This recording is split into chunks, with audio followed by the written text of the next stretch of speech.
Chapter 1. Your Highness, the King of Wu, the fragrant system of the Great Way. Here, the world is increasingly perilous, and the court is subtly shrouded in the ominous clouds of impending turmoil. Alas, fate has not favored us, my son. Ultimately, it is I, your mother, who has brought you harm. In a resplendent chamber adorned with gold and jade, a woman dressed in exquisite garments spoke earnestly. Mother, there is no need for such despair. Our downfall is merely a consequence of time and destiny. We cannot blame others. I do not seek for you to ascend to the lofty throne of the 9-5. I only wish for the two of us to live in peace and tranquility for the remainder of our days. As she uttered these words, she even made a gesture to wipe away her tears. Here, you must remember to offer a stick of incense daily to the god of wealth. Gongming, this tradition has been passed down from your grandfather Zhao Gongming, will surely bless my son. Mother, I understand. The young man, with a handsome visage and a pensive expression, was named Li Ku. He was the third son of the current Emperor Li Shimin, bestowed the title of King of Wu at birth. He was undeniably a royal descendant. His mother, the first consort Li Shimin took after ascending the throne, was the esteemed Yang Fei. As the sole daughter of the former Emperor Yang of Sui, she was the embodiment of grace and favor. It was precisely for this reason that Li Shimin selected her as a consort, aiming to solidify his reign. After all, the power of the 5 Wang and 7 surnames was formidable, with various interests intricately intertwined. Marrying into the former imperial family was a strategy to win hearts and ensure a smooth transition of power. As the daughter of an emperor, Yang Fei was acutely aware of the stakes involved. Thus, she sought neither fame nor fortune, nor did she desire her son to ascend to the highest throne. Her only wish was for the two of them to live safely and peacefully for the rest of their lives, which would be her greatest blessing. As the rightful heir of 2 royal bloodlines, Li Ku was cherished by the 5 Wang and 7 surnames, even breaking the precedent of royal heirs not residing away from their fiefs. He garnered immense favor, eclipsing all other princes. Yet, behind this brilliance lay a multitude of dangers. It was precisely because of Li Ku's unparalleled talents as the King of Wu that the Crown Prince regarded him as the most formidable rival. Though the Crown Prince had yet to take action, who could predict the future? The sword that hung over their heads could fall at any moment, entirely beyond the control of Li Ku and Yang Fei. The echoes of his mother's admonitions reverberated in his ears, and Li Ku's countenance darkened like the murky depths of water. The cloudless sky loomed above like an impenetrable net, intent on ensnaring the two of them. This oppressive feeling was suffocating, leaving him utterly uneasy. While the world knew of the imperial family's immense wealth, who could fathom the helplessness of being a royal? The Prince of Wu, elevated above thousands, was acutely aware of his own future. For he was not merely the third son of Li Shimin, he was also a time traveler reborn from the future. Having lived 2 lives, as a history major in a later era, Li Ku knew all too well that he and his mother could not escape their fates. Were his mother not Yang Fei, perhaps he could have preserved his life. After all, he had no ties to the former dynasty. But now, as the grandson of a former emperor, his identity was exceedingly delicate. Yet, as a son, how could he harbor resentment towards his mother? He could only lament his own powerlessness in failing to protect her. At this thought, Li Ku was engulfed by a sense of futility. It was a profound sorrow stemming from the insignificance of an individual in the face of fate. Looking upon the current Tang dynasty, with its court in turmoil and the emperor's health waning, the princes favored by Li Shimin began to emerge, and the grand drama of succession had quietly commenced. This led to a climate of fear among the princes, compelling those like him powerless and without influence to retreat into the safety of their homes, dreading the moment they might see the sun rise for the last time. Li Ku, born into a royal family, understood that he could never ascend to the exalted 9-5 throne. For would that not be akin to a restoration of the former dynasty? Thus, he was indeed a solitary figure in the court. Everyone knew of the King of Wu's exceptional talents. Yet, everyone also understood that this King of Wu was destined to remain distant from the highest throne. Most importantly, Li Ku was aware that he would inevitably be executed due to his connection to the conspiracy against Fang Yai. This reality was what rendered Li Ke most helpless. He was merely a pawn in the power games of the ambitious. So, in response to his mother's plea, Li Ke sighed deeply. As for why he must offer incense daily, it was a vow made by Yang Fei to the god of wealth, Zhao, beseeching for her son's safety. Fortunately, throughout this time, Li Ke had grown up unscathed, encountering no unforeseen misfortunes. Thus far, he had not suffered from the treachery or jealousy of his brothers. Whether this was due to his own fortune or the secret assistance of Zhao Caishen, Li Ke could not ascertain. However, he had begun to perceive an unsettling change within the royal residence. As the current emperor aged and lost his vigor, the crown prince began to reveal his machinations. He secretly allied with various noble families and officials, consolidating efforts to eliminate rivals. And due to his mother's status, Li Ke naturally became a primary target of the crown prince's faction. Recently, even when he stepped outside for a breath of fresh air, he could feel the multitude of watchful eyes surrounding him. The crown prince truly cared nothing for brotherly affection. Li Ke's eyes were bloodshot, his teeth clenched hard, and his fists crackled with tension. Then, contemplating his fate, he collapsed helplessly onto the ground. Had he not traversed with memories intact, he might have chosen to rebel, risking all for a last stand. Yet, having lived 2 lives and being well-versed in the history of the Tang dynasty only deepened Li Ke's sense of impotence. Before the great wheel of time, all personal aspirations would be crushed into dust. With neither wealth nor soldiers at his disposal, what use was the title of King of Wu? Here, this is fate.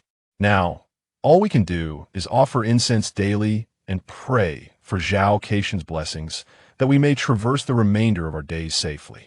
With great difficulty, Li Ke rose to his feet, well aware of the historical trajectory that awaited him. But upon seeing the stick of incense in his hand, the feelings of frustration and resignation gradually subsided. Unlike the Buddhist offerings made by other consorts, the deity worshipped in Li Ke's residence was the god of wealth, Zhao Gongming. This was also influenced by his mother, Yang Fei, who had been shaped by the legacy of her father, the Emperor Yang of Sui. Gazing at the lifelike statue of Zhao Gongming upon the altar, as if it might leap forth, Li Ke felt a sense of reverie. Perhaps there truly were deities in this world. Clearing his mind of distractions, he focused intently as he inserted the stick of incense into the burner. The fragrant smoke spiraled upward, gradually filling the grand hall as if a divine presence had arrived. Simultaneously, a cold, emotionless mechanical voice resonated in Li Ke's mind. Ding! Congratulations to the host for sincerely offering a stick of incense. Sincerity begets divinity, and wishes come true. The fragrant system of the Great Way is hereby activated, binding with the host. Binding 1, binding 49, binding 99, binding 100. Binding complete. Congratulations to the host for receiving a beginner's gift pack, and congratulations for obtaining a stick of divine great incense. Chapter 2. Zhao Gongming. I shall protect this king of Wu. Listening to the system's prompt echoing in his mind, Li Ke could not help but feel an overwhelming joy. As a time traveler, how could he be unfamiliar with this golden finger? For 20 years, you cannot imagine how I have endured these 2 decades. Recalling the cautious life he had led, a surge of indignation welled within him. Yet this golden finger, though belated, had finally arrived. With a system at his side, what did he have to fear from the mere crown prince? As for the 9-5 throne, Li Ke knew that, given Li Shimin's temperament and the obstruction of court officials, he would never ascend to it. Then, with a carefree smile, he thought it was already quite fortunate for him and his mother to live in peace. What more could he wish for? To live as a carefree prince would not be a bad way to spend his life. This was a blessing that countless others could only dream of, especially as many of his powerless brothers remained cooped up in their residences, afraid to breathe too loudly. Ding! This system allows for a daily offering of incense to the deities. Completing system check-ins will yield incense rewards, varying in quality based on the difficulty of the check-in. The incense is categorized into levels: mortal, imperial, celestial, divine, saintly, and even Dao level. Currently, The system's low level only provides the highest saintly grade incense. Please complete check-in rewards to receive upgrades and other benefits. Upon hearing the system's introduction, Li Ke's eyes gleamed with excitement. He never anticipated that the incense he had just acquired was of divine grade. He had truly struck gold. Was it possible that the daily offerings had led to this qualitative change? Seeing her son grinning ear to ear, Yang Fei, worried that he had lost his senses, hurried to summon the royal physician. Li Ke quickly stopped her, laughing as he said, "Mother, I just met the god of wealth." Unable to divulge the existence of the system, he sought to reassure his mother by fabricating a reason. Upon hearing this, Yang Fei promptly knelt before the statue, tears streaming down her face in fervent prayer at that moment. The statue radiated a brilliant glow, appearing more alive than ever. Meanwhile, the divine-grade incense Li Ke had placed in the burner was conveyed directly to the hall of the god of wealth in the 33 heavens at this moment. Zhao Gongming found himself in a state of idleness. Having already met his demise and been inscribed upon the divine list, his cultivation had stagnated for eternity, leaving him with no choice but to absorb the wishes of sentient beings for incense offerings, accumulating merit in hopes of transcendence. As the god of wealth, Zhao Gongming was naturally not lacking in incense. From high-ranking officials to humble commoners, the multitude sought only material gain and prosperity. However, the essence of their incense wishes was exceedingly muddled. Even if he wished to absorb it, it required multiple rounds of filtration, rendering the results almost negligible. Alas, utterly useless yet too precious to discard. It is truly a chicken rib, Zhao Gongming sighed, gazing at the wisps of dark energy emanating from the chaotic incense wishes, feeling a sense of helplessness before the calamity of the divine list. How could he have deigned to regard such trifles? Now, after the catastrophic defeat of the Zhejiao, he was subjected to the indignity of filtering through this jumbled mass of incense wishes to ensure the survival of his true spirit. Just as Zhao Gongming lamented, a sudden surge of immense incense wishes rushed into his being, striking through the heavens. The purity of the faith and the abundance of merit overwhelmed him in an instant, sensing the increasingly rich essence of wishes and merit within him. Zhao Gongming's heart swelled with ecstasy. This was the kind of wish power that could only be bestowed by the most unblemished and devoted of followers, each strand a treasure of immense worth. In an era where Western Buddhism flourished, converting the barbaric to the enlightened, the incense offerings of the Eastern deities had been significantly diminished. Even the once thriving royal families had seen a decline in devotion to Taoism, although this torrent of incense offering wishes lasted for less than the time it takes to burn a stick of incense. Its sheer volume was enough to rival the fruits of Zhao Gongming's tireless efforts in guiding sentient beings over millennia. It is known that the incense wishes of sentient beings possess boundless wonders. They not only provide merit, but also assist the deities inscribed upon the divine list in reconstructing their physical forms. Such power could even lead to achieving sanctity and breaking free from the shackles of the divine list, restoring their freedom. The sudden influx of such vast incense wishes left Zhao Gongming utterly perplexed. The mortal realm was currently in the Tang dynasty, a time of respite between wars. Although the nation was strong, the lives of the common people were far from easy. Furthermore, the Li family, at the heart of political power, appeared to be spiraling into chaos, seemingly poised to inherit the violent legacy of Li Shimin. Marked by fratricide and betrayal, the meddling of Western teachings only served to further divide the spoils. This sudden deluge of merit truly left Zhao Gongming bewildered. What on earth is happening? Could it be a windfall from the heavens? Impossible. I reside in the 33 heavens. After much contemplation, Zhao Gongming followed the trail of incense wishes and discovered the source of this bounty. None other than Li Ke, the Prince of Wu in the Tang dynasty. Upon probing with his divine sense, Zhao Gongming immediately discerned that Li Ke was unencumbered by the karmic entanglements that plagued the other princes, untouched by the stains of bloodshed. Moreover, since the time of his maternal grandfather, the Sui Emperor Yang, Li Ke had consistently offered prayers to Zhao Gongming.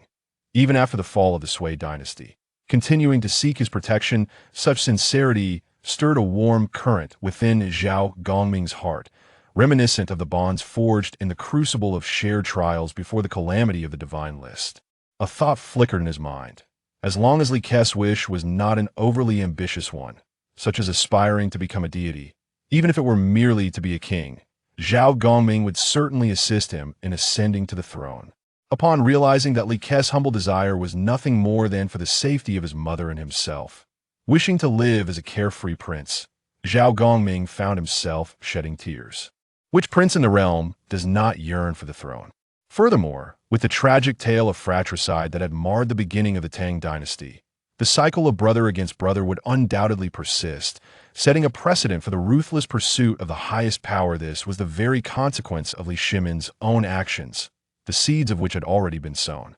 Such karmic ties could not be altered by anyone situated at the epicenter of political power, and having lived in the capital since childhood, Li Ke was undoubtedly aware of the intricate web of interests at play. Yet, despite this, he harbored no desire to harm his brothers. He simply wished to extricate himself from the political tumult and enjoy a life of leisure and wealth as a leisurely prince.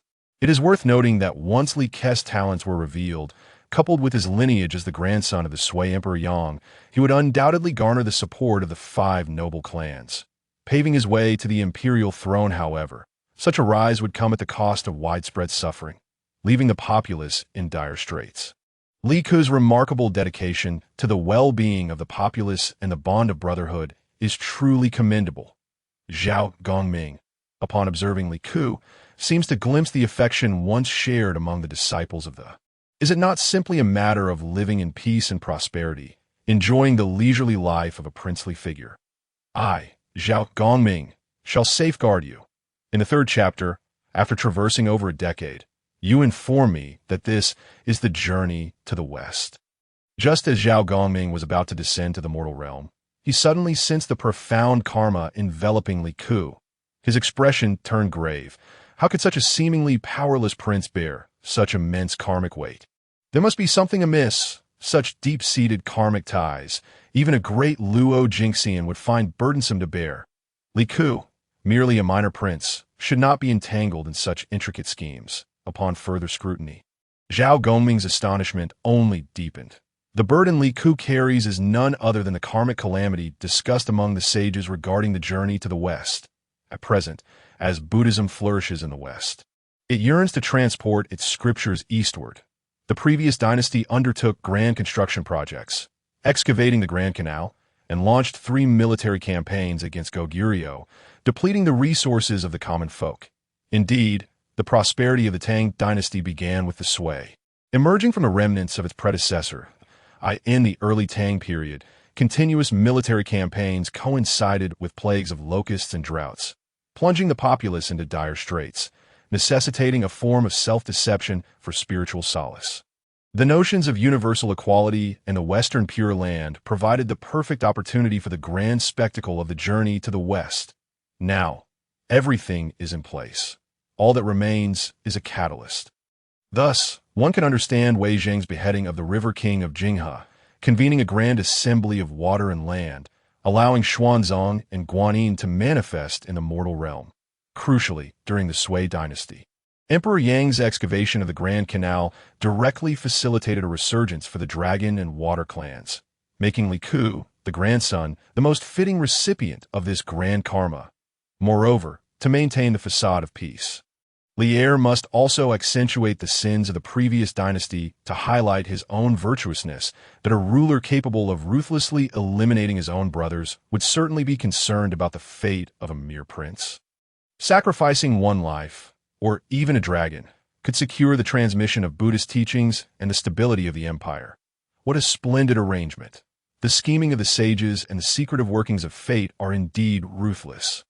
Zhao Gongming comprehended all of this, unable to suppress a cold chuckle, reminiscing about the years of calamity when his faced conspiracies from both the Western teachings and the teachings of humanity, resulting in the demise of all his fellow immortals. He now sees how others are calculating against Li Ke, positioning him as the key to the calamity of the journey to the West.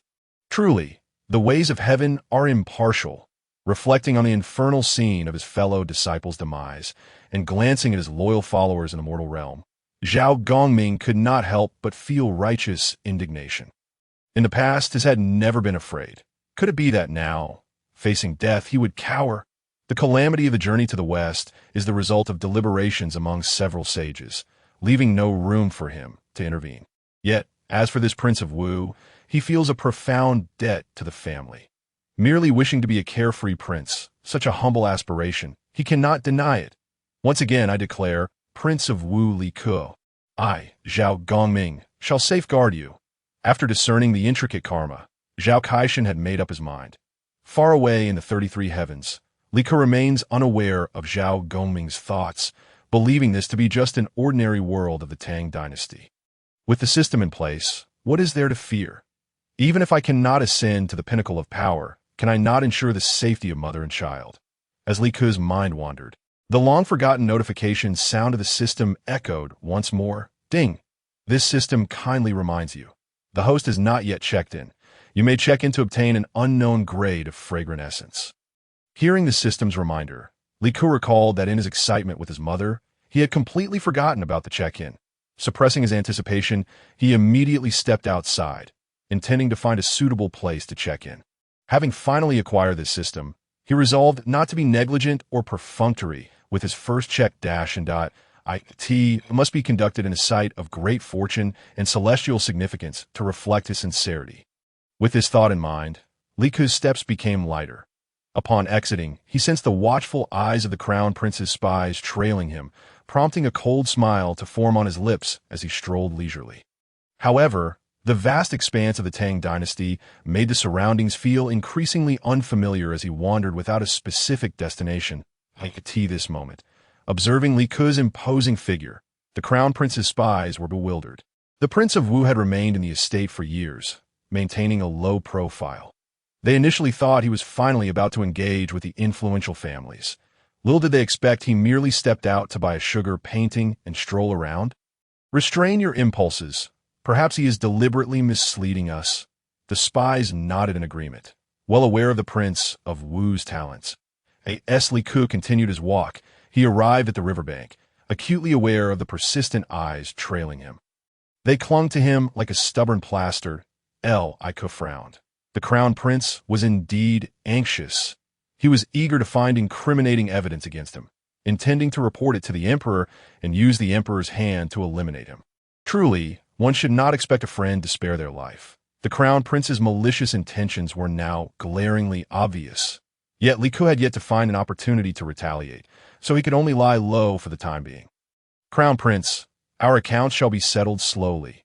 Li Ke scanned his surroundings and noticed a fortune-teller by the riverbank, exuding an extraordinary demeanor, his gaze profound and inscrutable. Strangely, the fortune-teller appeared to recognize him. A hint of gratitude in his eyes. Just as Li Ke pondered this, the mechanical voice in his mind resonated once again. Ding! Kind reminder. Check-in is available today. Check-in character. The true form of the River King of Jinghe. Notification. The true form of the River King of Jinghe has been detected. This dragon shares significant karma with the host. Checking in here may trigger additional rewards. Upon hearing the phrase true form of the River King of Jinghe, Li Ke's previously established worldview shattered into pieces. Goodness, after painstakingly building his understanding of the Tang dynasty over the past decade, you tell me that this figure before me is the true form of the River King of Jinghe? It turns out I have not traversed to the ancient Tang dynasty, but to an era replete with celestial beings during the journey to the west. This wretched system, fully aware of this being the journey to the west, failed to inform me. Is it wishing for my early demise? Li Ke's expression turned furious, leaving the spies behind him utterly bewildered. This Prince of Wu seems to have lost his wits. Just moments ago, he was perfectly fine, and now he is brimming with murderous intent. Quickly, Old Two, relay this information to the Crown Prince. Inform him that the Prince of Wu has encountered a fortune-teller, perhaps sent by the influential families to assist him in his quest for supremacy. The Crown Prince must exercise caution. Having heard his elder brother's astute analysis, the simple-minded Old Two hurried back to the East Palace to contact the Crown Prince. Li Ke, however, was preoccupied with the check-in process. The system had previously mentioned that checking in could yield special rewards, yet he was uncertain what those rewards might be. Ding! Congratulations, host, for successfully checking in. Reward: 1 stick of holy grade fragrant essence. Congratulations, host, for triggering an additional reward, sweet potato seeds. Host check-in at the true form of the River King of Jinghe has unveiled the conspiracy of Buddhism, now issuing a long-term task: sever the tendrils of Buddhism, disrupt their schemes. Rewards will be granted upon achieving specific progress. Current progress: 0. Host check-in at the true form of the River King of Jinghe has triggered a side quest. Do not offend me, and I shall not offend you. Eliminate Wei Zheng to avenge the River King of Jinghe. Completing this task will earn you a royal seal. Current progress: 0. Please continue to strive and complete the task to receive more rewards. In the 4th chapter, the dragon's head falls upon the imperial city, leaving the sovereign and ministers astounded. Little did they expect to encounter not 1, but 2 tasks. It seems the River King of Jinghe is indeed a pivotal figure in the journey to the west. Li Ku sighed, feeling a sense of injustice for the River King of Jinghe. His diligent service stemmed from his lack of power and influence, which ultimately relegated him to the role of a tragic dragon in the transmission of Buddhism to the East. Ultimately, the demise of the River King of Jinghe is linked to his own character. Yet he is also a pawn in the hands of others. The appearance of Yuan Shoqing is likely not as simple as it seems. Everything appears to be part of a grand scheme orchestrated by someone. Otherwise, why would Yuan Shoqing only direct the fishermen to fish in the Jinghe? Given his ability to predict, he must have known the fishermen's greed would lead the River King to gamble. Yet he still guided the fishermen. Can this all be mere coincidence? Li Ku would not believe it. Although later, the River King of Jinghe, influenced by Yuan Shoqing, sought out Li Shimin for mercy, it was merely a seemingly hopeful path that led to his demise.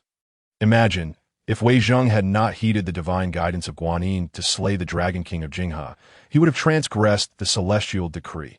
Even if the emperor were able to plead for mercy, it is likely that Wei Zheng would have killed the Dragon King for his own preservation. Everything is predestined, unalterable by mortal hands. If the Dragon King of Jinghe, despite his divine status, could not secure his own life, what hope is there for mere mortals? At this moment, upon witnessing the true form of the Dragon King, Li Ku felt a deep resonance, sorrow welling within him. The plight of the Dragon King mirrored his own circumstances so closely. With this thought, Li Ku could not help but feel a tinge of melancholic empathy. Dragon King of Jinghe, I shall do my utmost to ensure your survival. With a respectful gesture, Li Ku's eyes brimmed with determination. The Dragon King, taken aback by Li Ku's salute, cast a peculiar glance in return. Strangely enough, he also inclined his head in acknowledgement. Witnessing this unexpected exchange, Li Ku let out a bitter laugh, saying, "We are both wanderers in this vast world. Why must we have met as strangers?" With that, he turned resolutely and made his way toward the imperial city. Meanwhile, the Dragon King of Jinghe could only manage a wry smile, incredulous that a mere fallen prince could discern his true form. Had his mother not been Consort Yang, this talented individual might very well have ascended to the exalted throne, enjoying boundless wealth and glory, thereby ushering in a new era of prosperity. Alas, he was destined to be betrayed and meet an untimely demise. What a pity, he thought, that I am but a fellow sufferer in this world. Li Ku, in his contemplation, pondered how he might save the Dragon King of Jing. In a certain sense, the death of the Dragon King was intertwined with his own fate. After all, he was the grandson of Emperor Yang of Sui.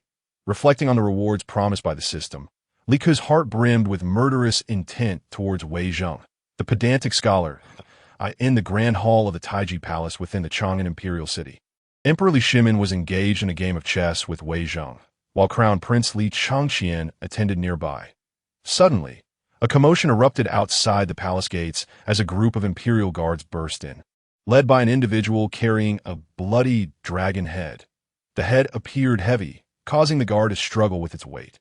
"Your Majesty, 40 paces west of the imperial city, a dragon head has fallen to the ground." This proclamation sent shockwaves through the assembly. The entrance of the dragon head into the palace left many ministers in utter disbelief. Such an event had not transpired before. The implications of this dragon head's arrival, were they fortunate or ominous? The ministers began to murmur among themselves, quietly discussing the matter. The emperor prided himself on being the son of the true dragon. Yet now, within the imperial city, A dragon head had fallen. Was this not a blatant affront? Upon closer inspection, Li Shimin found the dragon head strikingly familiar. Was this not the very Dragon King of Jinghe who had come to him in a dream, seeking mercy just days prior? Realizing the Dragon King's plea, Li Shimin turned sharply to glare at Wei Zheng. Chancellor, what is the meaning of this? Sensing the emperor's fury, Wei Zheng hastily knelt, bowing his head. Your Majesty, this dragon was slain by your servant. With Wei Zheng's admission, Li Shimin's expression darkened further as he rose to speak. Wei Zheng, do you not know that the Dragon King of Jinghe specifically came to plead for his life? I granted him that mercy. Yet now you have slain this dragon, causing the world to believe I'm untrustworthy, losing the dragon clan's faith. Who will then control the reins? Are you suggesting that my great Tang dynasty is not already plagued by drought? Wei Zheng, undeterred by Li Shimin's accusations, stepped forward with unwavering resolve. Your Majesty, esteemed colleagues, the Dragon King of Jinghe has transgressed the celestial decree. His death is warranted. I acted in accordance with heaven's will. Not only for the common people, but also for your Majesty. Should the populace learn that you protect a malevolent dragon, what would their sentiments be? Your Majesty is known for your clarity in rewards and punishments. Acting on behalf of heaven, within 3 days, our Tang shall surely be blessed with rain.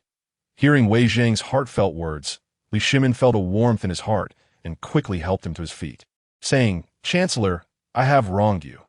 However, before Li Shimin could finish, a domineering voice resonated from outside the hall.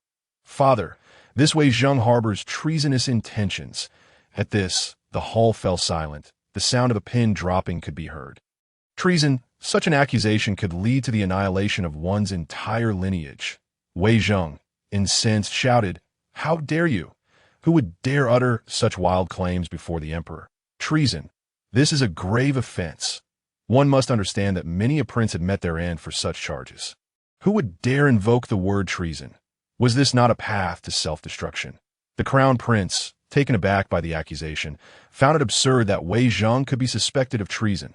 Presently, Wei Zheng held immense power, and to even entertain the notion of rebellion seemed ludicrous. The civil and military officials were equally astonished. The idea of Wei Zheng plotting treason was utterly ridiculous. Li Shimin's anger surged. Wei Zheng was his trusted advisor, his right hand, and he had never wronged him. Moreover, Wei Zheng remained steadfastly loyal, even slaying the malevolent dragon to prevent any blemish on the emperor's reputation. Even if someone claimed he was conspiring against the throne, Li Shimin refused to believe that Wei Zheng would ever entertain such thoughts. When Li Shimin caught sight of the intruder, his heart sank. He had no desire to see Li Ku, simply by virtue of being the grandson of Emperor Yang of Sui. Li Ku was already a threat. However, for the sake of his son, Li Shimin suppressed his displeasure. The crown prince, noticing his father's ambiguous demeanor, recalled Wei Yi's words. As long as Li Ku remained alive, he would forever remain merely a prince. That it seemed apparent that if he neglected this matter, Li Ku could indeed become a formidable adversary. Following his father's advice, he had merely kept watch over his brothers. Yet that did not seem sufficient. Some matters could only be resolved through bloodshed. Upon seeing Li Ku, Wei Zheng's disdain grew. How could a powerless, insignificant prince dare to accuse him of treason? Had he lost his senses?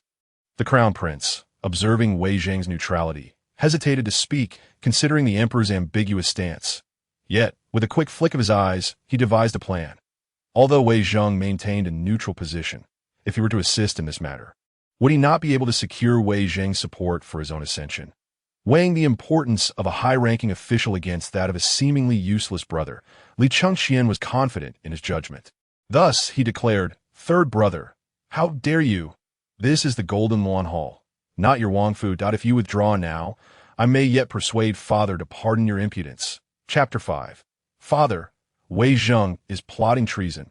Li Ku merely scoffed, his gaze fixed on the dragon head in the hall, feeling a profound sense of desolation. We are both wanderers in this vast world. Had I not possessed the system, I would surely be the next to perish. Observing Li Jinxing's feigned sympathy, Li Ku stepped forward, proclaiming loudly, I must report to father that Wei Zheng indeed harbors treasonous intentions. Wei Zheng turned to Li Ku, cold sweat beading on his brow. This Prince of Wu was clearly attempting to ensnare him. He hastily protested, "Prince of Wu, I, Wei Zhang, have diligently served the Great Tang, offering all my efforts. I have endured hardships without seeking recognition. Might I ask, what wrong have I committed?" Li Ke cast him a cold glance, offering no response. Instead, gesturing toward the corpse of the Dragon King of Jinghe, "Wei Zhang, why did you slay this dragon?" Wei Zhang stood tall, responding with righteous indignation. "It was because this dragon transgressed the celestial decree that I took it upon myself to slay it on behalf of your majesty." Li could press further. "Then may I inquire, Chancellor Wei, how exactly did you slay the dragon?" "This dragon was bound by celestial soldiers upon the dragon-slaying platform. I merely acted upon the heavenly mandate," Wei Zhang replied.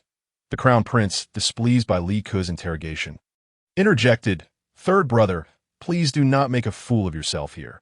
Nor should you tarnish Chancellor Wei's reputation. He has worked tirelessly since our father ascended the throne, and now has even slain this malevolent dragon for the Emperor's sake. How could you, a prince who has achieved nothing, dare to cast aspersions upon him?" Li Shimin cast a glance at the Crown Prince, fully aware of his son's ulterior motives. Nevertheless, he was eager to see how Li Ke would proceed.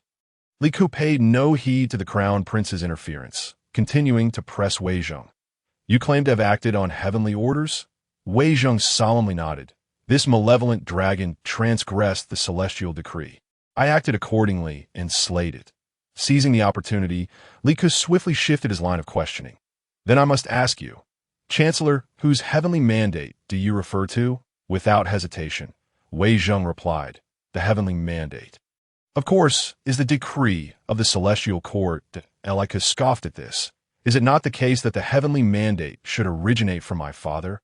Is it not said that one who receives the emperor's bounty should serve him loyally? Does Chancellor Wei consume the bounty of our Great Tang while obeying the commands of others?" Li Ke's words were akin to a concealed dagger. Once revealed, it was aimed directly at Wei Zhang's head. Wei Zhang's complexion paled, and he instinctively retreated a few steps, momentarily disoriented. Having drawn his blade, Li Ke had no intention of sheathing it, and with a cold smirk, he continued, "Wei Zhang, the infamous Zanlong Tai, is it not situated right above this capital?" Wei Zhang hesitated to respond, believing that uttering even a single word would be a grave mistake. The assembled officials, both civil and military, gazed upon the Prince of Wu with newfound respect. Li Shimin's gaze turned frosty as he impassively inquired, "Chancellor, is this true?" "Indeed, Zanlong Tai resides atop the capital," Wei Zhang admitted, lowering his head. Upon hearing this, Li Ke stepped forward, pointing accusatorily at the renowned advisor, declaring, "Wei Zhang, the very essence of Zanlong Tai is to slay the true dragon. How can such a lethal instrument be brazenly placed within the capital? Not only have you failed to inform His Majesty, but you dare to conceal it and employ torture in secret. What punishment do you deserve for this? After slaying the dragon, you audaciously toss its head into the imperial city. Wei Zhang, what are your true intentions? Do you seek to intimidate His Majesty?"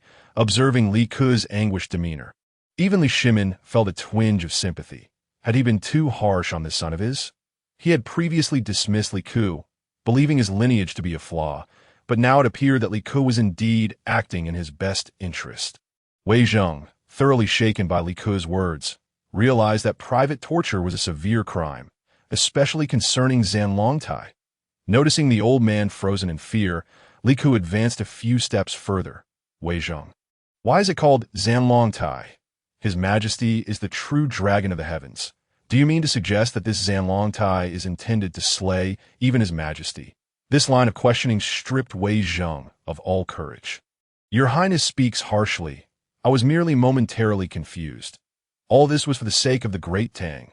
For the Great Tang, you say?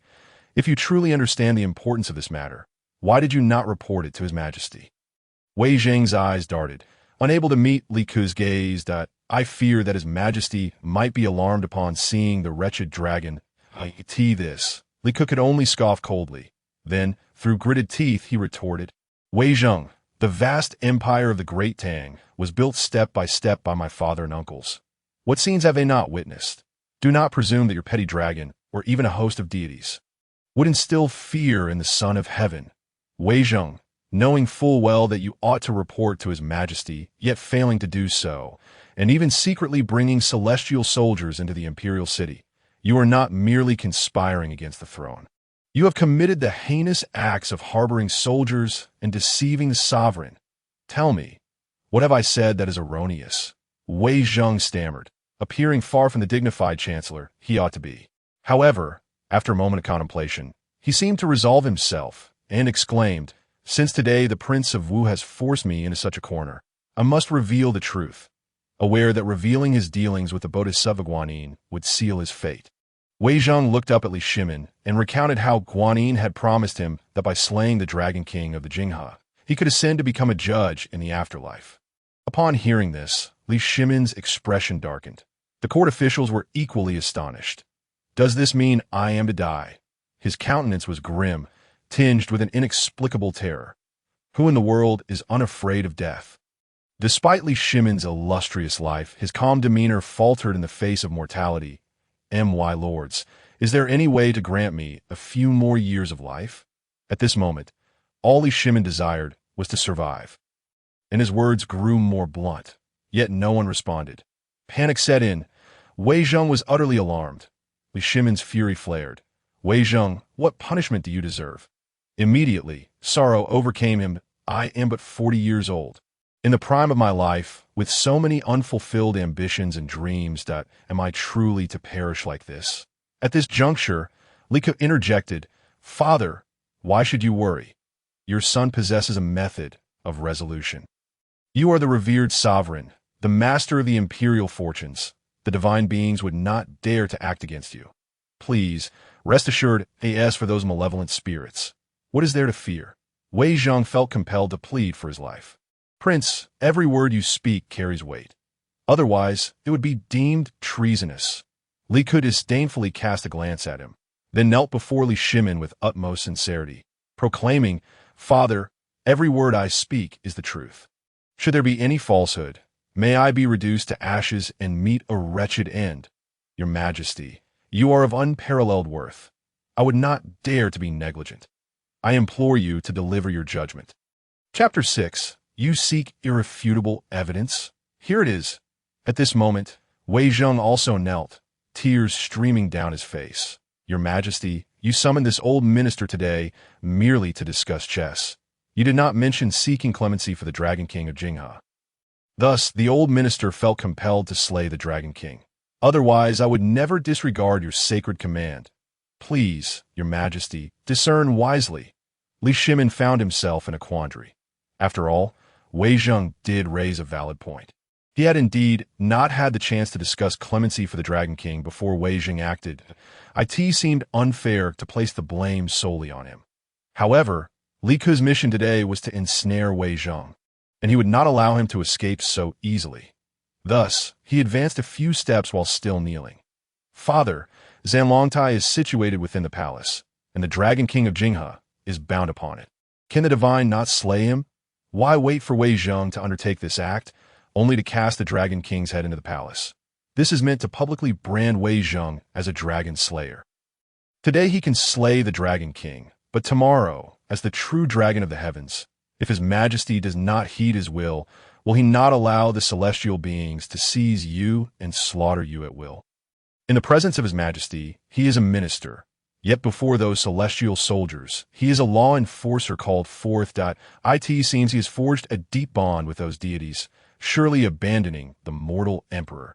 Li Ke's impassioned words left the assembled officials astounded. So, Wei Zheng had long harbored malicious intentions. Li Shimin's countenance darkened to an extreme. He had nearly allowed Wei Zheng to escape accountability. Such a treacherous villain.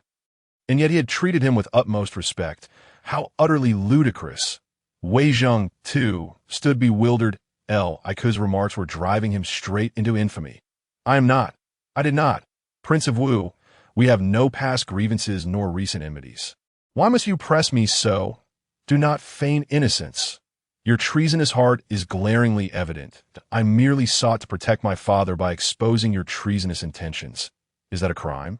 At this moment, Li Ke knelt, yet his aura was commanding, compelling belief in every word he uttered.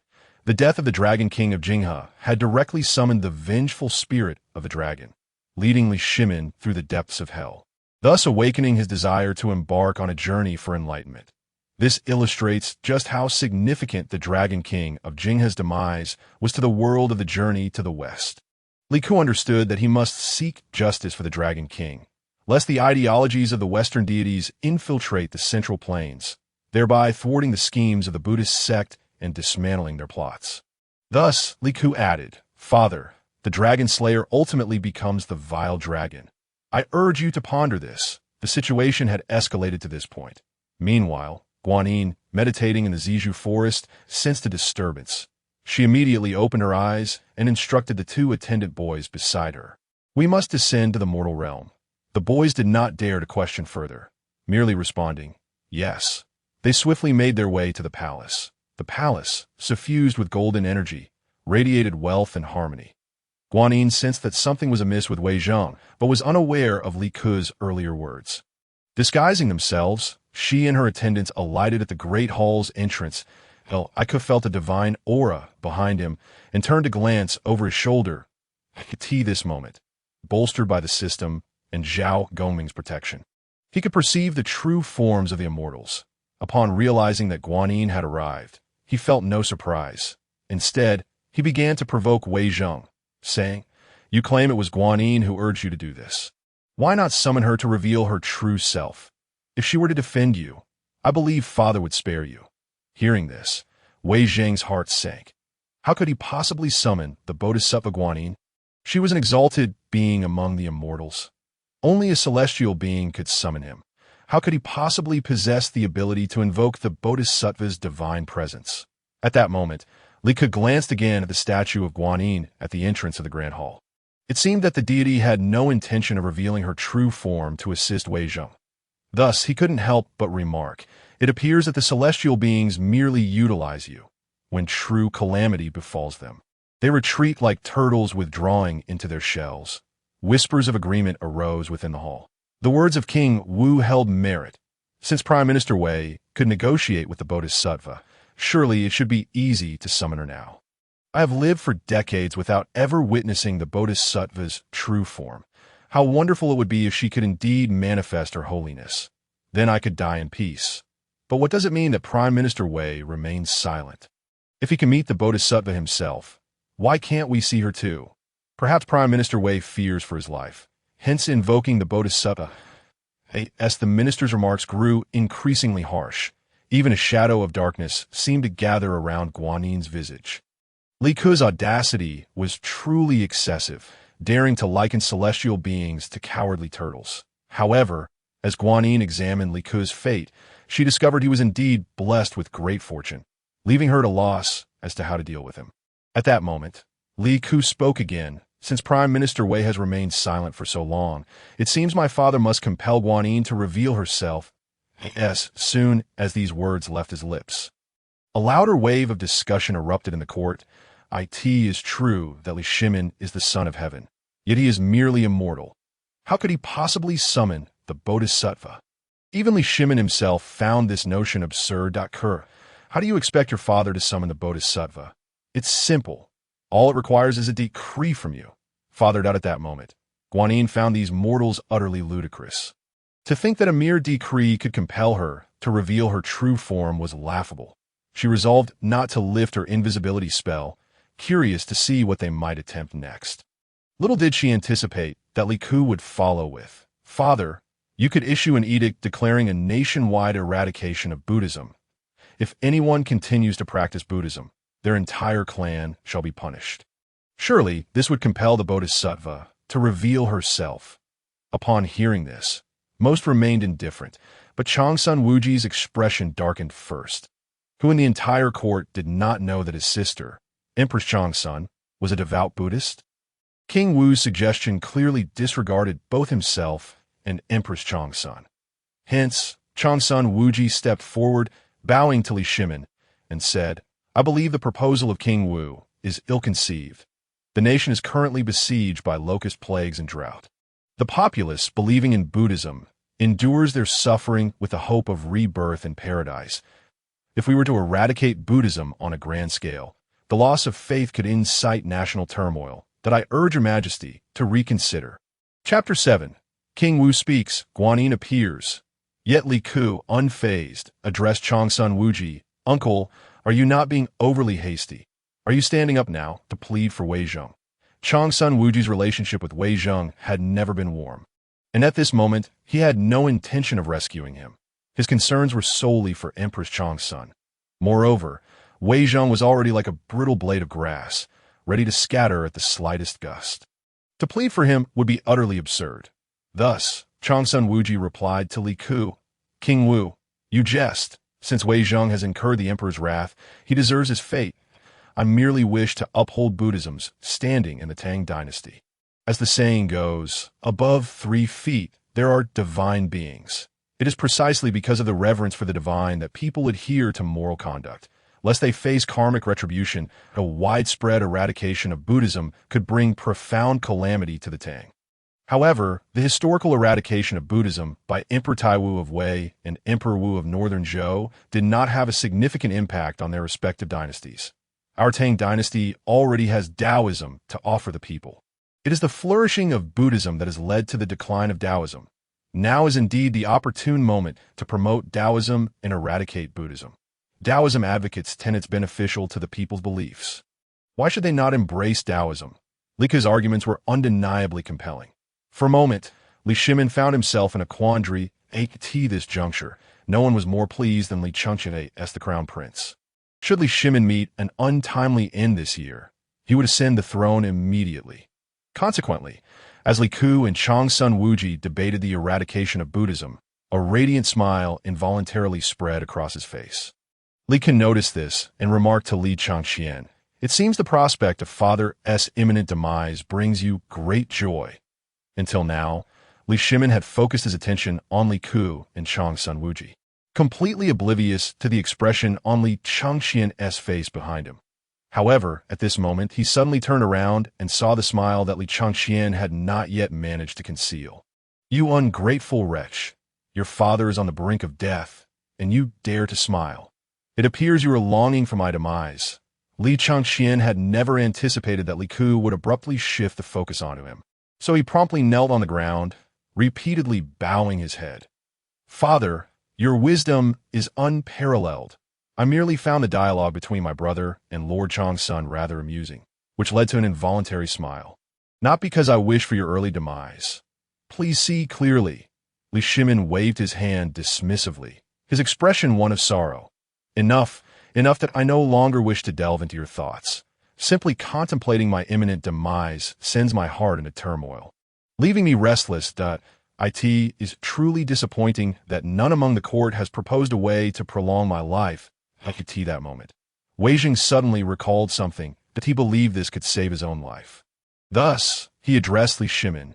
In truth, the Bodhisattva has mentioned that she could extend your lifespan. Li Shimin, who had been feeling despondent, suddenly perked up at Wei Zheng's words and asked, what do you mean?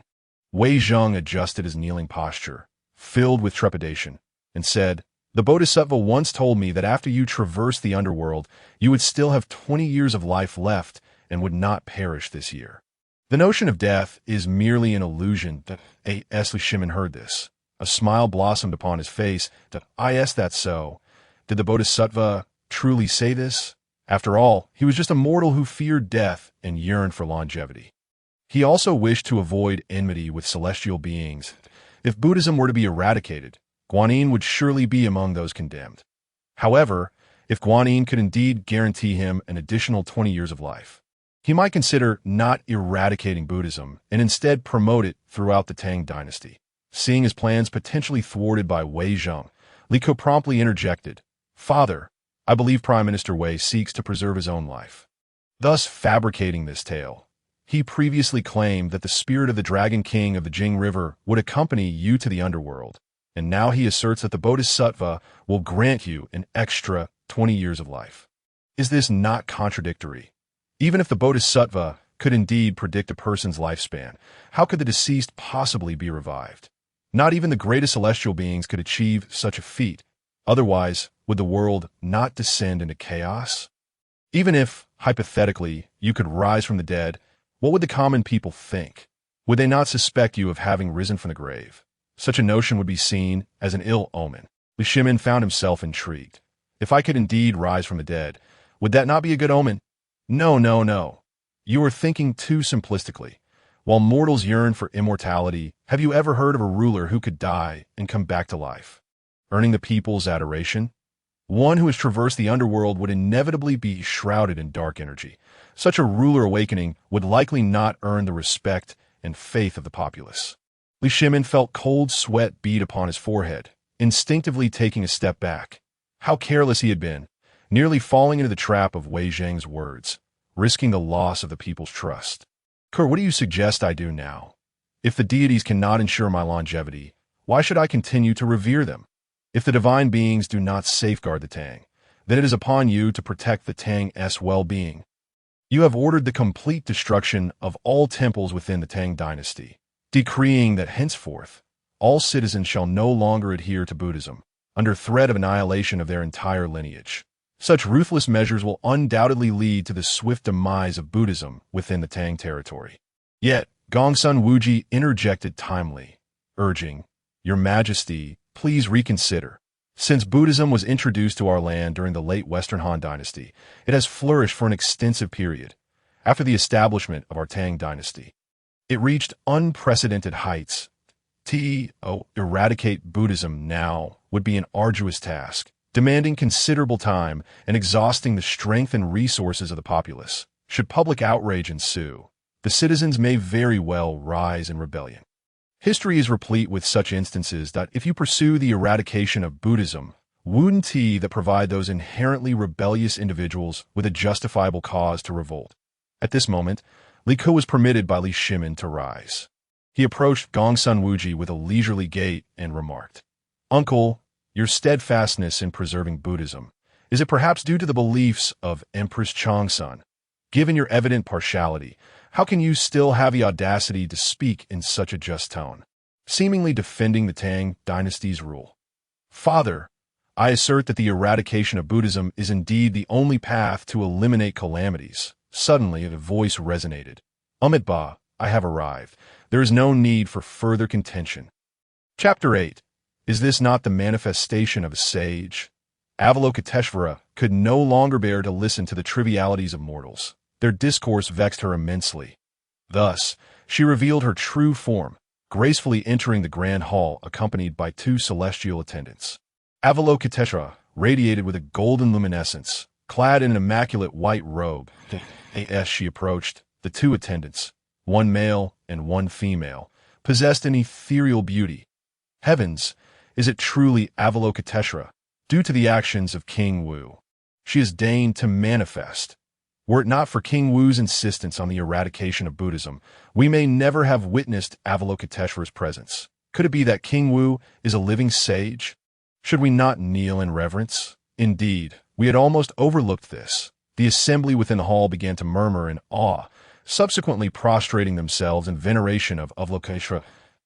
In her left hand, Avalokiteshvara held a pure vase, adorned with a fresh willow branch. Her right hand rested gracefully upon her chest as she approached Li Shimin, nodding gently in acknowledgement.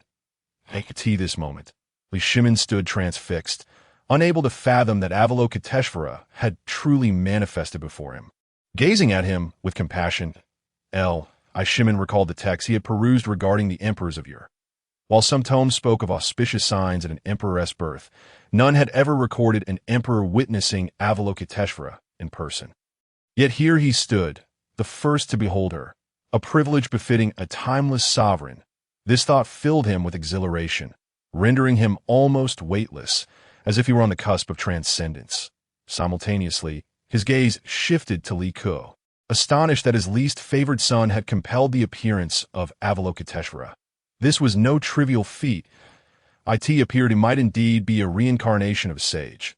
Henceforth, Li Shimin resolved to treat him with greater regard. Wei Zhang, in utter reverence, repeatedly bowed before Avalokiteshvara, exclaiming, You have finally appeared. Please advocate for this humble servant. Before the boundless compassion of Avalokiteshvara, all became insignificant. Even Wei Zhang, a man of considerable standing, felt a profound trepidation. Avalokiteshvara nodded in silence and addressed Li Shimin. Your Majesty, this matter cannot be attributed to Wei Zheng. We had previously agreed that he would slay the malevolent dragon, allowing you to traverse the underworld with its guidance, fulfilling its desires and subsequently vanquishing its original spirit, thus preventing further misdeeds that in return, you would gain an additional 20 years of life, thereby extending the prosperous era of the Tang dynasty. The subsequent machinations of those with ulterior motives, maligning Wei Zheng, were unforeseen. Please, Your Majesty, spare him. He is your most loyal subject. To execute him would be to fail to provide the populace with justice. The hall resonated with hushed whispers among the ministers. In this flourishing era, to slay a loyal minister was a grave taboo. Had not the Bodhisattva spoken, we might have remained ensnared in our delusions. Indeed, the Bodhisattva speaks wisely. Not only should Chancellor Wei not be punished, but he deserves commendation for the fright he has endured. Wei Zheng, seizing the opportunity as if it were a lifeline, implored Li Shimin. I am but a devoted servant, never contemplating harm against Your Majesty. Please discern the truth. Now that the Bodhisattva has testified on my behalf, I beseech Your Majesty to pardon my transgressions. My intentions have always been for the prosperity of our Tang dynasty. Li Ku, witnessing the unfolding events from behind Li Shimin, heard the system's voice resonate in his mind.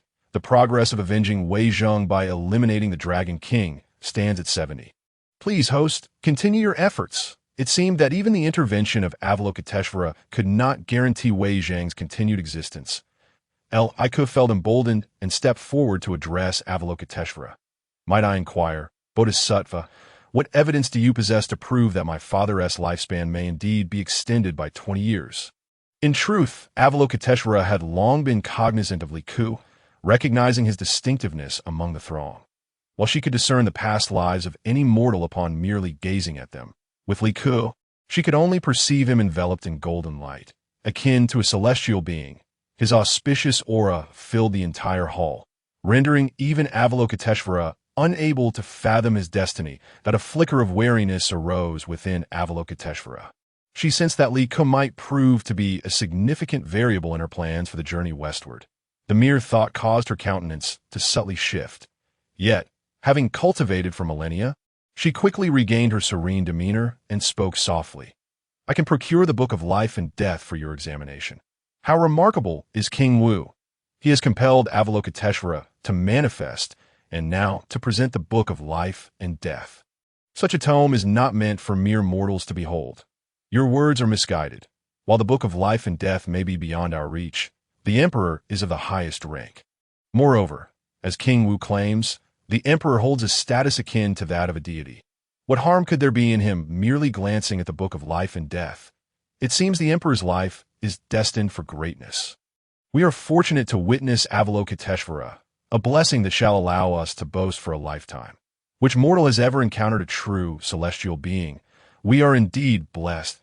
It stands to reason that our Emperor shall live many more years. Otherwise, the fortunes of the Tang would meet their end. Avalokiteshvara would not reveal herself lightly. Li Shimin himself found this all but astonishing. He inquired of Avalokiteshvara, as a mere mortal, may I gaze upon the Book of Life and Death? Avalokiteshvara replied, certainly, it is no issue. Indeed, should the book not be revealed today, resolving this matter would prove exceedingly difficult. All of this stems from the pressures exerted by the idle prince named Li Ku. Otherwise, I would not resort to such measures. At this juncture, Avalokiteshvara plucked the willow branch from the pure vase and recited an incantation, sending the branch fluttering away from the Tai Chi hall. Drifting into the distance. Chapter 9. What? Even the Tathagata has been stirred. In the depths of the underworld, the 10 Yama kings were in a state of tranquil repose. Suddenly, a willow branch wielded by Avalokiteshvara Bodhisattva pierced through into his hand. The 10 Yama kings awoke with a start, gazing at the cool willow branch nestled within his grasp. That moment, the branch conveyed the intentions of Avalokiteshvara Bodhisattva to him. The 10 Yama kings swiftly comprehended the task that the Bodhisattva wished him to undertake. Consequently, he summoned the judge to retrieve the Book of Life and Death. Upon opening the tome, he checked the lifespan of Emperor Taizong of Tang, Li Shimin, and indeed, This year marked his destined time of death.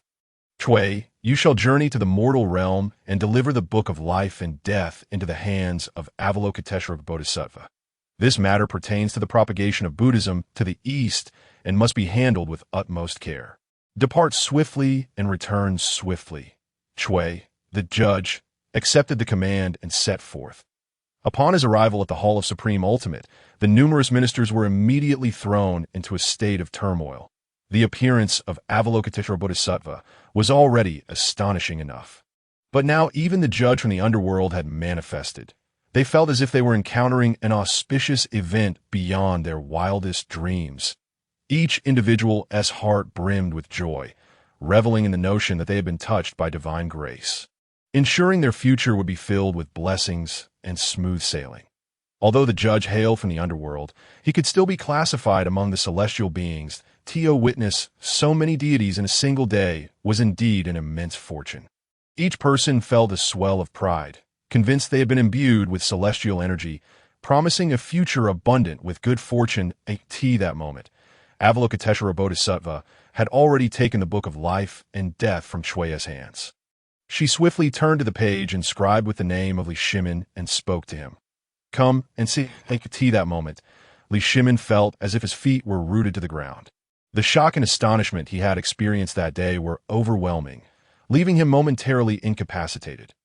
Nevertheless, he mechanically moved his feet toward the direction of Avalokiteshvara Bodhisattva. After all, he was the sovereign, the supreme ruler. And he had never forgotten his identity. He needed to project his authority and dignity before his ministers. Otherwise, how could he command their respect in the future? Moreover, he still had 20 years of life remaining. However, as he approached the book of life and death, a blinding white light suddenly enveloped his vision. The brilliance was so intense that Li Shimin instinctively shielded his eyes. Simultaneously, a resonant voice, akin to the tolling of a great bell, descended from the heavens. Avalokiteshvara Bodhisattva's expression shifted, and in an instant, she closed the book of life and death, concealing it within her sleeve, and hurriedly exited the Hall of Supreme Ultimate, lacking the composure and confidence she had exhibited upon entering.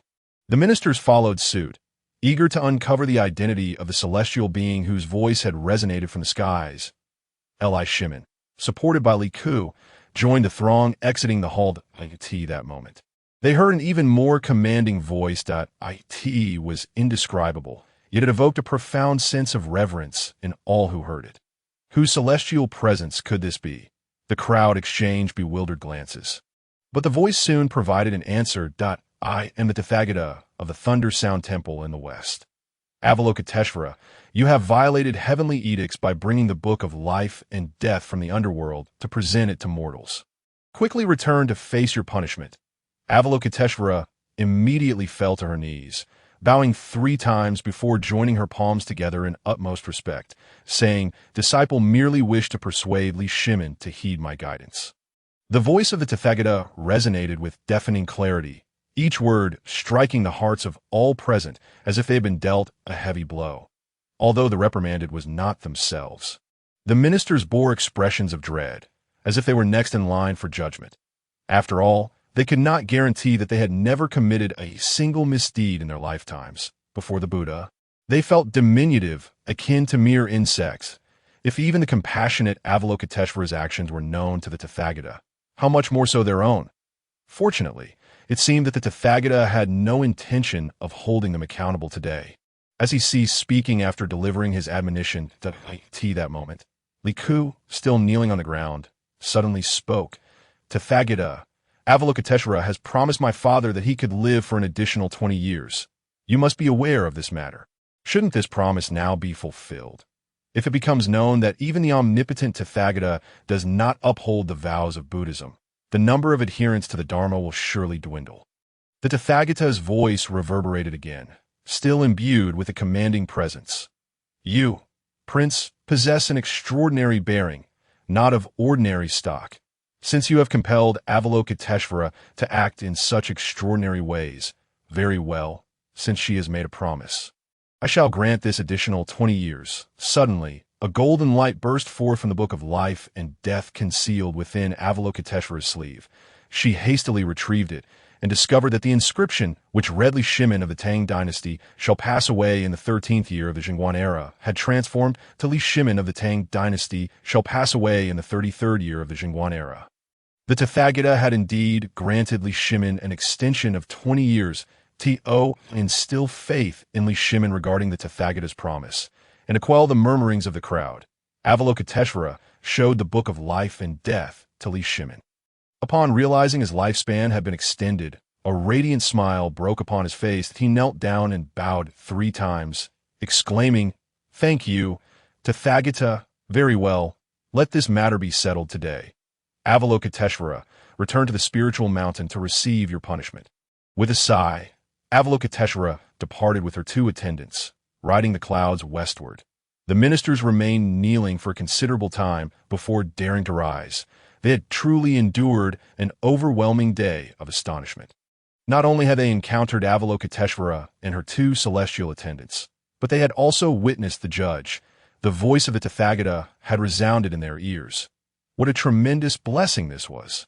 Meanwhile, Li Shimin was elated beyond measure. He would not die and would enjoy an additional 20 years. This was of monumental importance to him. What could he accomplish in those 20 years? Although he would only be 60 by then. Living to 60 was already quite remarkable, especially considering it was a gift from a celestial being that, in his jubilation, he could not help but pat Li Ku on the shoulder. "You truly are a remarkable youth. I never realized you possessed such courage to challenge a bodhisattva and converse with the Tathagata. Did you not feel any trepidation?" Li Ku smiled faintly. "That I must admit, there is some fear. However, I believe we stand on the side of righteousness. And even in negotiations with celestial beings, there is a chance of success." Li Shimin burst into hearty laughter. "You are indeed a person unafraid of heaven or earth. I truly had no idea you possessed such audacity." Yet Li Ku suddenly restrained his smile and turned to Li Shimin, saying, "Father, is there not a matter we have yet to resolve?" Li Shimin, now immersed in immense joy, was reminded by Li Ku of the unresolved issue concerning Wei Zhang. With Avalokiteshvara unable to save Wei Zhang's life, it appeared he was destined to perish. Furthermore, Li Ku's task of severing the Buddhist influence and disrupting its schemes remained at a standstill. It seemed that Wei Zhang was merely a minor pawn in the grand design of Buddhism. In the imperial court, the most influential proponent of Buddhism was Empress Changsun. With her whispering in Li Shimin's ear, it was inevitable he would be swayed to convene a grand assembly, giving Avalokiteshvara the opportunity to enlighten Tang Song and send him westward to seek scriptures. Thus, the grand performance Li Ku had orchestrated today would be rendered in vain. That he would not allow such a fate to unfold. Setting aside Empress Changsun for the moment, he resolved to deal with Wei Zhang first and complete his side quest. However, upon their return to the Hall of Supreme Ultimate, they found Wei Zhang completely prostrate on the ground, displaying a posture of utmost devotion. "Your Majesty, I beseech you, in light of my past diligence in serving the Tang, please spare my life. That I am willing to retreat to the mountains and return to my homeland to cultivate the land, never again to interfere in court affairs." As Li Ku observed, there existed such a maneuver. It appeared that Wei Zhang had indeed invested significantly in his own survival. At this moment, he was basking in the glory of his achievements, yet contemplated retreating into the mountains. Surely, he would not have made such a decision unless faced with an insurmountable predicament. However, the matter of his slaying the Dragon King of the Jinghe River incensed Li Ku. He firmly believed that regardless of any system mandates, Wei Zhang must pay with his life for the death of the Dragon King. Otherwise, would not the laws of the mortal realm appear to grant Wei Zhang an unjust reprieve? Such a scenario would be profoundly unfair to others. Murder is murder. Does the killing of a dragon not count as such? What sort of thuggish reasoning is this? Was he not aware that those aquatic beings attained their powers only after years of arduous cultivation and earned their rightful positions? The Dragon King of the Jinghe River could have lived a peaceful existence. Yet he fell victim to the hands of 2 individuals, one being Yuan Shouqing and the other Wei Zhang. The whereabouts of Yuan Shouqing remained uncertain to Li Ku. However, Wei Zhang was right before his eyes. Thus, Li Ku approached Wei Zhang and said, "Lift your head and listen as I enumerate your transgressions. Should you feel wronged, it would not be too late to plead with His Majesty." Upon hearing Li Ku's voice, Wei Zheng swiftly rose from the ground and assumed a kneeling posture. Your Highness, please proceed. I cleared his throat and spoke slowly. Your failure to inform the Emperor about the agreement with Guanyin Bodhisattva in a timely manner nearly resulted in His Majesty facing the underworld, enduring great fright. This constitutes a crime of treason. That is the first charge. Furthermore, you have accepted the salary of the Tang dynasty while serving others. This is nothing short of treachery, and thus the second charge. As for the third charge, it is, of course, the crime of dragon slaying. Murder is murder, and slaying an immortal is no different. According to the laws of the Tang dynasty, one life must be exchanged for another. Do you concede? Wei Zheng had initially intended to find a flaw in Li Ke's words, but he soon realized that every statement Li Ke made was well-founded, leaving him with no grounds for rebuttal. He could only muster a feeble protest, but the killing of the Dragon King of the Jinghe River was the Bodhisattva's directive. That is precisely what I refer to as the second crime. Did you not comprehend my previous words? You consumed the Emperor's stipend while obeying the Bodhisattva's commands to slay the Dragon King. When did such reasoning become acceptable? Should you not have first informed His Majesty and allowed him to decide?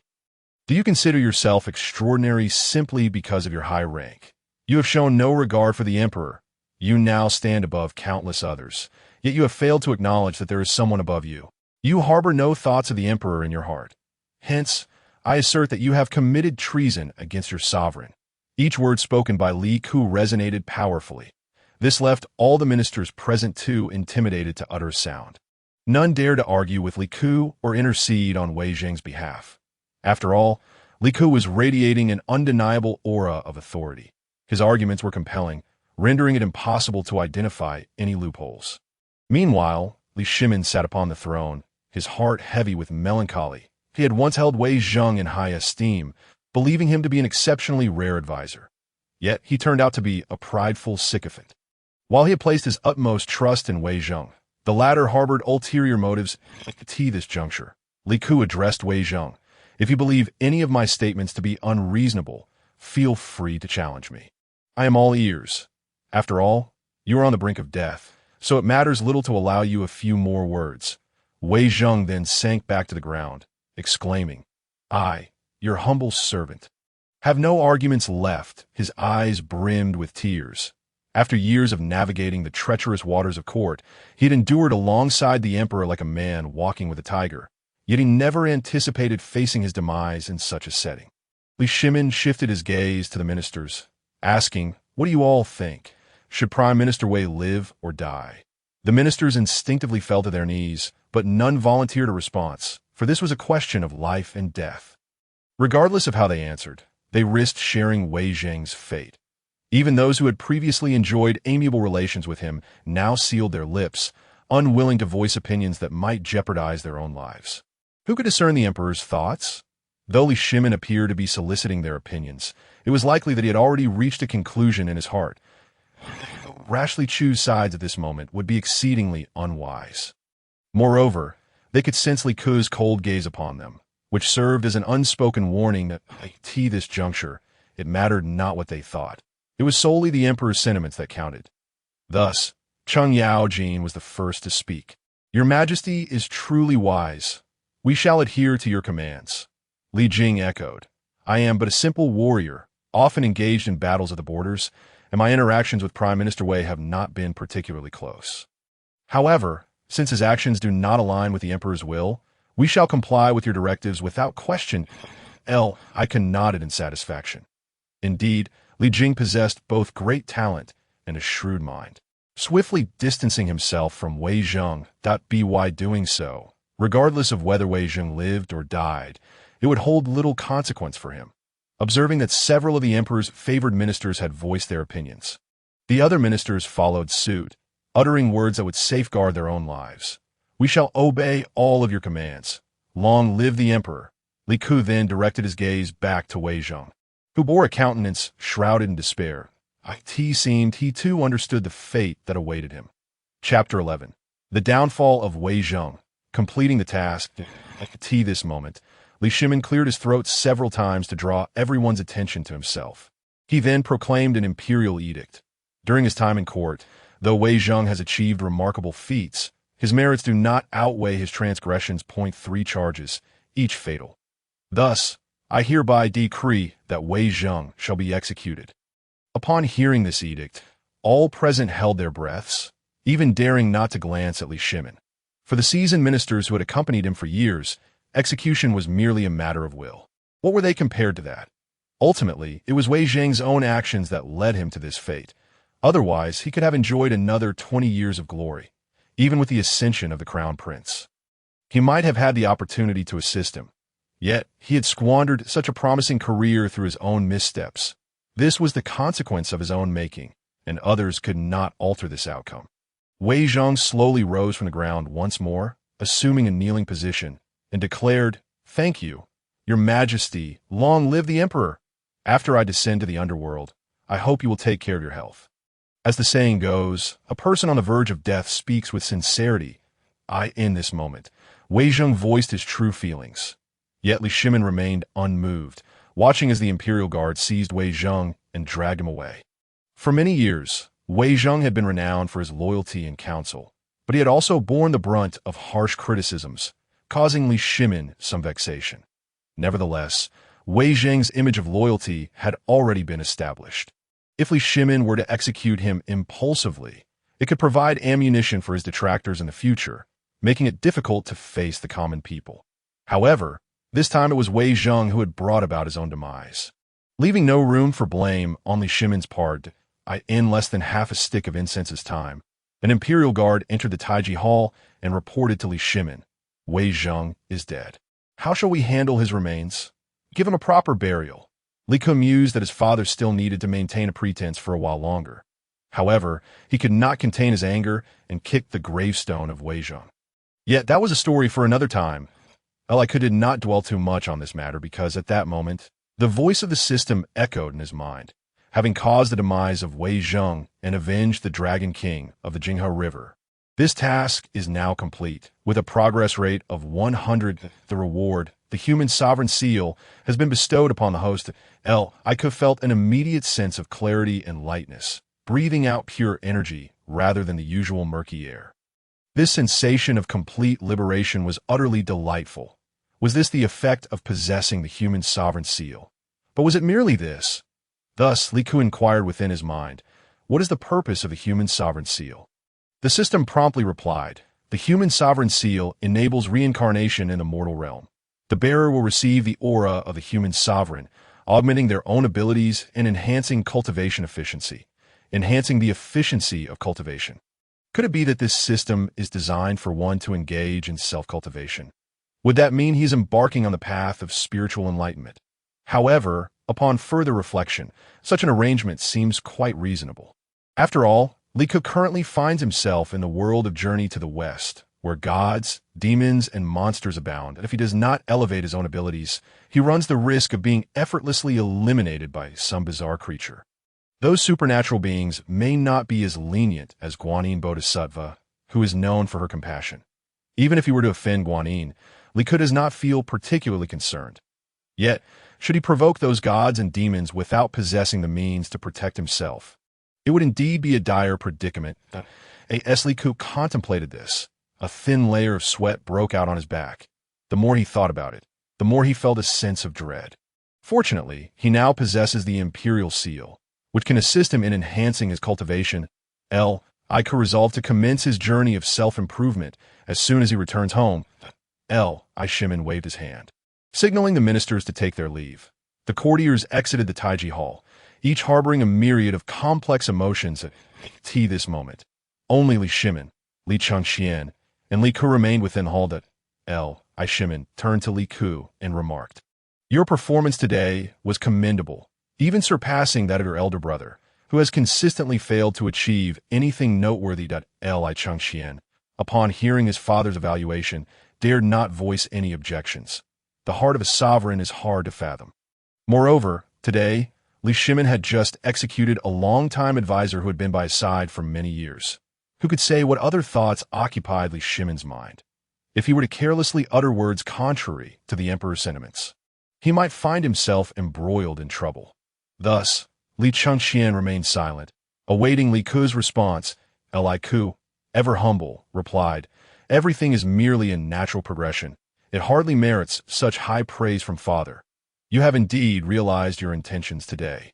Suddenly, Li Shimin coldly stated to Li Ku, "You have accomplished what you set out to do." This caused Li Ku to kneel before him, his expression grave as he asked, "Why does father say this?" "My actions were solely intended to safeguard your reign and longevity.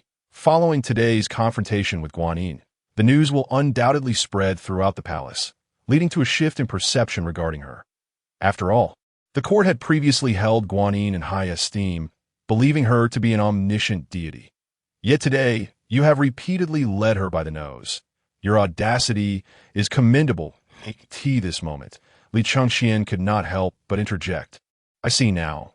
Brother has such intentions that it seems like a simpleton, unable to discern like his actions are entirely aimed at providing those who revere Buddhism with a fresh perspective. Alternatively, those who have recently converted may abandon the faith. However, I am curious as to why you so urgently wish to suppress the spread of Buddhism in the Tang Empire." Li Ku understood that he must address this question without evasion. Thus, he candidly replied, "Buddhism is, after all, a foreign religion and cannot compare to the deeply rooted influence of our native beliefs. The rise of Buddhism is inextricably linked to the 5 prominent families in the court. The actions and preferences of the royal family are naturally emulated by the common people, which is only to be expected. Since the emergence of Judge Chui from the Chui family, other clans have been eager to see their own members attain the status of immortals. If this trend is not curbed, how can we expect anyone to engage in practical endeavors when everyone is enamored with the idea of becoming celestial beings? It is a terrifying prospect to be mired in such ethereal thoughts. Therefore, I must suppress the propagation of Buddhism among the populace. Natural disasters such as locust plagues and droughts are unavoidable. However, today, father has avenged the Dragon King of the Jing River by slaying Wei Zheng. It won't be long before the water spirits of the Jing River bring rain to our Tang dynasty. What you have accomplished today is indeed of immense merit." Chapter 12. Sweet potato seeds. Li Shimin could never have anticipated that his decisions today would yield such profound effects. Filling his heart with immense joy, Can you truly guarantee that rain will soon fall within the borders of the Tang? That would be an unparalleled blessing for the people.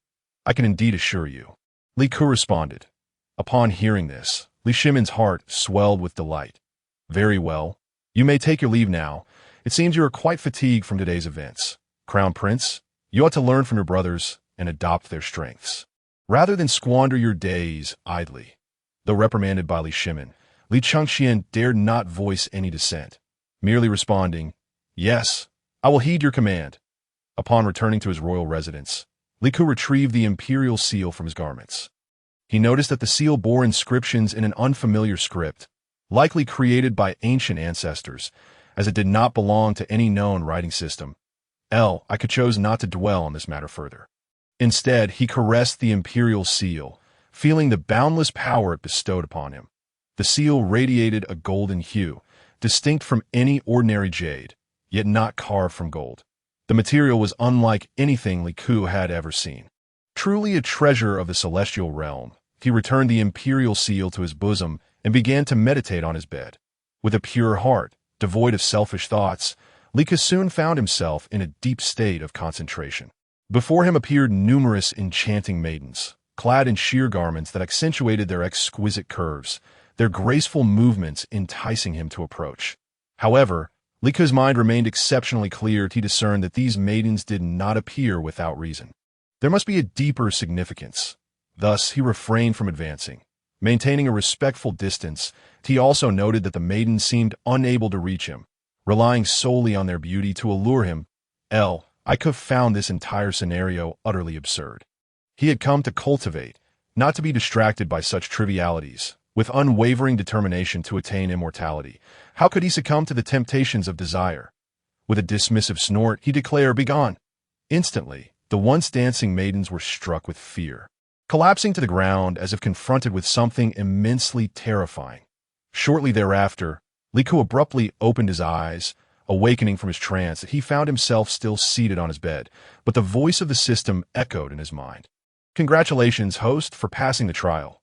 Your cultivation points have reached 999. With the augmentation of the Imperial Seal, your cultivation points now total 1999. We hope you will continue your efforts towards achieving immortality.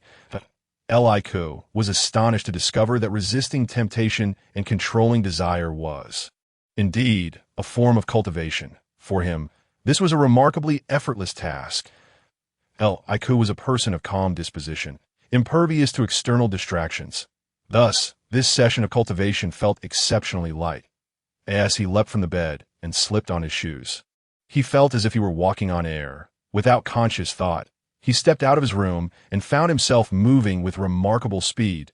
He quickly traversed from the front courtyard to the back garden, overwhelmed with joy at the exhilarating experience of cultivation. Suddenly, he felt a cool droplet on his forehead. Wiping it away, he discovered it was a raindrop. Looking up at the sky, he noticed dark clouds had gathered unbeknownst to him. With the first droplet falling, a deluge of rain began to cascade upon Li Ku. He hastily retreated to the covered corridor, where the inhabitants of the royal residence emerged, their faces alight with excitement as they exclaimed, "It's raining! Finally, it's raining! Our Tang dynasty is saved!" The entire Wangfu was bustling with people in their hands. They cradled various vessels to collect the precious rainwater, as if fearing that it might vanish at any moment. Suddenly, Li Ku was struck by a thought and swiftly commanded his servants to prepare a carriage. He then made his way to the edge of the fields. There, he observed the farmers joyously dancing amidst their crops. Despite being drenched from the rain, they radiated a childlike happiness. The crops, which had previously appeared listless from drought, now brimmed with vitality, and no longer did they droop. Instead, they stood tall and proud. That moment, Li Ku felt a profound sense of relief. It seemed that the grievances of the Dragon King of the Jing River had indeed been avenged, and the waterfolk had promptly returned the favor. Truly, there is honor among kin. At that instant, Li Ku remembered that he had yet to collect the sweet potato seeds, that he promptly instructed the coachman to head back to the imperial city. Li Shimin was standing at the entrance of the Taiji Hall, gazing up at the downpour with a heart full of joy and a smile gracing his face. Upon seeing Li Ku appear with an umbrella, he exclaimed, "Ku-er, come quickly. Just as you said, it has indeed rained. The waterfolk of the Jing River have come to repay their debt." Li Ku did not rush to respond to Li Shimin's words. Instead, he addressed the system, saying, "Claim the sweet potato seeds." "Understood. The sweet potato seeds you require have been successfully claimed and are now stored in the granary of the Wangfu. I soon took note of the term stored mentioned by the system, indicating that there were indeed a considerable number of sweet potato seeds. That he then said to Li Shimin, "Father, my purpose in visiting the palace is not to seek praise, but rather to report a matter of importance." Li Shimin, in high spirits, looked upon Li Ku with immense satisfaction and replied cheerfully, "Ku, speak freely. I am all ears." "Father, I have a friend from the western regions. Recently, he visited my Wangfu and brought with him a batch of sweet potato seeds. These seeds are remarkably resilient and drought-resistant, and their flavor is exquisite. That I intend for the people across the nation to cultivate sweet potatoes. This way, even in the event of a famine, they need not fear. Sweet potatoes are a food source that stores well. If harvested in favorable conditions, they can be preserved and consumed during lean years. Of course, Father, we are currently in the prime of spring and autumn.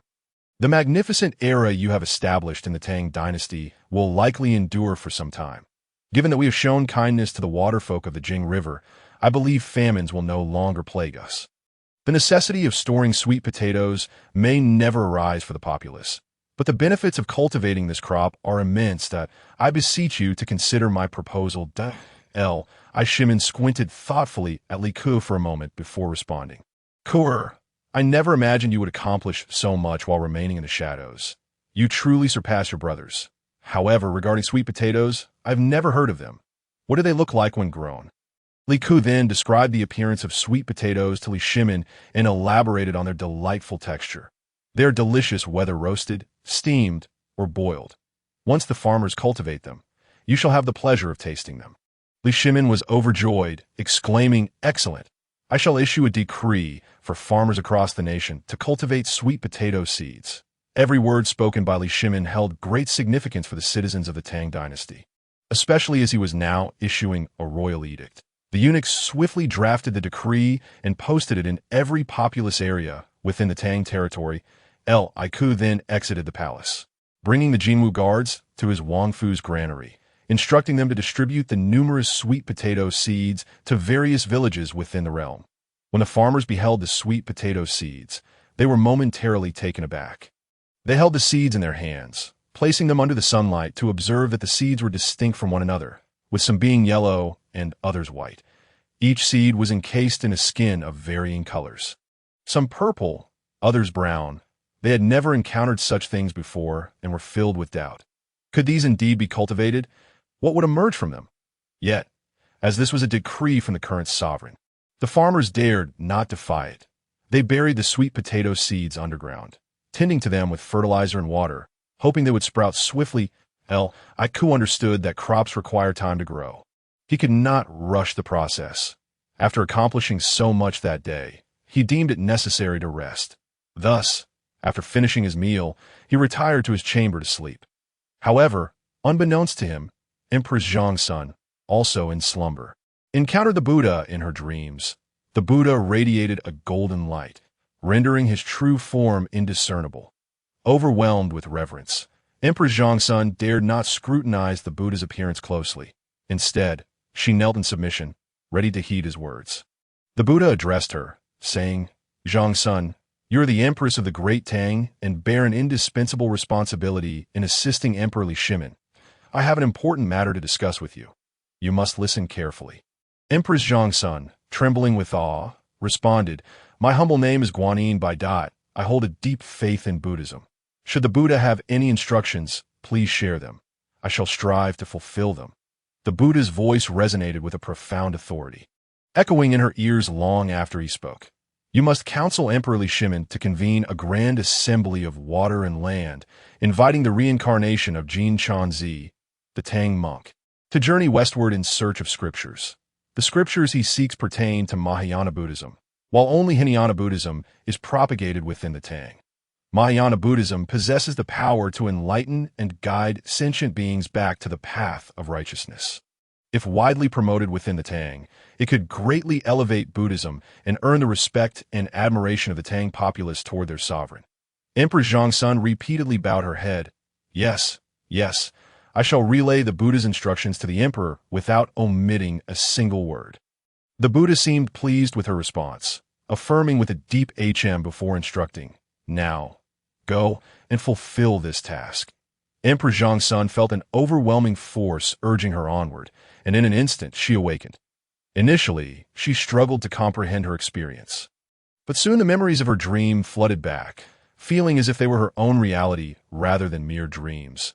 She swiftly roused the sleeping Li Shimin beside her and, risking great disfavor, conveyed the Buddha's message to him. Li Shimin, having been roused from a deep slumber, initially intended to reprimand Empress Zhang's son. However, upon hearing her words, he was taken aback. "Empress, is what you say truly the truth? If I discover even a hint of deceit in your words, I shall hold you accountable, regardless of the depth of our marital bond." Upon hearing the gravity in his voice, Empress Zhang's son fell to the ground beside the bed, kneeling and imploring, "I dare not fabricate or deceive the emperor regarding the Buddha's edict. Please, your majesty, trust in me." At last, Li Shimin believed her words. He instructed her, "All right, stand up. Since this matter comes from the Buddha, I shall heed his guidance. But why has the Buddha not appeared to me in a dream? Does he believe my intentions lack sincerity?" Empress Zhang's son hastily reassured him, "Perhaps the Buddha recognizes my sincere faith in Buddhism and deemed it the right time to guide me in my dreams, which is why he did not visit yours. This is not unusual." Li Shimin nodded, realizing that sincerity in any faith is paramount. Indeed, persistence yielded a response on the morning of the second day. The first task that Li Ku undertook upon awakening was to check in. The system's voice resonated. "Congratulations, host. Check-in successful. Reward: a stick of holy-grade fragrance." Furthermore, the host's long-term mission, which involves severing the tendrils of the Buddhist sect and disrupting its current layout, had reached a progress of 5.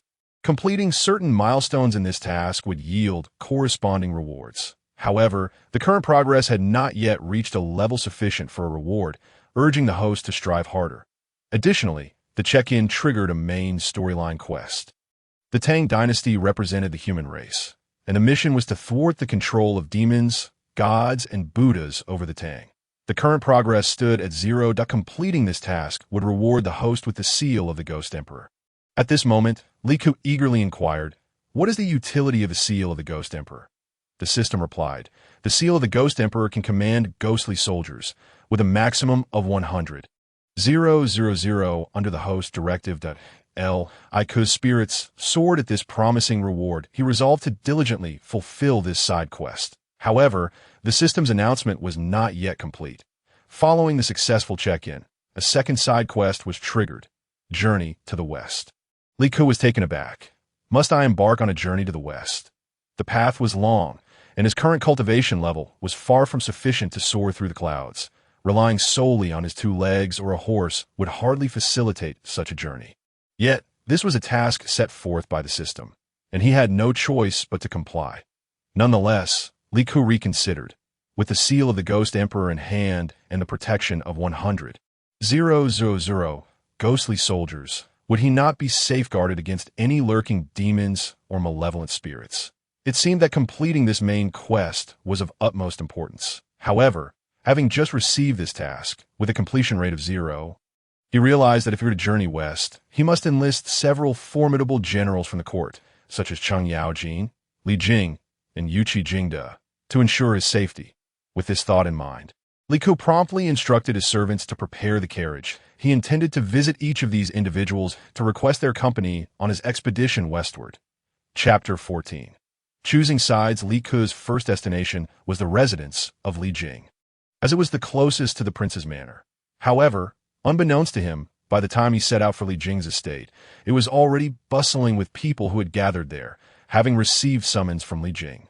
Their discussions revolved around a rather straightforward topic: which side to align with. Since ancient times, all ministers have had to confront this dilemma, although they were aware that Li Shimin had a lifespan of another 20 years. The crown prince and other princes had matured and begun to cultivate their own factions. At this juncture, choosing sides became particularly crucial. Aligning with the right faction could lead to a swift rise in fortune should the prince or supported prince successfully ascend to the throne. Conversely, an ill-fated choice could lead to their own decline alongside the prince or crown prince they had backed. Generally, if the crown prince or a particular prince were to inherit the throne smoothly, those who had supported them would often find themselves relegated to the fringes of the empire, disconnected from the central power of the palace, and even barred from remaining in Chang'an. For these nobles, accustomed to the opulence of Chang'an and its hedonistic lifestyle, such a fate was utterly unimaginable. They were reluctant to leave this place and deeply concerned that an erroneous alignment could entangle them with the misfortunes of their chosen prince, depriving them of wealth and comfort, and possibly leading to a tragic demise in a foreign land, an outcome no one wished to face. Thus, anxiety was etched on their faces. Cheng Yaojin, a man of straightforward disposition, promptly expressed his stance: "I believe the crown prince is currently in decline." Just the other day, during the performance in the Taiji Hall, the crown prince exhibited no initiative whatsoever, and he nearly fell victim to accusations from Prince Wu due to his mere smile. "I stand with Prince Wu. What do the rest of you think?" Yuqi Jingde pondered for a moment before responding. "What Lord Lu has said is entirely accurate. Prince Wu indeed displayed exceptional prowess that day. After avenging the Dragon King of the Jinghe River, our Tang has been blessed with favorable weather. Prince Wu is truly deserving of credit, and I too align with him. Indeed, Prince Wu has also brought sweet potato seeds, enabling our farmers to cultivate this reportedly delicious crop. The emperor must be growing increasingly fond of him. Aligning with Prince Wu at this juncture seems prudent." Qin Shubao also sided with Li Ku. Others, too, engaged in lively discussions, yet the prevailing sentiment leaned towards supporting Li Ke. This moment, Li Jing, who had remained silent for some time, addressed everyone. "Since you have all chosen to side with Prince Wu, we shall henceforth follow his lead. It would be advantageous for someone to establish a connection with Prince Wu while evading the crown prince's scrutiny. This matter is of great significance. Should our collaboration with Prince Wu come to the crown prince's attention, he may very well seek to undermine us, making it exceedingly difficult to escape his schemes. regardless of our accomplishments. After all, we all know what sort of person the crown prince is. He is no gentleman. Following Li Jing's remarks, everyone nodded in agreement. Just then, a hurried servant from Li Jing's household rushed into the meeting hall, exclaiming, "Report! Prince Wu has arrived." Instantly, everyone present rose from their seats, while Li Jing hastened to the door to greet him. As Li Ku entered the meeting hall alongside Li Jing, he noted that half of the court's influential figures had assembled, and he began to formulate his thoughts that he surmised that this gathering was likely to discuss alliances. It seemed fortuitous that he had arrived at this moment. He intended to gauge whether these individuals were genuinely inclined to follow him or would continue to serve the crown prince. Taking his seat at the head of the table, Li Ku addressed the assembled ministers. "Esteemed officials, please be seated." Li Jing's servant quickly brought in an additional chair for him, placing it beside Li Ku's. With an air of authority, Li Ku surveyed the room and spoke. "Today, I have come here with the intention of discussing certain matters with General Li, yet I find that I have fortuitously encountered you all. Therefore, I shall no longer keep my intentions concealed. I am planning to embark on a journey to the west in the near future, and would like to know if you would be willing to accompany me. I have not yet informed my father, but I believe he is likely to agree. Now, I await your thoughts on this matter." The ministers collectively bowed their heads in contemplation. What had previously been mere discussion now bore weight. Agreeing to accompany, Li Ku signified a commitment, binding them together in fortune and misfortune alike. Moreover, Li Ku's decision to undertake a journey westward amid such intense courtly strife left everyone puzzled. Should he not remain close to the emperor's side, consistently showcasing his abilities to gain favor? By choosing this journey, was he not potentially providing the crown prince and other princes with an opportunity to undermine him? The thoughts of Li Ku eluded the understanding of the masses, yet they dared not boldly inquire why he chose to act in such a manner. Consequently, a profound silence enveloped the assembly, as no one stepped forward to make a decision. Everyone was cautious, reluctant to voice their opinions openly. Speaking behind Li Ku's back was one matter. Addressing him directly was another, if he would alert their sentiments.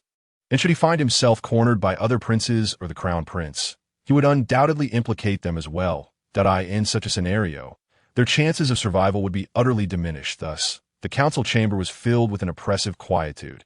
Li Ku discerned the trepidations of the ministers. None wished to reveal their intentions first. He cast his gaze upon the faces of Li Jing, Cheng Yaojin, Wei Chijin, Qin Shubao, Su Maogong, and others, noting their deliberate avoidance of his eyes.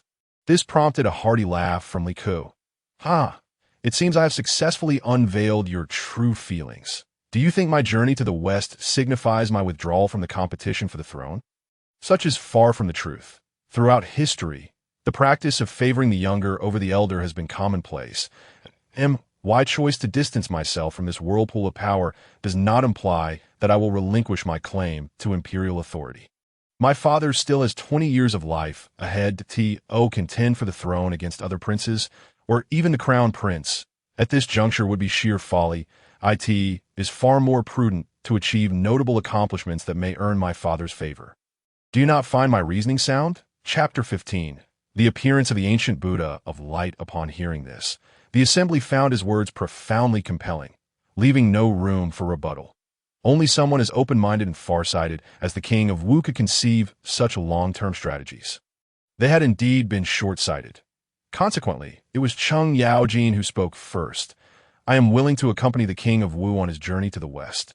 Following suit, Qin Shubao, Wei Chijin, Li Jing, and others expressed their eagerness to join him. Li Ku was highly satisfied with their responses. "Since you all wish to accompany me on this journey, I shall ensure to notify you first when the time comes. As for those who remain silent, I bear you no grudge. However, you must not divulge a single word of today as proceedings. Should I learn of any breach, you shall find no refuge in this world." As Li Ku spoke, each word resonated with authority and conviction, instilling a sense of trepidation among the attendees. Those who had not taken a stand immediately knelt in submission. "Wise King of Wu, please spare our lives," Li Ku chuckled coldly. "As long as you guard this secret, I shall spare your existence. Your attitudes today have determined your futures, that I hope you will act accordingly." With that, Li Ku departed from Li Jing's residence. Qing Yaojin turned to the others. Did we make the right choice? Li Jing, lost in thought, replied. Who can say? However, the king of Wu's previous statements were undeniably astute. Moreover, we had previously agreed to follow him. Those who waver now must surely feel more anxious at this point. We had unequivocally declared our allegiance, that Li Jing proclaimed. Since we each serve our own masters, I ask those who do not intend to follow the king of Wu to depart from my residence. Yet, not a single individual moved to leave. Li Jing eyed the remaining ministers and solemnly declared, from this day forth, we shall share both trials and triumphs as brothers. Our fates are now inextricably linked with that of the king of Wu. In the coming 20 years, we shall assist him in becoming the emperor's right hand, ensuring that the emperor cannot do without him. Can we accomplish this? Certainly. The hearts of all present were united. Devoid of hesitation, each expressed their loyalty. After leaving Li Jing's residence, Li Ku returned to his own estate. He recalled that the daily incense offering had yet to be made. It was possible that this daily offering was the source of the blessings that granted him this system. Li Ku, unwilling to delay, promptly claimed the sacred great incense he had earned from his previous sign-in and lit it. After bowing thrice before the statue of Zhao Gongming, he reverently placed the sacred great incense into the censer. Zhao Gongming, who had been meditating on his mat, suddenly felt an overwhelming surge of incense power enveloping him. This profound faith and merit catapulted him from his mat into a state of exaltation. The entire palace seemed infused with the richness of incense energy, leaving Zhao Gongming feeling invigorated yet slightly disoriented. What is happening? The incense power bestowed by my follower had already granted me the ability to guide sentient beings for millennia. This new influx of incense power surpasses all previous offerings. Quickly, he reached out with his divine senses and confirmed that it was indeed Li Ku once more. This time, the incense he offered was of sacred quality. Zhao Gongming was almost moved to tears. What immense faith must one possess to present such a sacred offering? Li Ku had chosen to honor him with it. Zhao Gongming felt profoundly touched. In the royal court, the majority adhered to Buddhism, making Li Ku's devout faith in the god of wealth a rare and precious occurrence. Zhao Gongming never expected that he, a deity long forgotten by the masses, would experience such a day. In the past, that had been labeled as a heterodox sect, mingling with all manner of beings. During the Fengshan period, he had only attained the title of god of wealth through his years of cultivation.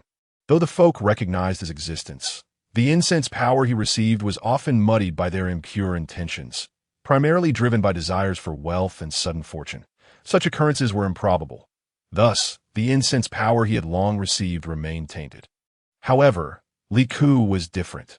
Since his birth, he had been cherished by consort Yang, receiving daily offerings of incense. His unwavering wish for the safety of mother and child was a purity of intent not possessed by many. Zhao Gongming suddenly felt a surge of admiration for Li Ku, wishing to forge a friendship. He no longer regarded his divine status as something lofty. He considered Li Ku to be a potential companion. Yet, one matter puzzled him. It seemed that Li Ku's fate had undergone a transformation, that a golden halo appeared to encircle him, a phenomenon usually reserved for deities. Could he be a reincarnated god? Zhao Gongming pondered this possibility with increasing conviction. It seemed that Li Ku required no protection from him. Rather, he felt compelled to cultivate a relationship with Li Ku. Meanwhile, Guanyin Bodhisattva had been forgotten by the masses. Since her return to Ling Mountain, she had faced punishment from the Tathagata Buddha, compelled to meditate on her transgressions for 3 days. Upon the conclusion of her penance, she approached the Grand Hall of Lane Temple and addressed the seated Tathagata Buddha. Disciple has achieved enlightenment. Perhaps I am ill-suited for orchestrating this journey to the west, that I wish to relinquish this task, allowing other celestial disciples to take over. The ancient Buddha of light immediately interjected. How can you so swiftly abandon your responsibilities? This endeavor has been your sole design. To withdraw now would be to strike a blow against the Tathagata Buddha. Are you harboring resentment for your punishment? The visage of Guanyin Bodhisattva remained serene and unperturbed. The disciple could only acknowledge the limitations of his own abilities.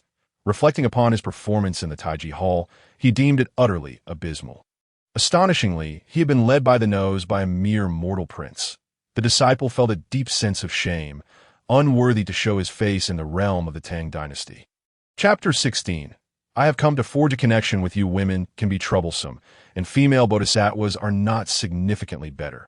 This was the sentiment nestled within the heart of the ancient Buddha of light.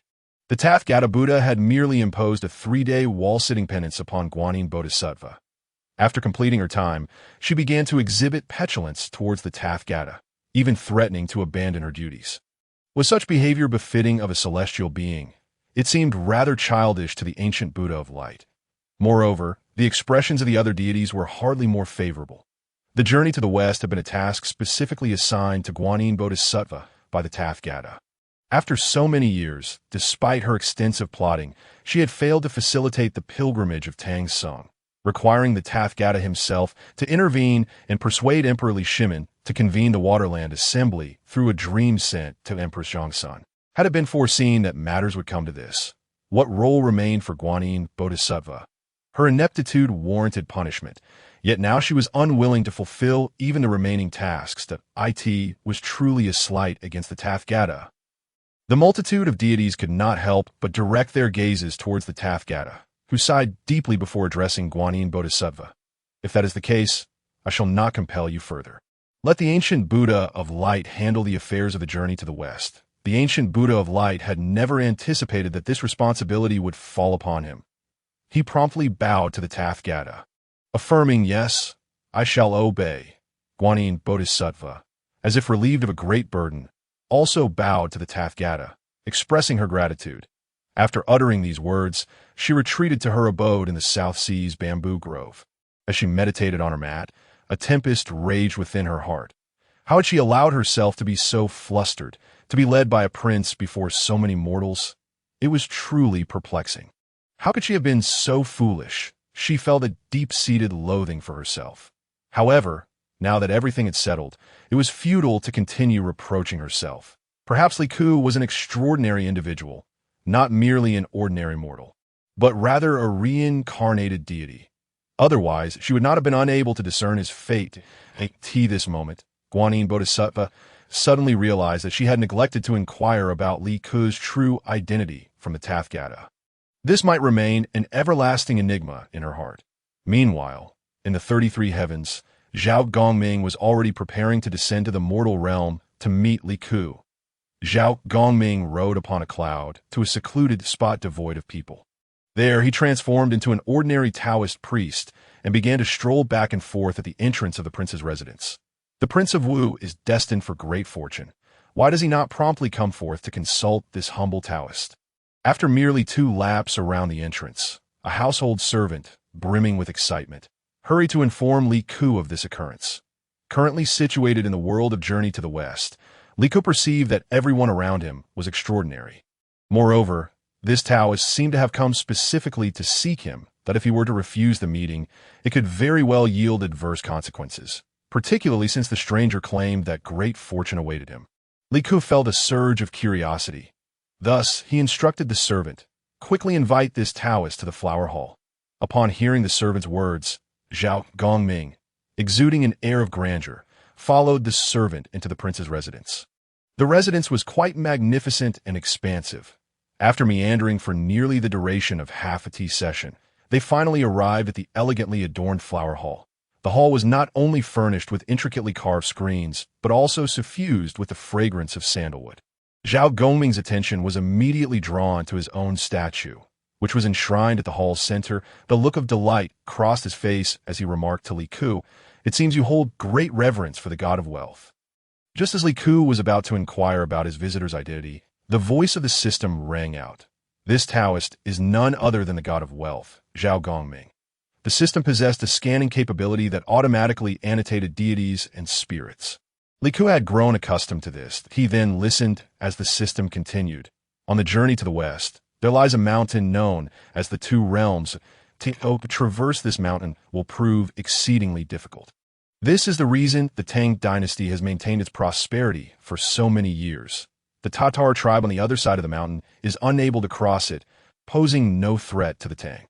However, now that the host intends to travel westward, this mountain becomes the greatest obstacle to be surmounted. Therefore, it will be prudent to seize this opportunity to request Zhao Gongming to flatten the Two Realms Mountain. Is this request reasonable? Li Ku pondered this question repeatedly in his mind. Yet, since the god of wealth had already arrived, it signified that his sincerity had moved him if he were to articulate his request. Perhaps he could indeed receive assistance. Thus, Li Ku hastily invited Zhao Gongming to take the seat of honor and commanded the servant to bring tea. Zhao Gongming lifted the teacup, extolling its virtues. "This is a jade cup. One such cup is worth a fortune. For the prince to entertain me with such a precious vessel seems rather extravagant, does it not?" Li Ku smiled slightly. "Why must you continue to conceal your true identity? You are none other than the god of wealth, Zhao Gongming. I wonder what brings you down from the heavens today." Zhao Gongming was taken aback that a mortal could see through his true identity. He burst into hearty laughter. "Well, since you have discerned who I am, I shall no longer keep it hidden. I am indeed the god of wealth, Zhao Gongming. Your unwavering devotion and daily offerings have touched my spirit, prompting me to come and forge a connection with you. I could scarcely believe that his daily offering of incense had summoned a deity. However, this was Journey to the West, a realm rife with deities, demons, and spirits. The descent of a celestial being was not at all unusual here. Thus, he resolved not to display excessive astonishment, for that would appear abnormal. With equanimity, Li Ku replied, "In truth, it is my mother who has instructed me to perform this daily offering." Zhao Gongming let out another hearty laugh. "Prince, why do you still hide behind veils? If your heart were not sincere, I would have been unable to perceive your devotion. To claim that your actions are merely in obedience to your mother's command. Do you not wish to form a bond with me? I have made the first move. Will you allow this splendid opportunity to pass without expressing any desires? Through your offerings, I have attained considerable spiritual power, as long as you do not request me to create chaos in the heavenly palace. I can assist you with other matters. However, you may only present me with one request. Asking for more would be deemed overly greedy." Chapter 17. Flatten the Two Realms Mountain. Li Ku had initially been uncertain of how to voice his request, but was taken aback by Zhao Gongming's eagerness.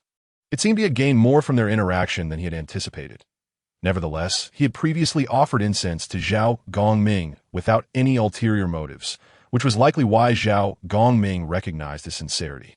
Now, was it contrary to his original intent to request Zhao Gongming's assistance in flattening the Two Realms Mountain? Could it be that Zhao Gongming was testing him?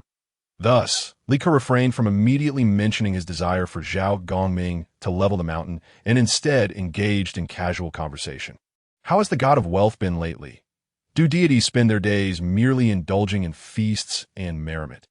Zhao Gongming was indeed stirred by Li Ku's words, evoking memories of sorrow that he sighed deeply and remarked, "The world knows well the allure of immortals, yet few comprehend the burdens that accompany such a celestial existence. That I am merely a remnant of the divine forces of Jiejiao, having endured tremendous calamities. In the past, I could only receive offerings of dubious purity. Were it not for your presence, my powers could not have possibly regained their former state in such a short span. Thus, I found myself appearing unexpectedly within your royal abode, wishing to assist you in fulfilling a cherished desire. This not a fortuitous occurrence."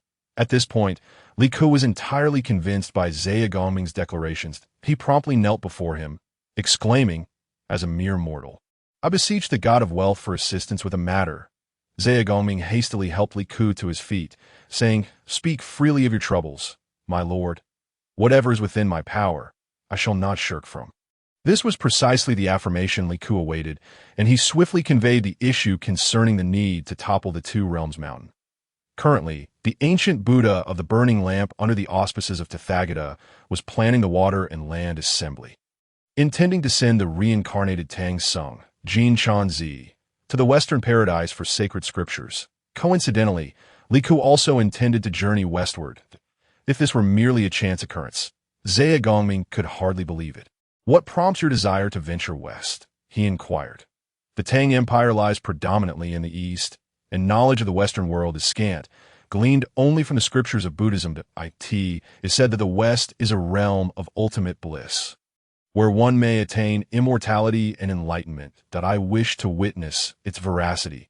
Should I discover that these claims are not but the fanciful words of Buddhist disciples, I shall unveil the truth to the citizens of the Tang. I cannot permit Buddhism to proliferate within our domain. Though it cannot be deemed a heretical cult, it holds little value for the flourishing era of the Tang. Hence, my ultimate goal is its total eradication.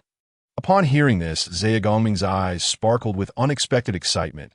He had never anticipated that this so-called idol prince harbored such grand ambitions. Should Buddhism be vanquished, the indigenous sects could indeed be revitalized, particularly Jiejiao, to which he was devoted. All beings that once stood alongside him as disciples of the celestial master would be resurrected.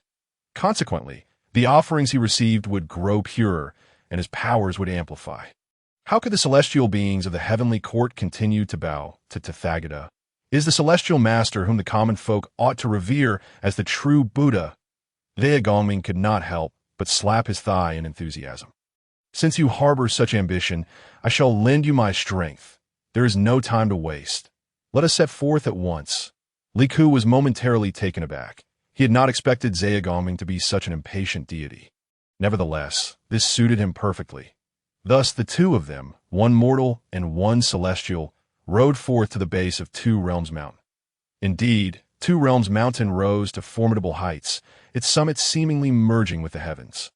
Standing at its foot, Li Ku estimated its elevation to surpass that of Mount Everest, albeit lacking snow, due to its unique climatic conditions. Attempting to circumvent the mountain on horseback, he rode for nearly an incense's time without sighting an end. He consequently returned to Zhao Gongming and inquired, "God of wealth, this mountain is so vast. Can you truly topple it?" Zhao Gongming, brimming with confidence, replied, "Had you asked me this before, I might have harbored doubts. Yet this moment, my powers have reached an unparalleled zenith. To topple this colossal mountain is not a daunting task for me. But are you certain you wish for me to undertake this endeavor? Do you not seek wealth or longevity for yourself?" Li Ku nodded earnestly. "I only desire the mountain's collapse to facilitate my westward journey." Zhao Gongming acquiesced. "Very well. I shall fulfill your wish." Suddenly, Zhao Gongming ascended into the air, chanting incantations, enveloped in a resplendent golden light. Upon completing his spell, he gestured as if to push, and indeed, Two Realms Mountain began to tremble ominously. Witnessing this spectacle, Li Ku hastily urged his steed backward. Once he deemed himself at a safe distance, he turned to behold the mountain erupting in a cacophony of explosions, akin to countless cannons bombarding its majestic form. The detonations connected, producing a thunderous roar, and immense boulders cascaded down the mountainside. The once mighty mountain, extending for dozens of kilometers, appeared on the brink of collapse. Li Ku, awestruck by the unfolding scene, felt a surge of astonishment. Fortunately, the vicinity of the mountain was devoid of habitation. Otherwise, the collapse would have spelled disaster for any nearby dwellings. Zhao Gongming had indeed augmented his powers through the offerings he received, enabling him to perform such an astonishing feat the thunderous sounds reverberated in Li Ku's ears like celestial thunder. Then an unforgettable sight unfolded before him. The mountain stones crumbled and collapsed in their entirety. In a breathtaking moment, Two Realms Mountain fell with a tremendous crash, sending dust and debris swirling for miles. Li Ku quickly shielded his eyes and retreated several miles on horseback. When he felt the chaos had settled, he lowered his sleeves to reveal Zhao Gongming. Grinning at him, "I have fulfilled my promise. Two Realms Mountain lies in ruins. You may embark on your westward journey whenever you wish. As for me, I must return to the 33 heavens. Our meeting today was merely to express my gratitude. Should fate allow, we may meet again." Chapter 18. The Tartars have surrendered.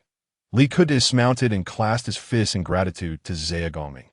"There is no need for such formality," Zhao Gongming replied. "Had you not aided in the enhancement of my powers, I could not have assisted you in realizing your desires. Therefore, we are even to Li Ku earnestly declared, "I will continue to offer my devotion to you, ensuring the incense burns brightly."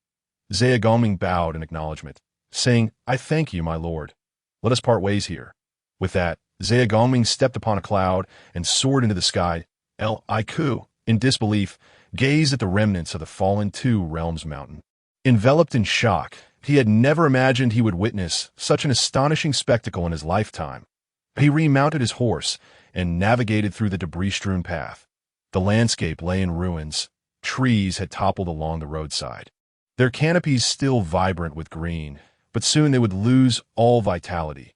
The creatures that once inhabited Two Realms Mountain now fled in panic. Chaos reigned all around. Yet despite the tumult, a smile crept upon Li Ke's lips. This was the outcome he sought. With the mountain's fall, one more obstacle to his journey westward had been removed. How could he, with his mortal frame, have easily traversed Two Realms Mountain otherwise? It would have taken him at least 10 days. But now, with Zhao Gongming's incantations, the mountain lay in ruins that he would no longer need to take circuitous routes. Truly, reverence towards the divine yields tangible results. Feeling elated, Li Ke unknowingly ventured far until he realized he had crossed into Tartar territory. Before he could retreat, he found himself encircled by numerous soldiers clad in Tartar attire, who demanded, "Who are you? What brings you here?" Li Ke pondered with dismay. He had become so carried away with joy that he inadvertently crossed over the Two Realms Mountain and found himself within the territory of the Tartars. This was certainly not a favorable situation. However, being exceptionally clever, he quickly devised an explanation. Thus, he proclaimed, "Did you witness the thunderous collapse of the Two Realms Mountain moments ago? I shall speak frankly. I am the one responsible for this event. I hail from the Tang dynasty, and my solitary appearance before you serves as a formal warning, urging you to surrender to the Tang at once." "What? Surrender to you? Ha ha ha! How amusing it is to discover such a ludicrous jest in this world." The Tartar warriors clearly did not believe that the mountain's downfall had anything to do with Li Ke. Yet, undeterred, he continued, "Do you not find the timing of my arrival here rather fortuitous? Typically, no one dares to approach the vicinity of the Two Realms Mountain. Even hunters reside far from its reach. Why is that? It is precisely because they fear you, who dwell on the other side. However, now that the mountain has fallen, the barrier between the Tartars and the Tang has been removed, leading to one of two possible outcomes. Either you conquer the Tang, or the Tang prevails over you. You may consult your leader. How much chance does he have against the formidable forces of the Tang?" Li Ke's words finally instilled a sense of fear among the armed Tartar soldiers. They hastily dispatched one of their own to report to their chief. After a brief interval, the messenger returned. "Our chief requests your presence." Li Ke then rode his steed to the dwelling of the Tartar chief, dismounted, and strolled in with an air of nonchalance. The Tartar chief appeared almost primitive, clad in garments fashioned from animal hides, adorned with necklaces of beastly teeth.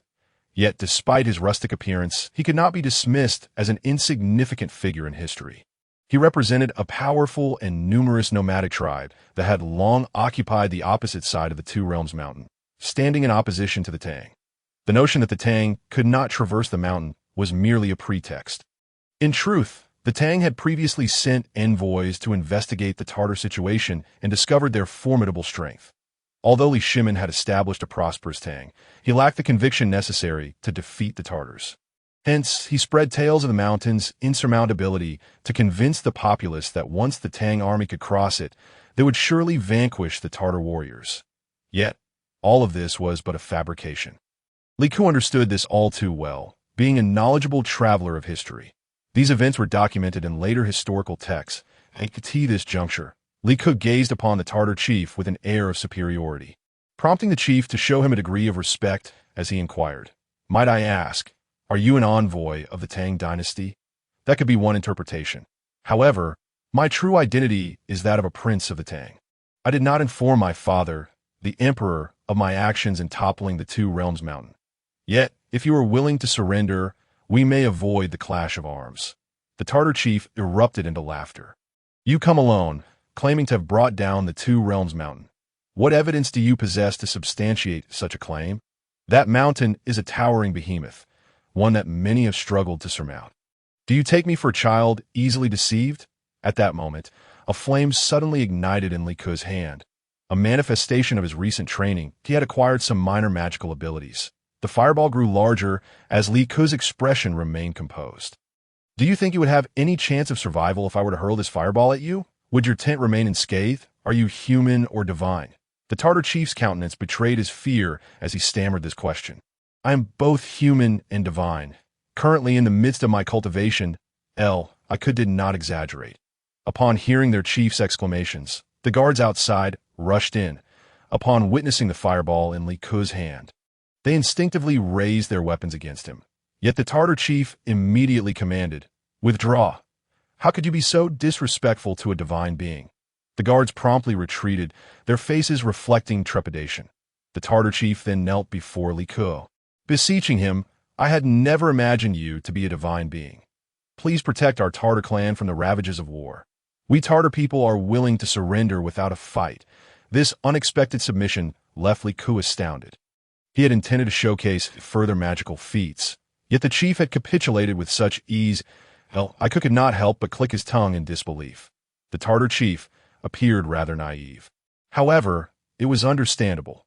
Had he not possessed the support of the system and encountered numerous divine beings himself, he too might have been as ignorant and fearful of the unknown. Such reactions are innate to humanity and thus hardly surprising. Chapter 19. Concealing one's power and fame. Li Ke then spoke sternly to the Tartar chief. "Are your words sincere?" The chief replied earnestly, "Of course. I am a clan leader. My words carry weight." Li Ke smirked. The Tartar chief certainly wielded the idioms of the Central Plains with remarkable fluency. "It is getting late. Will you be willing to come to the Tang tomorrow and inform my father of your people's desire to surrender?" The Tartar chief eagerly affirmed, "Certainly. Moreover, I can prepare some gifts for the Tianka Khan during this night." I could sense that the Tartar clan had long harbored intentions of submission. The mere barrier of the Two Realms mountain had prevented them from approaching the Tang. This realization clarified why the Tartar chief had prostrated himself in reverence upon witnessing Li Ke's minor display of magic. It all made perfect sense, as for the earlier incident where Tartar soldiers had pointed weapons at him. It was likely the chief had not yet communicated his intentions to them, resulting in their disrespect. For a leader, safeguarding the peace of his tribe is paramount. The reputation of Li Shimin of the Tang had surely reached the ears of the Tartar chief. He wished to prevent the iron hooves of war from trampling his land, thus making this choice. This placed Li Ke in a position of great advantage, why simply venturing into Tartar territory alone. He had managed to secure the loyalty of the valiant Tartar nation to the Tang, a monumental achievement. Upon returning to the palace and reporting this to Li Shimin, the emperor regarded Li Ke with disbelief. "Is what you say true? The Tartar numbers at least exceed 100,000. Have they not contemplated crossing the Two Realms mountain and bringing war to the Tang? Moreover, how did you manage to traverse that mountain? Is your information accurate, or is it merely a figment of your imagination?" Just as Li Ke was about to respond, a panicked Jinwu guard rushed in, exclaiming loudly, "Report, Your Majesty, the Two Realms mountain has inexplicably collapsed. The sole barrier between the Tang and the Tartars has been eradicated." Li Shimin nearly lost his footing, his legs trembling. It turned out that all of Li Ke's assertions were indeed true. The Two Realms mountain had been leveled to the ground. He had entered Tartar territory and persuaded the Tartar chief to surrender to the Tang. Shimin waved his hand, instructing the Jinwu guard. "You may leave. Also, have the Hanlin Academy draft an edict to calm the populace and announce to the world that the Tartars wish to surrender." A glint of astonishment flickered in the eyes of the Jinwu guard. "What? The Tartars are so readily inclined to submit to the Tang? There's been no word of any envoys sent from the Tang to negotiate their surrender. What on earth is happening?" It is truly shrouded in mystery. However, the Imperial Guards are acutely aware of their insignificance, and thus they dare not speak further, merely responding with a respectful yes, before swiftly making their way to the Hanlin Academy.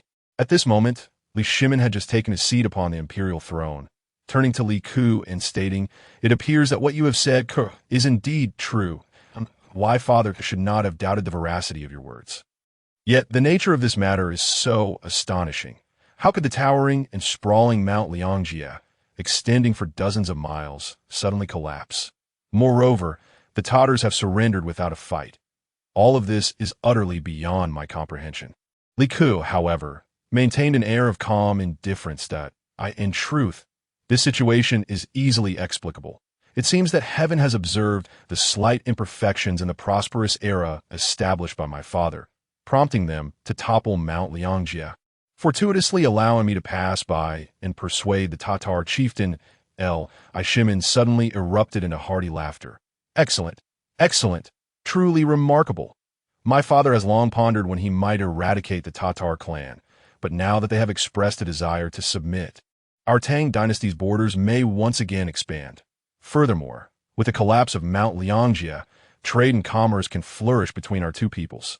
This holds immense significance for both our nations.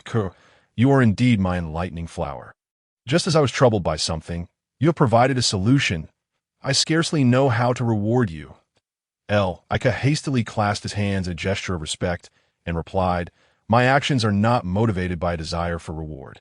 They are solely for the sake of the Tang dynasty. What a noble sentiment for the sake of the Tang dynasty.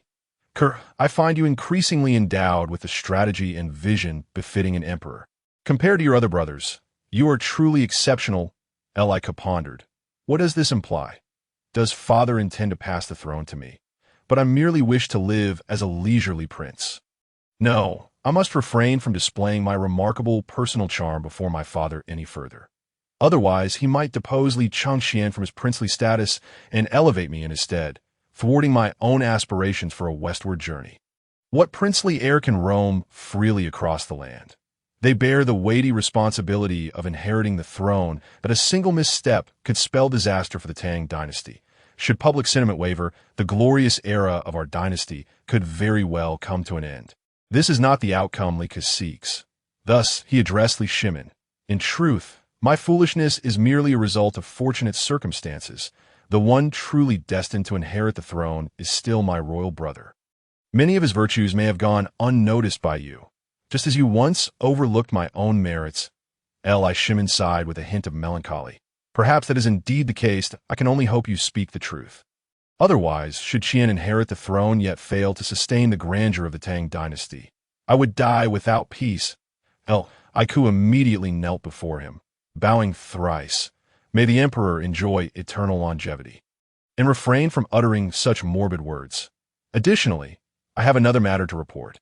I intend to embark on a westward journey, taking with me several esteemed generals and ministers from your side. I hope for your permission in this endeavor. Li Shimin had initially planned to cultivate Li Ke's abilities, but was taken aback by his apparent disinterest in the struggle for power. Chapter 20. Persuading Li Shimin. After a moment of contemplation, Li Shimin inquired, What is your purpose in journeying westward? What has prompted this sudden desire? Li Ke promptly replied, In truth, I have harbored this intention for quite some time. Recently, I learned that the Buddha had sent a dream to Empress Chang's son, urging you to hold a water and land assembly and to send the reincarnated Tang Sung westward to seek scriptures. Thus, I have been inspired to travel westward, yearning to witness the so-called Western paradise and discern whether it truly aligns with what is described in the scriptures. With you possessing 20 more years of life, I believe I can embark on this journey without concern. Furthermore, with the protection of those esteemed generals and ministers, my safety would be assured. I earnestly hope for your approval. Considering the current stability of the realm and the resolution of previous droughts and locust plagues, Li Shimin's spirits were high. Thus, even if Li Ke were to take several officials with him, he felt confident in the stability of his empire. With a favorable mood, he asked, Whom do you intend to take with you? Li Ke proceeded to present an extensive list of ministers willing to accompany him on his western journey, seeking his father's consent for their participation. Upon hearing this, Li Shimin was taken aback. My goodness, you plan to take nearly half of my court's ministers. These are the very pillars of my administration. Li Shimin hesitated, and Li Ke, sensing his father's apprehension, understood the implications of such a significant departure. He earnestly addressed Li Shimin. My intention in bringing these esteemed ministers westward is to allow them to be enlightened by the Dharma and return with a divine disposition, thereby serving the Tang dynasty even better. Li Shimin countered, Did you not previously express reluctance to promote the Dharma? Li Ke smiled. Indeed, I have harbored biases against it. Yet if the Buddha can truly liberate all beings and enable those who journey westward to attain enlightenment, would not leading these pillars of the Tang dynasty to the west constitute a noble endeavor? Even if everything espoused by the Dharma is merely illusory, the testimonies of these esteemed ministers would reveal the truth behind Buddhism. allowing you to decisively eradicate it and promote our indigenous beliefs. Ultimately, this holds only benefits for the Tang dynasty. Li Shimin fell into deep contemplation, weighing the feasibility of Li Ke's proposition. Li Ke refrained from further elaboration, as his position had already been made abundantly clear. To elaborate further might seem superfluous and risk inciting his father's displeasure. Now, he needed to guide rather than command. Indeed, after pondering for a while, Li Shimin struck the armrest of the dragon throne and declared, "Very well, I grant you permission to journey westward and take along the ministers you mentioned. Additionally, I shall assign a contingent of imperial guards to ensure your safety." Li Ke considered that the journey would be long and arduous, and it would not be prudent to burden his ministers continually with tasks. Having some imperial guards to assist him would be beneficial. Thus, he readily accepted the arrangement, kneeling before Li Shimin and bowing thrice. "Thank you, Father. Long live the Emperor." However, Li Shimin soon had another matter to discuss. "For the upcoming Water and Land Assembly, I intend for you to preside over it personally. This shall be your final task before your westward journey, for I have come to realize that your abilities far exceed my expectations. Since this assembly is a directive from the Buddha himself, it must be led by someone who is calm and wise. I believe you are the best candidate for this role." Li Ke felt he had no grounds to decline. Thus he acquiesced. The Water and Land Assembly was set to commence in 49 days. Swiftly, Li Ke embarked on the preparations that, on one hand, he sent out invitations to invite eminent monks from various temples to gather in Chang'an. On the other hand, he had to arrange the venue for the assembly. Naturally, this matter also required public notification through the posting of proclamations, so that the subjects of the Tang dynasty would be duly informed. In summary, Li Ke was busily engaged, relishing every moment. Meanwhile, the ancient Buddha of Light, who had previously pledged to assist the Tathagata in orchestrating the assembly, observed with a sense of gratification as the event unfolded in an orderly manner. Thus, he journeyed upon clouds to the purple bamboo grove in the South Sea, where he found Guanyin Bodhisattva. "Guanyin, you have long been planning this matter. It would be beneath me to usurp your achievements. Therefore, I believe it is most fitting to entrust this task to you, allowing you to enlighten the reincarnation of Jin Chanzi, the Tang monk.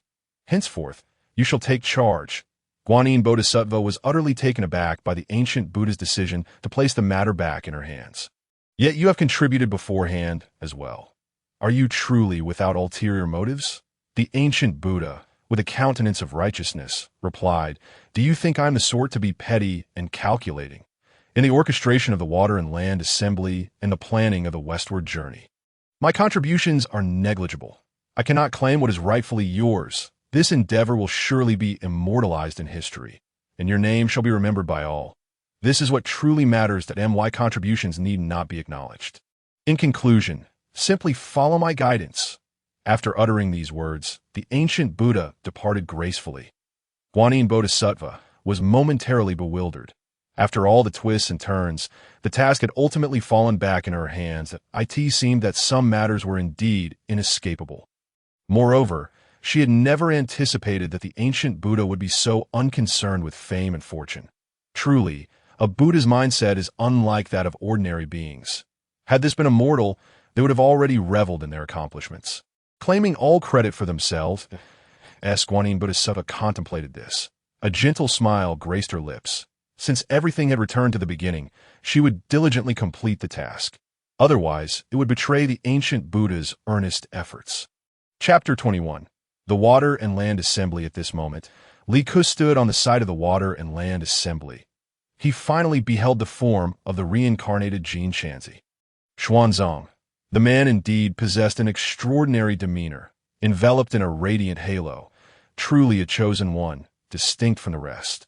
When he stood among other eminent monks, they instantly paled in comparison, with only he shining resplendently. The assembly was personally presided over by Li Ke, who then addressed the esteemed monks. "It is now time for Master Xuanzang to elucidate the teachings of the lesser vehicle. I invite Master Xuanzang to ascend the platform and deliver his discourse." Xuanzang ascended the steps adorned with a red carpet with measured grace. He exhibited no signs of fear in the presence of Li Ke, the king of Wu, but rather maintained an air of tranquility.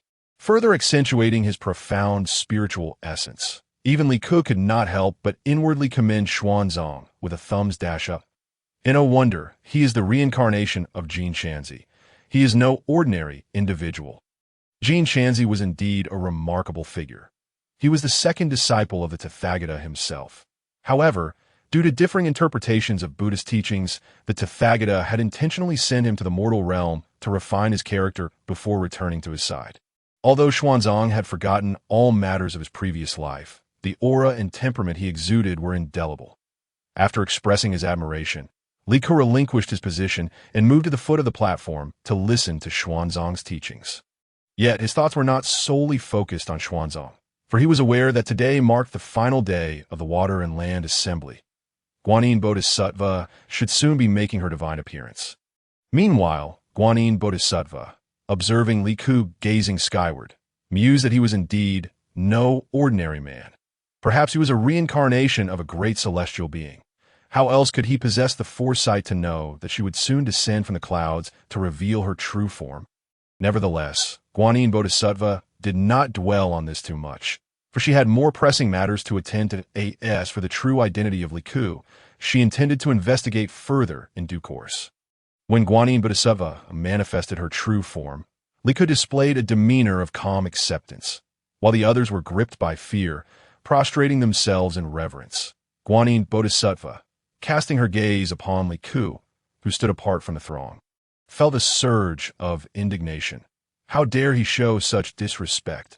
While everyone else knelt, he chose to remain standing, offering her no semblance of honor. Yet, despite her inner ire, Guanyin maintained a facade of benevolence. I have long heard of the Water and Land Assembly taking place within the Tang realm, gathering to expound the Dharma, and thus I have come to find those of destiny at this moment. Li Shimin stood to the side of the platform that he had been seated, but now rose to show respect to the Bodhisattva. His thoughts diverged from Li Ke's as the true dragon of the heavens. He could not easily kneel. Even before Guanyin Bodhisattva, he could not make an exception. Otherwise, how could he uphold his imperial authority? Moreover, he had already been informed of the Bodhisattva's purpose through the words of Empress Changsun.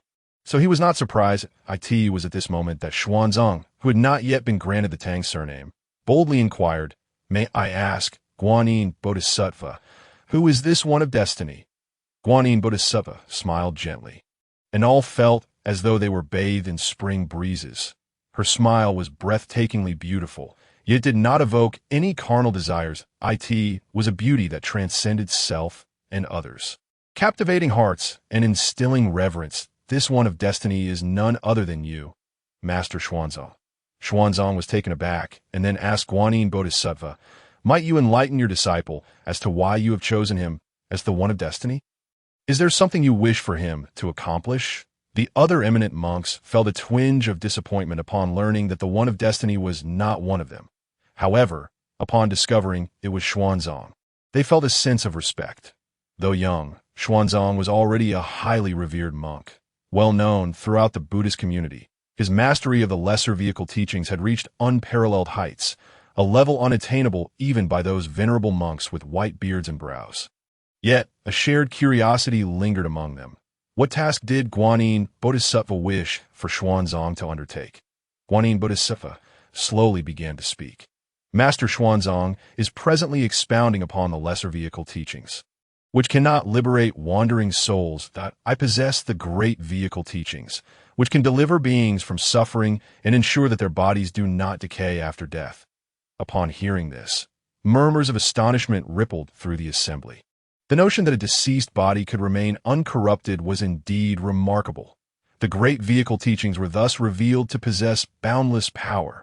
No wonder Guanyin Bodhisattva had chosen Xuanzang for this significant task, a matter of immense merit within the Buddhist realm. We, the ordinary and mediocre, could hardly compare ourselves to Master Xuanzang. Indeed, this matter is only suitable for Master Xuanzang to undertake. Yet, Guanyin Bodhisattva, might I inquire where these great vehicle teachings can be found?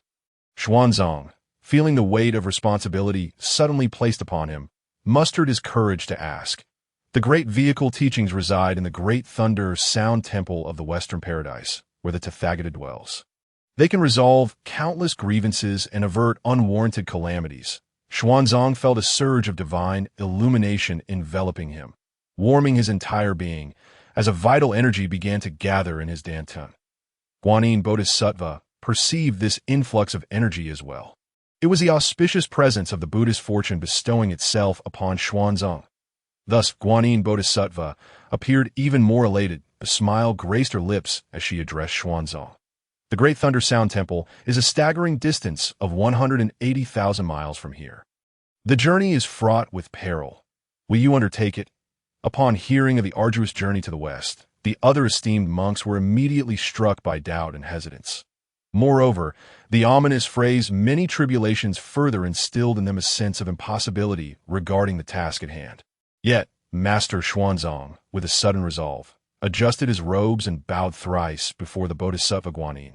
Acknowledging that the chosen vessel for this sacred quest was none other than himself, he felt a profound duty to embark on the pilgrimage to acquire the Buddhist scriptures and subsequently return to the eastern lands to propagate the Mahayana teachings and liberate sentient beings. With a gentle nod, Guanyin conjured a resplendent brocade robe and a 9-ringed alms staff from thin air. Chapter 22. We shall accompany you. The brocade robe, adorned with 7 treasures, was impervious to water and fire, serving as a protective charm against malevolent forces. The assembly could not help but direct their gaze towards the magnificent garment. It shimmered with an array of jewels, and the crimson fabric, interwoven with golden threads, exuded an air of unparalleled luxury and rarity. The monks, some of whom had lived into their 70s and 80s, felt a pang of envy, having never possessed such a precious item, especially one belonging to the Buddhist pantheon.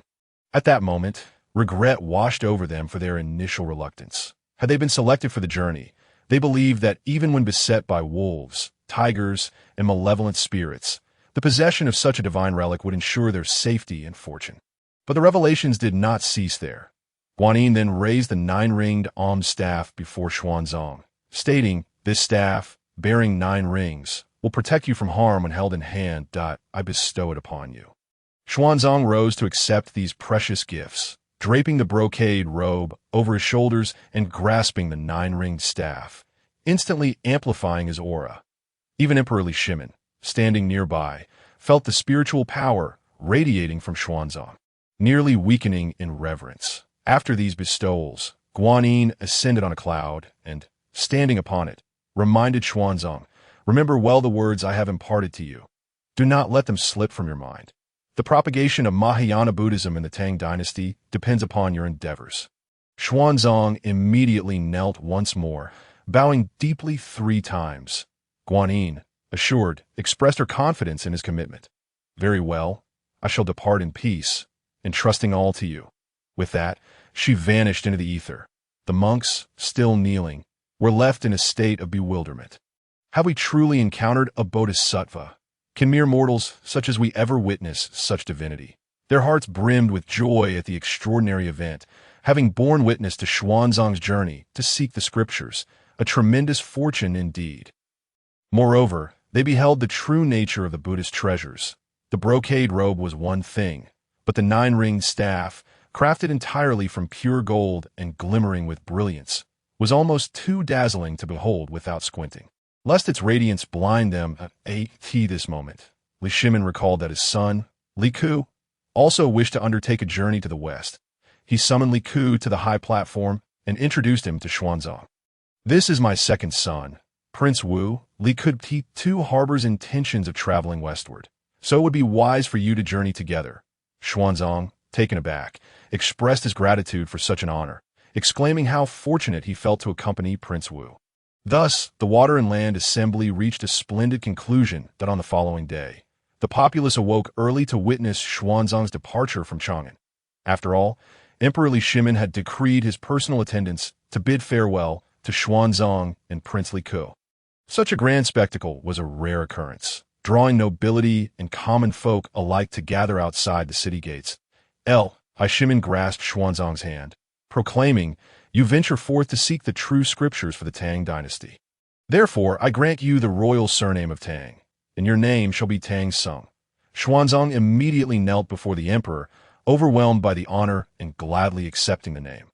Furthermore, I bestow upon you a courtesy name, Sanzong. As you seek the 3 collections of scriptures, Xuanzang bowed thrice once more, expressing his profound gratitude. Thank you, your majesty. Long live the emperor. Li Shimin then assisted Xuanzang to his feet and presented him with a purple gold alms bowl. This bowl is a national treasure of our Tang dynasty, composed of a unique blend of gold, copper, and iron, gifted to us by foreign envoys. It is exceedingly rare. I bestow it upon you to aid in your alms gathering and to be preserved with care. Xuanzang accepted it with astonishment, noting its surprising weight. Thank you, your majesty. Not yet. You need not thank me just yet.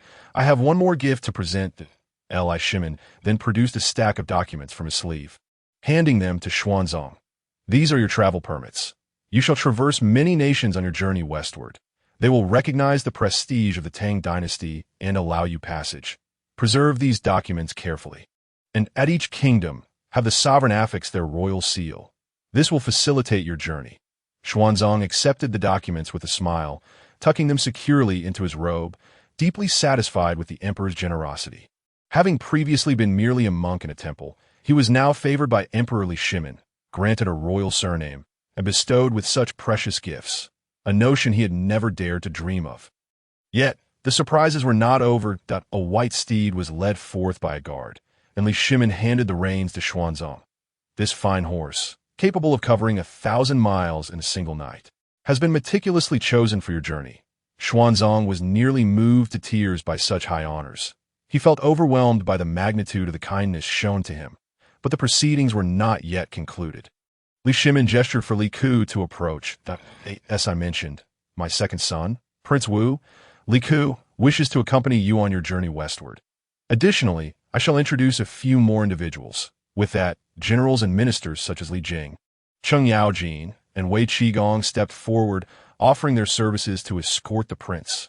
Originally, they were to accompany the prince, but since you are also embarking on this journey, it seems fitting for you all to travel together. Chapter 23.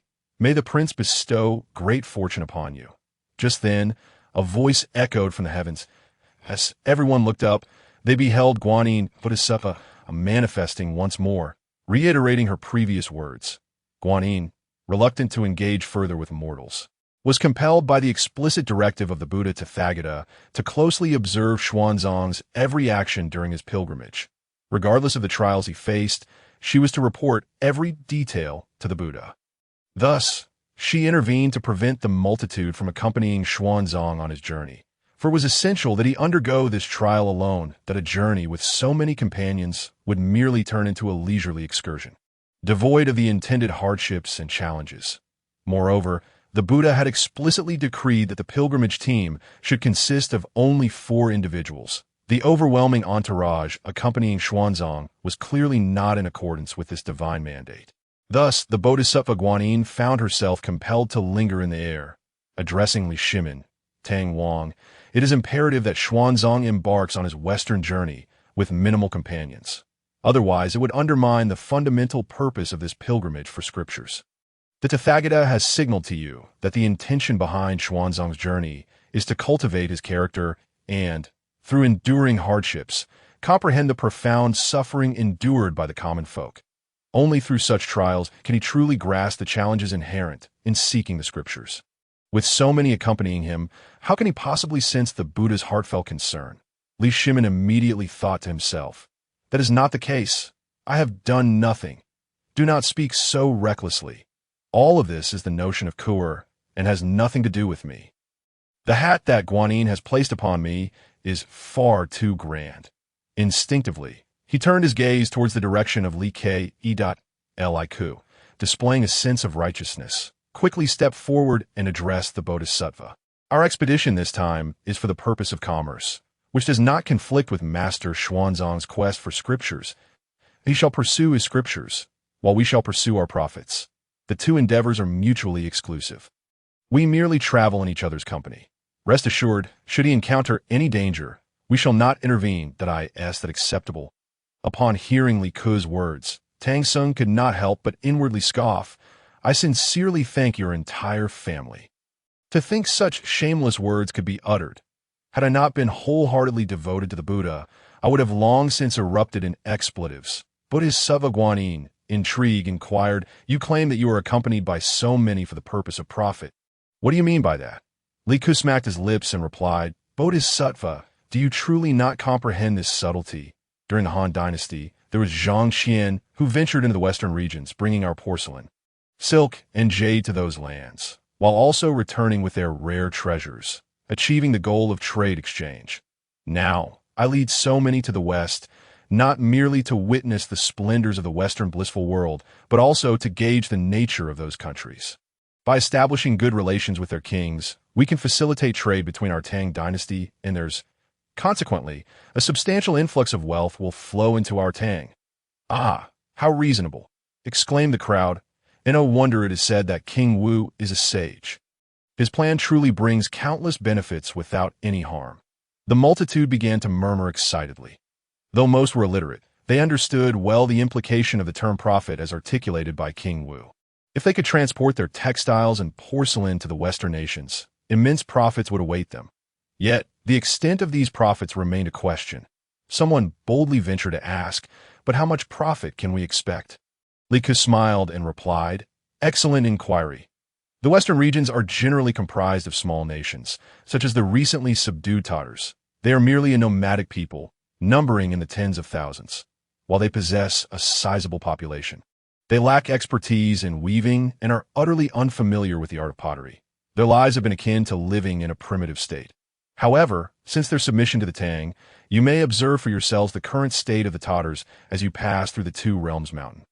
They have begun to decorate their homes with porcelain and have employed our Tang artisans to construct their houses. Henceforth, they shall bid farewell to those tents that offer little comfort in winter and summer alike. The craftsmen who build for the Tatars shall undoubtedly receive their due rewards. Have you not seen your neighbors or kin, or even yourselves, receiving yaks and goats from the Tatars as payment? These animals can then be sold in the market for money. In this brief span of months, the people of the Tang have evidently reached a tacit understanding with the Tatars. You disseminate our advanced craftsmanship and culture, and they provide you with appropriate recompense. Surely, you have all profited handsomely by now. Is this not the most vivid example? And this is merely a small nomadic tribe near the Two Realms Mountain. When we reach the more distant Western nations, their demand for silk, porcelain, and jade will be even greater. If we articulate our desire to engage in trade and friendship, will we not all stand to gain even more? Is this not sufficient to entice you? Do you not yearn for wealth? Indeed, we dream of it. Thank you, King Wu, for enlightening us. We are now suddenly awakened. Guanin's insistence on preventing King Wu and the others from accompanying Master Xuanzang on his journey was evidently hindering our opportunity to prosper. Even Guanin could not treat us thus. Have you not always extolled your role in alleviating suffering? Yet now you seek to obstruct our path to wealth. Without money, how can we escape our hardships? Our sole desire is to earn a living. Wealth is what we yearn for most.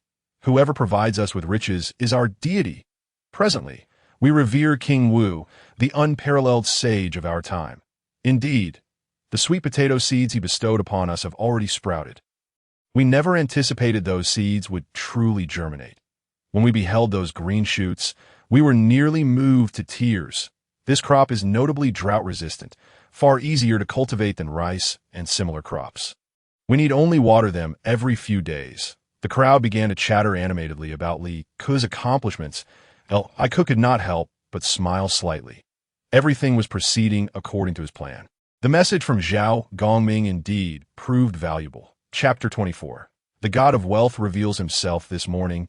Li Ku, adhering to his usual routine, first signed in and received a stick of sacred grade incense. He promptly inserted this sacred grade incense into the incense burner and silently addressed Zhao Gongming's statue. Today, I shall set forth on my journey that I hope the god of wealth will bless me with a smooth departure, free from any further obstacles. Meanwhile, in the 33 heavens, Zhao Gongming immediately felt an enhancement in his celestial powers. He gazed at his hands with satisfaction as the energy orb forming within them grew more substantial. Initially, it was no larger than a pill, yet it had now expanded to the size of a fist. The immense wish power from the sacred grade incense enveloped him in a surge of energy. He had also heard Li Ke's supplication. Zhao Gongming decisively stated, "I shall assist. It is imperative that I lend my aid." With this new follower, he had surpassed many deities from the investiture of the gods. At this moment, they were likely still mired in the murky wish power, lamenting their plight, while he had attained considerable strength. This strength provided him with sufficient confidence even in the presence of the Buddhist sect. Thus, when he sensed that Guanyin would reveal herself today, he promptly made his way to the residence of King Wu to inform Li Ke of this development.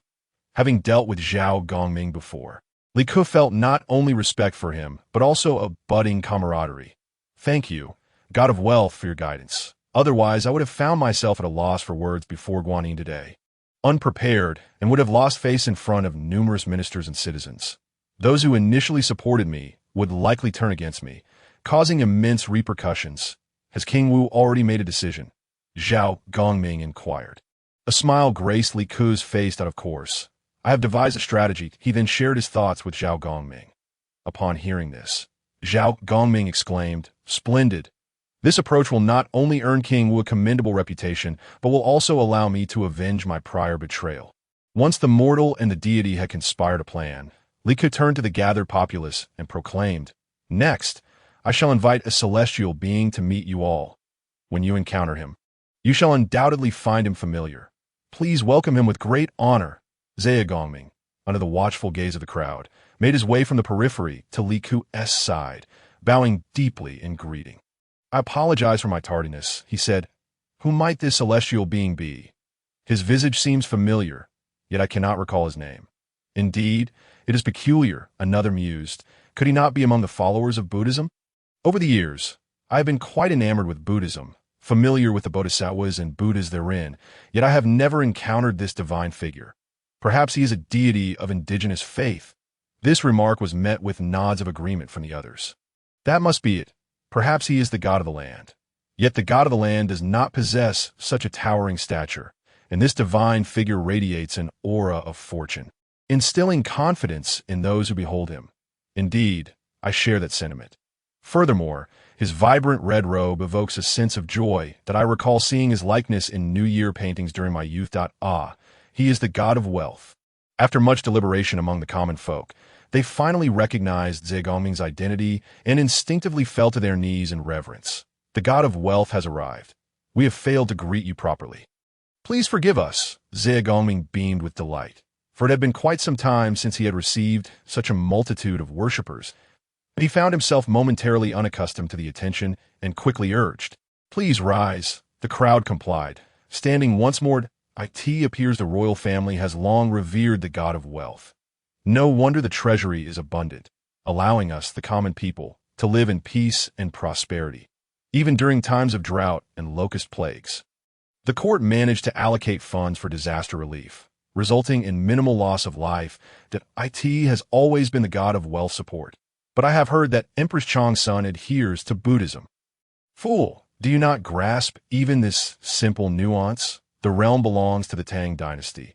What significance does it hold if a mere empress follows Buddhism? As long as true power resides in the hands of the Son of Heaven, what he believes in shall dictate our own beliefs. Were it not for King Wu inviting the god of wealth here today, we would have had no chance to behold his true form. It seems King Wu enjoys a close relationship with the god of wealth. Indeed, our king is a rare sage, so it is only natural that he maintains friendships with divine beings at that moment. Guanyin Bodhisattva felt a tempest brewing within her. What is happening here? What was once my assured victory has been utterly shattered by Li Ke and Zhao Gongming. Where shall I hide my face? Thus, Guanyin turned to the god of wealth standing beside Li Ke and said, "Long time no see, god of wealth. Have you now the liberty to manifest at will?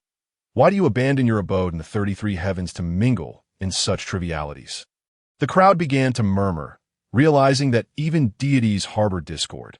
How enlightening it was to witness that celestial beings are not so different from mere mortals, engaging in sharp exchanges. Even Guanyin's words dripped with sarcasm, a notion hard to fathom. Upon overhearing the whispers of the people, Guanyin reflected, "Alas, I have been careless. I have unwittingly revealed my discord with Zhao Gongming before these mortals. I had completely forgotten their presence. Having spent far too long in the Nanhai bamboo grove, accompanied only by 2 acolytes, and thus I momentarily overlooked the multitude around me. Meanwhile, Zhao Gongming wore a broad smile. Indeed, it has been quite a while. However, I am not like you Buddhist bodhisattvas, that I am inherently a benevolent deity. Though many no longer revere me, I see no harm in occasionally displaying my divine presence. Yet you, who have betrayed the Tao and turned to Buddhism, seem to have conveniently forgotten your previous title, Compassionate Navigator. What does the god of wealth mean by Compassionate Navigator? Li Ku, overhearing a guard's inquiry, proclaimed, Guanyin Bodhisattva was once of the Tao. However, a great upheaval in the heavens led to Buddhism seizing the predominant position in the celestial realm. Consequently, other indigenous religions were suppressed, with some deities even being taken to the execution platform, their heads severed, obliterating their original spirits, leaving them forever barred from reincarnation, with no chance even to become a mere ant. Our Guanyin was astute. She seized the opportunity to transition from the Tao to Buddhism, adopting the name Guanyin. This is the tale you now witness. Bodhisattva? Am I mistaken? At this moment, Guanyin's visage bore no resemblance to that of a serene deity. Her face was a mask of fury, yet she could not refute Li Ku's assertions, for each word was undeniably true. Guanyin lamented her decision to attend this gathering. Was it not a self-inflicted humiliation? It appeared that there was much to the story behind Guanyin, and the indignities she now faced were indeed well-deserved. Buddhism teaches of karma, and Guanyin reaped the consequences of her past actions. What a tragic irony! I never imagined Guanyin would be such a deity. I thought all deities were filled with compassion, especially Guanyin, whose invocation is Amidst, evoking an aura of sanctity. Yet now, she has been publicly shamed by the god of wealth. Fury surged within Guanyin, and her heart brimmed with resentment. She longed to teach Li Ku a lesson, but the presence of Zhao Gongming, who now exuded a power far greater than before, gave her pause. Engaging him could prove perilous. Thus, she could only utter, You who worship the god of wealth shall one day discover he is merely a miser, incapable of bestowing true fortune upon you. With that, she ascended on a cloud and swiftly departed. Was her hasty retreat a sign of guilt? She left without offering a single word of defense. The crowd began to murmur again, recognizing that the god of wealth's words bore remarkable credibility. Previously, their discussions had been mere conjecture, yet Guanyin's departure confirmed the veracity of the claims. Akati turned out that Guanyin bore her own blemishes. Had we not been foolish to honor her for so long? She had deceived our affections. No wonder my prayers to Guanyin year after year yielded no improvement in my circumstances. Though the Tang dynasty thrives, I find myself the most unfortunate among my peers. Guanyin is indeed untrustworthy. Perhaps we should shift our devotion to the god of wealth. Have you heard? A resident of Zhao family village has always worshipped the god of wealth. During a year of calamity, he ventured abroad for trade. Upon his return, he transformed his former home, constructing a new house and acquiring nearly 1,000 sheep, along with countless arable lands that we had thought his fortune merely a stroke of luck. Yet now it appears to be the god of wealth's blessing. God of wealth, please grant us prosperity. After much discussion, the multitude knelt, fervently bowing their heads in reverence. Zhao Gongming surveyed the scene with great satisfaction. Stroking his beard, and addressed the crowd, You may rise. Since you honor me, I assure you that I shall bless you with abundant wealth. Simply cultivate sweet potatoes diligently, and when they bear fruit, through their sale and the creation of various sweet potato products, you shall achieve prosperity, leaving behind the days of poverty. When the multitude of common folk heard this news, they immediately began to exclaim loudly, Thank you, Lord of Wealth, for your guidance. Today, nearly tens of thousands had gathered. Their simultaneous utterance of this phrase resonated with an awe-inspiring force akin to a mountain's roar or a sea's surge. Zhao Gongming had not experienced such reverence from so many for quite some time. Stirring an overwhelming surge of emotions within him, it was thanks to Li Ku, who offered a daily incense stick, that his powers had grown formidable. Even in the presence of Guanyin Bodhisattva, he could maintain his composure with neither humility nor arrogance. Every word he spoke had transformed into the sacred commandments revered by the people, greatly satisfying Zhao Gongming's sense of pride. The Tang dynasty was the realm of humanity, standing steadfast against the encroachment of demons, gods, and spirits. The current progress stood at 10. When the system's announcement echoed, Li Ke displayed a smile of contentment. His actions were gradually influencing the beliefs of the Tang citizens regarding the divine. Furthermore, he was diligently advancing the tasks assigned by the system.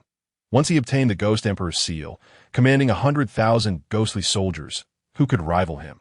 Li Ke felt an immense joy within, though he merely wore a subtle smile on his face. The progress of severing the Buddha's grasp and disrupting its schemes was at 15, just as Li Ke was reveling in his success. The system's announcement rang out once more. The progress of this long-term task had met the requirements for a system upgrade, and thus the upgrade commenced. Loading 1. Loading 25. Loading 77. Loading 100. Loading completed. The system upgrade was finished. The host could now sign in daily to receive incense of various levels: mortal, imperial, celestial, divine, sacred, and even Dao level. The highest Dao level incense was now available. The host could acquire this incense when faced with more challenging sign-in tasks. Li Ke's joy was nearly uncontrollable. His system had now reached the highest level that if he offered this incense to Zhao Gongming, he would likely receive even greater blessings. This would enable him to accomplish even more for himself. At this moment, the common folk were also eagerly proclaiming, "It seems I must rush home to purchase a picture of the Lord of Wealth to hang on my wall. Did you not have an image of the Lord of Wealth in your home before? No wonder you haven't received his blessings. The Lord of Wealth is a celestial being, a benevolent deity who brings fortune and auspiciousness. Indeed, upon returning, we shall acquire both images and statues of the Lord of Wealth. He will surely guarantee our great wealth and prosperity." Chapter 26. Addressing wishes just as the people rejoiced, the system's voice chimed in once again. The host's journey to the west task has reached a progress of 5. We hope the host will continue their efforts. Li Ke felt a sense of resignation towards the system. He had long felt that he had overlooked something significant, yet could not recall what it was at that moment. Upon hearing the system's announcement, he remembered that he had yet to complete this side quest to a sufficient degree, hence the lack of rewards. It was understandable that he had not even ventured beyond the borders of the Tang dynasty. Thus the task's progress was reasonable. Meanwhile, Zhao Gongming, standing beside him, was overwhelmed with joy that he felt a tremendous concentration of wish power directed towards him, filling his being with energy, nearly causing him to burst with happiness. Li Ke truly was an extraordinary individual. His faith had reached a level of purity and excellence that was rare indeed.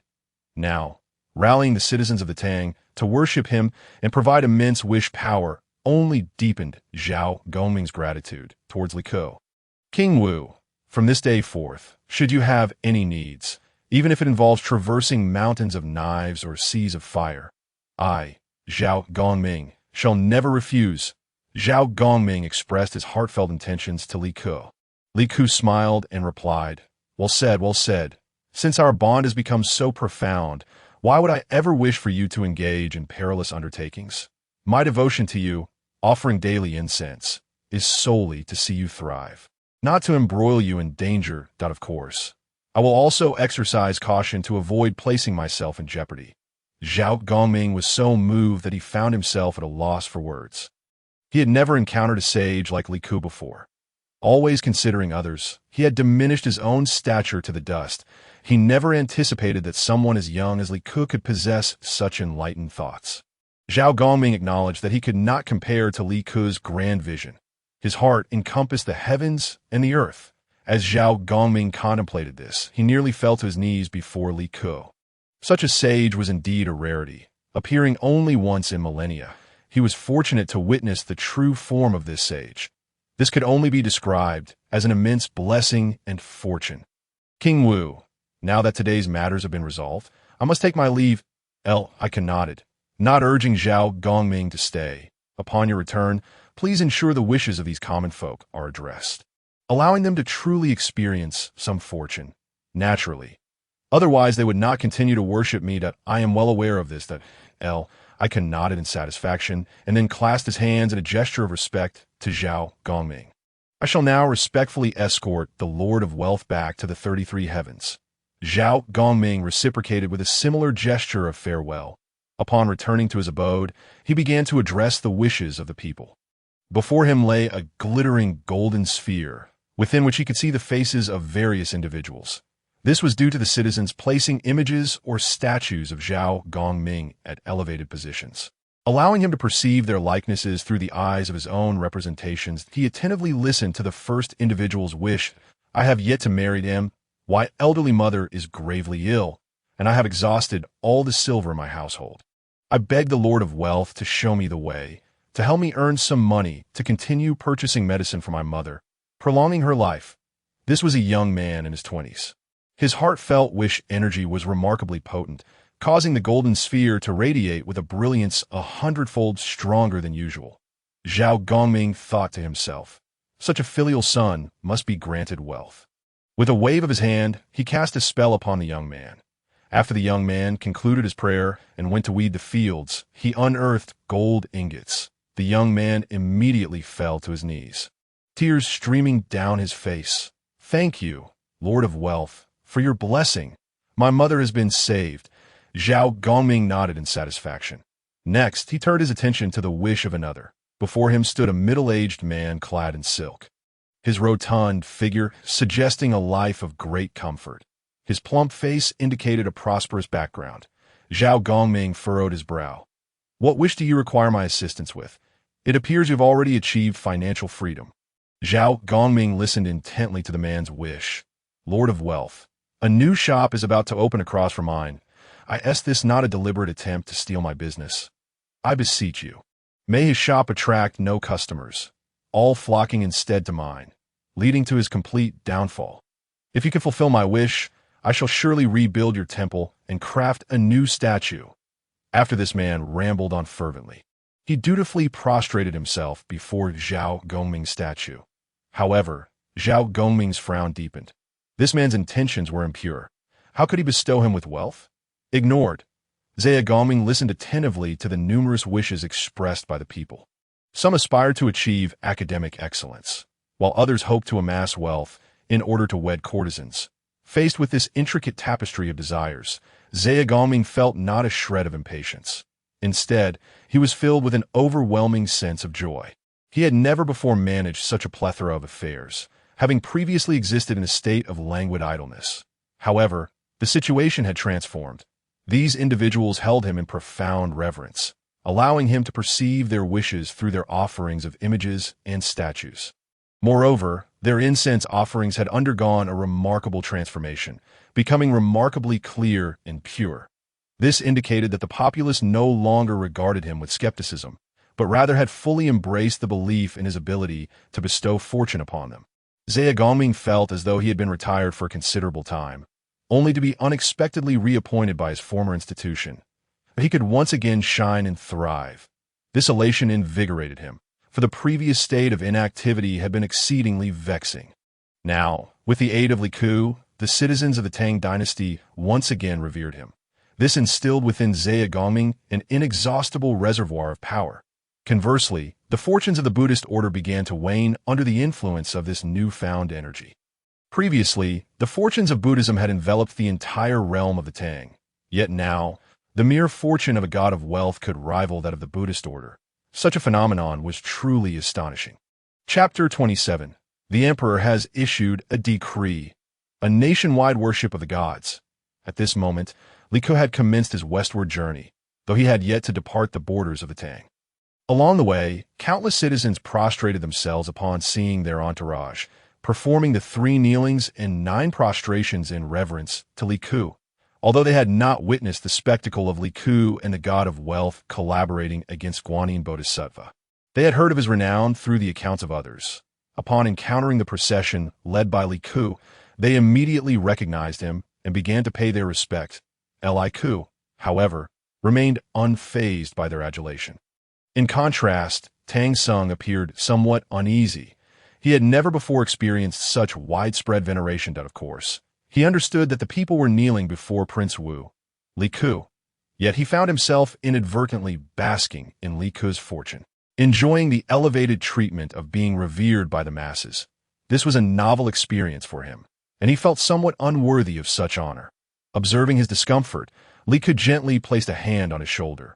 Master Xuanzang, there is no need for you to be overly surprised by this. The people are not only paying homage to me, but you share in this honor as well. After all, you are a venerable monk on a quest to obtain the true scriptures from the West. The citizens hold you in high regard, so do not feel unworthy of their reverence. This. Tang Sung felt a measure of reassurance. He had lived a life of austerity, maintaining an equal standing with the common folk.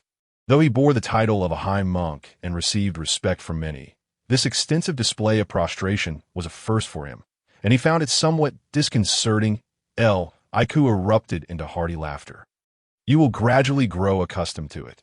This is but the beginning. We have yet to leave the Tang. Once we venture beyond its borders, you will encounter even more challenges, so it is imperative that you maintain your inner resolve. The more sincere your heart, the greater the benefits the true scriptures will bestow upon the citizens of the Tang. Tang Sung promptly nodded. I understand, humble monk. As they continued their journey, a few citizens suddenly began to spread the word. The emperor has decreed a nationwide worship of the gods. One inquired, which deity are we honoring? The god of wealth. Upon overhearing their conversation, Li Ke couldn't help but smile. This was the very condition he had discussed with his father before embarking on his journey. He had hoped that Li Shimin would initiate a nationwide worship of the gods, allowing the god of wealth to gain greater fortunes under the protection of the Tang's golden dragon. This would enable him to contend with the Buddhist order. While Li Ke appeared to be traveling westward to protect Master Xuanzang, he secretly harbored his own agenda.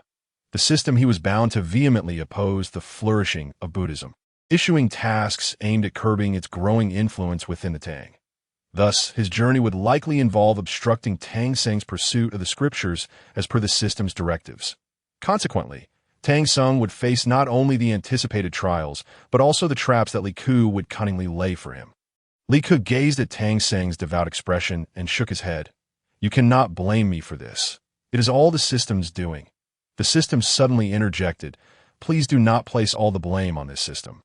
It merely operates according to predetermined protocols to assign tasks to the host. I could feign indifference. All right. Why did I even ruffle your feathers? I was merely musing. You cannot be held accountable for this. The system finally relented, falling silent. Initially, Li Shimin would not have taken Li Ke's words to heart, but after the events of the past few days, he recognized that his previously overlooked son truly possessed the blessings of a sage. He had befriended Zhao Gongming and even dared to confront Guanyin Bodhisattva. Was this something an ordinary person could achieve, since his son urged him to conduct this nationwide worship of the gods?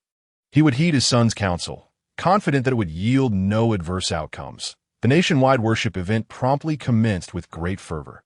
Temples dedicated to Zhao Gongming sprang up across the nation. Furthermore, the previously dilapidated and poorly attended temples were renovated and became bustling with offerings.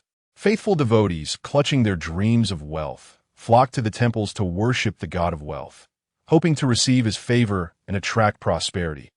Images and statues of the god of wealth sold out at an astonishing rate. Artisans worked tirelessly, burning the midnight oil to produce more images and statues. Yet demand far exceeded supply, that if the god of wealth's influence had previously only resonated within the hearts of a few tens of thousands of citizens beyond the gates of Chang'an. The emperor's decree for a nationwide worship transformed the sentiment across the entire Tang realm. Those who had previously adhered to Buddhism found themselves compelled to place images and statues of the god of wealth alongside those of other Buddhist deities in their offerings. Various worship activities unfolded across the nation, with shamans and spirit mediums clad in bizarre attire dancing on the streets to attract the attention of the populace. Citizens voluntarily tossed coins into the empty bowls of the shamans, hoping they could communicate with the god of wealth in the heavenly realms and beseech him for fortune.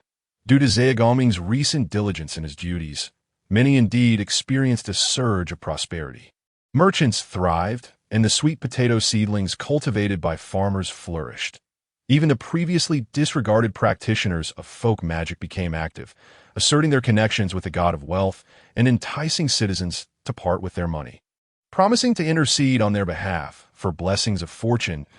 In summary, Following this grand worship event, those meant to receive prosperity found their wishes fulfilled. Even those folk practitioners and shamans, whose fortunes were ordinarily less favorable, reaped considerable benefits as Zhao Gongming's power grew exponentially, fueled by the collective aspirations of the nation. He felt as though the energy within him was on the verge of bursting forth. Fortunately, his previous cultivation had been substantial. Otherwise, he might have struggled to contain such a sudden influx of power. Chapter 28. Goodness, am I truly this remarkable? On the journey westward, Li Ke did not forget to offer a stick of incense each day. However, what he received from his daily sign-in was merely the most basic level of mortal incense. This was because throughout their travels, they encountered no obstacles, proceeding through the realm of the Tang dynasty with a carefree spirit, as if merely enjoying a scenic excursion. Thus, Li Ke was not particularly concerned about this, that it was only when the sign-in tasks proved challenging that one would earn higher-grade incense. Li Ke had committed every word of the system to memory. Moreover, at this time, Zhao Gongming was not solely relying on his single stick of incense. He had amassed a multitude of followers, which meant that the daily offerings of incense power would be substantial. He also had many public affairs to attend to. Consequently, during this period, there was little intimate interaction between Li Ke and Zhao Gongming. Yet, both of them, a mortal and an immortal, held each other in their hearts, regarding one another as confidants. Meanwhile, upon the spiritual mountain, the deities found themselves increasingly agitated, for the incense power generated by Zhao Gongming alone far surpassed the collective offerings received by all the other gods and Buddhas combined.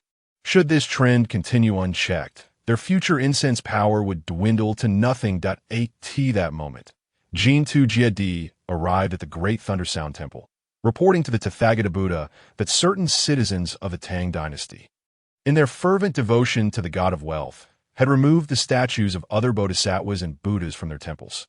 Furthermore, due to the immense influence of the god of wealth, the temples that once flourished with bodhisattvas and Buddhas had become desolate. If this situation were to deteriorate further, Buddhism would eventually face extinction within the Tang dynasty. Hearing Jin Tu Jiedi's words, the gods felt a tightening in their hearts. They had never anticipated that. During this time of Buddhist resurgence, a force opposing Buddhism would emerge, particularly one as seemingly insignificant as the god of wealth. Previously, his temple had seen no visitors, yet now he had suddenly risen to such prominence. What was Li Shimin thinking? Hadn't Empress Changsun whispered enough in his ear? Moreover, he supported Xuanzang's westward journey to retrieve Buddhist scriptures. Yet, just as Xuanzang departed, Li Shimin began fervently worshipping the god of wealth. This left the gods feeling extremely vexed, as if they had been made fools of. The mortal Emperor Li Shimin was truly a source of great frustration for them. Buddha, we beseech you to punish Li Shimin. The Tathagata's voice resonated like a thunderclap. Enough. We are a sanctuary of tranquility. How can we harbor such vengeful thoughts? Furthermore, since ascending to the throne, Li Shimin has governed diligently and cared for his people, establishing the flourishing era of the Tang. How can we, as disciples of Buddhism, seek trouble with him? This matter fundamentally lies between Buddhism and the Jie sect. We need only seek out the god of wealth.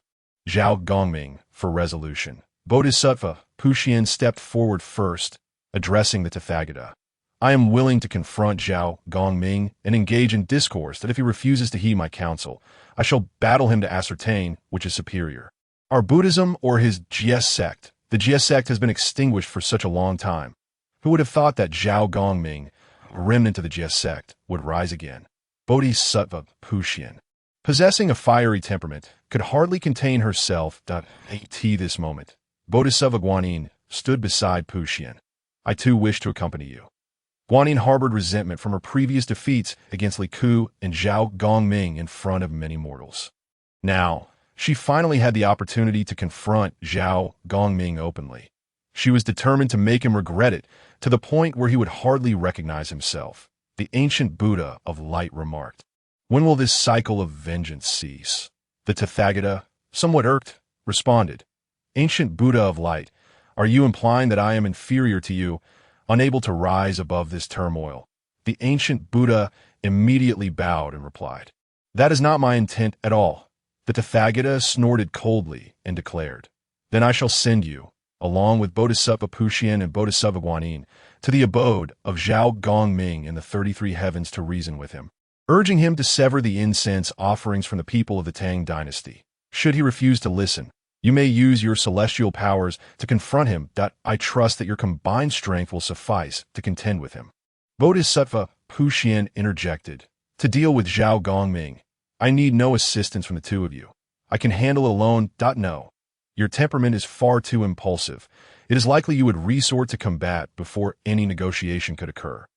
Our Buddhist teachings emphasize diplomacy before conflict. The Tathagata's commanding voice compelled Bodhisattva Puxian to lower her head. Yes, I shall obey the Buddha's command. Soon after, Bodhisattva Puxian, Bodhisattva Guanyin, and the ancient Buddha of light stepped onto clouds, setting forth toward Zhao Gongming's dwelling in the 33 heavens. The ancient Buddha of light maintained a detached demeanor, showing little interest in the conflict among the deities. His nature was one of disinterest in fame and fortune. Had he been otherwise, he would not have arranged for Bodhisattva Guanyin to enlighten Tang Song at the Waterland Assembly, an act of great merit. Yet, the ancient Buddha of light chose to credit Guanyin for the achievement, while he himself preferred to remain a carefree immortal. Now, compelled to accompany Puxian and Guanyin to address Zhao Gongming, he felt a strong reluctance. However, unable to oppose the Tathagata, the ancient Buddha's pace was slowed up by the time Puxian and Guanyin reached Zhao Gongming's abode. The ancient Buddha lagged behind. Zhao Gongming had not anticipated the arrival of Puxian and Guanyin, as he greeted them with a composed demeanor. Might I inquire the purpose of your visit to my humble dwelling? Is this not a feigned ignorance? Puxian retorted. Are you unaware that your incense power has reached an extraordinarily prosperous state, garnering the utmost reverence from the populace of the Tang dynasty, who regard you as their sole deity? How can Buddhism possibly thrive under such circumstances? Zhao Gongming had been diligently fulfilling the wishes of the Tang people and had not paid much heed to the growing power within himself. However, with Puxian's reminder, he indeed felt an overwhelming fullness within, akin to one who had overeaten. Goodness, when did I become so formidable? Chapter 29. Turning him into a pig's head, what then is the purpose of your visit? Zhao Gongming asked, his expression remaining unfazed. Puxian, infuriated by his nonchalance, declared, We hope you will sever the incense power offered by the citizens of the Tang dynasty and redirect it to the disciples of our Buddhist order. Ha ha! That is the most amusing jest I have heard since becoming a deity, Zhao Gongming replied. You, Buddhists, cannot ensure the well-being of the populace. I, as the god of wealth, provide them with prosperity, enabling their lives to flourish beyond previous standards.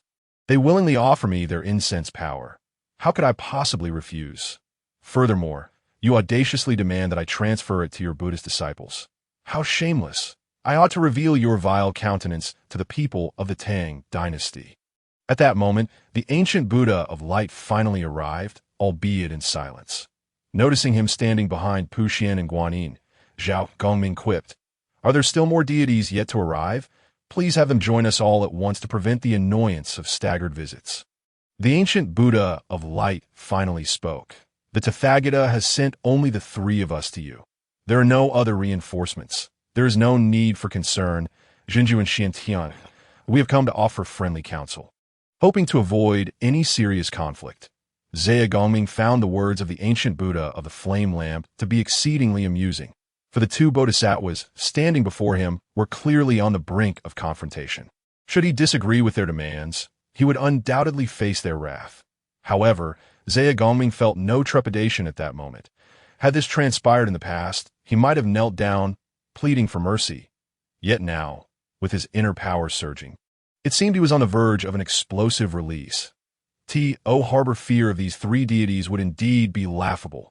Thus, Zhao Gongming pointed a finger at the ancient Buddha of the flame lamp and declared, You now possess my sea-calming pearl, and yet dare to speak so boldly before me. Return my treasure at once. This sea-calming pearl was a treasure rightfully belonging to Zhao Gongming. Its power was unparalleled, predating even the venerable Hongjun, and was indeed a primordial treasure. Since the dawn of time, this pearl had shone brightly, illuminating the Xiandu Alas, during the conflict between the Jie Jiao and Chan Jiao. Zhao Gongming, eager to vanquish the deities of the Chanjiao, pursued them relentlessly. In an unfortunate twist of fate, he encountered the rogue immortal Shao Sheng, who specialized in countering offensive artifacts, with a set of falling treasure coins. Shao Sheng stealthily made off with the sea-calming pearl. Eventually, this pearl found its way into the possession of the ancient Buddha of the flame lamp. At this moment, the ancient Buddha instinctively took 2 steps back before stating, "Since this item has come into my possession, it naturally belongs to me." Zhao Gongming instantly discerned that the ancient Buddha was indeed carrying his sea-calming pearl. Otherwise, he would not have appeared so flustered. "Come!" Zhao Gongming suddenly exclaimed, his pupils dilating. From the sleeves of the ancient Buddha of the flame lamp, 24 sparkling pearls suddenly burst forth, all of which fell into Zhao Gongming's hands. Witnessing this scene, Zhao Gongming felt a profound sense of gratification. Truly, these are the celestial treasures entrusted to him by his master. Once reunited with him, they could once again serve as powerful tools. The bodhisattvas Puxian and Guanyin, upon witnessing such a spectacle, were utterly astonished. However, they quickly masked their expressions of fear and addressed Zhao Gongming, saying, "Have you thought this through? You are merely a deity inscribed on the function list. You can only maintain your essence through the offerings of your followers. Should you offend us, our disciples will swarm forth. What chance do you think you stand? Do not act foolishly." Guanyin interjected, "Why waste breath on this inconsequential being? Let us transform him into a pig's head." As Puxian spoke, she had already launched an attack. She dashed towards Zhao Gongming, conjuring a Vajra bell and a Vajra pestle out of thin air. The resounding chime of the Vajra bell could disorient the deities, while the Vajra pestle could annihilate the opponent's physical form. Wielding these 2 artifacts, Puxian charged at Zhao Gongming, who remained calm and composed, merely flicking a sea-calming pearl at Puxian's chest. Puxian hurriedly dodged, yet the pearl seemed to have found a target. Redirecting itself and continuing its assault towards Puxian's back. Be careful, Guanyin shouted urgently, but it was too late. In an instant, a massive scar was seared onto Puxian's back by the sea-calming pearl. Zhao Gongming retrieved the pearl and addressed Puxian. "I harbor no intentions of engaging in a conflict with your Buddhist sect. I advise you to depart while you still can. Otherwise, should this battle continue, the odds may not be in your favor." Puxian, feeling excruciating pain, gritted her teeth and retorted, "You expect us to give up just like that? Never. Guanyin, deal with him." At this moment, the ancient Buddha of the flame lamp stepped between Puxian and Guanyin. "When will this cycle of vengeance ever cease? Moreover, the Tathagata sent us to negotiate with Zhao Gongming, not to engage in combat. Your rash actions may provoke the Tathagata's ire. I don't care." Puxian interrupted, "I only wish for revenge. How could you bring the sea-calming pearl with you? Now that Zhao Gongming has reclaimed it, he possesses even greater leverage." The ancient Buddha lowered his head and confessed, "It was truly my oversight that I believed the sea-calming pearl to be an invaluable treasure. So I kept it close for safety.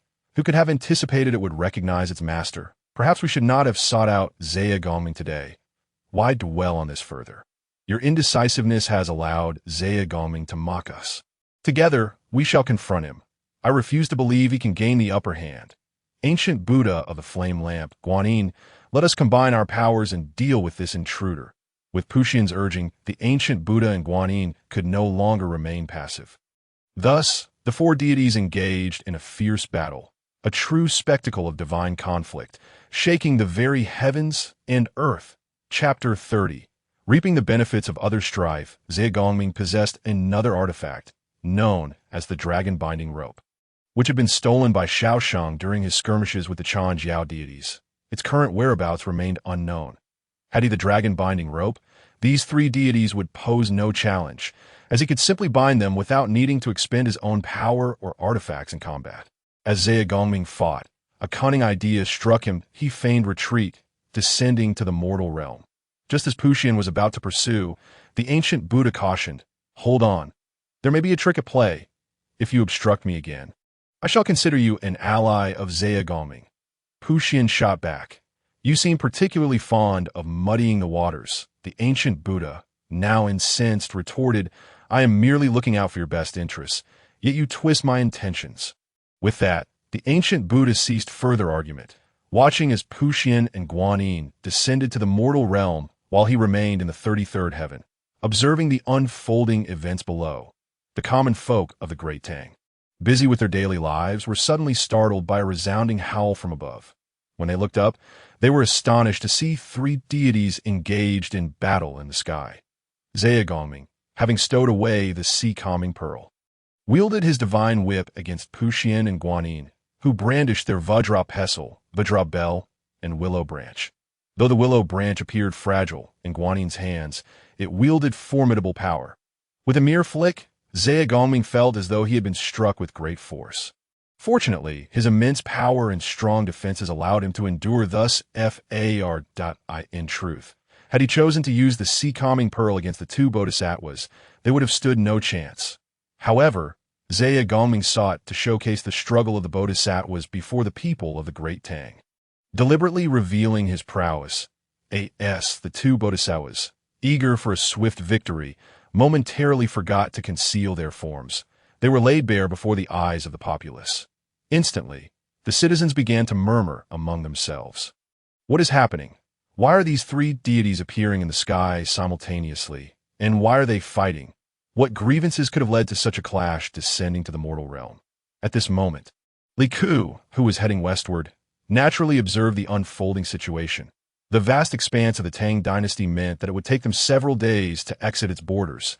Upon witnessing Zhao Gongming suddenly manifest alongside Puxian Bodhisattva and Guanyin Bodhisattva, both seemingly engaged in a fierce contest of powers, Li Ku couldn't help but feel a surge of anxiety for Zhao Gongming, especially as it was evident that Zhao was at a distinct disadvantage.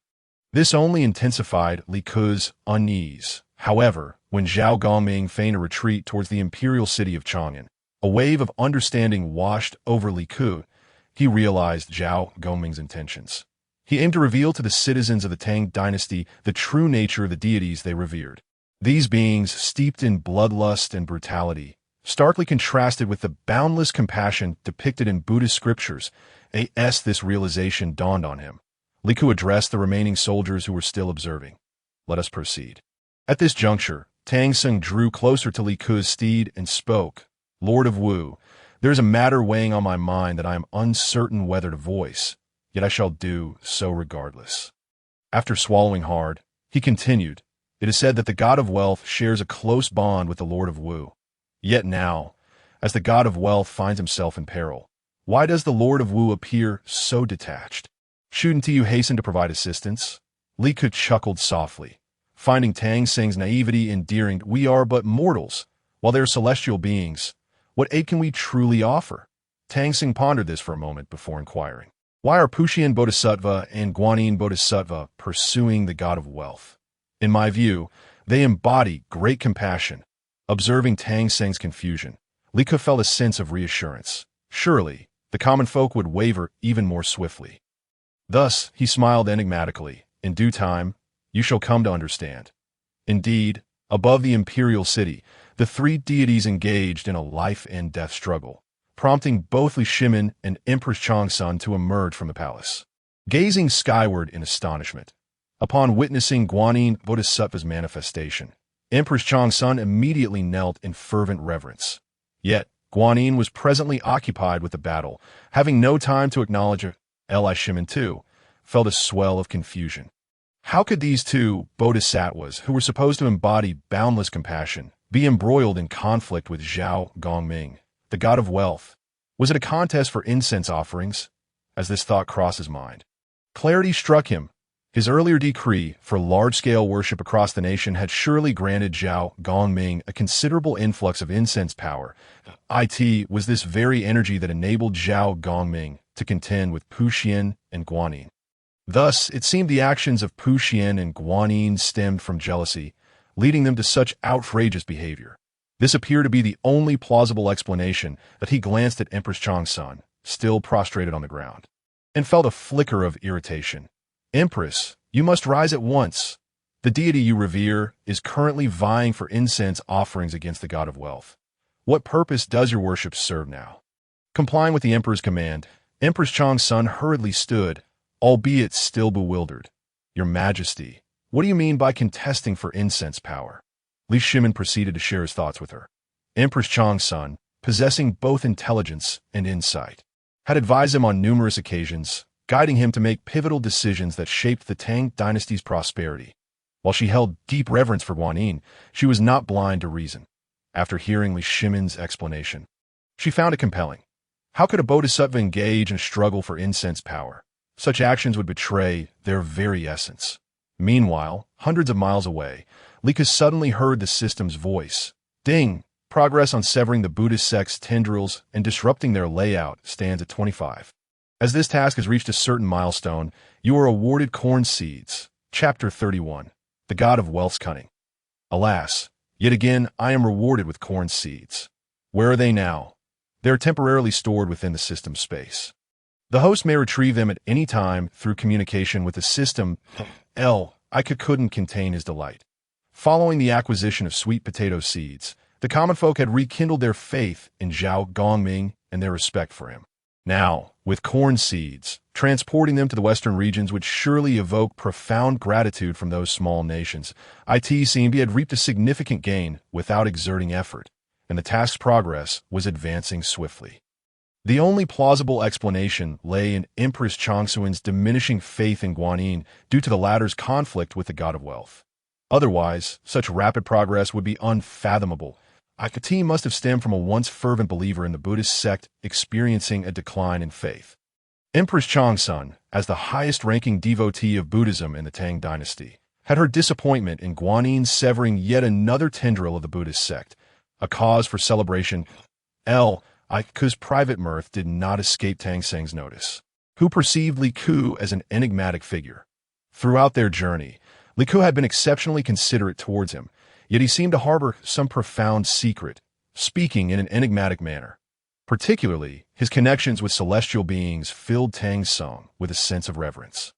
To establish a rapport with the god of wealth was an extraordinary fortune, one that the common folk could only dream of. Who could even fathom that Li Ku might also have ties with other divine entities?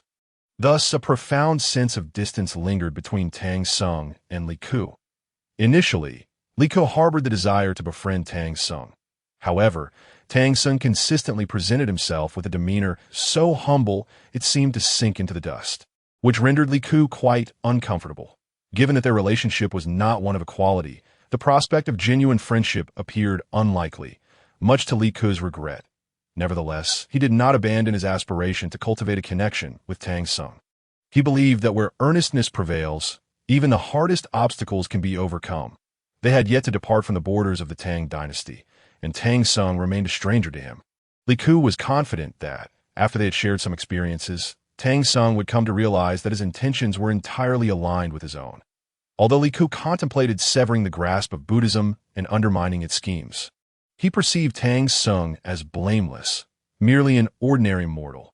His selection by the Buddhist realm was solely due to his reincarnation as Jin Chanzi. The earlier part of his life had been fraught with hardship. Orphaned at a young age, he had grown up in the company of dim lanterns and ancient Buddhas. Now, he was embarking on a journey westward, destined to face numerous trials and tribulations. It seemed rather unjust that fate had dealt him such a hand, especially since he himself was an obstacle in Tang Seng's path, inadvertently complicating his journey. This realization stirred within Li Ku a sense of guilt, prompting him to wish to treat Tang Song with greater kindness, in an attempt to atone for his inner debt. Meanwhile, in the imperial city, the battle among the three celestial beings was far from over.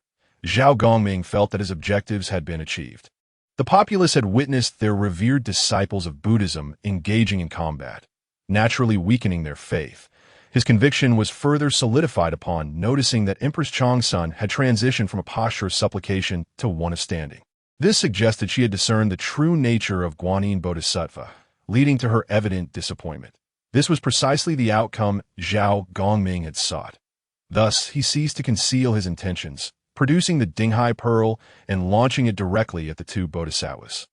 24 Dinghai Pearls assailed them from all directions, leaving them no time to evade. In an instant, they were struck by the barrage, resulting in numerous explosions upon their forms, causing them to plummet from the heavens and land in the wilderness. Seeing his resounding victory, Zhao Gongming chose not to linger and retreated to the 33 heavens.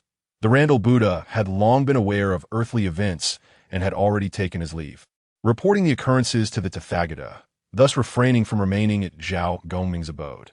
Meanwhile, the citizens of the Tang dynasty were abuzz with speculation. What? The two bodhisattvas could not prevail against the god of wealth. This is an outrageous jest. Regardless of their reasons for fighting, the mere fact that the powers possessed by the bodhisattvas were outmatched by a deity whose sole purpose was to bestow fortune was bewildering. Why should we continue to venerate them? Is it not said that the powers of the bodhisattvas are boundless? Yet, it appeared they were far from the scripture's descriptions. They too had vulnerabilities. Indeed, when those 24 pearls emerged, they were utterly defenseless. What kind of pearls are those? How could they cause even the bodhisattvas to falter? Who knows? Is this something mere mortals can comprehend? Surely, they must be treasures of the celestial realm. To think such a magnificent treasure is in the hands of the god of wealth indicates his extraordinary capabilities. Perhaps even the Jade Emperor and the Queen Mother favor him greatly. Otherwise, when the god of wealth clashed with the two bodhisattvas, the Jade Emperor would have long since commanded the heavenly soldiers to assist them. Yet, there was no sign of movement from the Jade Emperor. Even as the bodhisattvas fell from the clouds, the celestial court remained silent. It seemed both the Jade Emperor and the Queen Mother were aligned with the god of wealth at that moment. The Jade Emperor and the Queen Mother, engaged in a banquet, simultaneously sneezed. Who dares to speak of me in the mortal realm? The Jade Emperor mused aloud. The Queen Mother responded, We have been immersed in our festivities and are utterly unaware of earthly affairs. Perhaps we should dispatch the 4 heavenly kings to ascertain the situation below. Surely, we wouldn't sneeze without cause. Something significant must have transpired. Indeed, that is wise. Summon the 4 heavenly kings. Summon the 4 heavenly kings. The Jade Emperor's command was relayed through the ranks of celestial attendants. Upon receiving the summons, the 4 heavenly kings swiftly arrived at the banquet hall, kneeling before the Jade Emperor. We are unaware of the disturbances in the mortal realm. You 4 must descend and investigate, then return to report the findings to me. Chapter 32. Don't embarrass yourselves. Yes, the 4 heavenly kings replied in unison before hastily ascending to the mortal realm. Naturally, they did not reveal their true forms, instead masquerading as ordinary mortals to gather information from the citizens of the Tang dynasty. You wouldn't believe it. Just now, the bodhisattvas Puxian and Guanyin clashed with the god of wealth, and the scene was nothing short of catastrophic. Indeed, I thought the bodhisattvas would be formidable, yet they were subdued by the god of wealth in mere moments that we still do not know where they have landed. It seems the decree from King Wu to venerate the god of wealth was indeed justified. This god of wealth not only brings us fortune, but also unveils the true essence of Buddhism. What bodhisattvas, what Buddhas? None can compare to the god of wealth. Upon my return, I shall gather all images and statues of Guanyin Bodhisattva. Will you gather them? Why not simply discard them? What purpose do these ineffective deities serve? As the 4 heavenly kings completed their rounds, they were taken aback by the overwhelming sentiments of the populace against Buddhism and in favor of the god of wealth. The earlier eradication of the Chan and Jie sects by Buddhism and the unification of the faith among the Tang citizens had been a monumental event that had sent ripples through the celestial court. Now, the god of wealth, Zhao Gongming, was wielding immense powers derived from the faith of the people, seemingly positioning himself as an adversary to Buddhism. This was undeniably a significant occurrence. Thus, the heavenly kings Qigua and Xinguang urged Guangmu and Duowen to return to the celestial court and inform the Jade Emperor and the Queen Mother of these developments. The latter too agreed, having established an unspoken understanding that required no further elaboration. The territory of the Tang dynasty, while not vast, was also not small, for Qigua and Xinguang among the 4 heavenly kings. Locating Puxian and Guanyin bodhisattvas was not a daunting task. They merely needed to soar into the skies and use their mystical vision to seek out any signs of Buddhist light. Ultimately, they discovered Puxian and Guanyin bodhisattvas by a brook, both severely wounded and attempting to use their powers to heal their injuries. Qigua and Xinguang patiently awaited their recovery. Once Puxian and Guanyin had regained their former selves, the heavenly kings approached to convey the Jade Emperor's decree. The bodhisattvas, not daring to delay, swiftly followed Qigua and Xinguang back to the celestial court. Although their wounds had healed, their celestial garments were tattered. Upon witnessing their disheveled state, the Jade Emperor could not help but grumble to himself. What a disgrace, to be so thoroughly vanquished by a mere god of wealth. How could you return to the celestial court with such shame? However, the Jade Emperor maintained a facade of compassion. Are you both well, esteemed bodhisattvas? Pu Xian and Guanyin bore expressions of embarrassment and indignation. Yet they replied, "We are well. Thank you for your concern, Jade Emperor." The Jade Emperor then addressed the two bodhisattvas, saying, "Concerning your dispute with Zhao Gongming, I am already aware. Presently, Zhao Gongming holds great esteem among mortals, so it would be wise for you to refrain from provoking him further. Moreover, his magical artifacts have returned to his possession. Should he choose to confront you, it would not pose a significant challenge for him. Had his artifacts not been stolen previously, he would never have been captured and confined within the investiture of the gods. He was only able to sustain his primordial spirit through the fervent prayers of the common people. Guanyin Bodhisattva may be able to accept this, yet Pu Xian Bodhisattva remains somewhat unconvinced. Today, I have been negligent. Otherwise, the outcome might have been different, she thought. What a disgrace." This remark, however, did not originate from the Jade Emperor, but rather from the formidable figure seated beside him, Queen Mother of the West, known by the title of Supreme Holy White Jade Turtle Platform Nine-Spirit True Mother. She wields authority over punishment and forewarning of calamities as the goddess of longevity. She is also the primordial goddess of heaven and earth, and her words carry great weight. This silenced Pu Xian Bodhisattva, who dared not speak further. The Queen Mother continued, "For bodhisattvas to behave in such a manner is indeed a disgrace to Buddhism. But you not perceive that Zhao Gongming intends to draw you into the mortal realm so that the people of the Tang dynasty might witness your defeat at his hands? His goal is to undermine your authority in their hearts. As enlightened bodhisattvas, how can you fail to recognize such a ploy? It makes one question how you achieved your divine status in that moment." Pu Xian Bodhisattva understood the malicious intent behind Zhao Gongming's actions. Cursed be this god of wealth for his cunning, she thought, as her resentment grew ever stronger, and her Buddhist light began to dim. Observing this, the Queen Mother remarked to the Jade Emperor, "Let them depart. Their presence incites my ire. How dare they call themselves disciples of Buddhism, yet find themselves outmatched by a deity of a native religion?" The Jade Emperor, feeling an overwhelming sense of shame, instructed Pu Xian and Guanyin Bodhisattvas, "You may disperse for now." Reluctantly, the two Bodhisattvas complied with the Jade Emperor's decree. The Queen Mother then addressed the Jade Emperor, saying, "Since Zhao Gongming is widely revered in the prosperous realm of the Tang, why not extend a gesture of goodwill, allowing him to adjust his divine position and liberate himself from the investiture of the gods?" The Jade Emperor hesitated. Is it truly wise to proceed thus? Shall we not fear his ascendance? The Queen Mother smiled and shook her head. You underestimate the situation. Two forces now emerge, one from Buddhism and the other from the god of wealth. They're currently entangled in a delicate balance, precisely the scenario I wish to witness. Suddenly, the Jade Emperor experienced a revelation that I comprehend your intent now. Previously, Buddhism flourished, dismissing my authority entirely. Even the Tathagata Buddha could intervene in celestial matters, and his disciples would often come to the heavenly court to meddle. Just look at Ma Ke Yapa, Ma Golna, and others. They gaze upon the celestial maidens dancing without so much as a blink.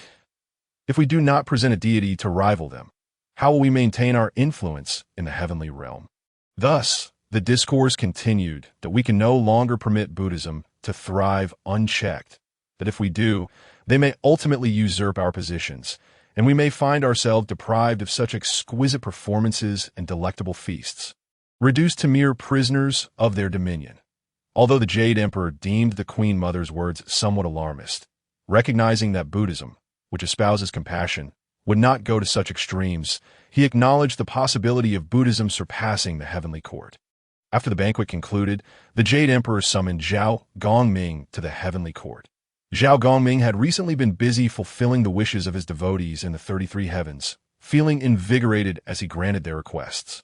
Enhancing their fortunes and deepening their devotion, leading to ever-increasing power. He felt as though he could single-handedly take on 10 adversaries. Upon learning of the Jade Emperor's invitation, he found it perplexing he had never set foot in the heavenly court, even at the height of his glory. Now, as a mere deity who relied on the people's offerings to sustain his essence, why was he suddenly being summoned? Yet he thought little of it. If the Jade Emperor extended an invitation, it must indicate goodwill, and he had committed no transgressions against the heavens. Even if the Jade Emperor sought to impose punishment, he would require a valid reason. Otherwise, how could other deities accept it? With this reasoning, Zhao Gongming followed the heavenly attendants to stand before the Jade Emperor and the Queen Mother. The Jade Emperor had only heard of Zhao Gongming's renown, but had never encountered him in person. Now, upon seeing him, a sense of joy welled within. Zhao Gongming's attire radiated prosperity. He donned a red robe adorned with golden threads depicting qilins and other auspicious symbols. His waistband, crafted from jade, shimmered with a translucent white glow. He wore a hat embellished with winged ornaments, also red with golden embroidery. His appearance unmistakably conveyed his status as the god of wealth. After a moment of astonishment, the Jade Emperor addressed Zhao Gongming. "Today, I summon you to the heavenly court to announce a divine decree. Kneel and receive it." Zhao Gongming thought to himself, "What is the meaning of this? It has been centuries since I was acknowledged, and now they summon me for a decree." Nevertheless, he respectfully knelt, listening attentively to the words of the Jade Emperor, the god of wealth, and a former member of the, now a deity on the investiture of the gods. The Jade Emperor proclaimed, "I commend you for your immense merit and your dedication to the welfare of mortals, thus promoting your divine status from the Rui Jing Ilonghu Xiantanjinjuan to that of the god of wealth. Furthermore, you shall be liberated from the confines of the investiture of the gods, free to traverse the three realms." After delivering his decree, the Jade Emperor observed Zhao Gongming still kneeling, unresponsive, and cleared his throat. "Zhao Gongming, did you hear what I just said?" Zhao Gongming, of course, had heard clearly, yet found it utterly astonishing. When the various sects of the Middle Kingdom were embroiled in conflict for supremacy, the heavenly court had not dispatched a single celestial being to intervene. They had evidently chosen to remain uninvolved. Now, after achieving a modicum of success, the heavenly court suddenly took notice and elevated his divine status. Where was the sense in this? It appeared that the Jade Emperor was indeed a man of opportunism. Seeking to curry favor as Zhao Gongming's power grew, with a cold snort in his heart, he maintained a facade of respect. "Thank you, Your Majesty, that I shall endeavor even more diligently to fulfill the wishes of the people." At this moment, within the Lingxiao treasure hall, the three celestial beings, Yun Xiao, Bi Xiao, and Xiong Xiao, rose to their feet and approached Zhao Gongming, addressing him with reverence. "Brother, we extend our heartfelt congratulations on the elevation of your divine status. The day of our Jiejiao's resurgence may not be far off." Naturally, they spoke these words in hushed tones to prevent the Jade Emperor and the Queen Mother from overhearing. Currently, most of their Jiejiao disciples had perished. With only a handful remaining in the heavenly realm as carefree deities, they had not previously contemplated the revival of Jiejiao, especially considering that even their master, the Tongtianjiao Lord, was imprisoned within the Purple Cloud Palace. Without the Jade Emperor's decree, the Tongtianjiao Lord could not take a single step outside. However, it seemed that the Jade Emperor was particularly benevolent towards Zhao Gongming, igniting a flicker of hope within Xiong Xiao, Bi Xiao, and Yun Xiao. The days of tribulation for Jiejiao were swiftly drawing to a close, just as the three celestial maidens were celebrating with Zhao Gongming. The Nanji Xianwang, who had been seated in a corner, could no longer remain passive. He had previously obtained Zhao Gongming's dragon binding rope from the wandering immortal Xiao Shang and had regarded it as a treasured artifact. Yet now, Zhao Gongming's status had changed significantly. He had attained the position of the god of wealth, elevating his rank. Clinging to the dragon binding rope might incite enmity with Zhao Gongming, especially since even the bodhisattvas Puxian and Guanyin could do nothing against him.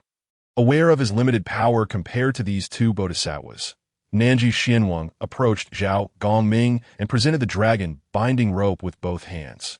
"God of wealth, I return this dragon binding rope to its rightful owner."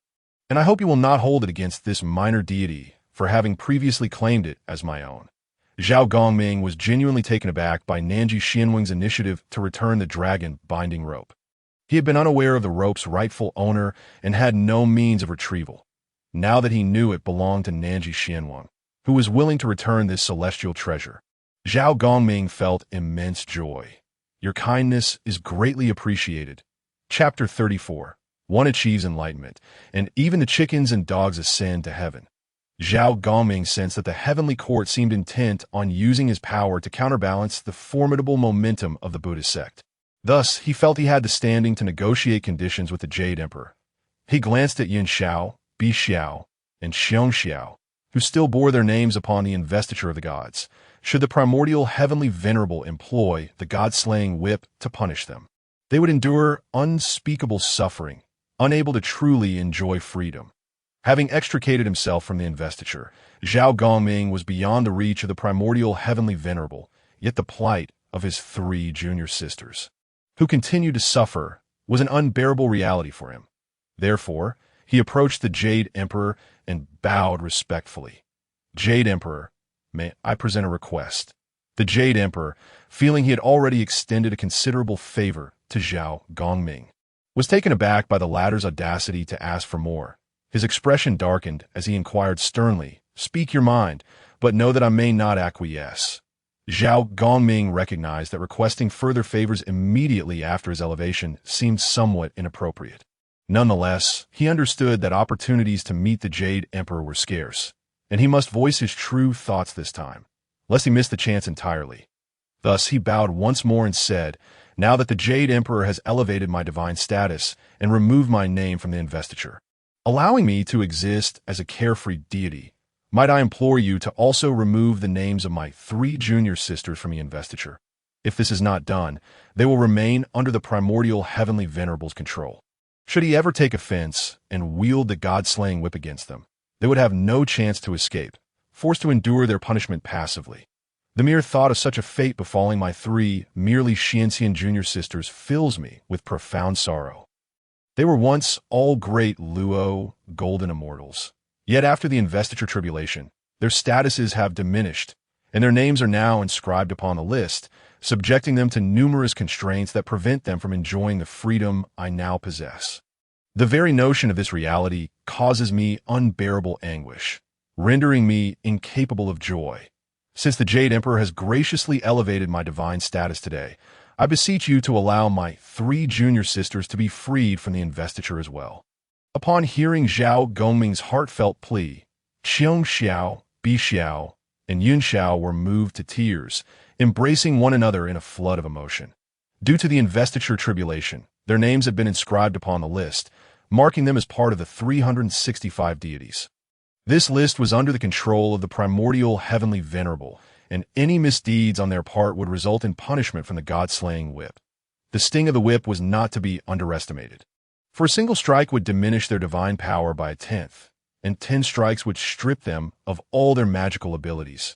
Should they endure yet another 10 strikes, their primordial spirits would be obliterated. This was the primordial heavenly venerable's method of controlling the Jiao deities that at this moment. The Jade Emperor was contemplating the feasibility of Zhao Gongming's request. Controlling one Zhao Gongming was manageable. Yet if the names of Xiong Xiao, Bi Xiao, and Yun Xiao were also removed from the investiture, their combined powers could pose a significant threat to the heavenly court. However, the Jade Emperor pondered that denying Zhao Gongming's request might imply a rupture of their previously established truce. As he deliberated, the Queen Mother softly suggested, "Granting this favor is not a great burden." Although Xiong Xiao, Bi Xiao, and Yun Xiao possessed formidable powers, their combined strength, alongside Zhao Gongming's, was insufficient to challenge the heavenly court, especially with the Buddhist sect flourishing. The Jade Emperor grasped the underlying message of the Queen Mother.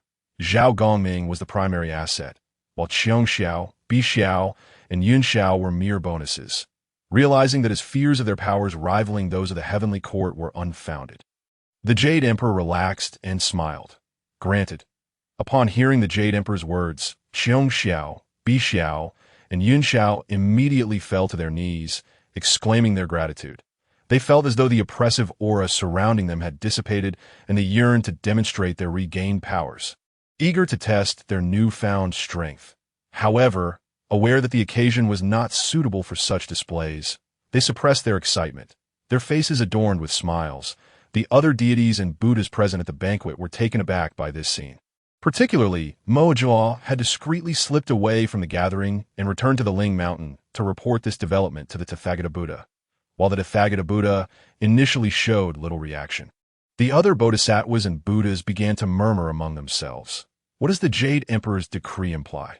By allowing the names of Qiongxiao, Bixiao, and Yunxiao to vanish from the investiture, is he signaling a resurgence for Jiejiao? It is quite possible, came the response, but do not speak recklessly. How could the Jade Emperor dare to do such a thing? Is he not afraid of a backlash from our Buddhist sect? While this speculation held merit, it was prudent to observe the Tathagata Buddha's intentions. As the discourse unfolded, a multitude of bodhisattvas and Buddhas fixed their gaze upon the venerable figure of the Tathagata. In a solemn tone, the Tathagata proclaimed, "The trifling realms of Qiongxiao, Bixiao, and Yunxiao should not invoke fear. However, we must exercise caution regarding Zhao Gongming, who has been rather exuberant of late. His elevation in divine status signifies the Jade Emperor's considerable regard for him. This is indeed a perilous omen. Zhao Gongming, along with Qiongxiao, Bixiao, and Yunxiao, are remnants of the sect. Furthermore, there are more deities from dwelling in the heavenly court. We must closely monitor Zhao Gongming's every move to prevent him from persuading the Jade Emperor to erase the names of other remnants from the divine roster." Chapter 35. Zhao Gongming. Journey west. Yes, disciples shall adhere to the Buddha's decree. A chorus of bodhisattvas and Buddhas echoed this proclamation, resonating with a striking impact. Yet in the heavenly court, matters were far from resolved. The Queen Mother addressed the Jade Emperor, saying, "Since you have extended such kindness, why not return the black tiger he once rode? Such an act would surely deepen Zhao Gongming's loyalty to you." This black tiger had been a gift bestowed upon Zhao Gongming by the celestial teacher. Since the onset of the divine tribulations and the subsequent downfall of the sect, the black tiger had returned to the heavenly court, where the Jade Emperor had taken it under his care. In truth, the Jade Emperor had shown considerable fondness for the creature. However, the black tiger, being loyal to its original master, remained distant despite the Jade Emperor's diligent nurturing. Whenever the Jade Emperor attempted to draw near, the black tiger would growl in response, leaving him disheartened, feeling as though his warmth had met with cold indifference. Thus, returning the black tiger, which held no regard for him, to Zhao Gongming in a bid for goodwill was not a difficult decision for the Jade Emperor. Consequently, the Jade Emperor commanded his attendants to bring forth the black tiger. Upon seeing his former steed, Zhao Gongming could not suppress his excitement and hastened towards the black tiger. The creature, having broken free from its chains, sprang into Zhao Gongming's embrace, demonstrating its affection by licking his cheeks like a cat, as if expressing its longing for him during their separation. The Jade Emperor seized the moment, declaring, "This black tiger was once your mount. I now return it to you. Let it serve as your means of travel." Zhao Gongming was profoundly grateful. Even the elevation of his divine rank had not moved him as much as the return of this longtime companion, with whom he shared a deep bond. Witnessing the black tiger's robust condition and the Jade Emperor's willingness to restore it to him filled Zhao Gongming with sincere admiration for the Emperor. "Thank you, Jade Emperor. Should you ever require my service, I shall dutifully comply." As he expressed this, he knelt and bowed thrice to the Jade Emperor. The Queen Mother, observing this exchange, was filled with joy, recognizing the transformation in Zhao Gongming's demeanor. His newfound sincerity in submission to the Jade Emperor was a significant gain for the heavenly court. At this moment, Qiongxiao, Bixiao, and Yunxiao gathered around Zhao Gongming, congratulating him. "Brother, we truly rejoice in your fortune. All that was once yours has returned to you." Zhao Gongming sincerely replied, "All thanks to the Jade Emperor." The Queen Mother then suggested, "Since Zhao Gongming has arrived in the heavenly court, why not accompany your three sisters to enjoy the performance?" During the divine tribulations, Zhao Gongming and his three sisters, Qiongxiao, Bixiao, and Yunxiao, were all inscribed on the divine roster. Due to Zhao Gongming's past transgressions, he was not held in high esteem by the heavenly court, while his sisters maintained frequent interactions with the deities. Indeed, Zhao Gongming, Qiong Shao, Bai Shao, and Yin Shao were siblings, yet they were also fellow disciples. Few were aware of this familial bond, which is why the Queen Mother referred to Qiong Shao, Bai Shao, and Yin Shao as Zhao Gongming's sisters. Filled with delight, Qiong Shao, Bai Shao, and Yin Shao urged Zhao Gongming, "Brother, join us for the performance. Set aside your duties for now." Having been preoccupied with bestowing fortune upon the citizens of Tang, Zhao Gongming, feeling somewhat fatigued, accepted the Queen Mother's kind offer. Surrounded by sisters, he made his way to the available seats to witness the celestial performance. He even encountered Chang'e, who, as a celestial being, radiated unmatched beauty, captivating even the marshal of the heavenly canopy. Zhao Gongming enjoyed toasting with the other deities, basking in the glory of the occasion. After the banquet, a somewhat inebriated Zhao Gongming returned to his abode in the 33 heavens. However, upon awakening, he suddenly heard a voice calling him, seemingly that of King Li Ku. Given their extraordinary bond, Zhao Gongming wasted no time and mounted his black tiger to descend to the mortal realm. As he traveled westward, many soldiers beheld the now illustrious god of wealth, Zhao Gongming, and instinctively knelt in reverence. Ignoring them, Zhao Gongming approached Li Ku and inquired, "I heard your call from the 33 heavens. What is your purpose in summoning me?" Li Ku, taken aback by Zhao Gongming's transformed stature, expressed his curiosity about the changes that had transpired, particularly regarding his newfound mount. Zhao Gongming laughed heartily, recounting his experiences since embarking on his journey westward. This delighted Li Ku, who then revealed, "I summoned you to accompany me on my westward journey." Zhao Gongming, puzzled, replied, "I have numerous duties to attend to. How can I join you?" Li Ku, with a glint in his eye, began to entice Zhao Gongming. "Consider this. Your divine rank has ascended to that of the god of wealth, and the Jade Emperor and Queen Mother treat you with such favor. Surely, there must be a reason for this sudden change in their demeanor, given their previous indifference towards you." Zhao Gongming, struck by this revelation, exclaimed inwardly, "I had not contemplated this." He then questioned Li Ku, "What insight do you possess?" Li Ku, with a sly grin, replied, "They undoubtedly wish for you to represent them in the West, engaging in conflict with the Buddhist realm. The very essence of your title as the god of wealth reflects the Jade Emperor and Queen Mother's intentions." Zhao Gongming began to contemplate this notion, finding merit in Li Ku's words. After all, why would the heavenly court bestow such favors upon him, if not to enlist his aid in diminishing the Buddhist influence over them, as the Tathagata wielded immense power? Even the Jade Emperor was compelled to accord him due respect. Could the Jade Emperor truly tolerate this situation? He must surely desire Zhao Gongming to curtail the Buddhist fortunes during his journey westward. Chapter 36. The doubts of Tang Sung. Having grasped this concept, Zhao Gongming found himself grappling with a lingering uncertainty. He posed a question to Li Ku: "If the Jade Emperor desires my presence in the West to confront them, why must I endure the trials alongside you and Tang Sung? Could I not simply charge directly to the Great Thunder Sound Temple? Such a task would pose little challenge for me." Li Ku feigned an air of mystery, and, as Zhao Gongming's brow furrowed with increasing intensity, Li Ku finally responded, "Do you truly not comprehend this little twist in the tale? Though your capabilities are indeed formidable, you remain unable to contend with the Tathagata Buddha.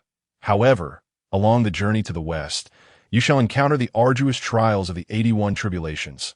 The Bodhisattvas and Buddhas in the presence of the Tathagata will willingly offer their sacrifices. In due time, you shall vanquish them one by one, severing the Tathagata's tendrils, thereby subtly demonstrating your might to him, while simultaneously diminishing his power. Ultimately, the Tathagata will find himself isolated and alone. At that juncture, your strength will be nearly equivalent to his.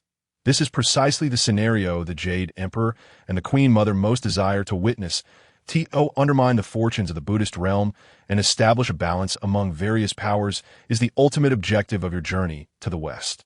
Zhao Gongming could not help but give a thumbs up to Li Ku in his heart. Though he was merely immortal, he had attained a level of wisdom that approached that of a quasi-saint. comprehending the intricate calculations of the Jade Emperor and the Queen Mother far better than himself, leaving Zhao Gongming feeling somewhat abashed. He then addressed Li Ku. Since this is the arrangement of the Jade Emperor and the Queen Mother, to whom I owe much, I now request to join the ranks of the journey to the west. I corresponded with a beaming smile. Excellent. It is permitted. During their earlier conversation, they had intentionally avoided the presence of Tang Sung and the other civil and military officials. Each of them, a celestial being, walked at the forefront of the procession. Now that Zhao Gongming had agreed to accompany Li Ku on the journey to the west, Li Ku introduced Tang Sung to Zhao Gongming, stating, "This is the newly appointed god of wealth, the martial god." Tang Sung hurriedly replied, "I bow in reverence. I have long heard of the esteemed name of the god of wealth, and I did not expect to witness today the elevation of his divine status. Truly, it is a matter for celebration." Zhao Gongming found Tang Sung to be quite commendable, exuding the demeanor of a distinguished monk, and thus responded with a smile. "Thank you for your congratulations. Esteemed monk. It is really no great matter. Had I not received the support of the incense offerings from the King of Wu, I would not possess my current powers. Furthermore, with his assistance, the people of the Great Tang have begun to venerate me. My magical prowess is now immensely potent." His words took Tang Sung by surprise. "What? The entire populace of the Great Tang now venerates you. Do they still honor our Buddhist teachings?" Realizing he had misspoken, Zhao Gongming exchanged a glance with Li Ku and then addressed Tang Sung. "Of course, everyone still venerates the Buddhist teachings. I may have exaggerated my statement earlier." At this moment, Tang Sung appeared to set his mind at ease. "Very well. If everyone were to abandon the Buddhist teachings, what significance would my quest for scriptures hold?" They continued their journey for nearly half a day, as dusk gradually enveloped the landscape. At last, Li Ku's entourage arrived at Hezhou Wei, where numerous tents had already been erected. The leaders of the advance party, Cheng Yaojin and Li Jing, emerged from their tents to welcome Li Ku. "King Wu, we have prepared a splendid feast. Please, King Wu and Elder Tang, come inside and dine with us." After Cheng Yaojin's remarks, the keen-eyed Li Jing suddenly noticed another individual clad in red robes standing beside Li Ku and Tang Sung. Due to the dim light, he could not discern the visitor's face. Thus, he bowed to Li Ku and inquired, "May I ask who this esteemed individual is, to stand alongside King Wu and Elder Tang?" Li Ku chuckled. "This is none other than the newly appointed god of wealth, Zhao Gongming." Li Jing immediately responded, "Ah, it is indeed the god of wealth. I sincerely apologize for not recognizing you in this dim light. Please, the three of you, come into the tent to rest." Upon entering the tent, they discovered a table laden with sumptuous food and fine wine. Zhao Gongming, being a celestial being, had no need for sustenance, while Tang Sung, as a disciple of Buddhism, partook only of vegetarian fare. Thus, the lavish feast was entirely consumed by Li Ku. After satisfying their appetites, Li Jing presented a map and explained the route from Hezhou Wei to Wuzhishan. "If we proceed this way, we can reach Wuzhishan in the shortest time possible. However, this path leads to a bifurcation known as Shuangqialing, where some demons are causing mischief." Upon hearing this, Tang Sung immediately shook his head vigorously. No, we must take an alternate route. Even if it takes us longer, it matters not. Should we be attacked by those demons, how could we possibly contend with them?" Cheng Yaojin, being a straightforward man who placed great trust in his martial prowess, grew irritated at Tang Sung's words, perceiving them as undermining their capabilities. "Elder Tang, you underestimate us too much. You truly believe that we, a multitude of civil and military officials, cannot handle a mere handful of demons?" At this point, Qin Shu Bao and Yuqi Jingda directly petitioned Li Ku, "We implore King Wu to allow us to set forth and confront the demons of Shuangqialing, capturing them to present before you, thus establishing our merit." Tang Sung could not help but stroke his chin and replied, "Gentlemen, while your words may seem simple, those demons possess the ability to change forms at will and wield formidable power. You are but mere mortals. How could you possibly compare yourselves to demons?" Li Ku secretly chuckled to himself, realizing that Tang Sung was the true embodiment of a mere mortal. Qin Shu Bao and Yuqi Jingda were no ordinary individuals. In the future, They would be revered by the people as heavenly beings, their images gracing the doors of households, serving as guardians for the populace. As for Li Jing, he was even more remarkable. Having ascended to the heavens to become a deity, known as Li Tianwang, the protector of the heavenly pagoda. There was a profound reason for Li Ku to choose these individuals to accompany him on his journey to the west. Thus, he assured Tang Sung, "Rest assured, Elder Tang, each of these generals is valiant and invincible. Encountering a few demons is no cause for concern. Moreover, with the backing of the martial god, we shall take this most direct route." To his surprise, as soon as Li Ku finished speaking, Tang Sung interjected, "Hold on. Even with the addition of the martial god to our ranks, it is unlikely to provide substantial assistance against the demons. After all, the god of wealth is a deity who brings prosperity to the people. Does he truly possess formidable martial prowess?" Chapter 37. What fear do demons hold? Zhao Gongming immediately expressed his dissatisfaction. "Do you doubt my abilities, Elder Tang? If not, shall I demonstrate my prowess for you? Please, follow me outside the tent." Upon hearing that Zhao Gongming was about to showcase his might, everyone hurriedly followed him outside. Eager to witness his capabilities, with a flourish, he conjured a divine whip from thin air and swung it towards the sturdiest tree nearby. In an instant, upon contact with the tree, the massive trunk, capable of being embraced by 3 individuals, was severed cleanly in 2, toppling towards the west. Remarkable, the onlookers marveled at Zhao Gongming's prowess, realizing that they, as mere mortals, could never achieve such feats. Tang Sung, however, turned pale at the sight. He had previously underestimated Zhao Gongming, believing him merely a bringer of fortune to the people, lacking in martial strength. But now it was evident that he had erred at a martial god, indeed, must possess martial might. Otherwise, the Jade Emperor would not have elevated Zhao Gongming's divine status. Realizing his earlier doubt had been a grave mistake, Tang Sung quickly addressed Zhao Gongming. "What a splendid display! Truly, you live up to the title of martial god. I apologize for my earlier presumptuousness in doubting your abilities. I hope the martial god will not hold it against me." Zhao Gongming, however, let out a cold snort. "Do you think my abilities end here?" Immediately afterward, he produced his sea-calming pearl and cast it towards the mountain behind them. As the pearl made contact with the towering peak, which originally stood over 1,000 meters high, a tremendous landslide ensued, leading to its complete collapse. Before them lay a vast chasm. When Sheng Yaojin and Li Jing initially arrived to set up camp, they chose this location for its advantageous position against the mountainside, ensuring that the winds would not be too harsh during the night. However, they now stood in astonishment, witnessing the once majestic mountain reduced to mere flatland. Tang Sung, overwhelmed with fear, immediately fell to his knees. "Lord of Wealth, I truly did not mean to question your abilities. Please, retract your divine powers."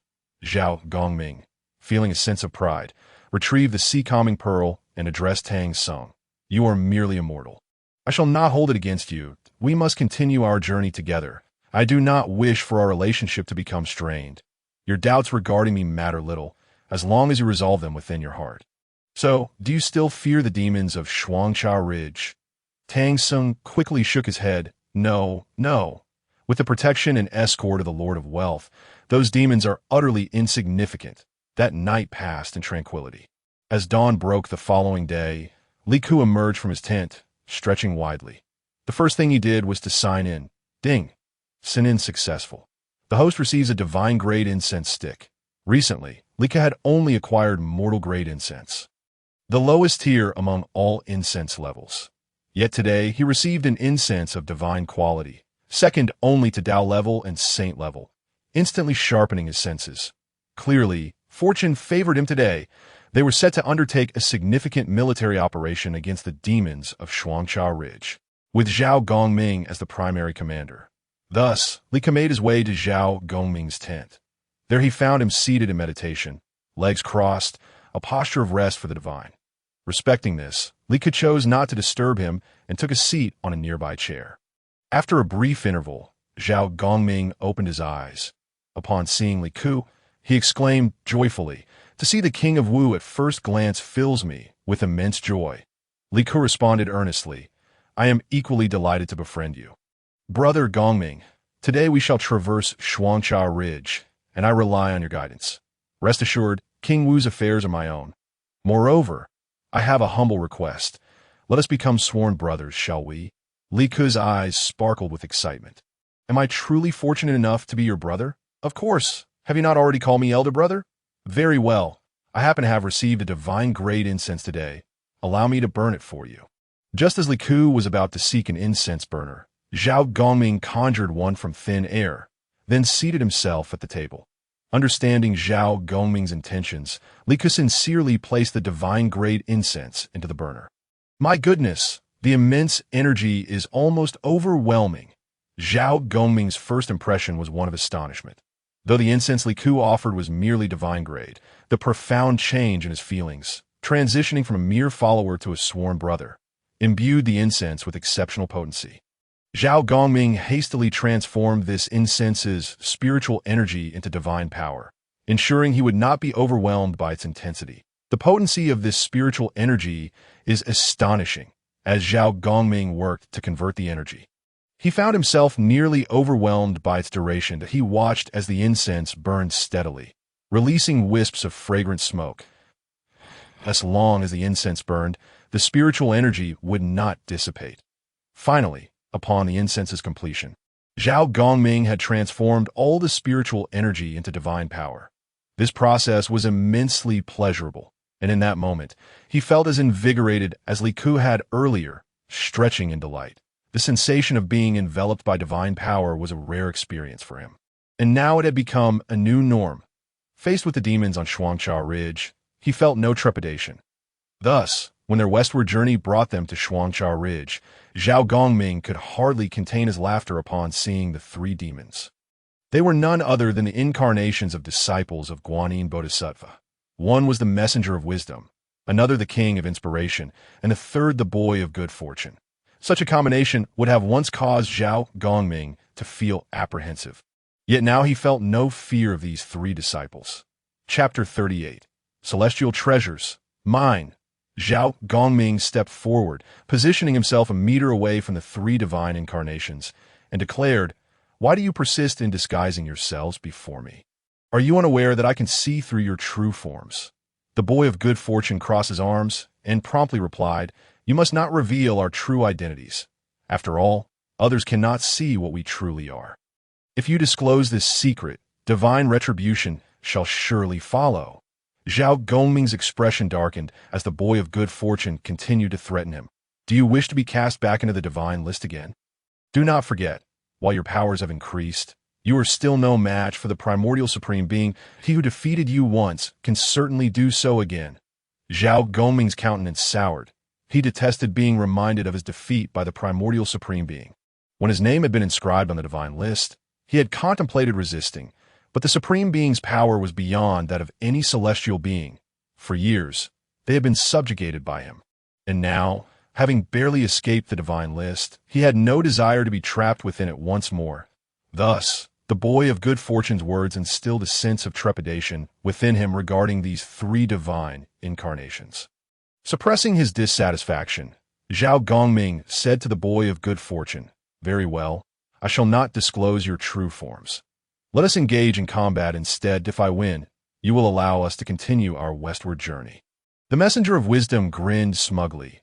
"Excellent. That is precisely our intention."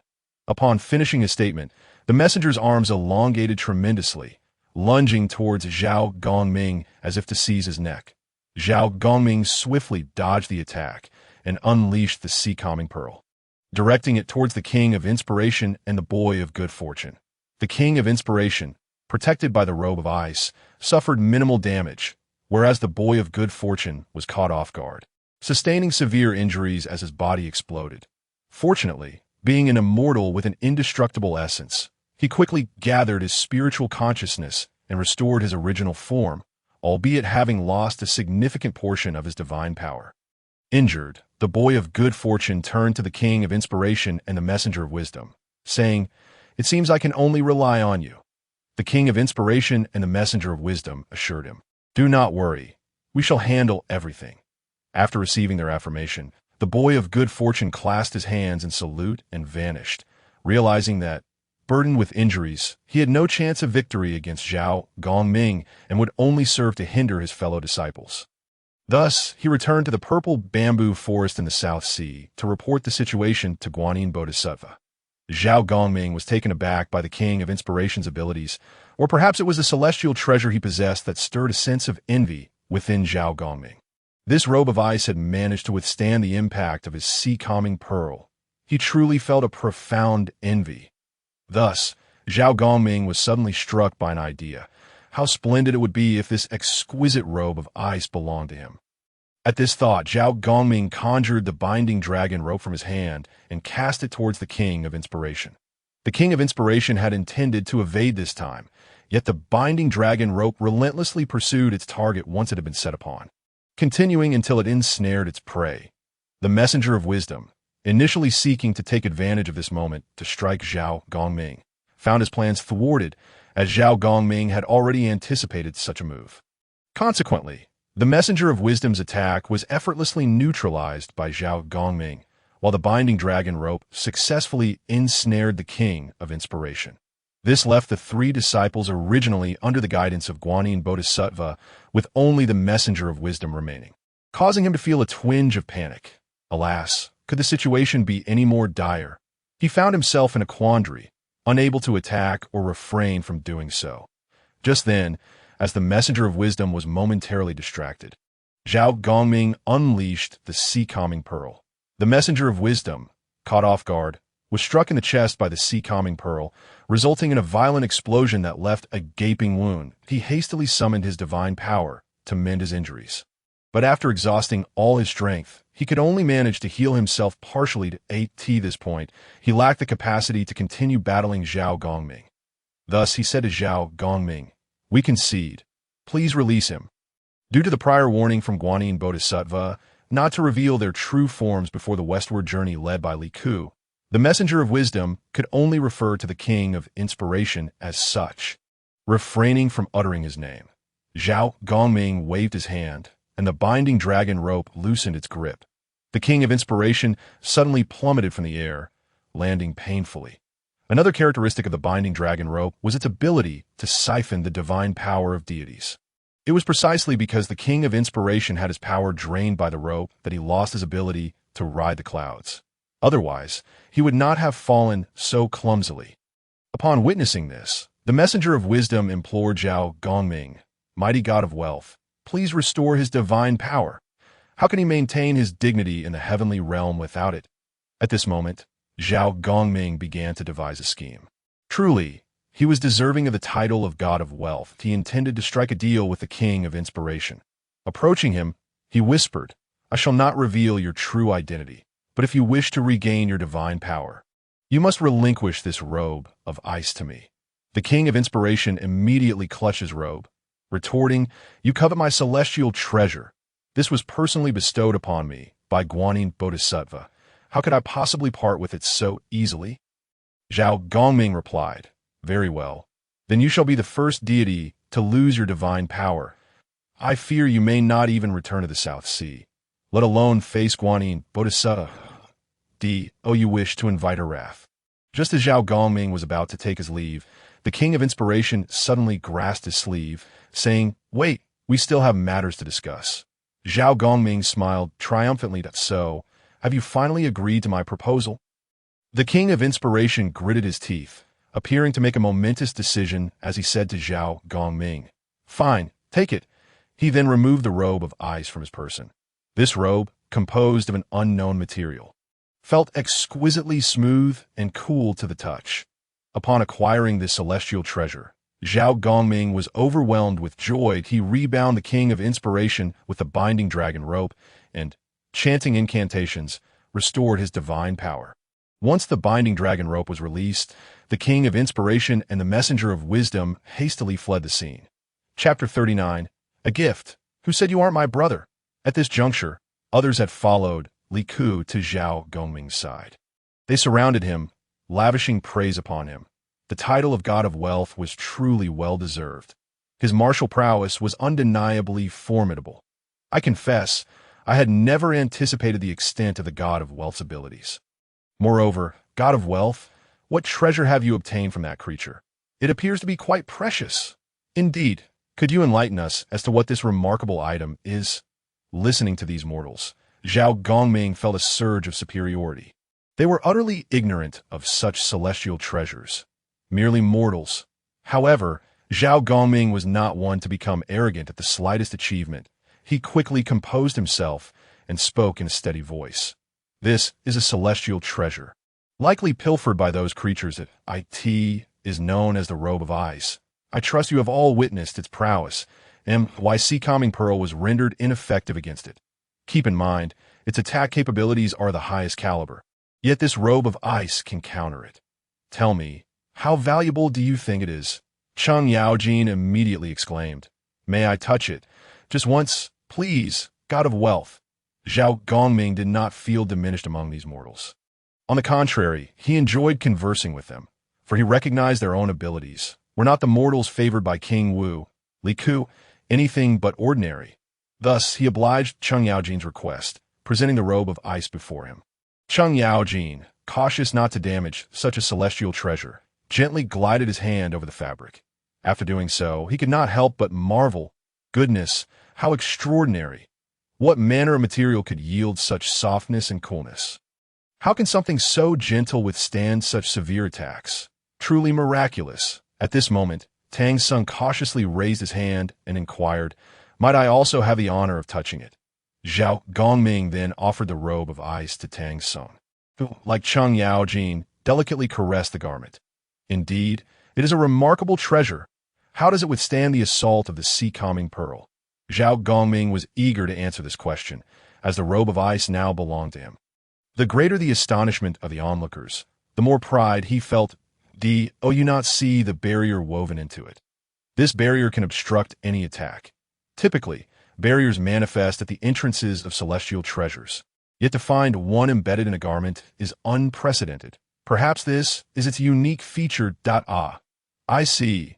No wonder the Robe of Ice is so formidable, capable of withstanding the god of wealth's attacks. Congratulations, Brother Gongming, on acquiring this Robe of Ice.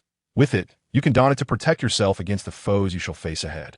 However, when Li Ku sincerely expressed this sentiment, Zhao Gongming's expression shifted. He suddenly raised the Robe of Ice before Li Ku and, bowing deeply, earnestly declared, I wish to bestow this Robe of Ice upon my virtuous brother. I hope you will accept it.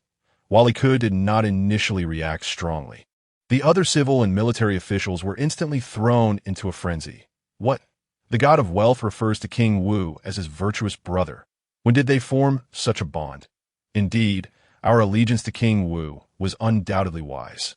He shares such a profound friendship with the god of wealth. We shall surely be blessed by him and attain great wealth. Shouldn't your focus be on the god of wealth decision to part with this Robe of Ice as a gift to King Wu? This is an immense fortune. The crowd buzzed with excitement. Li Ku, however, paid little heed to their chatter. Still, he pointed to himself with a hint of confusion and asked Zhao Gongming, are you truly offering me this Robe of Ice? Such a rare, celestial treasure. I have no gift to reciprocate. Then let this Robe of Ice serve as a gift for our brotherhood. Were it not for your leadership of the people of the Tang dynasty in reverence to me, I would not have gained such immense divine power to confront those three creatures. As they reached this point, Zhao Gongming suddenly whispered softly into Li Ku's ear. In truth, they are disciples of Guanyin Bodhisattva, namely the Good Fortune Boy, the Spirit Inspiration King, and the Wise Stone Envoy. This Robe of Luo-Bing Ice was bestowed upon the Spirit Inspiration King by Guanyin Bodhisattva as a celestial treasure. Li Ku hurriedly replied, then I absolutely cannot accept it. This is an item of the Bodhisattva as a mere mortal. I fear I am unworthy. Precisely because you are a mortal, you are in greater need of this Robe of Luo-Bing Ice. It will protect you thoroughly. Even the mightiest of deities would find it impossible to harm you. This robe is capable of withstanding any magical assault, unless it is the Tathagata Buddha himself who intervenes. Otherwise, no god or demon can inflict even the slightest injury upon you. This is a sincere gift from me to you. Please accept it. Otherwise, I would feel indebted to you. Observing Zhao Gongming's serious demeanor, Li Ku reluctantly accepted the robe and donned it. Then I shall thank you, brother. Once Li Ku wore the robe of Luobing ice, he felt a gentle coolness enveloping him. However, it was not the kind of bone-chilling cold, but merely a barrier separating his body from the surrounding heat. It was the height of summer, with the sun blazing fiercely, and everyone had been complaining about the sweltering weather. I shared this sentiment. Although he rode a horse and did not have to walk, his front and back garments were typically soaked with sweat. Yet, upon putting on the robe of Luobing ice, he immediately felt the oppressive heat dissipate, and he was filled with a refreshing sensation, as if he had just enjoyed a chilled watermelon pulled from a well. His cracked lips, parched from the heat, healed, and his body felt considerably lighter. Li Ku then smiled at Zhao Gongming and said, "Wearing this robe of Luobing ice feels wonderful. Thank you, brother. You have already expressed your gratitude. There's no need to thank me again. Otherwise, it would seem we are too distant. Well, since those 3 demons have been vanquished, let us continue our journey." Chapter 40. The spirit-savvy stone monkey, everyone regrouped and set off once more, but each person's mood had shifted significantly. They had witnessed Zhao Gongming's prowess. If there had been any concerns about the difficulties of their pilgrimage westward, those worries had now vanished. As long as Zhao Gongming was there to protect them, they felt assured of their safety. At that moment, while mounted on his horse, Li Ku suddenly heard the system's announcement. Ding! Due to Zhao Gongming's defeat of the 3 disciples of Guanyin Bodhisattva, severing the grasp of the Buddhist sect and disrupting their plans. The current progress of the task is at 30. Please continue your efforts to complete the task. Li Ku's heart swelled with joy. This was indeed a remarkable development. The completion rate of his long-term task had reached 30. With Zhao Gongming by his side to confront the disciples of the Buddhist sect, he could enjoy the fruits of labor without exerting himself, allowing his task progress to advance steadily. A radiant smile spread across Li Ku's face. The group journeyed forward, filled with laughter and songs, until they unconsciously arrived at the foot of Wuzishan. There, they spotted a monkey, only its head and one arm visible, idly pulling at the grass around it. Upon seeing Li Ku and the others, it immediately brightened with joy. The great sage, had been stuck under this Wuzishan for a long time. Aside from encountering a shepherd boy, no one else has come before me. You lot appear all at once. Why not sit and have a chat with me? Do you have anything delicious to share? Are you aware of my former title? I'm the great sage equal to heaven. Li Ku was taken aback by this loquacious Sun Wukong. However, it mattered not. He had been trapped beneath Wuzishan for over a century, and it was understandable that he would be excited to see so many people after being so isolated. Great sage equal to heaven, we have come to rescue you. So why do you make such trivial requests? Once you are freed from Wuzishan and return to the world, whatever you desire will be at your fingertips. As Li Ku spoke, he wore a serious expression, as if he were the one controlling Sun Wukong's fate. Sun Wukong was momentarily taken aback. What do you mean? Could it be that the one destined to seek the scriptures, as mentioned by Guanyin Bodhisattva, is among you? When Li Ku turned to speak to Tang Sung, he found that the latter had retreated nearly 3 meters and was hiding behind a golden armored guard. Seemingly treating Sun Wukong as a demon, I shook his head with a wry smile and casually approached Tang Sung, saying, "There is no need for you to be afraid, Tang Zhonglao. This monkey is here to ensure your safe passage to the Western paradise for the scriptures." Tang Sung remained trembling. Is that true? But how can he remain alive under the mountain? Is he not a demon? How could Guanyin Bodhisattva possibly send a demon to protect me? Li Ku began to enlighten Tang Sung. This monkey is no ordinary monkey, that he once wreaked havoc in the heavenly palace, and even named himself the great sage equal to heaven. He then detailed Sun Wukong's exploits, causing a myriad of expressions to cross Tang Sung's face. Astonishment, admiration, and a hint of trepidation. It was quite the spectacle. The other generals, upon hearing Li Ku's words, began to whisper among themselves, this monkey is truly formidable. Yet he still could not escape the grasp of the Tathagata Buddha. It seems that Tathagata's power is indeed unparalleled. I pondered that those around him still held reverence for the divine, thus fulfilling his task of eliminating the Buddhist sect's influence and disrupting their schemes seemed an increasingly daunting endeavor. Li Ku took Tang Seng's hand, and though reluctant, Tang Seng followed Li Ku to Sun Wukong's side and sat down together. Great sage, this is your savior on the journey westward. Sun Wukong's face lit up with joy. Master, I have finally waited for you. Ever since Guanyin Bodhisattva enlightened me, I have been waiting here for nearly a year. Why did it take you so long? I thought I would wither away waiting. Initially, Tang Seng had been wary of Sun Wukong, but now he felt that Sun Wukong treated him with respect and spoke without crudeness, garnering his favor. Since it is Guanyin Bodhisattva who has instructed me to take you as my disciple, how can I assist you in getting out from under this mountain? Sun Wukong replied with a smile. Master need only climb to the top of the mountain and retrieve the 6-character mantra written by the Tathagata Buddha himself, and I shall be freed. Very well, I shall do so. Tang Seng rose from the ground and began to ascend Wuzishan. Meanwhile, Li Ku started to engage Sun Wukong. I could feign profundity as he addressed Sun Wukong. Do you know from what stone you sprang forth? Sun Wukong did not answer immediately but countered. How do you know that I sprang from stone? Li Ku smiled broadly. Because I have received guidance from a great being. At this point, Li Ku pointed to Zhao Gongming, who stood not far behind him. You recognize this immortal? He is the wealth god. Zhao Gongming, did I know him? Ever since I was ordered to ascend to heaven, I have made many friends among the deities. Though my bond with Zhao Gongming is not deep, we have traveled to many places together, and he has shown me numerous celestial beings of the... Your story is one he shared with me. Li Ku adopted a demeanor as if he were confiding in Sun Wukong. That I see. Now I understand. Yet soon after, a cloud of sorrow crossed Li Ku's face. It is a pity that you, the great sage equal to heaven, have lived a life of leisure since emerging from that stone, only to be schemed against by the Buddhist sect, and have remained here for 500 years. Upon hearing this matter, Sun Wukong was immediately filled with indignation. Indeed, had it not been for the scheming of the Tathagata Buddha, how could I, the great sage, suffer so? Li Ku, noticing the effectiveness of his insidious plot, continued, what the great sage does not realize is that while you were learning your spells by the side of the Bodhi Patriarch, the Tathagata had already begun to manipulate your fate. Chapter 41. The Conspiracy of the Tathagata. What does that mean? Why can't I understand? Sun Wukong, being straightforward, despised when others spoke in riddles, and thus displayed his impatience. Quickly tell me what is going on. At this moment, Li Ku no longer held back his words, stating plainly, the great sage knows your master as the Bodhi Patriarch, but you are unaware that he has another name, Suputi. He is a disciple of the Tathagata. What? Impossible. How can my master be connected to the Tathagata?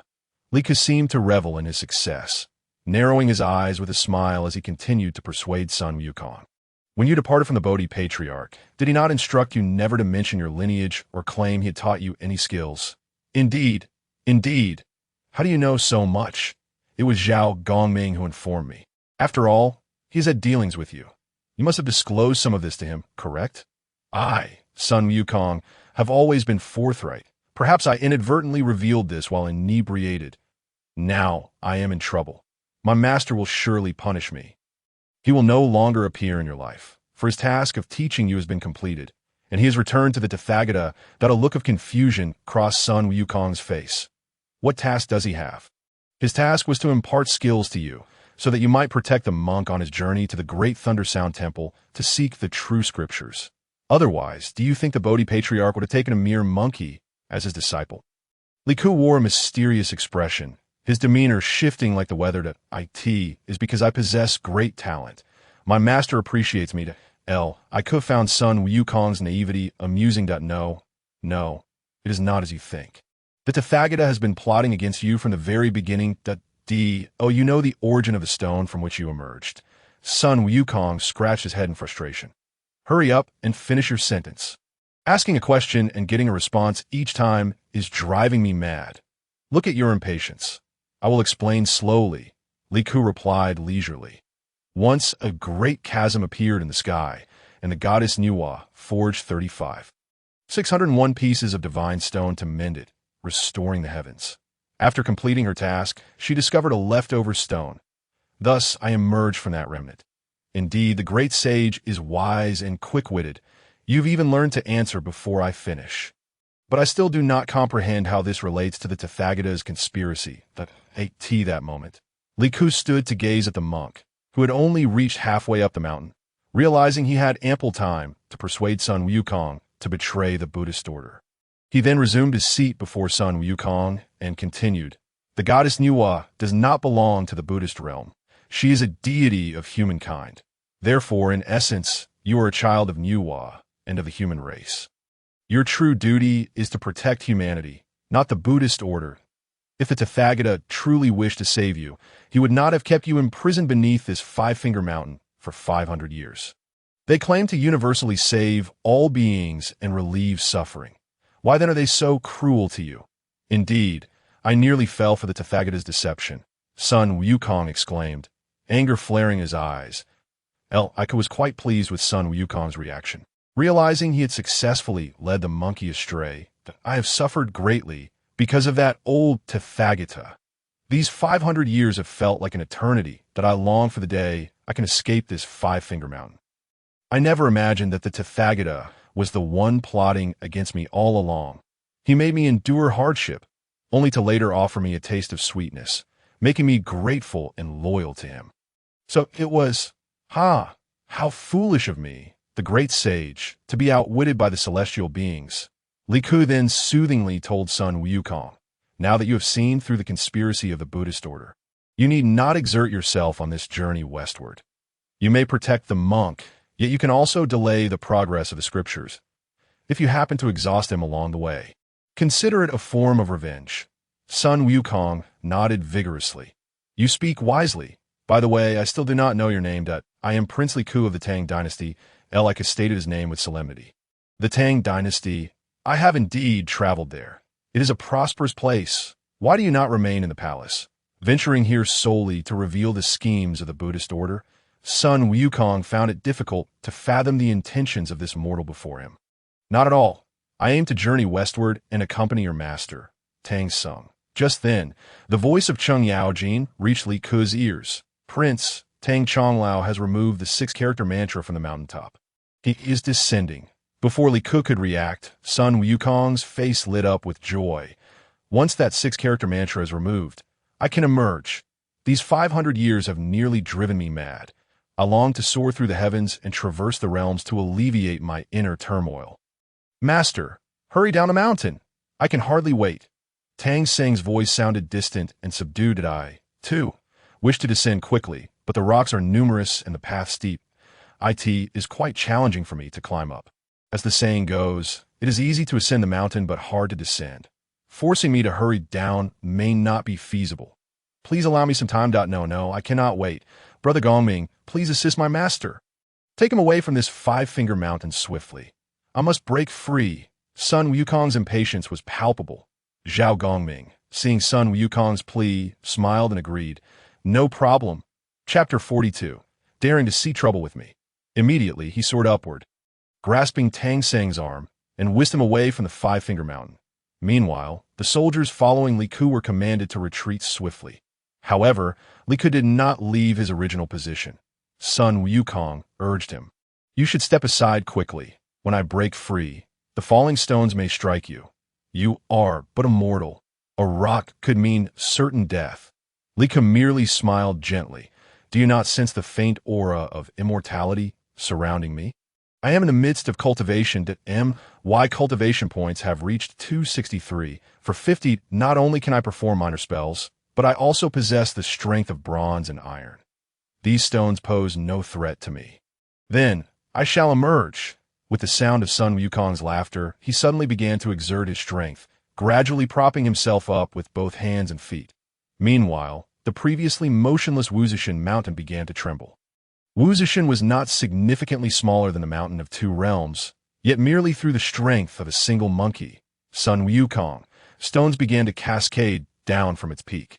The onlookers could only gaze in astonishment at this extraordinary scene, rendered speechless by the spectacle before them. They had never witnessed such a magnificent sight. However, Li Ku stood calmly beneath Wuzishan, observing everything with composure, even as some stones threatened to fall upon him. It appeared as though a protective aura enveloped him, causing the tumbling rocks to roll away harmlessly upon reaching this ethereal shield. This barrier effectively isolated Li Ke from the outside world, resembling a protective boundary. Truly, our King Wu is a sage. Moreover, he seems to possess the potential for ascension. Upon witnessing this scene, Cheng Yaojin was the first to express his astonishment, and the others shared in his sentiments. Although Li Ke did not reveal his celestial powers, it seemed he had indeed transcended to the realm of immortals.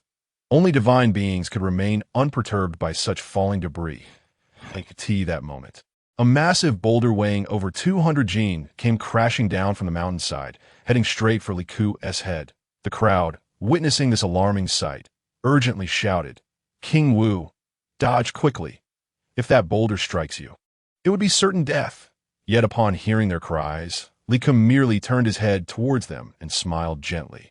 Without looking back, he simply waved his fan, and in an instant, the boulder shattered into countless fine particles just before it could strike him. Indeed, it was not merely rubble, but powdery fragments. This left not only the civil and military officials utterly dumbfounded, but even Sun Wukong, who was in the process of escaping Wu Zishan, felt an overwhelming sense of astonishment. He thought to himself that even he could only aspire to such a feat. This King Wu, who claimed to have practiced for only a short while, had already achieved the ability to reduce a massive boulder to dust. What kind of cultivation is he practicing? It's utterly terrifying. I must be cautious not to confront him directly. Otherwise, victory is uncertain. Yet at the same time, Sun Wukong felt a surge of joy, for the first time in 500 years. He felt his body stretching freely. He had felt as if he had completely lost all sensation, with only one arm and his head exposed beyond Wu Zishan. He could only long for the freedom outside. But now, everything was different. Once the 6-character true words were removed, no one could ever control his actions again. Old Sun is free at last. With a hearty laugh, the entire Wu Zishan trembled and collapsed.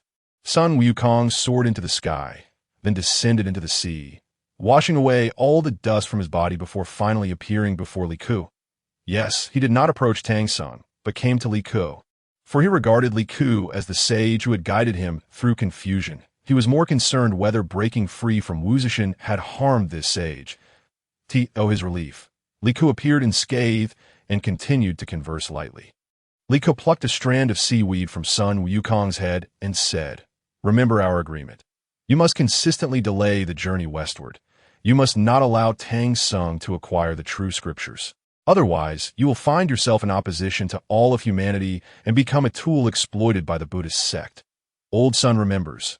"Thank you for your guidance," Sun Wukong replied. "The true benefactor is over there. Go seek him." Sun Wukong approached Tang Sung, knelt at his feet, and said, "Disciple pays respects to master." Tang Sung instinctively took 2 steps back, seeing that Sun Wukong had no intention to harm him. He returned to his original position and helped Sun Wukong to his feet. "Very well.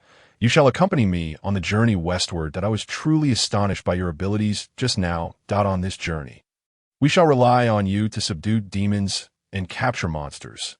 Sun Wukong thought to himself, "At that time, it would be a miracle if I didn't trick you. Expecting me to assist you in subduing demons is simply wishful thinking."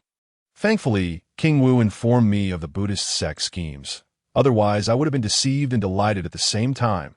However, Sun Wukong replied aloud, "No problem, Master. I will ensure your safe passage to the Western Paradise to seek the scriptures." Li Ke had specially prepared a set of clothing for Sun Wukong, crafted entirely from animal skins. Upon donning it, Sun Wukong was filled with joy, beaming with delight as he scratched his head. At that moment, images of Buddhas and Bodhisattvas began to manifest in the sky. "Sun Wukong, who permitted you to destroy Wu Zishan? This mountain is the very tool by which Tathagata Buddha personally suppressed you. Representing our Buddhist sect, by destroying it, are you declaring war against us?" Sun Wukong, with his simple-minded nature and yearning for freedom, had never intended to engage in a true battle with the Buddhist sect. He merely wished to delay the progress of scripture acquisition as Li Ke had suggested. Yet he had never anticipated that the mere destruction of a mountain would provoke the disciples of the Buddhist sect to seek him out for retribution. Sun Wukong, unable to contain his anger, retorted to the Bodhisattvas and Buddhas, "What does it matter if I, the great sage equal to heaven, destroy a mere Wu Zishan? That old Tathagata has oppressed me for 500 years, causing me endless suffering. Now that I have finally gained my freedom, you dare to quibble over a mere mountain. It seems you have come solely to provoke me, which is utterly outrageous. Chapter 43. Unrivaled in the world. At this moment, Li Ke seized the opportunity to approach Sun Wukong and whispered, "They are entirely intent on keeping you under the thumb of the Buddhist sect, unwilling to allow you to undertake even the slightest action that might challenge the authority of Tathagata Buddha. The destruction of Wu Zixin upon your emergence has prompted them to seek retribution. This is your first day of regained freedom. You must not fulfill their desires and allow them to manipulate you. Otherwise, your future will be fraught with difficulty. The disciples of the Buddhist sect will be watching your every move. Think about it. Can you, a being so accustomed to freedom, accept such a fate? I, old son, cannot endure this. I have long been toyed with by Tathagata Buddha and his ilk. I will no longer allow anyone to wield power over me and burden me with immense suffering. Those who claim to rescue the suffering, the Bodhisattvas and Buddhas, have never spared me. By what right do they shamelessly proclaim their boundless dharma, saving themselves and others?" Sun Wukong suddenly grew to an immense size, his Rui Jingu Bang expanding to a width comparable to the mighty Yellow River. Upon enlarging, Sun Wukong's first action was to aim his Rui Jingu Bang at the Buddhas and Bodhisattvas in the sky, delivering a powerful strike to each of them. The staff struck fiercely upon the heads of the Buddhas and Bodhisattvas, while Sun Wukong gritted his teeth and declared, "You would use me. You would deceive me. You would treat me as a tool. I merely destroyed a Wu Zixin, and yet you come to settle accounts with me. Am I your slave? I fear neither heaven nor earth. I was merely oppressed by that old Tathagata. Now you dare to bully me as well. I now declare to you, I, old son, will not tolerate this." As he uttered the last three words, Sun Wukong blew a breath, causing all the Buddhas and Bodhisattvas to tumble from the clouds, plummeting to the mortal realm.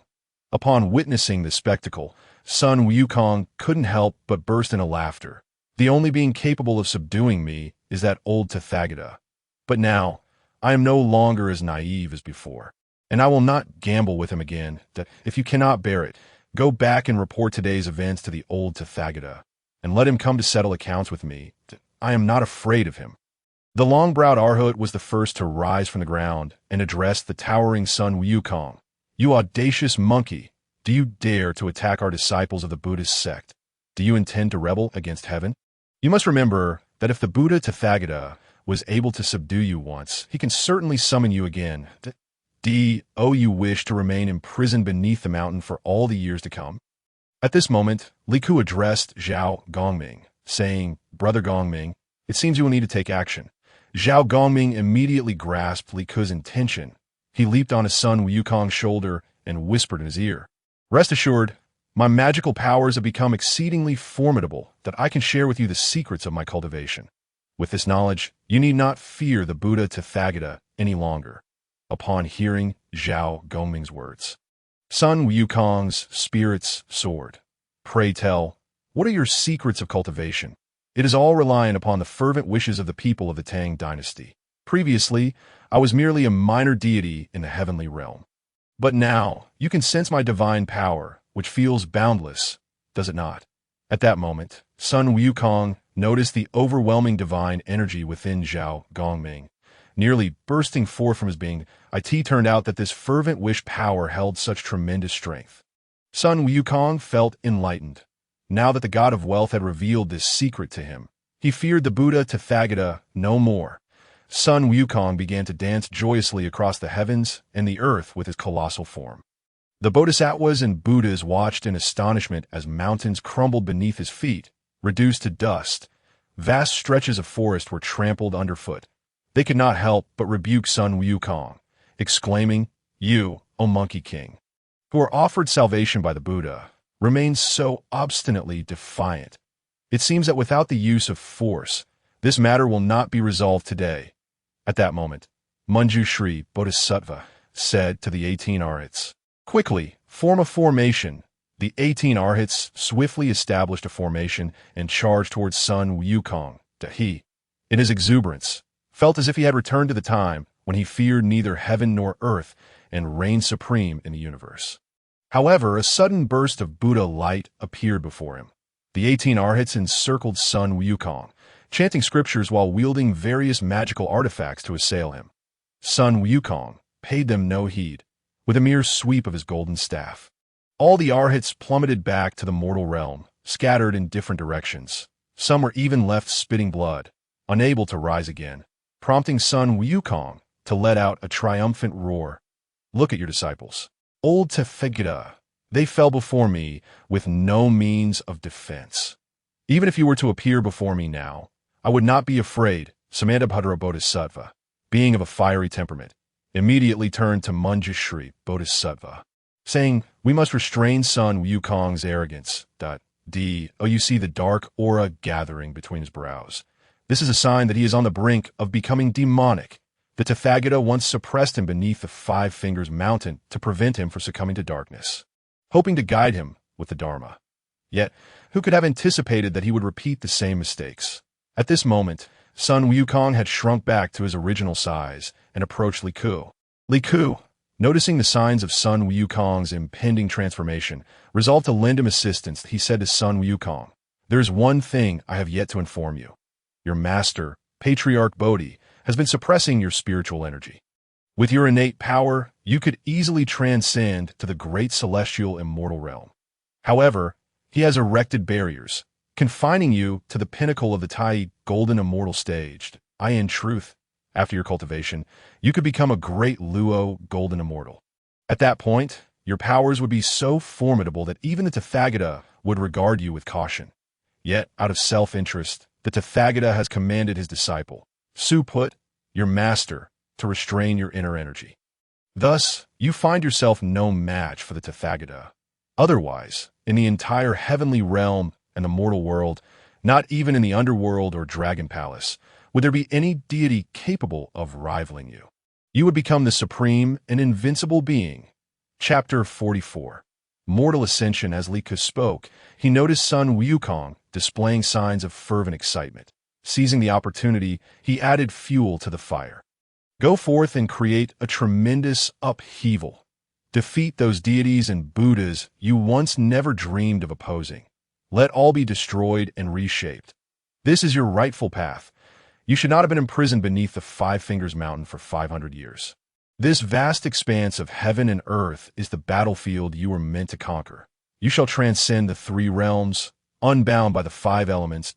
In the future, you shall achieve greatness, and all the Buddhas will bow to you." With each of Li Ku's words, the dark aura around Sun Wukong thickened.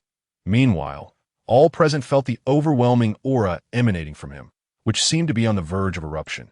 Just as Li Ku finished his final word, Sun Wukong's garments suddenly tore apart, scattering into the wind, while the golden light radiating from him dazzled all eyes. Sun Wukong had broken through.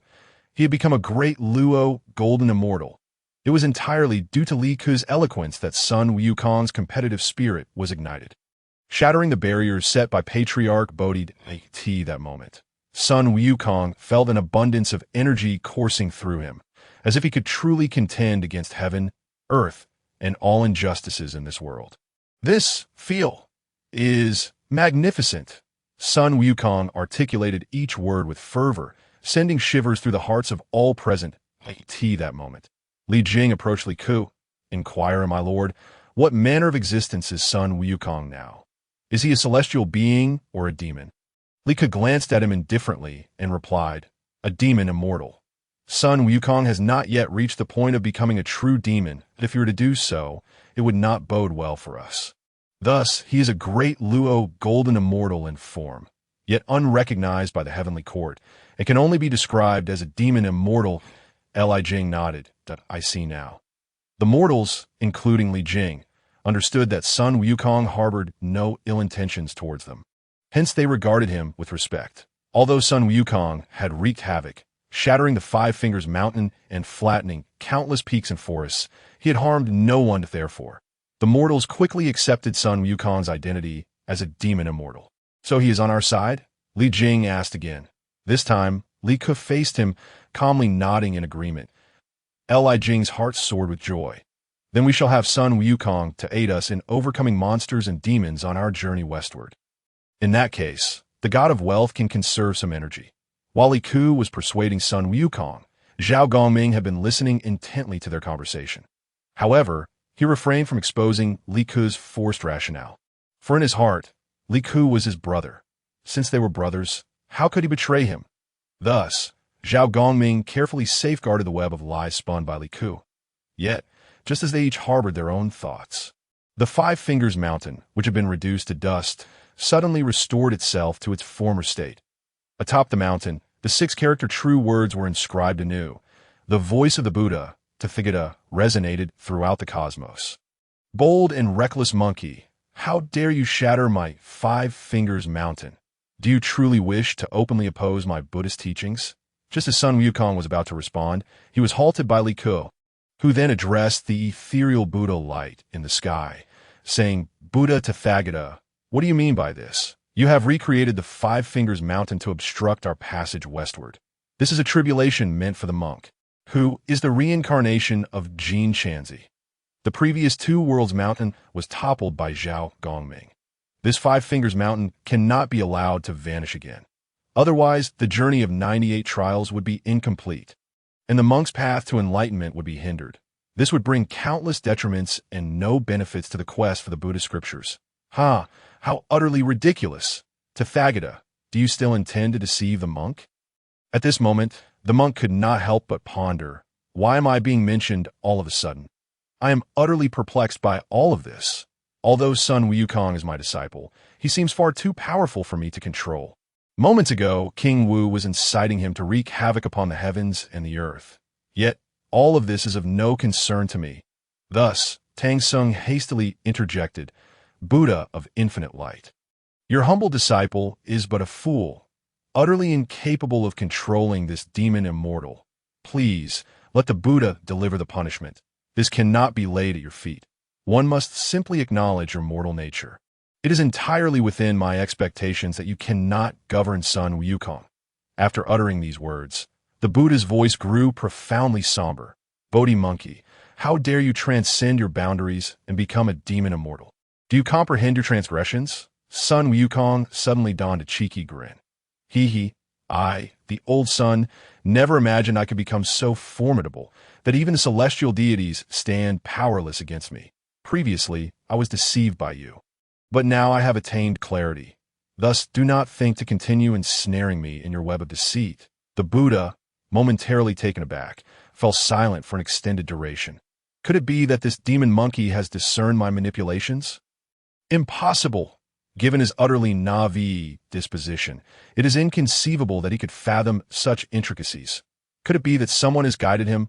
With a sense of urgency, the Buddha opened his divine eye to scrutinize the mortals surrounding Sun Wukong. They appeared quite ordinary. Wait, the individual standing beside Sun Wukong emanates a faint golden light. He possesses the aura of an immortal. A mere mortal, without divine guidance, dares to cultivate immortality. This is beyond the Buddha's imagination. It should be impossible. For a mortal to ascend to immortality, they must receive divine intervention or practice in a designated realm of cultivation. Only under such circumstances do they stand a 10% chance of becoming an immortal. As for the others, they would inevitably return to the mortal realm, stripped of all memories of their cultivation endeavors. They would remain ordinary mortals for eternity, with no further opportunity to tread the path of immortality. Even their survival in the mortal world would be fraught with challenges, either foolishly or foolishly lost. This is the price of cultivation. Yet now, one mortal has bypassed all these processes and has begun cultivating immortality on his own. And with such prowess, how could this be? The Buddha found himself for the first time questioning his worldview. However, he quickly regained his composure, realizing he must obstruct this mortal's path to immortality, lest he share the secrets with others. Otherwise, what purpose would the celestial deities serve? Chapter 45. His power, terrifying indeed. Thus the Buddha proclaimed in a voice like thunder, You are King Wu Li Ku, are you not? Indeed, that is I. I remain unchanged in name and surname. I am a prince of the Tang dynasty. I wonder what the purpose is for your sudden invocation of my name. Continuing this stalemate holds little significance. How about this? I will grant you mortals a chance. If you can pass through this five-finger mountain unaided, I shall overlook the transgressions of this demon monkey in destroying the mountain. The Buddha, in his desire to maintain his offerings, sought to preserve some dignity for humanity. Yet he could not allow them to pass too easily. This way, they would attribute the destruction of Five-Finger Mountain to Sun Wukong. The Buddha couldn't help but pat his belly in satisfaction. How clever of me to conceive such a ruse. This is what one would call a sleight of hand, diverting blame elsewhere. Indeed, Cheng Yaojin was the first to succumb to impatience that I am a rough man, and my words may be unrefined. However, all this chaos is the doing of Sun Wukong. What is the point of challenging the Buddha? I feel this Five-Finger Mountain has grown taller and more formidable than before. There is scarcely anything to grasp for climbing. How can we mere mortals possibly scale this mountain? Qin Shu Bao interjected, "Lower your voice. Do not provoke that demon immortal to turn against us. He fears not even the Buddha, let alone us mere mortals." Cheng Yaojin's eyes widened, resembling brass bells. What? Are we not even allowed to speak the truth now? It is that monkey who has stirred this trouble. The previous Five-Finger Mountain was quite climbable. Even the frail Tang elder could ascend it. But now, this mountain is far more majestic, its peak seemingly touching the heavens. How are we to climb it? Moreover, there is clearly snow atop the summit. We are clad so lightly that by the time we reach halfway, we shall likely freeze to death, let alone reach the top. Cheng Yaojin's remarks went unchallenged, for everyone was lost in contemplation. He spoke the truth. This presented the most formidable challenge before them, a snow-capped mountain. The current Five-Finger Mountain was no ordinary mountain. It had transformed into a snow mountain. Though it was midsummer, the high-altitude peak remained perpetually cloaked in snow. How could they endure such frigid conditions dressed so inadequately? While they refrained from voicing more complaints, they still held some resentment towards Sun Wukong. At this moment, Sun Wukong himself was inwardly lamenting, "Why must I bear this massive burden alone?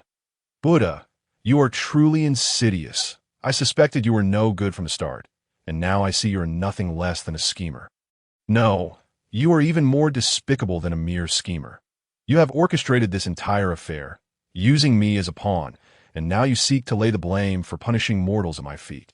Devious, truly devious." Li Ke seemed to understand the unspoken thoughts of the crowd and promptly turned to address the civil and military officials he had brought with him, stating, "None of this can be blamed on the great sage equal to heaven. I possess a means to traverse this Five-Finger Mountain." Upon hearing Li Ke's declaration, a murmur arose among the crowd. What does the king Wu mean by this? What means does he possess to cross this Five-Finger Mountain? This monumental challenge set by the Buddha before us mortals seems insurmountable. Even if the King Wu were a sage, how could he possibly succeed? Is he merely speaking to placate us? That seems highly probable. Otherwise, the golden armored guards might very well rebel first. Chosen by the emperor to accompany us on this arduous westward journey, they had endured much hardship and were filled with grievances. If King Wu failed to appease them, they might very well abandon their post at that point. How could we, the mere commanders, protect the King Wu? The golden armored guards, numbering over 100, had accompanied Li Ke on this journey to the west, and their faces were now pale with anger. The claim that King Wu could find a way to scale the Five-Finger Mountain was utterly absurd. Was he not merely afraid of our rebellion? If a mutiny were to occur, these over 100 men could very well perish alongside the officials. That, of course, this would only happen if the officials attempted to prevent their defection, if allowed to leave. The golden armored guards had no intention of confronting them head-on. Forcing them to ascend this snow-capped mountain would be tantamount to taking their lives. Therefore, they would rather engage in a real battle, perhaps finding a way to survive. These were the thoughts occupying the minds of the golden armored guards. Ike's lips curled into a sly smile. He refrained from speaking further to his subordinates, turning instead to continue his inquiry with the Buddha. "Will you agree to my proposition? If I assist Tang Sung, the reincarnation of the golden cicada, in crossing this Five-Finger Mountain, you shall no longer pursue the previous transgressions of Sun Wukong." The Buddha fell silent once more, contemplating the feasibility of this proposal. Although Li Ke possessed protective immortal energy, he was still merely a mortal, not yet an immortal. How could he possibly navigate such a towering mountain? Surely he was merely boasting. Thus, the Buddha firmly stated to Li Ku, "If you truly possess a means to cross this five-finger mountain, then I shall pardon that demon monkey." Very well. A gentleman's word is as good as a bond. Buddha, in the presence of so many of your disciples, you must not go back on your word. Rest assured, I shall not speak falsehoods. Agreed. After Li Ku uttered these words, he suddenly began to chant spells with intricate hand gestures. A brilliant golden light manifested between his fingers, which then pointed towards the location of Wuzishan, Five Fingers Mountain. This golden radiance swiftly thickened, blinding those around him, preventing them from gazing directly at Li Ku.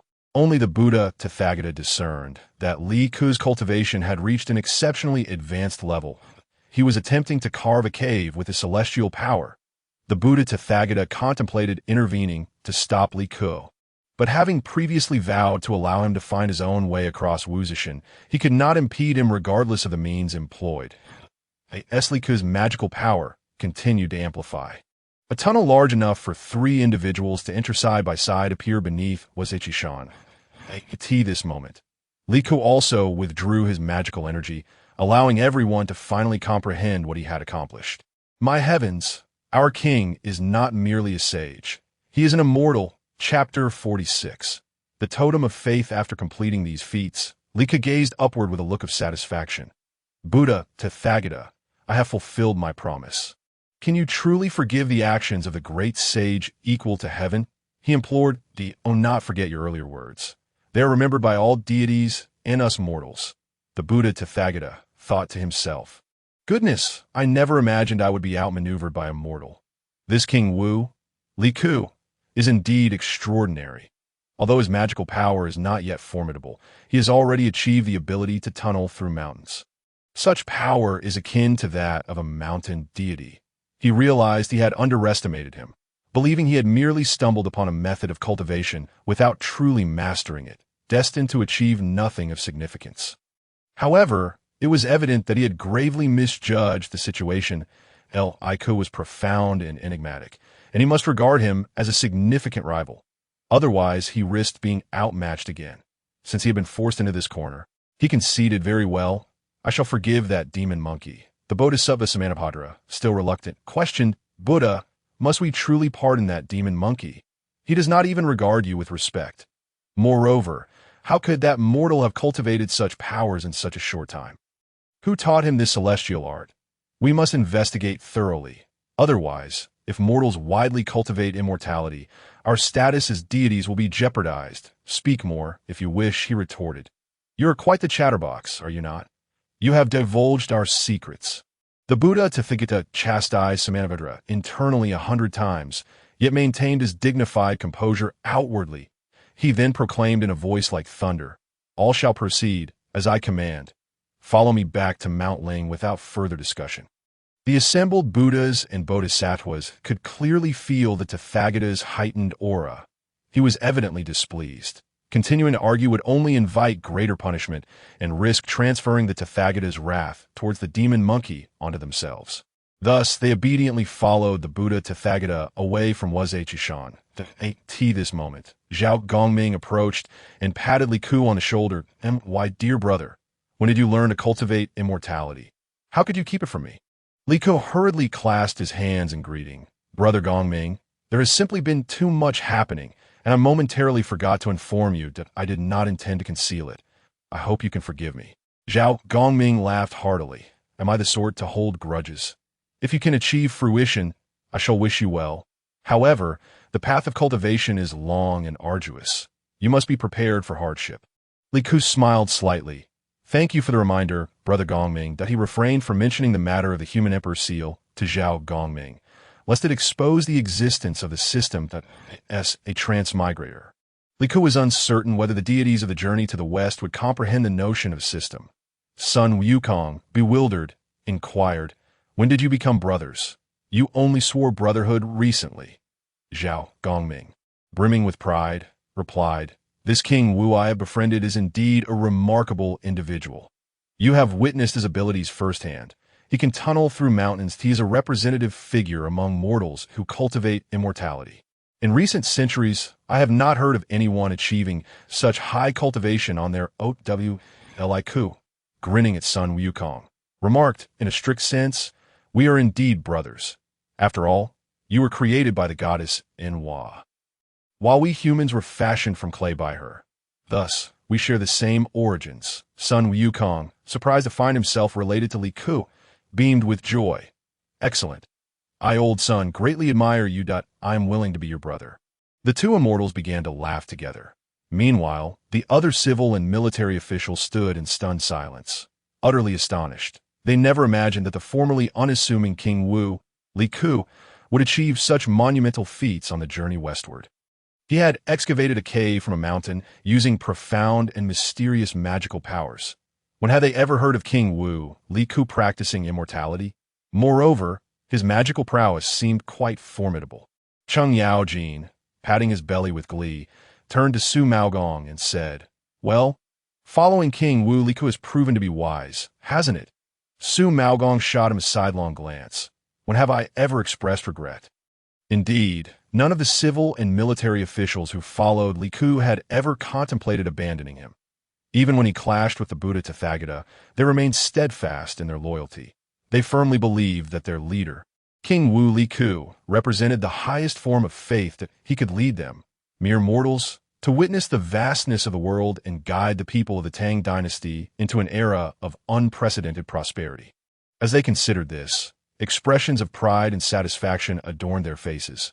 King Wu Li Ku was undeniably a sage, an immortal, and the embodiment of their faith. Li Ku addressed the crowd. "Enough. We have lingered here too long. We must take advantage of the daylight to cover more ground. We shall set up camp when evening falls." "Yes, we shall obey," they all replied in unison, their voices resounding with vigor. This display of unity and strength even moved the seasoned deities Zhao Gongming and Sun Wukong. As they entered the tunnel carved through Wuzishan, they were filled with awe. Running their hands over the smooth stone walls, they marveled at the remarkable achievement of King Wu Li Ku, who had opened a passage for the journey westward. In the future, the people of the Tang dynasty would be able to traverse this tunnel to trade with foreign lands, no longer hindered by towering mountains. Moreover, today, King Wu accomplished an even more significant task. He found a disciple for the monk Tang Sung. They had also witnessed Sun Wukong's earth-shattering capabilities, ensuring that their journey westward would proceed more smoothly. With not only Sun Wukong and Zhao Gongming to protect them, but also King Wu himself possessing magical power, they need not fear the presence of any demons or monsters. Chapter 47. The reward from Eagle Cry Gorge as night descended. After their party set up camp, Li Ku resumed his cultivation. He tucked the human emperor seal close to his heart and sat cross-legged in meditation. Before long, a surge of true energy emanated from his head. Li Ku had now mastered the secret methods of cultivation. And soon the system's notification chimed. "Congratulations, host! Your cultivation points have reached 384. 361. With the enhancement of the human emperor seal, your current cultivation points total 400,000. Li Ku felt an overwhelming sense of ease enveloping him. Ever since he acquired the imperial seal, he had dedicated a portion of each night to his cultivation, perhaps due to his unique physique, or possibly owing to the blessings of Zhao Gongming. His progress in cultivation had been remarkably swift. Otherwise, he would not have been capable of excavating a tunnel atop Wuji Mountain today. As dawn broke on the following day, Li Ku opened his eyes from his meditative state. He had never realized that his body could feel so light, as if he were floating on air. This was the splendid result of his cultivation under the auspices of the imperial seal. Naturally, Li Ku was filled with joy and promptly summoned his companions to continue their journey. They soon arrived at Yingqiu Gorge, the dwelling place of the White Dragon. At the same time, the waters surged violently, with nearly 20 meters separating them from the opposite shore. For Li Ku's party, reaching the other side seemed an utterly unattainable dream, considering they were merely mortals. Li Ku pondered this predicament. A massive white dragon suddenly erupted from the depths, swallowing the white horse that Tang Sung was leading. The dragon intended to devour Li Ku's steed as well, but Li Ku struck its head with a powerful blow, causing the white dragon to plummet back into the water. Upon witnessing this, Sun Wukong exclaimed, "This cannot stand. How dare they bully my master and my brothers?" Without hesitation, he leapt into the water. Tang Sung, meanwhile, collapsed to the ground in despair. Without the white horse, how can I continue my journey to the west? Cheng Yaojin immediately comforted Tang Sung, saying, "There is no need for alarm, Elder Tang. King Wu will know what to do." It was King Wu who opened the cave within Wuji Mountain, allowing us safe passage. Dealing with a mere white dragon shall be a trivial matter. Su Maogong and Li Jing assisted Tang Sung to his feet and reassured him. Elder Tang, we need only to wait patiently. We cannot predict what King Wu will do next at that moment. Li Ke suddenly felt that signing in at Yingqiu Gorge would yield a fragrance of a different grade for him. He silently commanded the system, "Sign in." Ding! Congratulations, host, for successfully signing in. You have received 1 stick of sacred level fragrance. Additionally, a side quest was issued. Assist Sun Wukong in subduing the white dragon. Upon completion of this quest, the host would be rewarded with one of the 5 element flags, the Xian Yuan water control flag. The white dragon was indeed one of the pivotal figures in the journey to the west. Subduing it would grant him the precious Xian Yuan water control flag. With this flag, he could summon the waters of Yingqiu Gorge to form a bridge, allowing them to cross with ease. Thinking along these lines, Li Ku turned to Zhao Gongming and said, "It seems that even with the might of the great sage, subduing the white dragon may take time. Why not join the fray ourselves? Let us strive to tame the white dragon swiftly and proceed across Yingqiu Gorge." Zhao Gongming, having become an intimate and trusted comrade of Li Ku, readily agreed without hesitation. "Brother, if you could provide me with another stick of fragrance, I shall leap into the water immediately. Otherwise, my fear of water may hinder my ability to assist the great sage." "What difficulty could this pose?" Li Ku promptly replied, setting down his incense burner and respectfully inserting the sacred level fragrance he had just obtained. As the fragrance burned, Zhao Gongming felt his powers intensify. Simultaneously, he was enveloped in a protective layer against water. Overjoyed by this revelation, Zhao Gongming declared, "Virtuous brother, let us plunge into the water at once." The two, a man and an immortal, swiftly dove into the depths. They beheld a fierce battle between the white dragon and Sun Wukong. Zhao Gongming quickly joined the fray, engaging the white dragon in combat. Seizing the moment, Li Ku drew his sword and plunged it into the flank of the white dragon. The creature, in pain, soared back into the sky. Like that instant, the envoy from Guanyin appeared, addressing the white dragon. "Your master has arrived.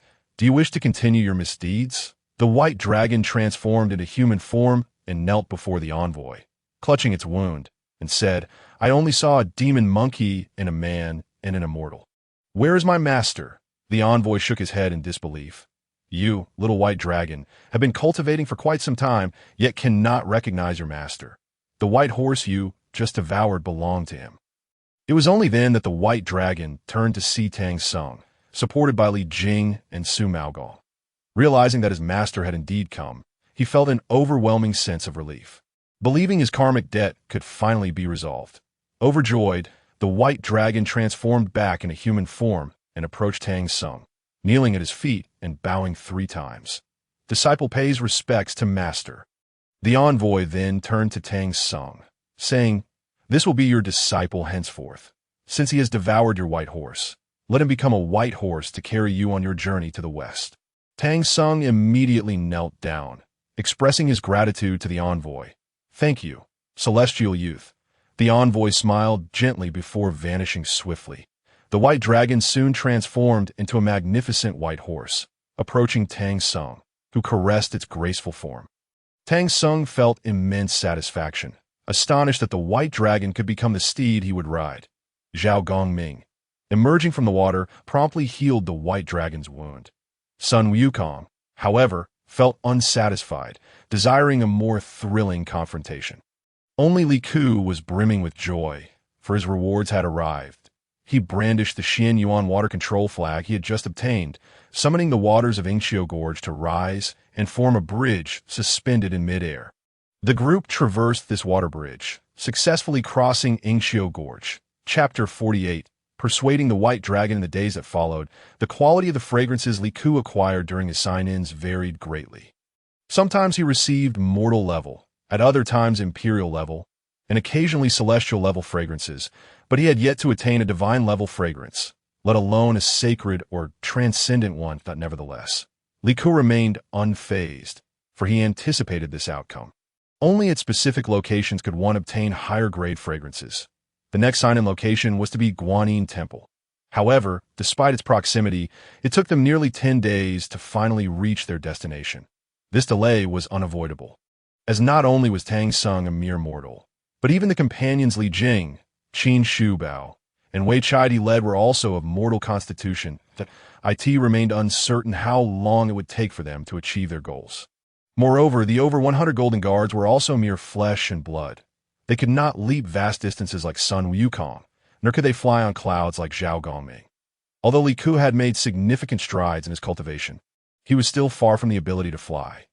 Thus, he understood and accepted the pace of their journey.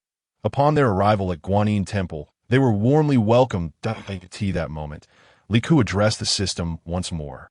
Sign in. Ding. Congratulations, host, for successfully signing in. You have received 1 stick of divine-level fragrance. The long-awaited divine-level fragrance had finally appeared. However, this divine fragrance cannot be considered of exceptionally high quality. It seems that the energy emanating from the Guanyin Temple is rather limited.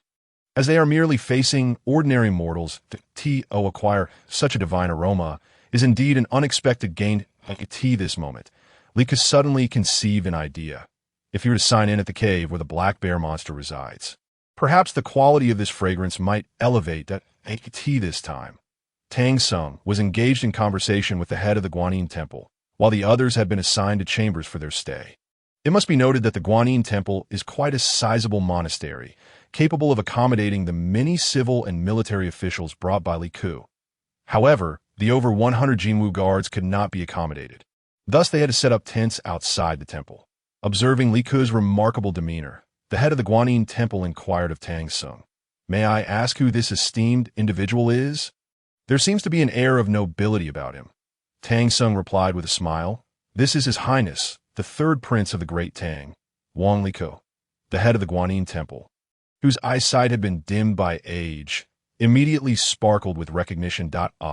So he is a prince of the Great Tang. My apologies for my rudeness. Attendants, please show him to a seat. Yet Li Ku had his own tasks to accomplish. So he addressed the head of the Guanyin Temple. "I shall not linger here. I feel rather fatigued and wish to return to my chamber for some rest. Please allow Elder Tang to keep you company." "Very well," replied the head. "Attendants, escort Prince Wang to his chamber." The head of the Guanyin Temple maintained a demeanor of kindness and benevolence. Li Ku found it hard to imagine how, after his departure, Sun Wukong would present Tang Sing's exquisite brocade cassock to the head of the Guanyin Temple. How would the once gentle and kind head transform into a figure of greed? Li Ku was led to his chamber, and after a brief period, he quietly opened the door. Upon finding no one around, he swiftly made his way to the stable and spoke to the white horse, which was actually the little white dragon in disguise. "Oh, little white dragon, you have truly been duped by Guanyin Bodhisattva. You still think of her diligently bearing the burden of escorting Tang Sanzang westward." Indeed, the white horse abruptly halted its grazing, turning its head. It spoke. What does Prince Wang mean by this? Li Ku recognized that it was time to employ his persuasive skills. Have you ever pondered why the princess of 10,000 saints would consort with a 9-headed insect? The little white dragon's tone grew indignant. Of course, because she's a wretched person. No. The princess of 10,000 saints is, after all, a celestial being. How could she possibly fall for the likes of a 9-headed insect? Do you not find this somewhat questionable? The little white dragon admitted that this was his first time contemplating such a matter, yet he remained perplexed. "Please, Prince Wang, enlighten me," he implored. Li Ku then began to expound his reasoning with a beaming smile. "Consider this. The father of the princess of 10,000 saints is the Dragon King of the Emerald Wave Pond, a mere lake dragon. His status is not lofty, and for power and gain, he sought to ally himself with your father, the Dragon King of the West Sea, intending to marry off his daughter to you." The little white dragon interjected. "I had already thought of that." No, you have not grasped the full picture. This conceals the machinations of the Buddhist sect." The little white dragon's voice turned uncertain. "What do you mean by that?" Li Ku began to speak with profound significance. "Have you never considered why you fortuitously appeared on Tang Seng's westward journey? that was orchestrated by Guanyin Bodhisattva. Indeed, this is the Buddhist sect scheme. Think about it. If the Dragon King of 10,000 saints is such a one who craves power and wealth, then compared to your father, the Dragon King of the West Sea, if he could connect with the Buddhist sect, would it not yield enormous benefits for his cultivation and the entire Emerald Wave Pond? The little white dragon nodded, indicating that he was starting to comprehend Li Ke's intentions. Li Ke continued. If the Dragon King of 10,000 saints were to ally with the Buddhist sect and feign an affair with a nine-headed insect, just at the moment when you stumbled upon their illicit rendezvous, causing your fury to ignite and burning the precious pearl bestowed by the Jade Emperor, you would not have transgressed the heavenly laws and be cast into the eagle's grief gorge.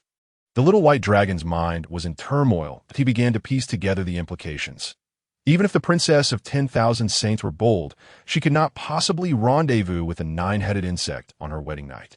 Moreover, if their relationship were indeed secretive, how could it be so easily discovered in his own cave? Li Ke's words held a semblance of truth. It appeared he had been played for a fool by the Buddhist sect all along. This was a trap set by the Buddhist sect in collusion with the Dragon King of the Emerald Wave Pond and the Princess of 10,000 Saints. At this realization, the little white dragon could not help but gasp in astonishment. So this was the truth. I had been deceived all this time. I had even felt immense gratitude towards Guanyin Bodhisattva, believing she had rescued me, when in fact it was all part of her premeditated scheme. Chapter 49. Haha, burn! I simply cannot endure the feeling of being deceived by others that I shall not partake in this pilgrimage any longer. Upon hearing this, Li Ke was alarmed. This could not be allowed. If the little white dragon abandoned his task, the Tathagata Buddha would soon learn of it. Consequently, Li Ke's efforts to persuade the little white dragon to sever ties with the Buddhist sect and disrupt their plans would become evident, and the Tathagata would undoubtedly seek retribution against him. His current cultivation was insufficient to contend with the Tathagata, so he could only cautiously continue to influence the little white dragon, guiding him to accept the narrative he had crafted. This would ultimately be beneficial for him. Thus, Li Ke advised the little white dragon, "You must not act impulsively. Since all of this was orchestrated by the Buddhist sect, let us observe for a while longer and see what they truly intend to do. If you suddenly abandon your post, the Tathagata will undoubtedly pursue you to that point. You will face calamities once more. Your father, the Dragon King of the West Sea, wishes nothing more than to free you from suffering. Even if you do not consider your own well-being, you must think of your father."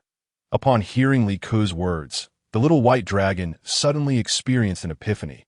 Indeed, I have been far too hasty, nearly courting disaster. If I were to neglect my western journey, it could also implicate my father and the entire West Sea Aquatic clan. After all, the Buddhist sect is capable of the most unscrupulous deeds. Li Ke's face broke into a satisfied smile. The little white dragon, like Sun Wukong, was indeed naive. After hearing a few of his words, they accepted his assertions as truth out of course. None of this occurred without reason. From Li Ke's perspective, the Buddhist sect employed such tactics to win hearts. They first delivered a blow, then offered a sweet treat, ensuring gratitude from their followers. This was the method employed by the Buddhist sect towards those accompanying Tang Sung on his pilgrimage for scriptures. The malice behind their intentions was nothing short of alarming. Ding! As the host successfully persuaded the little white dragon to sever ties with the Buddhist sect, disrupt their plans, the current progress of the task is at 35. Rewards can be obtained as the task progresses. Please continue your efforts, host, to complete the task. The progress of his task had indeed advanced. This revelation instantly lifted Li Ke's spirits. After bidding farewell to the little white dragon, he returned to his chamber. He was acutely aware that this night would be fraught with sleeplessness. Indeed, as the clock struck 3, he heard a commotion outside. Li Ke pushed open the door to his room and ascended to the rooftop, where he spotted Sun Wukong not far away, observing the unfolding events. The monks from the Guanyin monastery were busily stacking firewood around the meditation room, where Tang Sung resided. It was a scene of bustling activity. Alas, their actions were a transgression against humanity and the heavenly order. However, upon closer inspection, Li Ke noticed that a protective water barrier had already been draped over Tang Sung's meditation room. It seemed that Sun Wukong's initiative was commendable. Approaching Sun Wukong, Li Ke remarked, "Great sage equal to heaven, This is rather inconsiderate of you, we are brothers. After all, that you've only shielded your master with a water barrier. Neglecting my civil and military officials. Sun Wukong chuckled. Since King Wu is also a cultivator, how could you not foresee today's events? You must have devised a means to protect your own officials long ago. So why should I, old son, worry about it? Li Ke couldn't help but extend a finger, gently tapping the tip of Sun Wukong's nose. You, great sage equal to heaven, truly possess an uncanny foresight. No wonder you have transcended to the realm of the great Luo Golden Immortal. Indeed, nothing escapes your notice. As he spoke, Li Ke brandished the Xian Yuan water controlling flag in his hand, causing rain to suddenly descend upon the rooftops where Chun Yao Jin, Li Jing, and the other officials resided.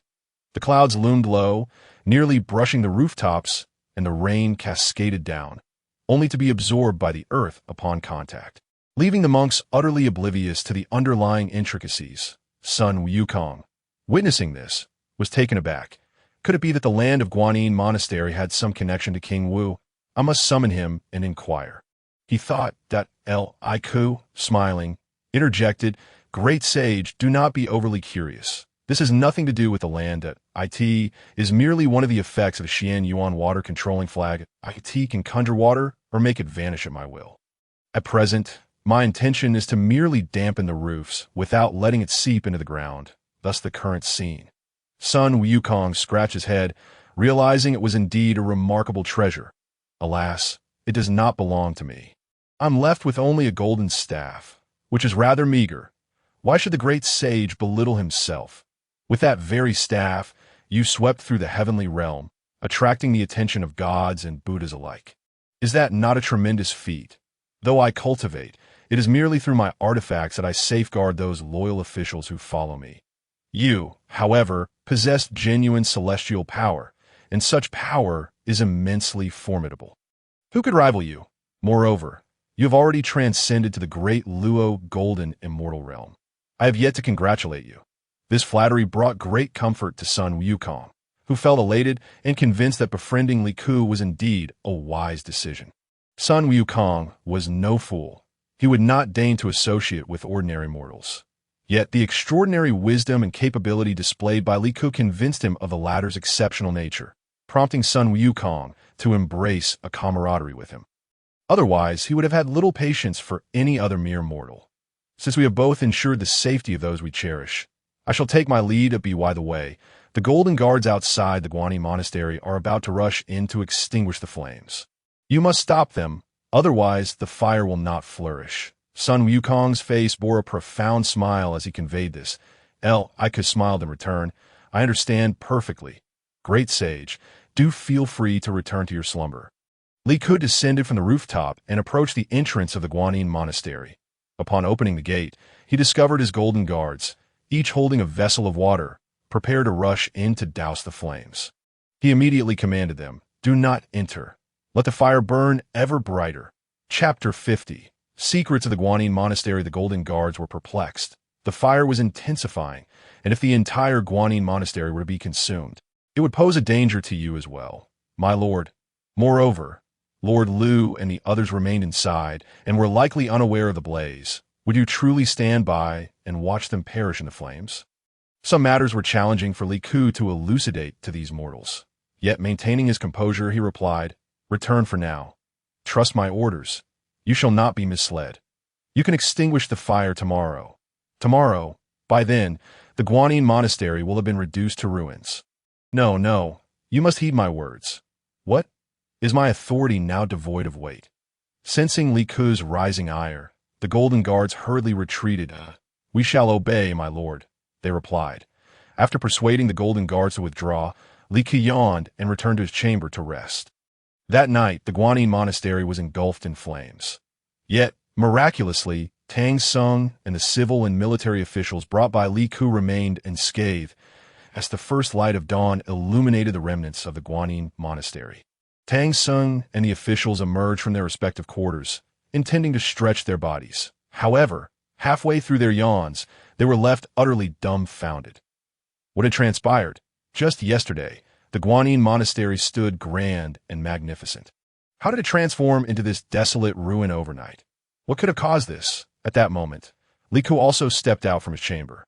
Cheng Yaojin, ever the brash one, rushed to Li Ke's side, inquiring whether he knew the cause behind this calamity. I Ke winked at Cheng and suddenly broke into a radiant smile. I truly have no idea what has happened. This is indeed peculiar. Sun Wukong, following Tang Xing out of the meditation room, overheard Li Ke's attempt to deceive his subordinates and thought to himself, goodness, this King Wu is quite the actor. Just yesterday, he was with me, witnessing the flames consume the Guanyin monastery, and now he feigns innocence. The monks, who had been so busy igniting the fire, were now paralyzed with fear, completely forgetting to flee. After lighting the fire, they realized that the flames had not remained confined to Tang Xing's meditation room, but had begun to spread towards their own quarters. Initially, they believed that the civil and military officials brought by King Wu would also suffer the same fate. However, upon closer inspection, they discovered that rain was falling upon the roofs where the officials resided. How could the fire possibly reach them under such circumstances? Ultimately, the monks had spent the entire night attempting to extinguish the flames, yet the Guanyin monastery met a dismal end, with even their abbot perishing in the inferno. Meanwhile, these mere mortals emerged unscathed. How extraordinary! They could not possibly be ordinary mortals. As Li Ke approached the monks, they instinctively fell to their knees before him. Spare us, King Wu. We merely followed the old abbot's orders to set the fire, never anticipating it would lead to this outcome. Tang Xing, hearing the monks claim that their abbot had ordered the fire to be set against him, was filled with bewilderment. Thus, he asked the monks, "Why would your old abbot wish to incinerate me? Surely, a follower of Buddha should harbor compassion for those in suffering. Our old abbot sought only to covet the brocade robe of Tang Chonglao." The monks replied. After one of the monks finished his words, he suddenly broke down in tears. "However, we never anticipated that our own greed would lead to such irretrievable consequences. What path shall we take from here?" The surviving monks, hearing the heartfelt lamentations of their fellow, could not help but join in a chorus of sorrow. "Cease your weeping. You mere mortals are disturbing my peace." At that moment, Sun Wukong had scoured the entire Guanyin temple. Yet the coveted Jinlan Kasaya remained elusive. Thus he addressed the weeping monks. "Are there any monsters lurking nearby? That Jinlan Kasaya can withstand fire. It could not possibly be destroyed, hence it must have been stolen by a nearby beast." The same monk, still sobbing, replied, "Not far from our Guanyin temple lies a cave inhabited by a black bear monster. The elder may wish to search there for the Kasaya." Without delay, Sun Wukong soared away on his somersault cloud. Meanwhile, Li Ke stumbled upon something remarkable. Amidst the ruins, the statues of Guanyin remained entirely unscathed. Ordinarily, these statues, crafted from clay, would crack under such intense flames. Yet, these Guanyin figures retained their majestic appearance. Moreover, the radiant golden light they emitted did not seem to be mere gilding. Otherwise, the gold would have long since peeled away. I could quickly deduce the truth. He led the others to one of the Guanyin statues and instructed Cheng Yaojin, "Lord Lu Guogong, please peel away the outer layer of this statue and reveal what lies beneath." Cheng Yaojin immediately wielded his mighty axe to comply. However, he soon gasped in astonishment. "Alas, this is genuine gold." The others instinctively approached to inspect, discovering that beneath the gold skin severed by Cheng Yaojin's axe lay more gold. At this juncture, Li Ke addressed the monks. "These Guanyin statues are forged from pure gold. Is that not so?" The monks affirmed in unison, "Indeed, it is so. But how can a mere temple possess such an abundance of gold? Where did it come from?" "All this gold was granted to our temple by the Bodhisattva Guanyin," they replied. "What right does she have to bestow such wealth upon you? Surely, your temple master must have promised her something nefarious." The expression on Li Ke's face turned grave and confrontational. The monks, feeling guilty, lowered their heads and confessed, "For many years, our temple master has devoted himself sincerely to the worship of the Bodhisattva Guanyin. One day, he unexpectedly discovered gold upon the offering table, and he found it most perplexing. Yet the next day, more gold appeared upon the table. Our master assumed it was a gift from the Bodhisattva.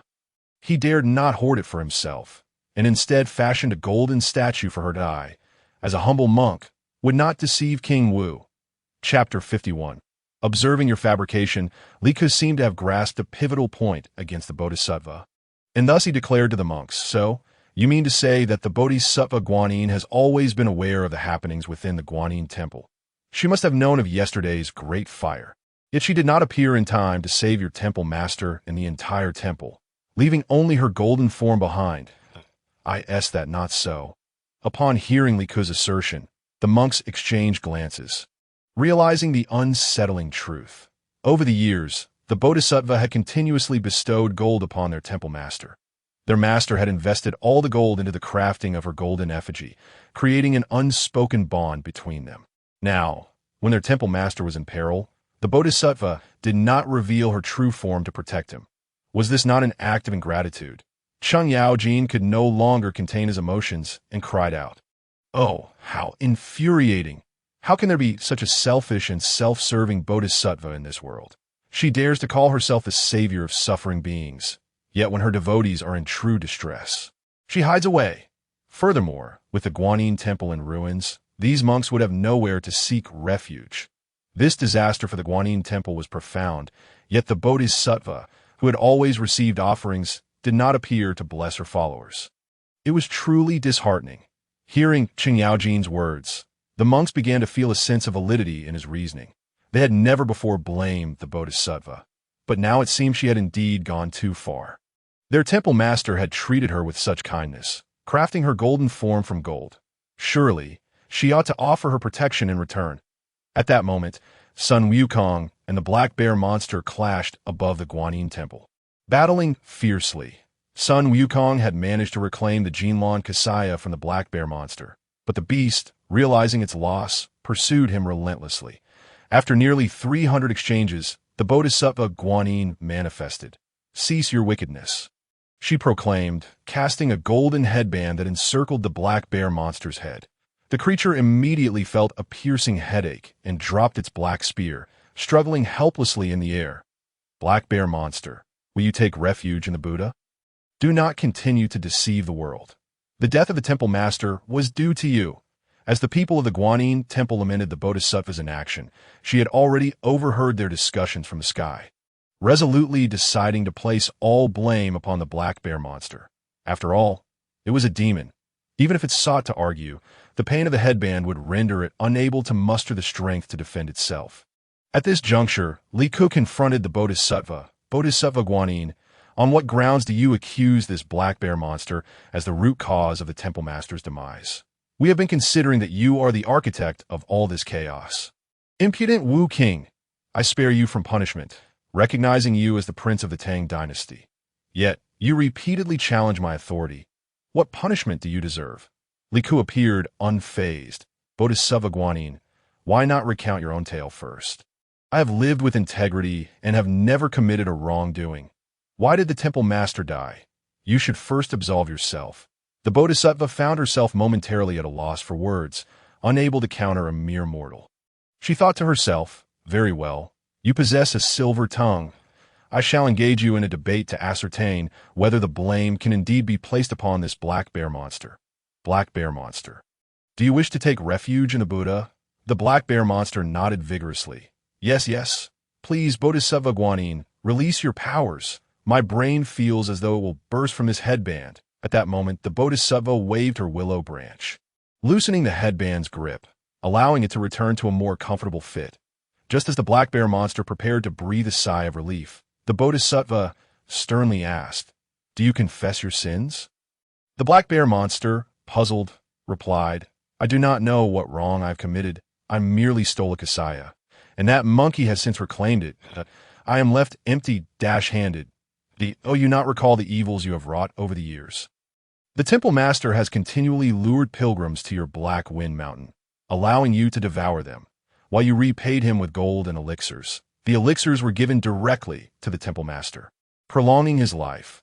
Yet you ensured that the gold appeared upon my offering table, leading the temple master to believe it was a gift for me. He then fashioned a golden statue for my honor.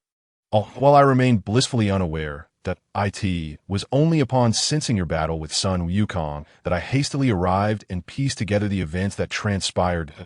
Do you acknowledge your faults?"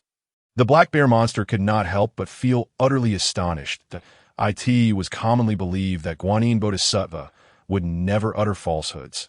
Yet he himself had always been merely a sycophantic creature, committing few malevolent deeds. When had he ever consumed a human? He had always subsisted on wild fruits found in the mountains, and he had not even killed a single animal. Thus he hastily protested, "These actions are not mine. I implore Guanyin Bodhisattva to restore my honor." Li Ke thought to himself, Guanyin truly possesses an audacious spirit, as she shifts the blame onto the black bear monster. After all, he was merely an inconsequential creature.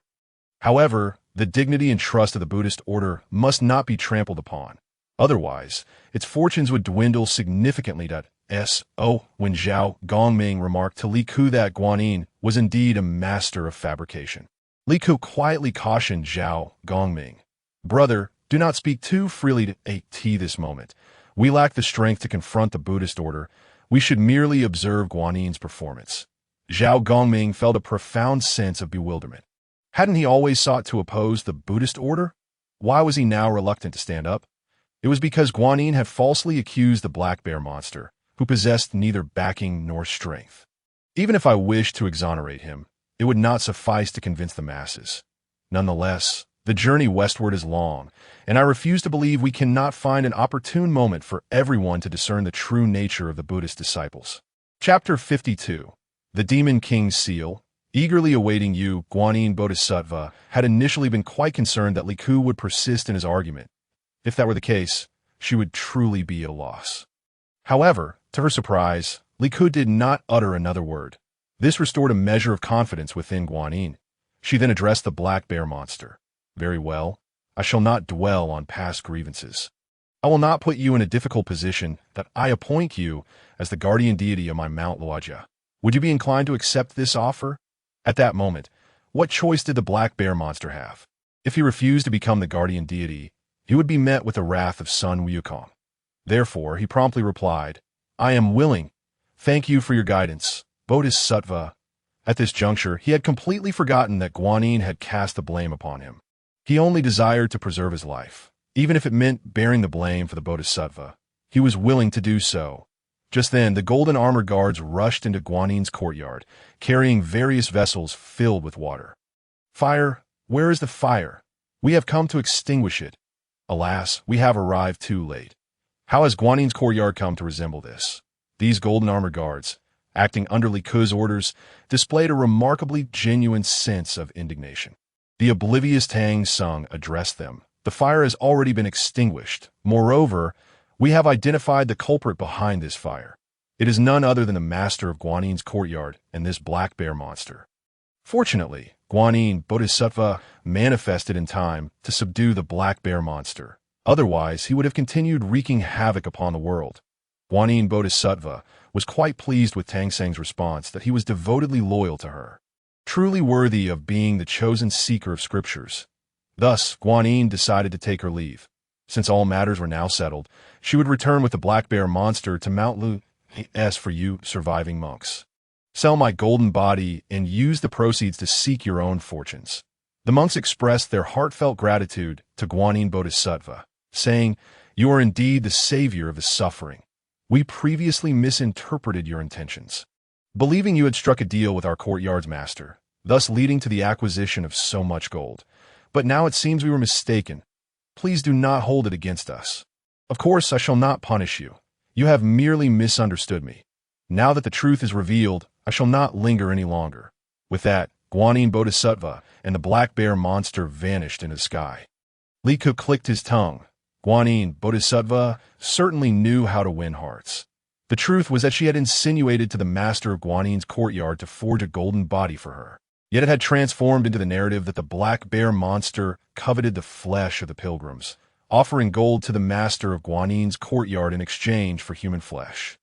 After all, the master of Guanyin's courtyard was now deceased, leaving no witnesses to contradict her claims. Guanyin Bodhisattva could say whatever she wished. It was unfortunate that his current abilities were insufficient to contend with the deities. Otherwise, he would certainly confront Guanyin Bodhisattva vigorously. Ike's greatest concern was incurring Guanyin Bodhisattva's wrath, yet he lacked the capacity to genuinely oppose her. Such actions would only serve to invite disaster upon himself. Thus, he could only remain dormant for the time being, channeling all his wisdom and cleverness elsewhere, such as persuading Zhu Ganglai, whom he was set to encounter in Gao Laozhuang. Now that Sun Wukong and the White Dragon had grown disillusioned with the Buddhist order, and Zhu Ganglai and Shao Wujing had yet to meet the seeker of scriptures, the progression of his subsequent tasks would depend on persuading those two individuals. While Li Ku pondered these matters, he suddenly heard the system's notification sound. Ding! The host's westward journey task progress has reached 60. That we hope the host will continue to strive at. Li mused. How could he have progressed so far without even reaching Gao Laozhuang yet? It appeared the system did not intend to conclude the task only upon his arrival in the West. Rather, it would likely end at a certain critical juncture. After all, it was merely a side quest. Could it be that once all members of the pilgrimage group were gathered, his task would be considered complete? Li Ku examined the progress bar, increasingly convinced of this possibility. Now that Tang Sung, Sun Wukong, and the White Dragon had assembled, only Zhu Ganglai and Shao Wujing remained, each contributing 20 to the task's progress. Realizing this, Li Ku could not help but feel elated. Upon completing this task, he wondered what reward awaited him. It had been previously stated that completing a task would yield rewards, though this time the specifics had not been disclosed, which only heightened the anticipation. Unable to contain his curiosity, Li Ku inquired of the system, "What reward shall I receive upon completing the westward journey task?" The system's mechanical voice responded, "The host will receive the Demon King sealed at that time. The 4 disciples by Tang Seng's side shall no longer be loyal to him, but shall instead be utterly devoted to the host." Upon hearing this task reward, Li Ku momentarily failed to comprehend. What? The classic Journey to the West quintet would undergo a reorganization. Moreover, Sun Wukong, Zhu Ganglai, Shao Wujing, and the White Dragon would all be wholly devoted to him. The power of the Demon King seal was indeed formidable. Yet Li Ku soon found himself rejoicing. This indicated that the Great Dao fragrance system was immensely powerful, capable of allowing him to manipulate these 4 celestial beings, each possessing the capacity to wreak havoc upon the world. If he could truly gain their allegiance, it would be an exquisite fortune. The mere thought of being revered by these 4 celestial beings brought an involuntary smile to Li Ku's face. Zhao Gongming, standing beside him, felt perplexed and asked, "Why does my virtuous brother appear so joyful? What delightful thought has crossed your mind?" Unable to disclose the system's matters, Li Ku could only say, "I just suddenly thought of something amusing. We could also claim a portion of Guanyin Bodhisattva's golden body as our travel fund for the journey westward." Zhao Gongming looked somewhat puzzled. "With me, the god of wealth, guarding you, why would you worry about securing travel funds?" "That is not the case. The golden body of Guanyin Bodhisattva is likely something these monks would hesitate to damage. Thus, I must take on this task myself in truth, I am merely providing them a pretext to sell the gold and seek their own fortunes." Upon hearing this, Zhao Gongming could not help but give Li Ku a thumbs up. Indeed, the king of Wu demonstrates a profound concern for the populace. Should the Great Tang dynasty be entrusted to you, the common people will undoubtedly enjoy a life of peace and prosperity. The splendor of the Great Tang era shall surely endure. Chapter 53. Arrival at Gao Laozhuang. Li Ku was a man of his word. He immediately arrived before the statue of Guanyin, gazing up at the golden figure that towered approximately 10 meters high and 5 meters wide. Such a magnificent statue of Guanyin was a sight he had never encountered before. Yet at this moment he felt no trepidation. Instead, he swiftly climbed onto the lotus pedestal of Guanyin and, with a gentle leap, landed upon the deity's arm. Without hesitation, Li Ku concentrated all his magical energy into his right palm and struck down fiercely upon the statue. With a thunderous crash, Guanyin's arm plummeted to the ground, creating a significant crater upon impact. The monks, already in a state of fright, retreated a good 10 meters away from the golden figure. Tang Sung, in particular, was so distressed that he began to hop in place. Wu Wang, how can you truly desecrate the image of Guanyin Bodhisattva? This is a grave act of disrespect. Li Ku, however, appeared utterly indifferent. This is but a command from Guanyin Bodhisattva. Did you not hear it just now? Tang Zhonglao, consider how these monks at Guanyin Temple would survive without the gold they possess. You must think of their plight. This is Guanyin Bodhisattva's benevolence. How can you hinder me? Tang Sung was momentarily at a loss for words, unable to articulate a suitable response. All he could do was wear a sorrowful expression as he watched Li Ku dismantle the once complete statue of Guanyin into disarray. In contrast, Sun Wukong stood nearby, applauding enthusiastically. Delightful, delightful. Li Ku was somewhat taken aback by Sun Wukong's reaction. Without even obtaining the seal of the Demon King, Sun Wukong was already aligning himself with Li Ku. How much more so would that be the case once he possessed the seal? The mere thought of such a scenario caused a grin to remain permanently etched on Li Ku's face. He distributed the gold to the monks of Guanyin Temple. Initially, they hesitated to accept, but when Li Ku invoked the name of Guanyin Bodhisattva, indicating that it was a divine decree, they gratefully accepted the gold and departed. Li Ku then instructed his golden armored guards, quickly shatter all remaining statues of Guanyin within this temple and carry the gold with you. This gold shall serve as our provisions for the journey westward. The golden armored guards, loyal followers of Li Ku, obediently set about destroying the golden statues as instructed. The colossal golden Guanyin statue still had much of its form intact after the monks had taken their share. Li Ku directed the golden armored guards to break it down further, rendering it into portable pieces. After considerable effort, the guards finally completed Li Ku's task, each now laden with gold that made their movement cumbersome. Li Ku experienced a profound sense of exhilaration as he smashed the statue piece by piece. It was an indescribable satisfaction. He likened it to the refreshing feeling of a cold shower on a scorching summer day. Though even this comparison fell short of capturing his true emotions, the ultimate pleasure he felt while dismantling the statue of Guanyin Bodhisattva was unparalleled. Once everyone was prepared, Li Ku produced an incense burner and respectfully offered the divine fragrance he had acquired that day to Zhao Gongming. This ritual had become ingrained in him. No matter the cataclysmic events that transpired, he would not neglect this sacred duty. Suddenly, a vision of a pig demon appeared before Zhao Gongming, prompting him to exclaim, "Brother, it seems I have gained the ability of foresight." As the incense continued to burn slowly, the incense burner stood in stark contrast amidst the ruins. Yet no one voiced their thoughts aloud. When Zhao Gongming claimed to possess the gift of prophecy, everyone involuntarily expressed astonishment. Cheng Yaojin privately inquired of Su Maogong, "What does the god of wealth mean by this? Why does he gain prophetic abilities the moment Wu Wang lights the incense? Is there a connection?"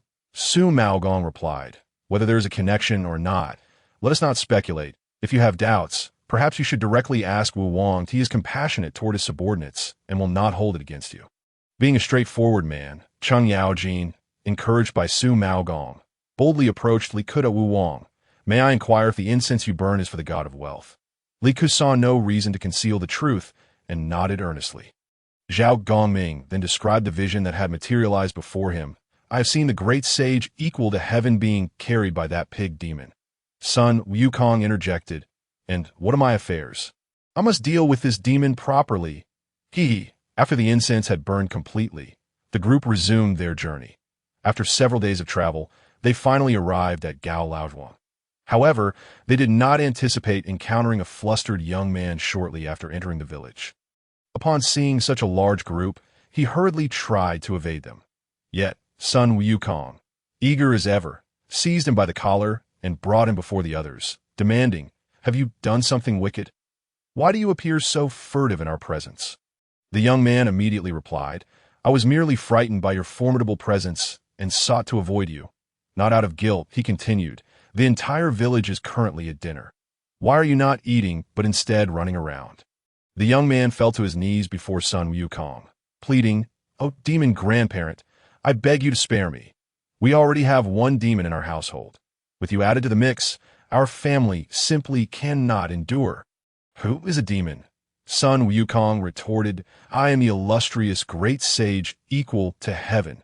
Zhao Gongming interjected, "The name of the great sage equal to heaven has been forgotten for 500 years. This young man appears to be only in his 20s. He could not possibly have heard of your name. Allow me to inquire about the situation." With a cheerful demeanor, Zhao Gongming approached the young man, helping him to his feet. "I am the god of wealth. Feel free to share your troubles with me. Perhaps I can assist you." Chapter 54. The Tale of Zhu Ganglai, the God of Wealth. The young man's face displayed a look of confusion. However, Seeing Zhao Gongming's harmless demeanor, his fear began to dissipate. He explained, "A demon has come to our home, insisting that our young lady marry him. This has been ongoing for 3 years. He keeps her confined in the backyard and periodically visits to inquire whether she will accept his proposal. Each time he arrives, it is accompanied by chaos and terror. We are all frightened by him." I commused that they had finally entered the territory of the Wuzizang kingdom. He addressed the young man. "Among us are individuals with remarkable abilities who may be able to assist your family. Now, lead us to your home." "Indeed," Sun Wukong chimed, "My skills will astound you. I fear no demon, be it 1 or 10. The young man trembled as he replied, "While I do not doubt your abilities, I find it hard to believe that a monkey with a face resembling a dog's mouth possesses any real skill." Upon hearing the young man's skepticism, Sun Wukong retorted, "You dare question my capabilities? Allow me to demonstrate my prowess." Immediately thereafter, Sun Wukong suddenly conjured countless clones surrounding the young man. They all spoke in unison. "Do you still doubt me, old Sun?" The young man, encircled by the manifestations of Sun Wukong, felt himself dizzy and immediately said to Sun Wukong, "Please, immortal, cease your divine powers. I know you can subdue that monster." Only then did Sun Wukong allow his clones to vanish and swiftly lifted the young man from the ground, instructing him, "Lead the way."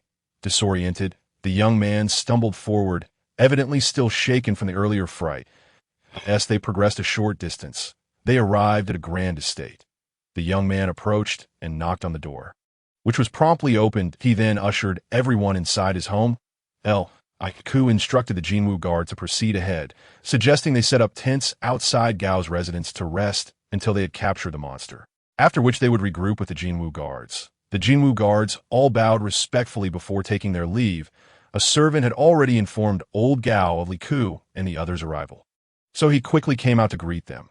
Upon seeing Li Ku and Zhao Gongming standing before the crowd, he was immediately struck by an extraordinary aura emanating from them, and courteously led them into the flower hall.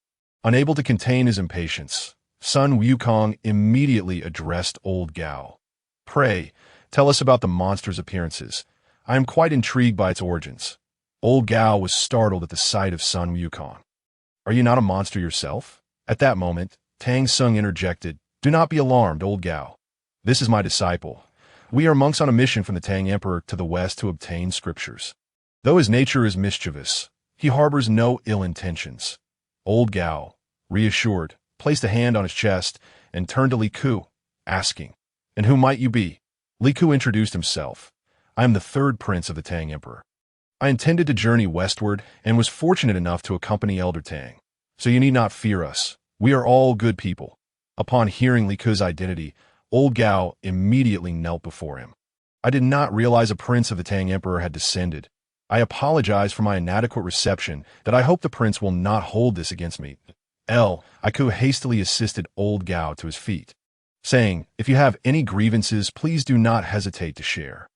Old Gao instructed his servants, "Quickly prepare seats." Once everyone was seated and had finished their tea, old Gao recounted the grievances concerning Zhu Ganglai and his family.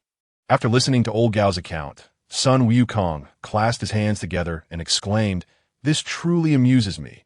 You chose a pig as your son-in-law. Allow your daughter to accept him. Though he is not handsome, he is utterly devoted to her. What more could you desire?" Old Gao, unaware that Sun Wukong was jesting, replied with a pained expression, "Oh, revered monk, what do you mean? I have 3 daughters, but the other 2 have already married far away, leaving only this one, so on. How could I bear to let her marry a monster?" At this moment, Li Kun nudged Zhao Gongming's arm and said, "When I offered incense earlier, did you not see Sun Wukong being carried by that pig demon? You might as well join in. It will surely be entertaining."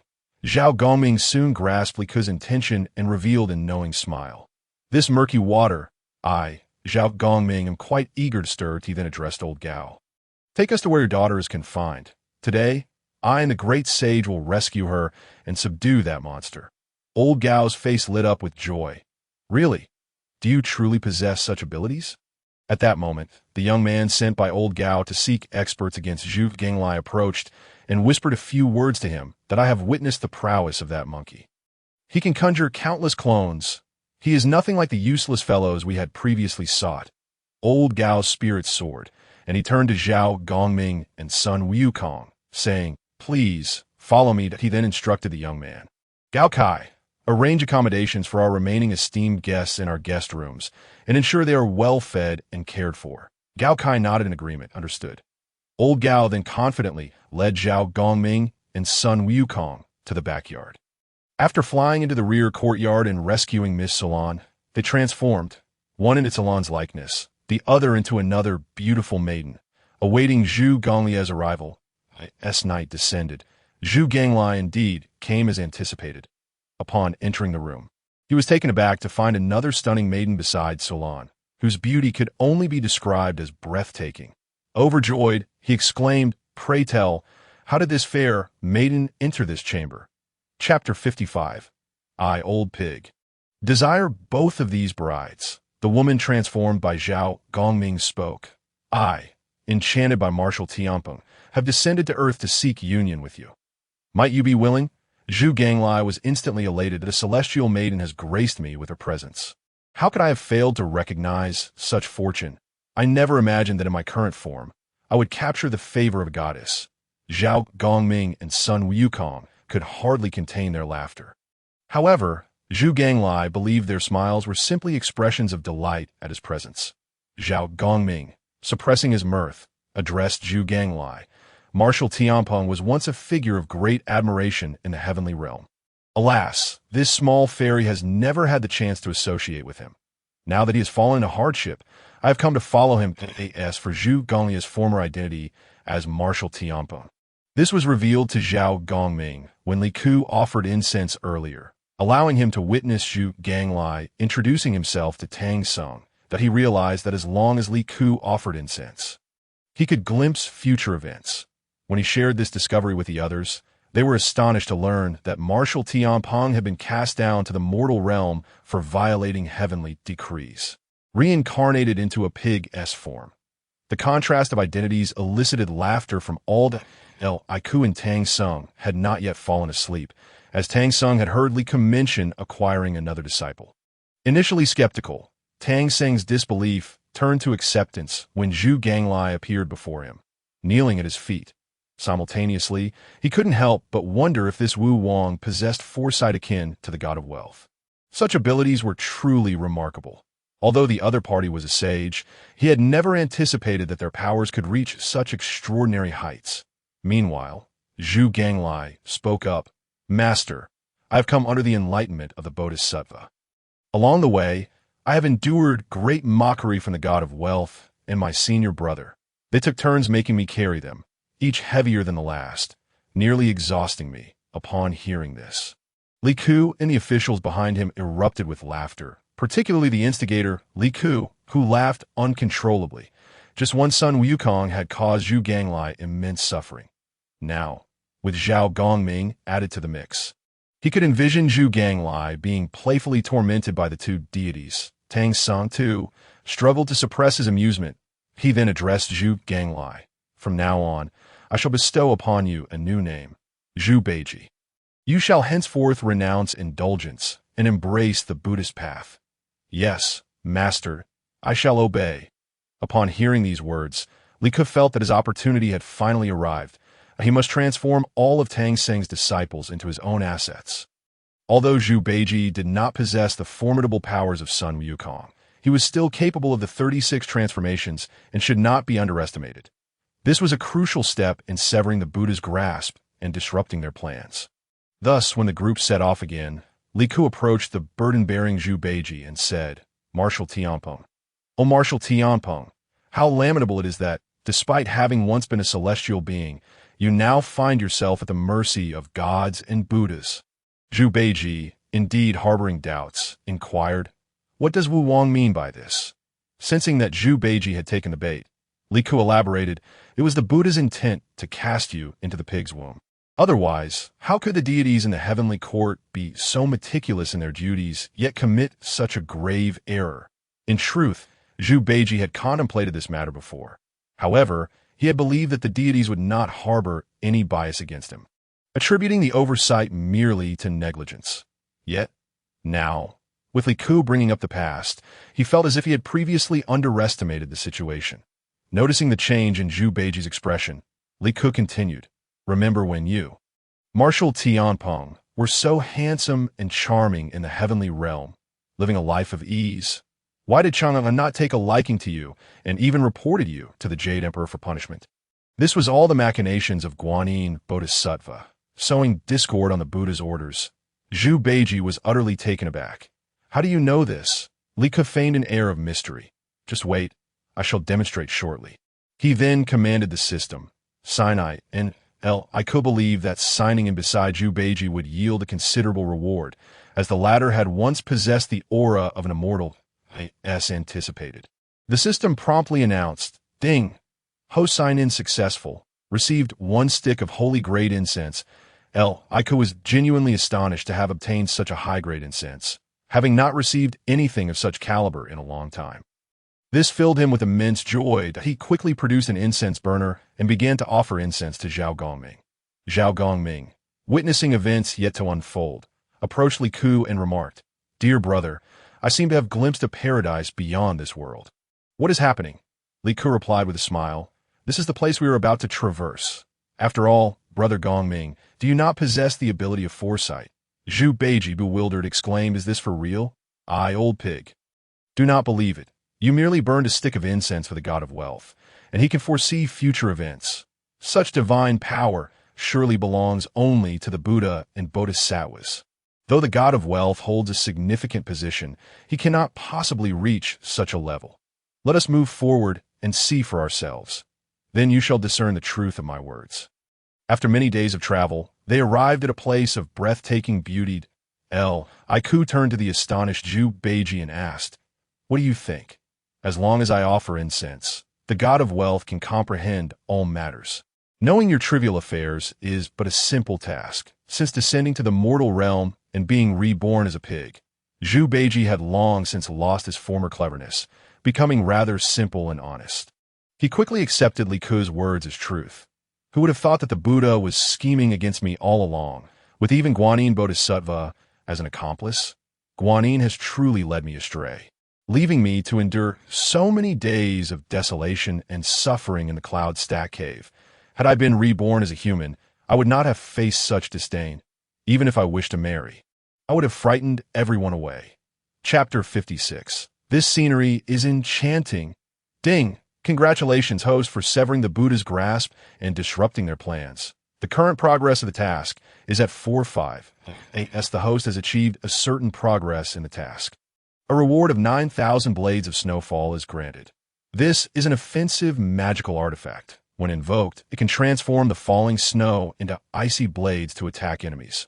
Once struck by the 9,000 blades of snowfall, the enemy will be frozen, losing all offensive capabilities. Hearing the system's announcement, Li Ku could hardly contain his joy.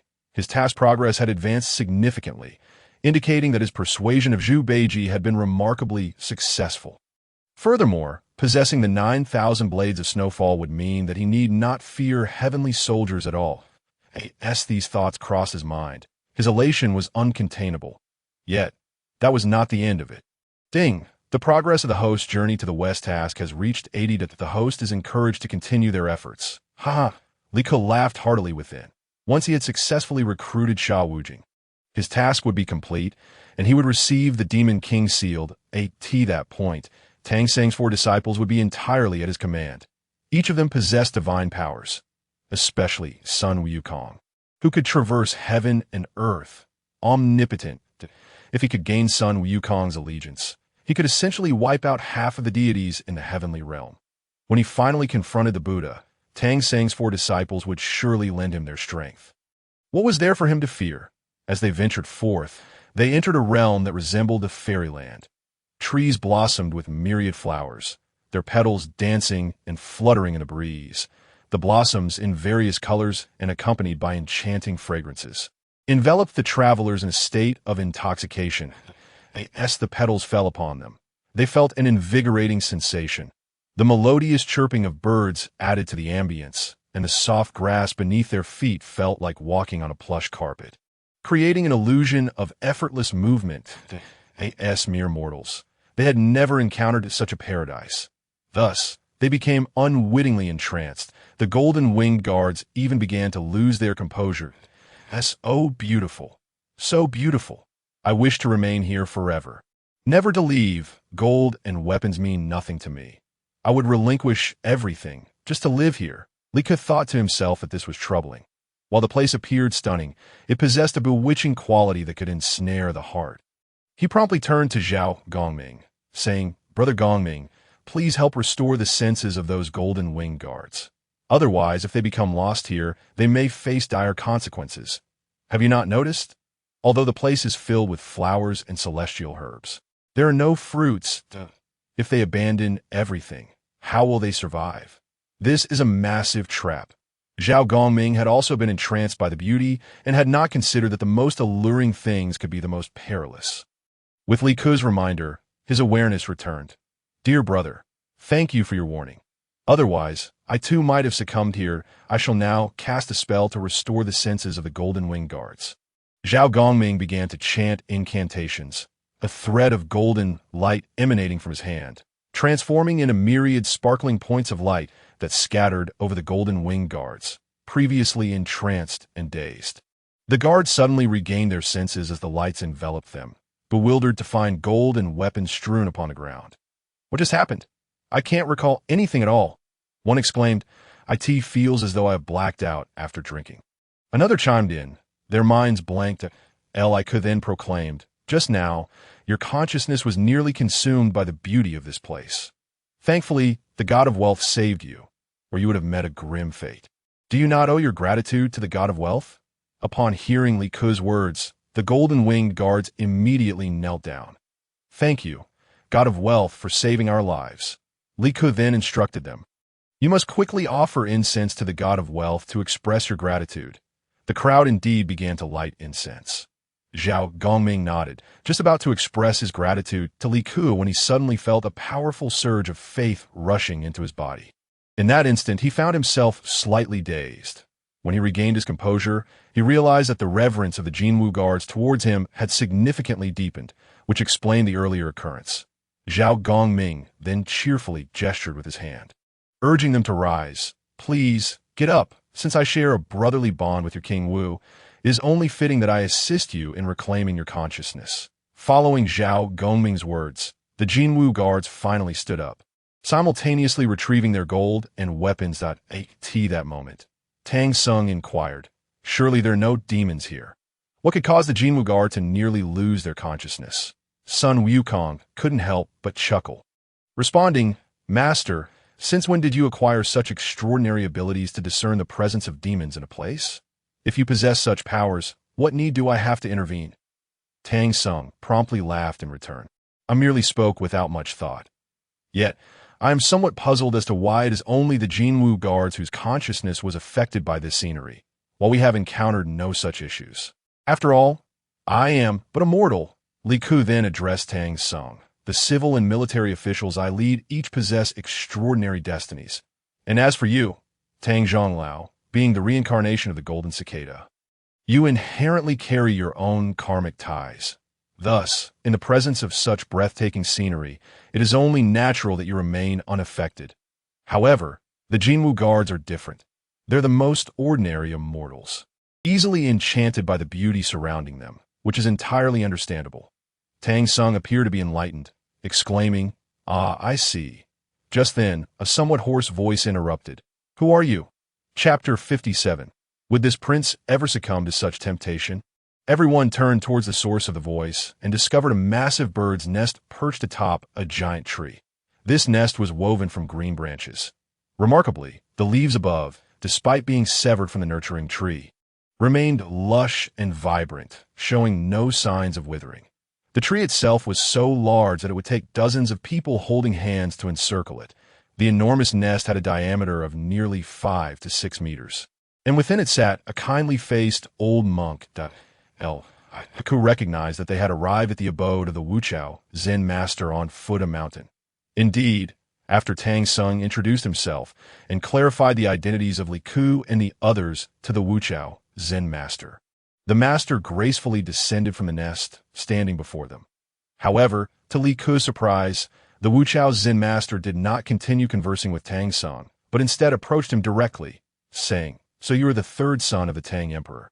I have long heard of your name. It resonates like thunder. As the saying goes, one does not strike a smiling face." Although Li Ke was still somewhat puzzled as to why the Wuchao Zen master had focused his attention on him, he humbly bowed and replied, "Indeed, that is I doubt. However, I am merely an ordinary mortal. I truly do not deserve your praise.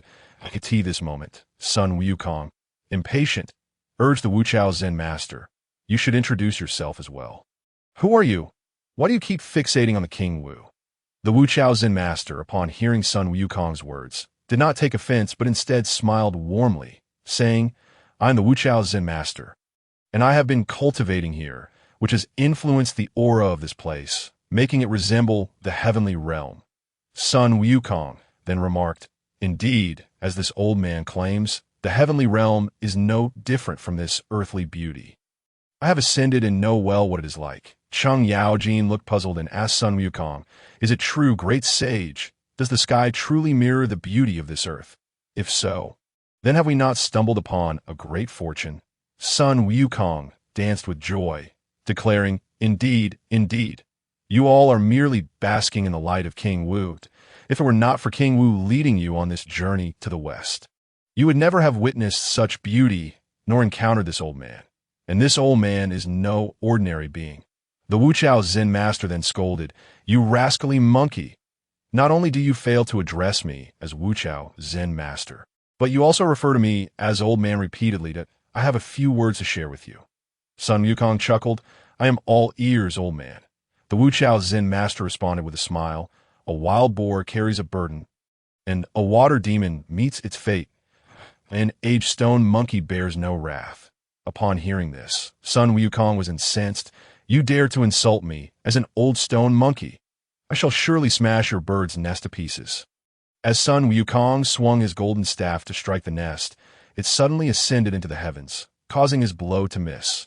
However, the enormous tree remained rooted and was struck by the golden staff, causing its branches and leaves to scatter, as if a trunk as thick as a person had been cleaved in two. Although Sun Wukong had damaged the giant tree, his anger was not fully vented. Thus, he soared into the sky, pursuing the retreating nest. Tang Song attempted to call Sun Wukong back, but alas, he was merely a mortal. After a few shouts, he felt his throat grow sore and could no longer produce any sound. The Wuchao Zen master then smiled at Tang Song, saying, "No need to worry. Let that mischievous monkey chase after my nest. He will never catch up at Li Ke." Intrigued, inquired of the Wuchao Zen master, "Pray tell, how many years have you cultivated? Why not seek a divine position in the heavenly court?" This was a question that had long intrigued Li Ke since reading Journey to the West. When the narrative reached the chapter of Gao Laozhuang, over 5,000 words were devoted to the struggle between Sun Wukong and Zhu Beiji, while Wuchao Zen master's introduction was merely a scant 1,000 words. Thus, Li Ke was eager to learn more about the master's background. With a smile, the Wuchao Zen master replied, "In the heavenly court, one is inevitably bound by celestial laws. That it is far better for me to remain here as a free and unfettered immortal. Therefore, I have never intended to ascend to the heavenly realm. However, I see that King Wu possesses celestial roots. Why not seek a position in the heavenly court for yourself? It would surely bring great blessings." Li Ke felt a growing suspicion that the Wuchao Zen master was attempting to persuade him, much like he had persuaded Sun Wukong, Bai Long, and Zhu Beiji. His presence here seemed to serve purposes beyond mere cultivation. Why would he want him to ascend to the heavenly court? Thus, Li Ke tentatively asked, "Can I truly become a deity or a Buddha?" To his surprise, the Wuchao Zen master confidently replied, "Of course you can."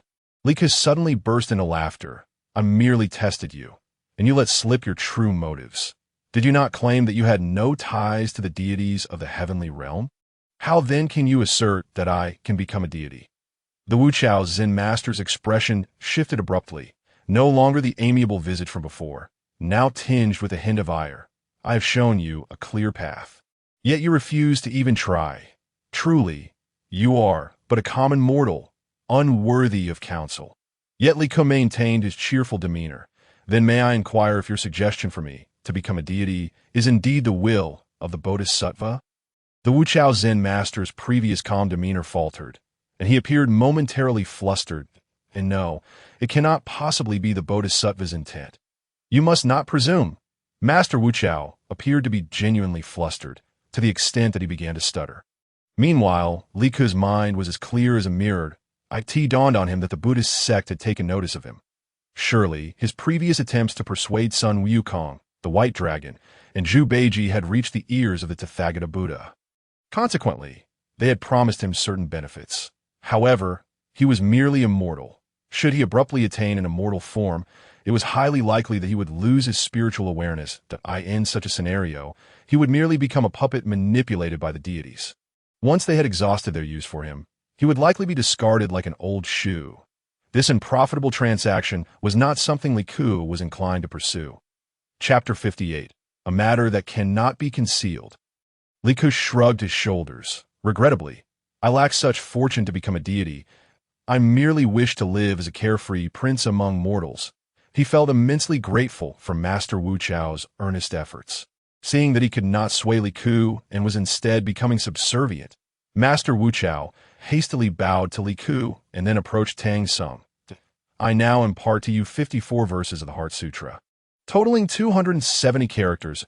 If you recite this sutra during times of tribulation, you shall alleviate your misfortunes. Tang Sung, lacking the depth of thought that characterized Li Ku, quickly expressed his gratitude to Master Wu Chao.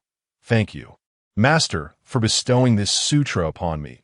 As soon as Master Wu Chao finished reciting the Heart Sutra, Sun Wukong reappeared, pursuing the bird's nest. Upon ascending the nest, Master Wu Chao suddenly flew westward. Sun Wukong returned to Tang Seng's side. Panting heavily, this bird's nest possesses such remarkable power. I, old Sun, could not catch up to it. Zhu Beiji chuckled. I never imagined that the great sage equal to heaven would encounter something he could not handle. Sun Wukong, feeling incensed, bellowed, Fool! How dare you mock me? Taste my staff. Zhu Beiji quickly knelt in supplication. Master brother, please do not use your golden cudgel on me. I cannot withstand it. Even when I was the marshal of heavenly canopy, I was no match for you. Now my abilities have diminished significantly. Seeing Zhu Beiji relent, Sun Wukong finally ceased to press him further to that moment. Li Ku recalled that it was time to offer incense to Zhao Gongming. He addressed the system, sign in. The system promptly replied, sign in successful. Congratulations, host. You have received Dao Great Incense. Dao Great Incense. Good heavens, after signing in for so many days, this was the first time he had obtained Dao Great Incense. Remarkably, it was in the very place where Master Wu Chao practiced. Perhaps the aura of immortality surrounding Master Wu Chao was the reason for this rare Dao Great Incense. Truly miraculous. It seemed he ought to sign in more frequently in places imbued with such celestial energy to acquire even more Dao Great Incense.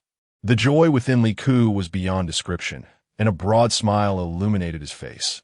Zhao Gongming, standing beside him, inquired, Virtuous brother, what has transpired?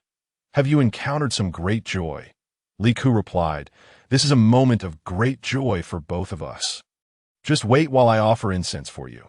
When Li Ku produced the incense burner, Zhao Gongming was initially unfazed. After all, he had grown accustomed to various grades of incense over the days and could fully absorb the spiritual energy even from the highest grade incense. However, he could never have anticipated that when Li Ku ignited the stick of pure incense and placed it in the burner, he would be enveloped in a warm, particularly pleasant sensation. Following that, he felt a fierce and ominous energy surging within him that, in an instant, swirling magical power manifested around Zhao Gongming, adorned with sharp blades gleaming with silver light.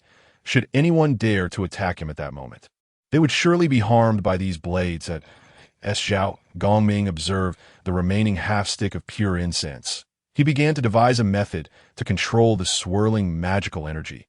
His consciousness intertwined with this energy like interlocking gears, eventually becoming perfectly synchronized. Once the stick of Dao Grade incense burned to completion, Zhao Gongming found himself capable of freely controlling the magical forces surrounding him. A broad smile spread across his face as he exclaimed to Li Ku, I feel as though I have once again ascended in my cultivation. And it is a significant breakthrough.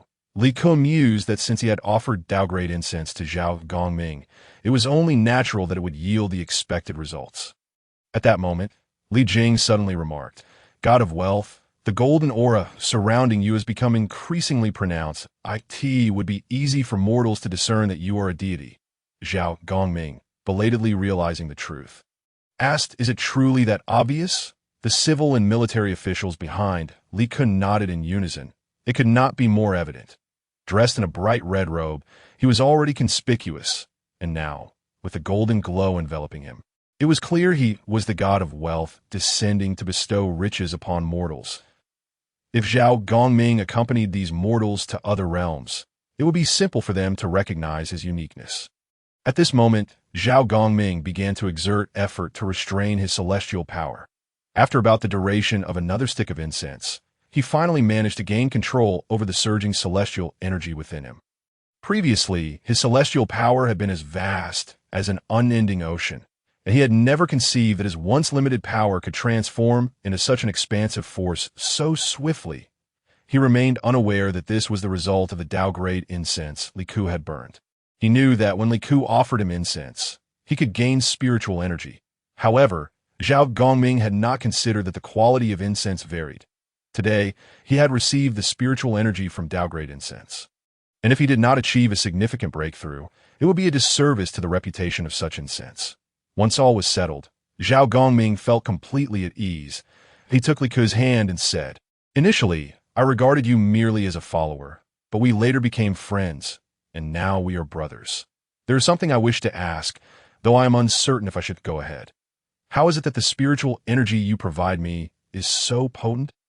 Today, I have made a substantial breakthrough, and my magical power has not only increased, but has ascended to a new realm. What could possibly explain this?" Li Ke could not disclose the existence of the system to Zhao Gongming, fearing he would not comprehend its nature. Moreover, discussing the system would inevitably lead to revelations about his own status as a transmigrator, which was something he could not adequately explain.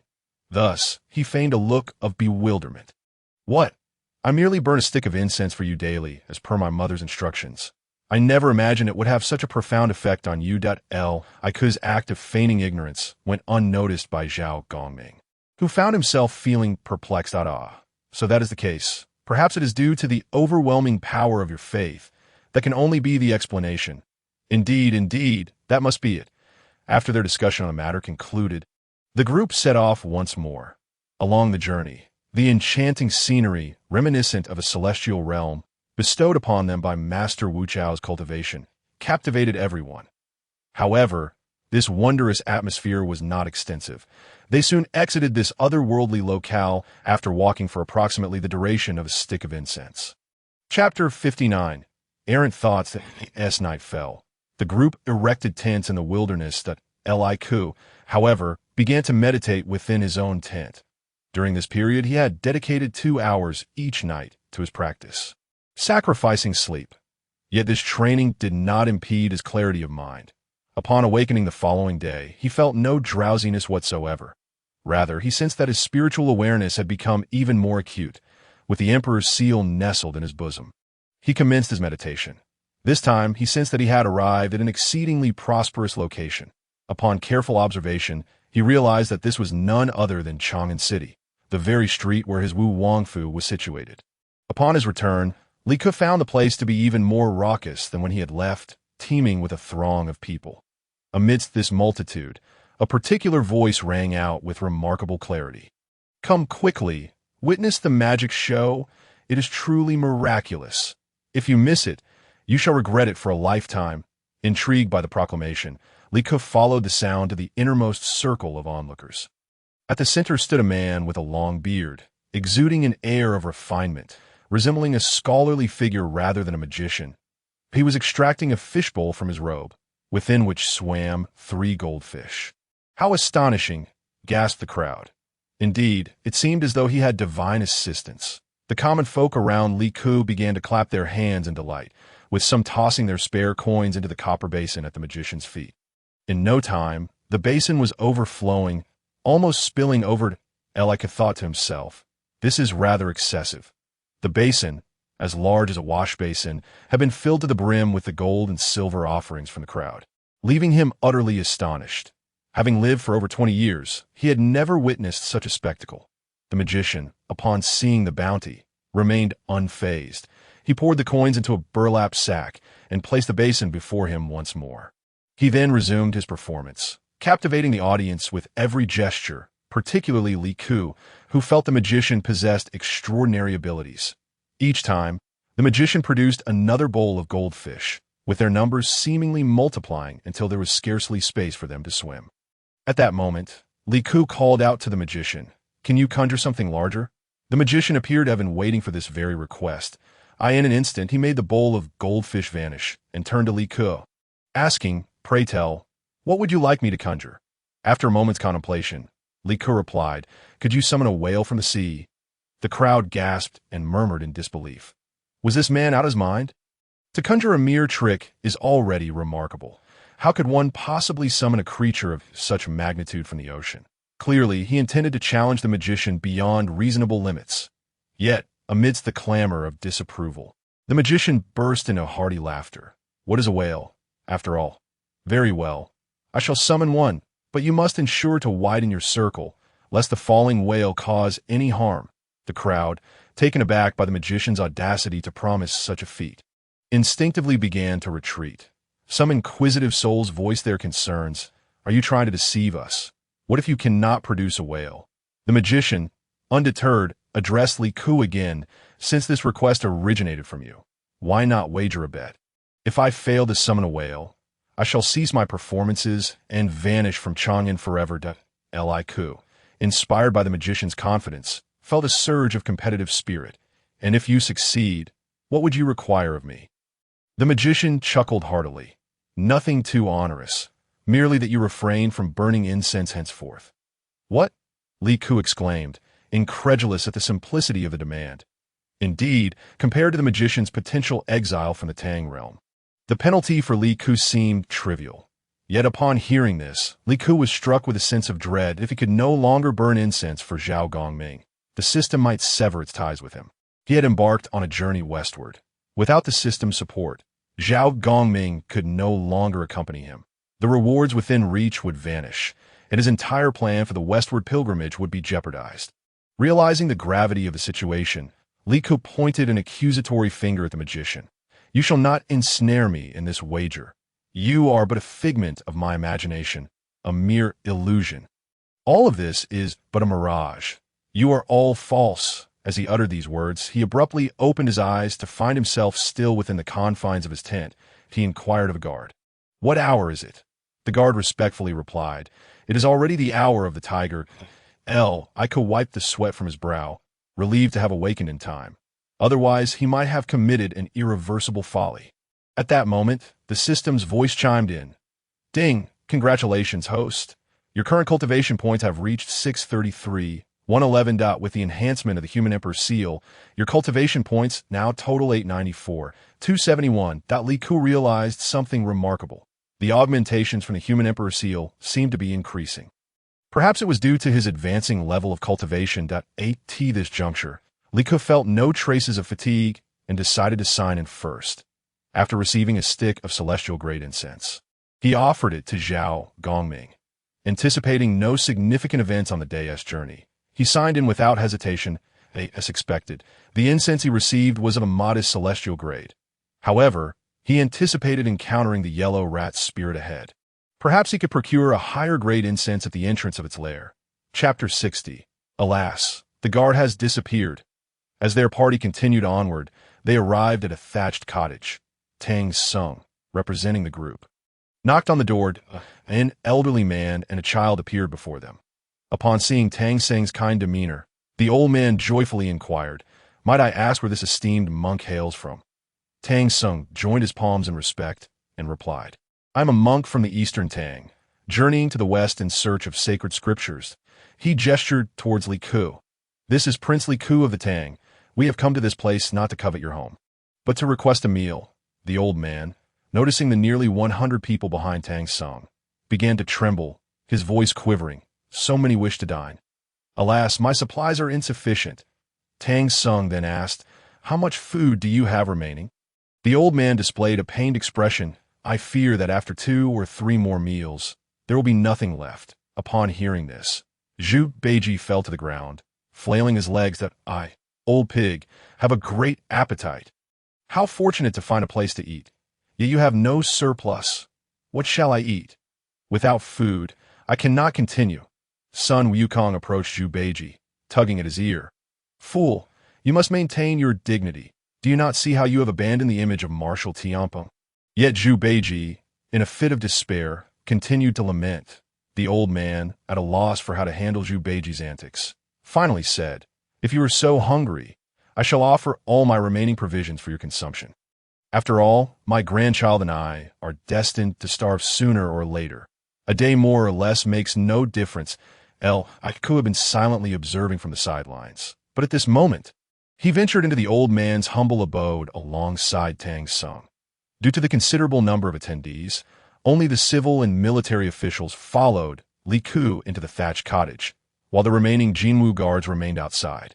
Awaiting their return, I soon unfastened a pouch of coins from his waist and addressed the old man. This pouch contains heavy gold. You and your grandson may use this gold to procure food and sustain your lives. Having partaken of your hospitality today, it would be remiss not to offer some compensation. Consider this a reward. The old man, trembling, reached into the pouch, and upon realizing that he held genuine gold in his hands, he gasped in astonishment, placing the gold upon the table. Then he knelt before Li Ku, exclaiming, I am eternally grateful for the generous gift from the King of Wu. Without it, my grandson and I would surely starve to death in this cottage. Li Ku hastily assisted the old man to his feet, urging him to sit once more. They then began to partake of the meal prepared by the old man, who had exerted every effort to cook with what little grain he possessed. Although it was merely a simple pot of vegetable porridge, it filled their bellies. Ate tea that moment. Cheng Yaojin also removed his pouch of coins and placed it in the old man's hands. Though this vegetable porridge is humble fare, it nearly brings me to tears. Your family has suffered greatly. Why are only you and your grandson here? Where are your son and daughter-in-law? The old man sighed deeply, replying, To the west lies a mountain known as Huangfeng Ridge, home to a creature of the yellow wind. 3 years ago, my son and daughter-in-law were taken by this beast while attending to matters, and it is likely they have met with misfortune. For all these years, my grandson and I have survived by foraging for wild vegetables and stripping bark from trees. Now, with the generosity of esteemed guests, our future will finally improve. The old man then bowed deeply in gratitude. Suddenly, he slipped from his chair, kneeling on the ground, and genuinely prostrated himself. Cheng Yaojin quickly helped him up. Meanwhile, Sun Wukong was filled with indignation, seething at the thought of the creature's dastardly deeds. Just wait until I unleash my methods. It shall pay the price it deserves. At that moment, Li Ku recalled that the Jinwu guards he had brought along had yet to procure food. Although each of them was adorned with gold, it could not substitute for sustenance. Thus, he inquired of the old man, Might you know of a market nearby? My Jinwu guards cannot go without food. The old man promptly replied with a smile, Indeed, I do. Less than 5 li from here lies a market where vegetables, grain, and various livestock are sold. Though it is but a small market, it is well equipped. I have not been able to afford goods there for years, but I occasionally take my grandson to browse. If it pleases you, I can escort the King of Wu's Jinwu guards there to purchase provisions. After Li Ku finished speaking, he summoned one of the Jinwu guards, instructing him to lead 10 men with the old man to the market for food and vegetables. He then earnestly added, You may use the old man's kitchen to prepare your meals, but remember to leave some provisions for him. The Jinwu guard replied affirmatively and followed the old man out of the cottage. Once the Jinwu guard had been well fed, night fell once again. However, to everyone's astonishment, when the next day dawned, Li Ku discovered that 2 of the Jinwu guards were missing during the roll call. He inquired of the others, Do you know where they have gone? One Jinwu guard reported, I have heard that they felt the recent meals were too bland and decided to venture into the mountains for game. They have not returned since. Upon hearing this, Li Ku smote his thigh in dismay. This is dire. Those 2 Jinwu guard are likely lost for good. The mountains are rife with monsters. Alas, I neglected to warn them. He then addressed everyone. We must hasten westward. If we hurry, we might still rescue those 2 Jinwu guards. Otherwise, they shall meet their doom at the hands of the monsters, upon receiving Li Ke's command. The group wasted no time and swiftly broke camp, making their way toward Huangfeng Ridge. Chapter 61. I save mine, you save yours as everyone hurried forward with enthusiasm. Li Ke called out to Sun Wukong, who was flying in the air, instructing him to maintain a level position beside him. Sun Wukong scratched his head in confusion and asked, King of Wu, why do you call upon me now? Are you not eager to rescue your Jinwu guards? Li Ke replied nonchalantly, saving the Jinwu guards is indeed a pressing matter. However, I have another instruction for the great sage.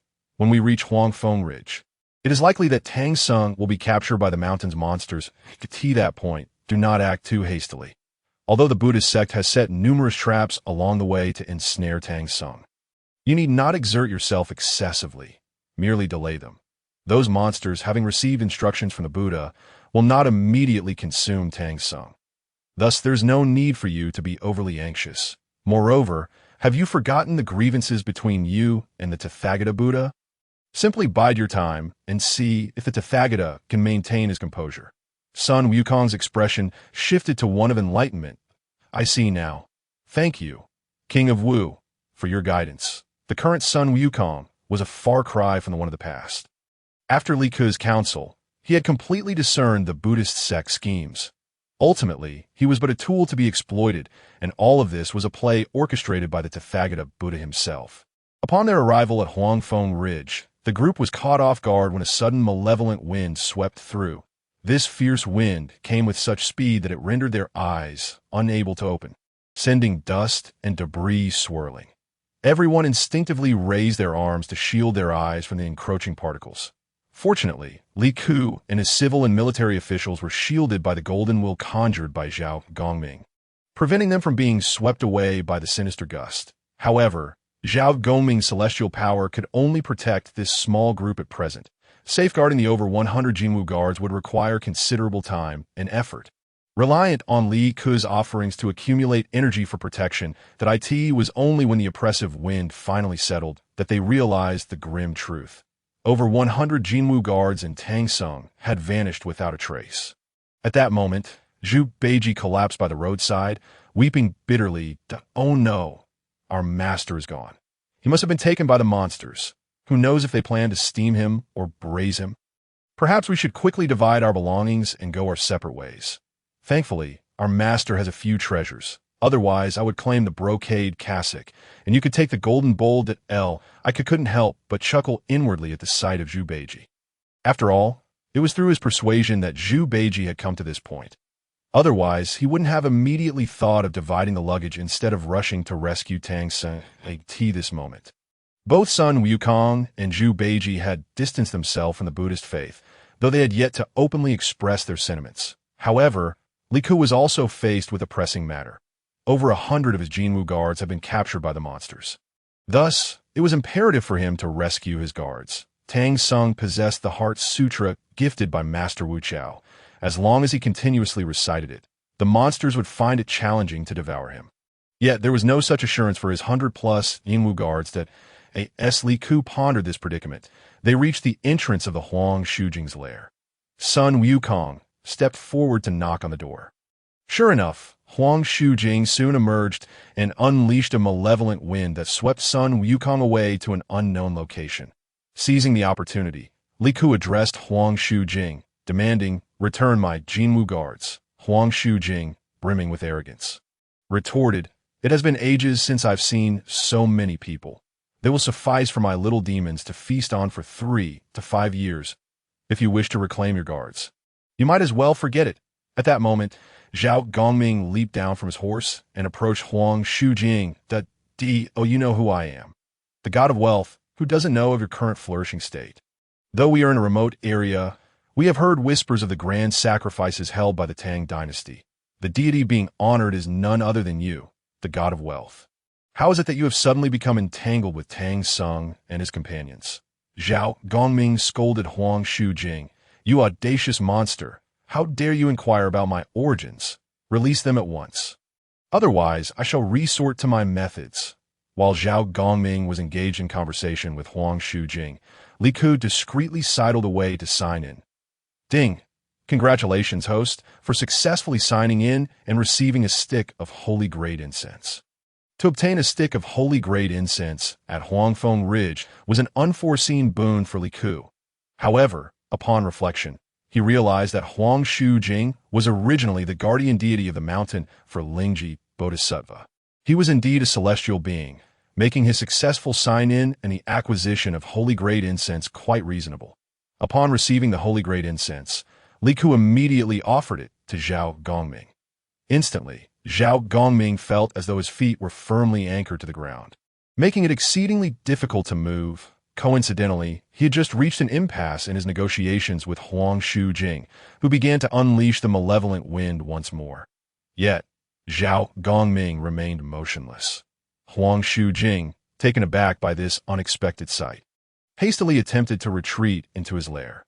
However, Zhao Gongming pursued him, entering the cave alongside Huang Shujing.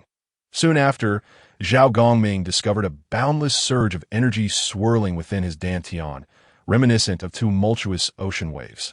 He recognized that this was surely a result of the incense Li Ku had burned for him. Consequently, he began to search the cavern for the whereabouts of the Jinwu guards, upon witnessing the little demons fleeing in terror.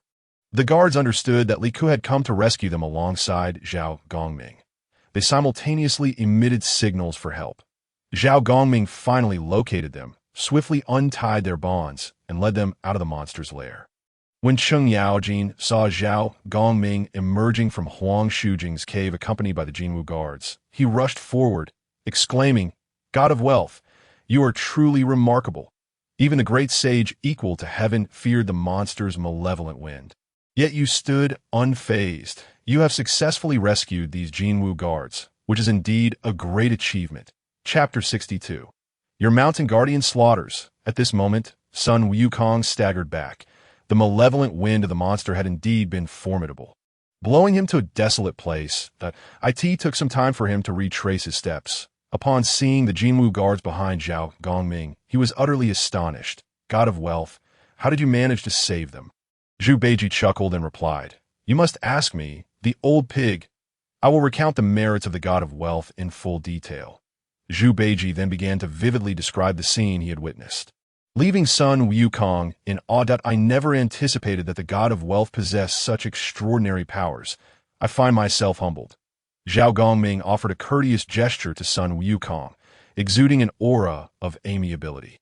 "I merely benefited from the daily offerings of incense from King Wu, which enhanced my divine energy." He then added, "By the way, my dear brother, I had previously promised to ensure the people of the Tang dynasty also worshipped the great sage equal to heaven. This promise remains unfulfilled."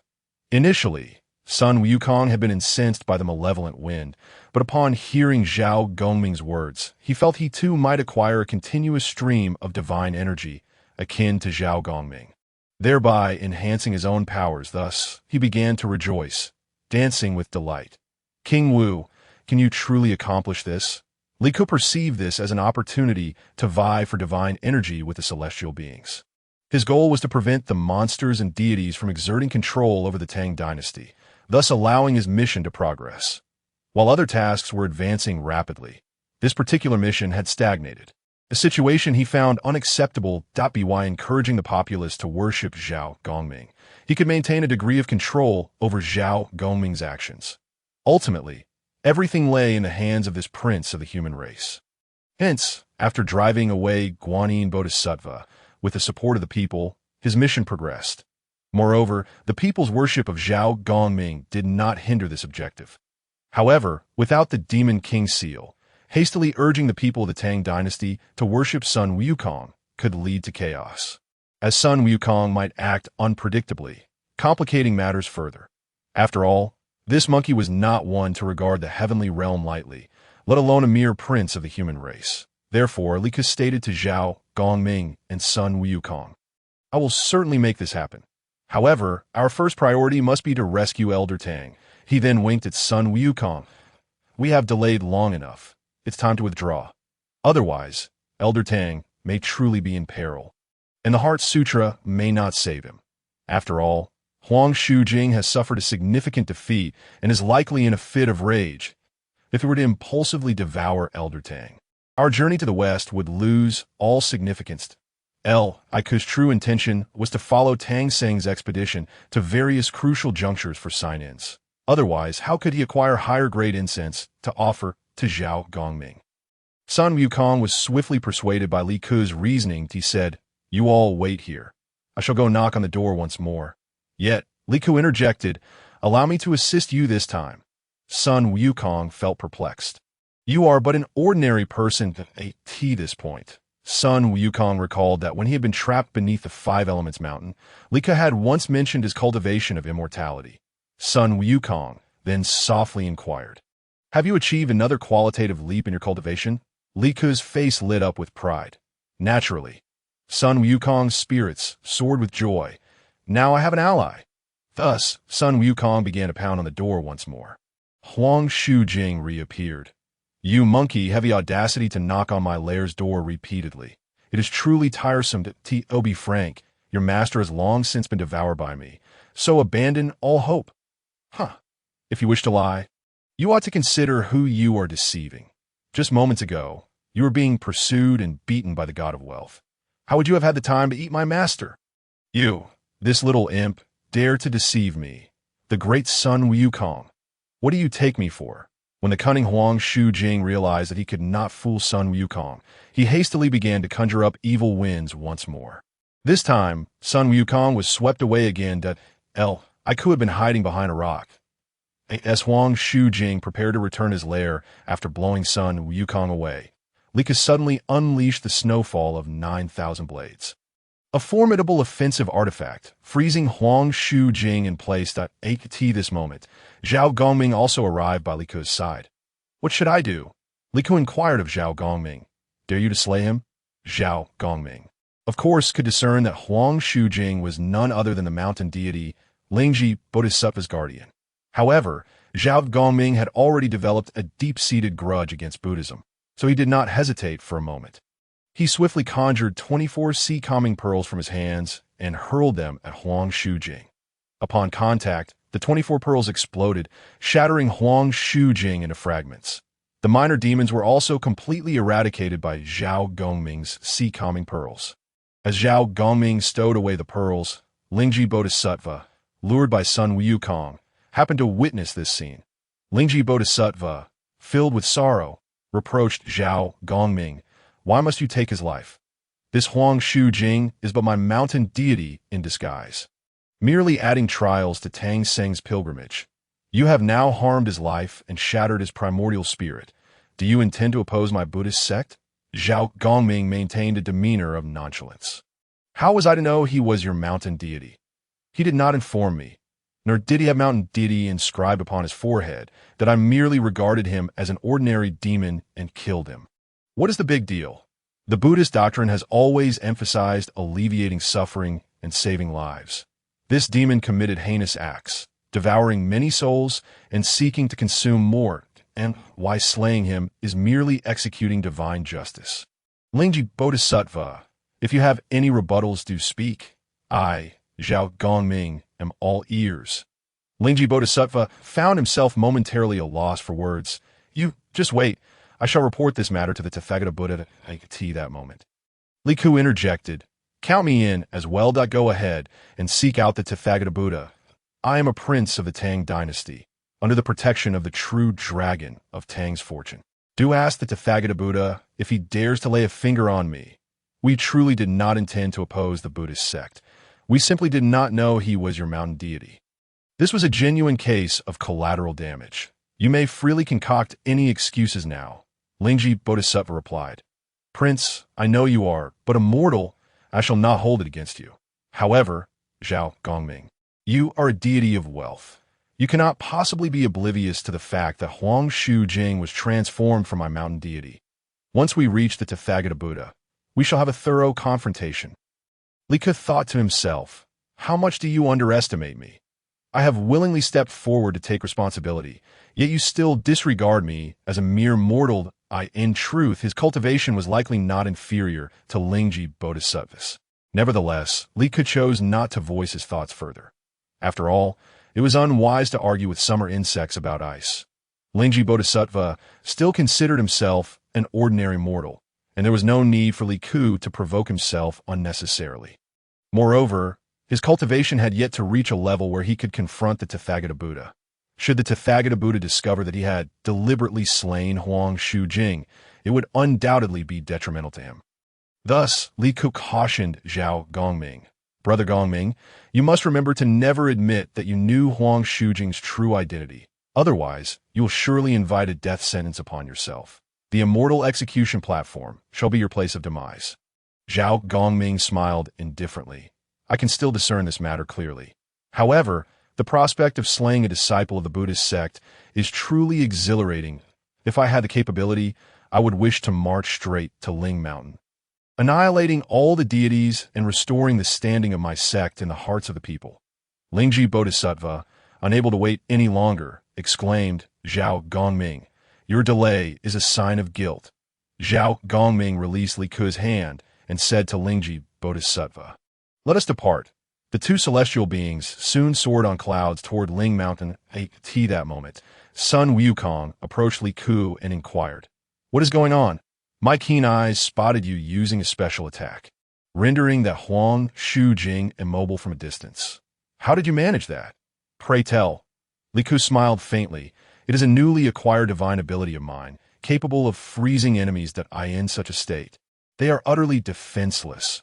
"Marvelous, marvelous," Sun Wukong exclaimed, his excitement evident. "Congratulations, Prince, for acquiring such a divine skill. I never expected you to have reached a level akin to mine." "Oh, not at all. If I wish to keep pace with a great sage equal to heaven, it will take me a long time yet," Li Ku replied modestly. Sun Wukong's praise was overwhelming. At that moment, Zhu Beiji approached Li Ku and said, "Your good brother has been summoned to Ling Mountain. Are you not the least bit worried?" Li Ku gazed up at the sky, where countless rosy clouds were gathered. The sun was nearing the horizon, yet its vast radiance cast a crimson hue across the heavens. A smile slowly crept across Li Ku's lips. "I am not unconcerned for him. However, I believe he will find a way to return safely. Otherwise, he would not have been bestowed the title of Wealth God by the Jade Emperor." Meanwhile, in Ling Mountain, the Tathagata Buddha had listened to Lingji Bodhisattva recount the entire sequence of events. The Tathagata Buddha then addressed Zhao Gongming. "Is what Lingji Bodhisattva says true?" "Partly true, partly false," Zhao Gongming replied, maintaining a demeanor of neither servitude nor arrogance. The Tathagata Buddha appeared taken aback. "Then enlighten me with your reasoning." "Currently, most of my disciples are trapped within the list of deities, while I alone have escaped its confines. Had I known that Huang Shujing was Lingji Bodhisattva's mountain deity, I would never have dared to slay him. That would be tantamount to opposing the Buddhist sect. The Buddhist teachings are flourishing, and I am journeying alongside Tang Sung to acquire the scriptures. That I have been moved by his actions and believe that Buddhism is indeed a righteous faith that alleviates suffering and saves lives. I have always maintained a deep respect for the Buddhist sect. Had it not been for Lingji Bodhisattva deliberately placing his mountain deity in Huang Feng Ridge to wreak havoc and ensnaring Tang Sung and Prince Li Ku's golden armor guards in his cave, I would not have intervened." Lingji Bodhisattva was so infuriated that he could not articulate a response. After a moment, he stammered, "Tathagata Buddha, he is merely quibbling. You must not heed his nonsense, since he has become the wealth god. He surely must have recognized that Huang Shujing is my disciple's mountain deity. I simply could not discern it. Why must you place the blame upon me? If you assert that you can see it, does that not render your long years of cultivation in vain? Ever since entering the list of deities, my celestial power has diminished significantly and is no longer what it once was. Even though I have been named the wealth god by the Jade Emperor, the offerings and prayers I receive daily are meager at best. Even if the Buddhist sect allocates some offerings to me, I remain merely a minor deity of wealth, unworthy of comparison with the Buddhist sect. That would be courting my own destruction. Enough, enough. Let us cease this quarrel." Every word spoken by the Tathagata resonated with strength, rendering both Lingji Bodhisattva and Zhao Gongming momentarily silent. The Tathagata pondered. Today, as long as Zhao Gongming stubbornly refuses to acknowledge that the essence of the yellow weasel is, in fact, the mountain guardian deity, I find myself at an impasse that if I allow this celestial being and this bodhisattva to continue their quarrel in my sacred realm, it may stretch on indefinitely. Given that the loss is merely that of a mountain guardian deity, it would be best to let this matter rest. Thus, the Tathagata addressed Lingji Bodhisattva. Your mountain guardian deity has perished, and I have no means to resurrect him, as his original spirit has been extinguished. Since the wealth god persistently denies that the yellow weasel is indeed your mountain guardian deity, I am at a loss that it would be prudent to settle this matter here, that in the future. I shall assign you another mountain guardian deity.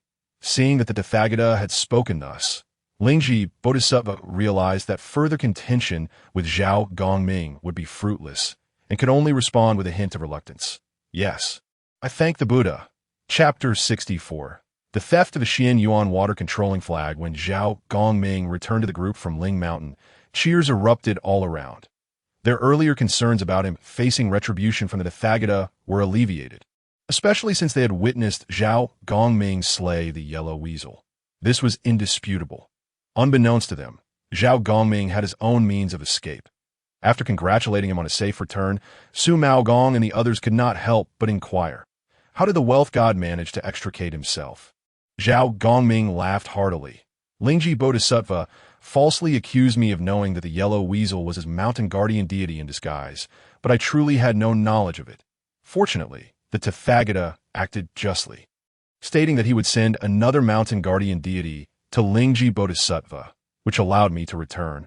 Upon hearing this, Tang Sung immediately remarked, the Tathagata indeed possesses a heart of integrity and light, truly deserving of the countless faith I have placed in him.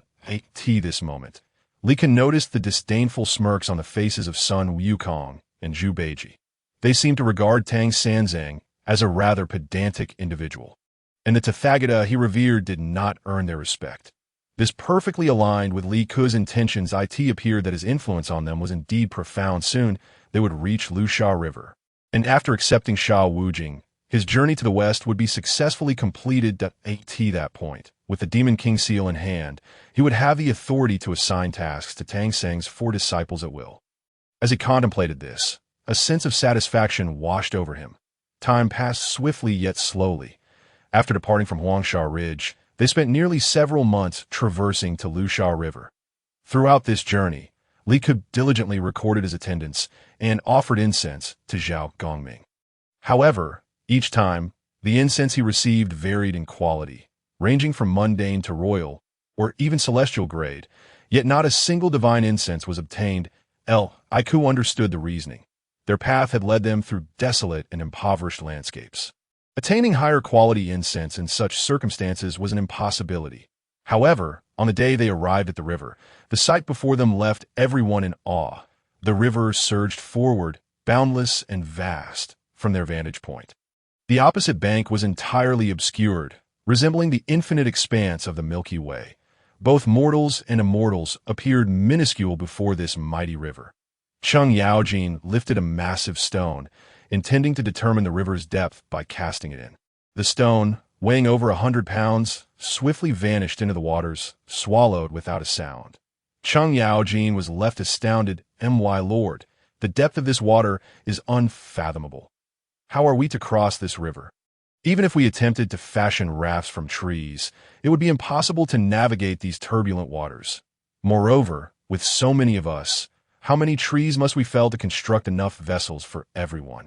Upon hearing Cheng Yaojin's words, the other officials displayed expressions of despair. Meanwhile, Zhu Beiji began scanning the surroundings for any bridges. Though he found none, he did stumble upon a stone tablet and proceeded to read aloud its inscription. 800 miles of Lusha River. 3,000 fathoms deep. Goose feathers cannot float. Reeds sink to the bottom. After reciting these lines, Zhu Beiji plopped down onto the ground and exclaimed, "We must divide our belongings and scatter. This river spans a width of 800 miles. I had hoped to find a bridge to cross, but it seems such a structure cannot exist. 800 miles? What a concept! Even on horseback, it would take 2 or 3 days to traverse. And this weak water is unlike any other. Even a goose feather cannot float upon it. Anything that touches the surface sinks instantly. Moreover, Our master is but a mortal man. The golden guards accompanying the king may as well turn back now. Crossing is utterly impossible. Li Ku, however, recalled that he possessed the Xian Yuan water controlling flag within his system. He wondered if it could be of use against this weak water. Quietly, he retrieved the flag and rode to a distance away. While the others were preoccupied with Zhu Beiji's lamentations, he began to manipulate the Xian Yuan water controlling flag. With a flourish, the 800 miles of weak water parted, revealing the dry riverbed beneath. Witnessing the extraordinary effect of the flag, Li Ku couldn't help but shout with joy, "Come quickly! I have a method for you to cross the river." The others rushed to his side, marveling at the spectacle before them, exclaiming in awe, "Incredible! How is it possible for you to part this weak water?" Li Jing, initially astonished, then voiced his curiosity. The others displayed similar expressions of intrigue, waiting for Li Ku's explanation. Li Ku replied, "Due to offering incense to Gongming, I sensed changes within myself. This flag was birthed from within me, and one day emerged from my mouth at first. It was no larger than a grape. But when I attempted to wave it, it transformed into a length of over 1.5 meters wide. Marvelous! Marvelous!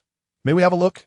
Zhu Beiji, having never encountered the Xian Yuan water-controlling flag before, eagerly requested to see I saw no reason to withhold it and handed the flag to Zhu Beiji. However, as soon as the flag landed in Zhu Beiji's hands, a powerful wave surged forth, causing the flag to drop to the ground and then be swept away by the river's current. "Oh no!" Sun Wukong shouted, quickly leaping into the water. Li Ku remained calm, knowing that the one who had snatched his Xian Yuan water-controlling flag must be Sha Wujing. He decided to take this opportunity to sign in and see what grade of incense he might obtain. Then he could enlist the help of the now empowered Zhao Gongming to retrieve the flag. It was quite simple. Thus, Li Ku silently intoned, "Sign in." The system's voice promptly responded, "Congratulations, host. Sign in successful. You have received 1 stick of holy grade incense." Chapter 65. Guanyin Bodhisattva. You arrived late after obtaining the stick of incense. Li Ku quickly dismounted, set up an incense burner, and placed the holy grade incense within, allowing it to burn slowly and release delicate wisps of smoke. Zhu Beiji, witnessing Li Ku's actions, could not help but exclaim, "My lord, what are you doing at a time like this? Your treasure has been stolen by that monster." Li Ku, however, maintained an air of composure. "There's no rush." Zhu Beiji plopped back down onto the ground, insisting, "We must divide our belongings." Tang Sung could not help but say to him, "Beiji, do be quiet. Your senior brother has already gone to confront that monster, has he not?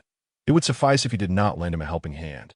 Yet here you are uttering words of despair." That moment, Zhao Gongming also leaped down from his horse, feeling the mighty power of incense and wishes swirling within him, but he sensed that his water-repelling armor was gradually expanding, transforming into a spherical form that enveloped him completely. This was a barrier even more formidable than the water-repelling armor, capable of ensuring that Zhao Gongming remained untouched by a single drop of water, even when submerged, and it also possessed defensive capabilities. Zhao Gongming turned to Li Ku and declared, "I shall plunge into the water now. There is no need for the king of Wu to accompany me. Watch my prowess as I capture this monster." After uttering these words, Zhao Gongming swiftly leaped into the quicksand river. The river stretched infinitely. Initially, Zhao Gongming could not locate Sun Wukong or the monster. However, calming his mind and attentively sensing the incense and wishes that had yet to be extinguished, he suddenly found himself witnessing a scene before his eyes. Sun Wukong and the monster were locked in battle. Thus, Zhao Gongming quickly discerned their location thanks to this vision. Elated, he reveled in the strength of this prophetic ability, which proved exceedingly powerful and useful. Sun Wukong, not being adept at swimming, had struggled for a considerable time to subdue the monster. Consequently, Zhao Gongming called out, "Great sage equal to heaven, allow me to lend you a hand." He then threw out the dragon binding rope. The monster, caught off guard, was instantly ensnared by the rope. Sun Wukong could not help but chuckle, exclaiming, "You monster, could not have imagined you would meet your match today. Once I bring you to the shore, I shall interrogate you thoroughly." With that, Sun Wukong hoisted the monster, and Zhao Gongming followed closely behind as the three emerged from the quicksand river. Upon seeing the trio, the others were filled with emotion, particularly Li Ku, who felt a sense of relief upon encountering the familiar figure. Sha Wujing wore a necklace crafted from 9 skulls around his neck and held a magical staff for subduing monsters in hand. At that moment, he was entwined in a shimmering golden rope adorned with embroidered patterns. Though the distance made it difficult to discern clearly, his son Wukong brought Sha Wujing to the shore. The crowd quickly gathered around them. Cheng Yaojin was the first to place his battle axe upon Sha Wujing's neck, declaring at last, "This monster has been captured. Watch me slay you." Sha Wujing attempted to wriggle free from the dragon binding rope. But the more he struggled, the tighter it constricted. He felt as if he could scarcely catch his breath. In desperation, he exclaimed, "Spare my life, noble hero. I've been enlightened by the Bodhisattva Guanyin and await the arrival of the pilgrim. I acknowledge my wrongdoing in seizing your Xianyuan water-controlling flag. I shall return it to you, if you would be so gracious." Cheng Yaojin gritted his teeth and retorted, "Return it at once." Sha Wujing, somewhat helpless, replied, "But how can I produce the flag while bound by the dragon binding rope?" At this juncture, Zhao Gongming addressed Sha Wujing, saying, "I shall retract the dragon binding rope now. However, you must vow never to flee. If you do, I shall pursue you wherever you go. You have witnessed the might of the dragon binding rope. You would not wish to be captured a second time, would you? If you return again, I fear you shall not receive such favorable treatment." Sha Wujing nodded vigorously, akin to a chick pecking at rice. "I understand. I shall not dare to play any tricks." Zhao Gongming then withdrew the dragon binding rope, allowing Sha Wujing to return the Xianyuan water-controlling flag to Li Ku. Upon receiving the flag, Li Ku said to Sha Wujing, "The pilgrim you await stands among us. Look closely at that monk in the cassock. He is your master." Sha Wujing immediately focused his gaze on Tang Song, but hesitated to approach for recognition. Though he too was a monk, how could he prove he was the pilgrim? Li Ku smiled at Tang Song, saying, "Tang Chonglao, do prove your identity as the pilgrim." It was only then that Tang Song belatedly retrieved the official document from his baggage and presented it to Sha Wujing. As Sha Wujing gazed upon the document bearing the royal seal of Emperor Li Shimin, he instantly believed in Tang Song's identity as the pilgrim. He then instinctively asked son Wukong, "Are you truly the great sage equal to heaven?" "Indeed, it is this old monkey," replied son Wukong, realizing that his reputation had already spread through the realm of monsters. Sha Wujing chuckled. "Not quite that. I was originally the curtain-lifting general in the heavenly court. But having accidentally shattered the glazed lamp, I was demoted to the mortal realm and became a monster. Not long ago, the Bodhisattva Guanyin found me and bestowed upon me the name Sha Wujing, instructing me to accompany the pilgrim to the west in search of scriptures and earn merit. Thus, I've been waiting here, I see a tea this moment." Zhu Beiji approached Sha Wujing and inquired, "Do you know my background?" Sha Wujing nodded earnestly, responding, "Greetings, second senior brother. You must be the descended Marshal Tianpeng, correct?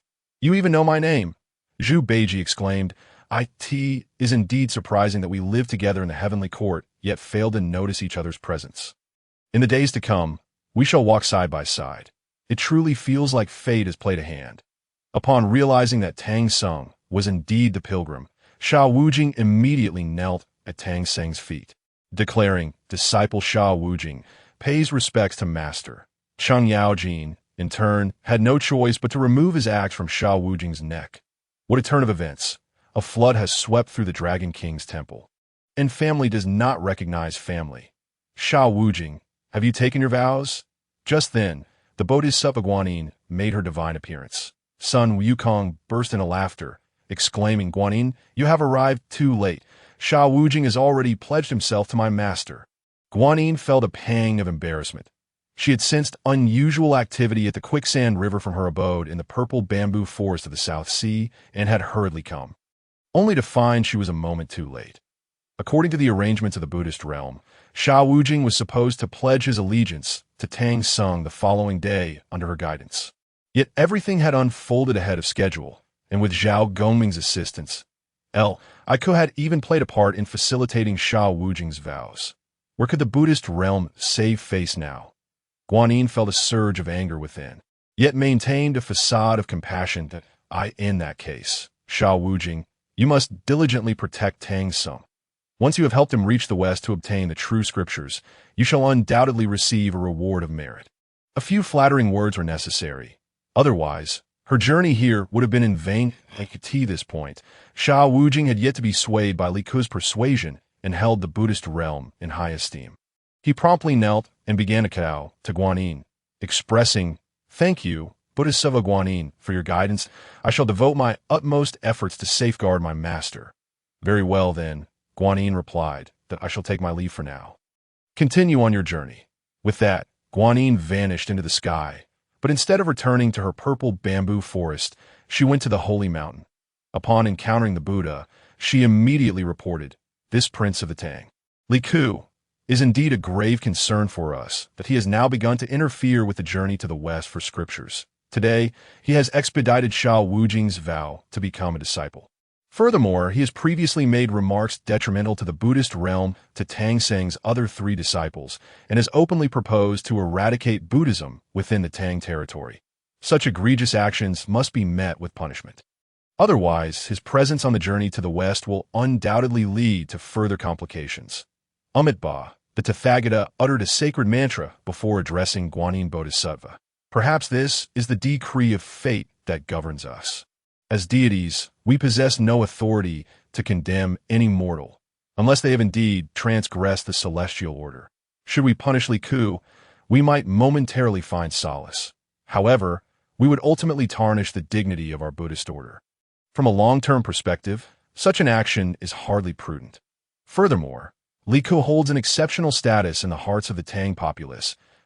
If we were to impose a hasty punishment upon him, we might well provoke a backlash from the faithful, rendering our efforts counterproductive." Though Guanyin Bodhisattva acknowledged the wisdom in the Tathagata's words, a sense of reluctance lingered within her. Are we to simply allow him to act unchecked? What if he were to truly obstruct the journey to the Western paradise? At that juncture, we would have ample justification to administer punishment. Yet, until then, we are powerless to act, just as Guanyin Bodhisattva prepared to voice her thoughts. The Tathagata gently interjected, "Enough. Further debate serves little purpose." Understanding the Tathagata's unwavering stance against any punitive measures toward Li Ke, she, in a fit of frustration, turned away. The Tathagata observed this exchange with a growing sense of indignation. Today, Guanyin Bodhisattva had displayed an unbecoming lack of decorum, dismissively departing from his presence, an evident sign of her dissatisfaction with his decisions, an indiscretion that should not have been exhibited. She spoke of Li Ke's defiance of the Buddhist order, yet failed to recognize her own burgeoning dissent. Should punishment be warranted, she too would find herself among those deserving of censure. Meanwhile, by the banks of the flowing sand river, the Xianyuan water-controlling banner waved in Li Ke's grasp. The waters parted, allowing the crowd to cross the river in awe and tranquility. Upon reaching the opposite bank, all the Jinwu guards knelt before Li Ke, leaving him momentarily bewildered. "What prompts this sudden show of reverence?" he inquired. "Lord Wu, we are beset by a singular query that we beseech you to elucidate. How did you come into possession of this remarkable artifact? Do you possess celestial powers yourself?" Li Ke contemplated the prospect of acquiring further treasures and perhaps revealing his newfound abilities to the masses. Should he fail to clarify the situation, their suspicions would only deepen, leading to potentially detrimental consequences that it would be prudent to address their inquiries directly. Thus, Li Ke addressed the Jinwu guards. "Indeed, I am engaged in the pursuit of immortality. And this Xianyuan water-controlling banner is a tool I have acquired in my endeavors. However, it is best that you keep this knowledge to yourselves. When we encounter individuals from other nations, do not draw undue attention to this matter." This. The Jinwu guards began to murmur among themselves. "I had long suspected that Lord Wu possessed celestial powers. How else could he command the flow of water? You thought I was alone in my beliefs? I simply refrained from voicing them. Lord Wu is no ordinary man. He is a sage, indeed a celestial being. To accompany him on this journey to the West is a monumental blessing. Perhaps, upon reaching the Western paradise, we too may attain enlightenment." Hearing their discussions, Li Ke refrained from disclosing the reality of their aspirations, knowing that the journey ahead was fraught with uncertainties. They might yet find themselves warriors against the Buddhist order. rather than achieving their desired transcendence. However, such contemplations were premature. Clearing his throat, he gestured for silence among the Jinwu guards. Henceforth, as long as you faithfully accompany me, I assure you that I shall not neglect your needs. The Jinwu guards promptly performed a deep bow. May Lord Wu attain immortality soon. Li Ku, satisfied, responded, Very well, you may rise, we have a long journey ahead. Remember to act discreetly, not disclose my pursuit of immortality to others. Should I learn of such indiscretions, your lives will be forfeit. You are surely aware of my capabilities. Pleading for mercy at that juncture would be futile. Yes, we understand. The Jinwu guards replied, standing once more. They then mounted their horses alongside Li Ku and the array of civil and military officials, continuing their journey to that moment. Li Ku called out to the airborne son Wukong, Great sage equal to heaven. Come hither, I have a matter to discuss with you. Son Wukong floated down beside Li Ku and inquired, What does Lord Wu desire of me? Li Ku, with a beaming smile, responded, Great sage, did I not promise you that the citizens of the Tang would offer their devotion? Today, I intend to utilize my celestial powers to send a dream to my father, commanding the populace to venerate you. Son Wukong was momentarily taken aback. Am I truly worthy of such honor? To be revered by the citizens of Tang? I am but a mere demon immortal. I fear I cannot bestow any blessings upon them. Fear not that if you are unable, you may request Brother Gongming to bestow blessings and fortune upon them. I have already discussed this with him, and he has consented. Son Wukong was profoundly moved by Li Ku's thoughtfulness. Thank you, Lord Wu, for your unwavering concern for me. Should you ever require my assistance, do not hesitate to call. Whether it be the gods above or the demons below, I shall ensure their compliance. Li Ku, with a warm smile, gently patted son Wukong's shoulder, and why gratitude to you, great sage. After a day filled with travel, they set up camp in the mountain. I could have devoted some time to his cultivation, raising his cultivation points to 387, 241 just as he prepared to send a dream to Li Shimin. He was interrupted by the system's voice. Ding! Congratulations, host. Your cultivation points have reached a significant threshold, and you are now entering a new realm of cultivation. Your current cultivation level is Qi refinement stage. This stage allows for the cultivation of postnatal techniques to achieve innate spiritual energy, thus reaching the threshold of immortality. However, Qi refinement is further divided into different levels, including Xinma Qi, Yuan Qi, Spirit Qi, Elemental Qi, and True Qi. The level you have attained is Xinma Qi, the minimum requirement to enter the threshold of immortality. Upon surpassing the Qi refinement stage, you will progress to the second stage. Once the system's announcement ceased, Li Ku was filled with jubilation. He had finally crossed the threshold into the realm of immortality, no longer an outsider. This was indeed monumental news, though he lamented that he could not yet share it with Zhao Gongming. He first needed to send a dream to his father, Li Shimin, urging the citizens to venerate son Wukong. With focused intent, Li Ku traversed mountains and lakes, entering the dreamscape of Li Shimin. The latter, deep in slumber, was suddenly visited by the visage of Li Ku. With solemnity, Li Ku addressed him. Father, during my journey to the west, I encountered a remarkable immortal. He calls himself the great sage equal to heaven and has caused a stir in the heavenly realms with his formidable prowess. He now serves as the chief disciple, escorting Tang Sung on his pilgrimage. I have promised him that the citizens of Tang will offer their devotion. Therefore, I beseech you to grant the great sage his wish, allowing him to experience the reverence of the Tang people. Li Shimin, fully aware and coherent in his dream, pondered the name Great Sage equal to heaven, which was unfamiliar to him. However, upon hearing your introduction, I find him indeed to be an extraordinary celestial being. Thus, I shall acquiesce to your request, allowing you to roam freely in the west without concern. Yet, your absence has stretched nearly a year, and your father has missed you dearly. Li Ku, with a beaming smile, bowed deeply to Emperor Taizong Li Shimin and said, Father, rest assured, your son is well during his travels. Not only are the 4 disciples of Tang Sung safeguarding me, but I am also accompanied by numerous civil and military officials, as well as the Jinwu guards that I can assure you I am without worry and find the journey to the west invigorating rather than burdensome. There is no need for you to fret." After uttering these words, Li Ku withdrew his thoughts, and Li Shimin suddenly awoke. Coincidentally, it was Yang Fei who was attending to him that day.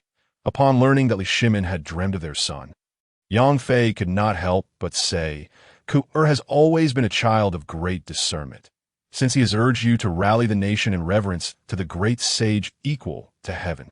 Perhaps you should heed his counsel. However, Ku-er is not yet departed, and lacking celestial powers, how could he have sent a dream to you?" Determined to speak on behalf of her son, Yang Fei solemnly addressed Li Shimin. Perhaps the great sage himself is aiding him? After all, Ku-er has described him as possessing extraordinary abilities. This is neither a matter of moral transgression nor an insurmountable challenge. Your Majesty, you should issue an edict for the populace to follow. Fulfilling a wish of Ku-ist, he must be under the great sage's protection on his journey westward, which has led him to make such a request. Li Shimin found Yang Fei's words quite reasonable, and he was also deeply satisfied with Li Ku's previous actions. The sweet potato seeds left by Li Ku had already borne fruit, with farmers excavating them from the earth and processing them into various byproducts for sale across the nation, indeed enriching many citizens through this agricultural endeavor. Moreover, with the favorable weather this year, Li Shimin had little cause for concern, save for the well-being of his third son, Li Ku. Now that Li Ku had made such a modest request, he felt compelled to see it fulfilled. Thus, the following day during court, Li Shimin announced his decision. Initially, the court officials were perplexed, but after hearing Li Shimin's reasoning, they fell silent, with no one daring to voice dissent. After all, Li Ku's previous deeds were indelibly etched in their minds. They understood that Li Ku was no ordinary individual. He was a sage, and now possessed the ability to send dreams. Ignoring his counsel could potentially invite Li Ku's wrath. Consequently, they all tacitly accepted Li Shimin's decree. As a result, the citizens of the empire received an edict to pay homage to the great sage equal to heaven. However, no one knew what this great sage looked like, leaving them unable to create a likeness or statue. Thus, they could only inscribe his name on a tablet and offer their worship. Chapter 68. Do you think it's worth it? On this day, Sun Wukong accompanied Tang Sung as usual on their journey westward. Yet he suddenly felt an overwhelming surge of incense and devotion coursing through him. It was an extraordinarily wondrous sensation, one he had never experienced before. It was as if a warm current flowed throughout his being, leaving him feeling invigorated and empowered. Consequently, Sun Wukong hurried to Li Ku's side and exclaimed, "I can feel the incense and devotion of the Tang populace." Li Ku, seemingly anticipating this, replied, "What I promised the great sage will undoubtedly come to fruition." "What is so astonishing about that?"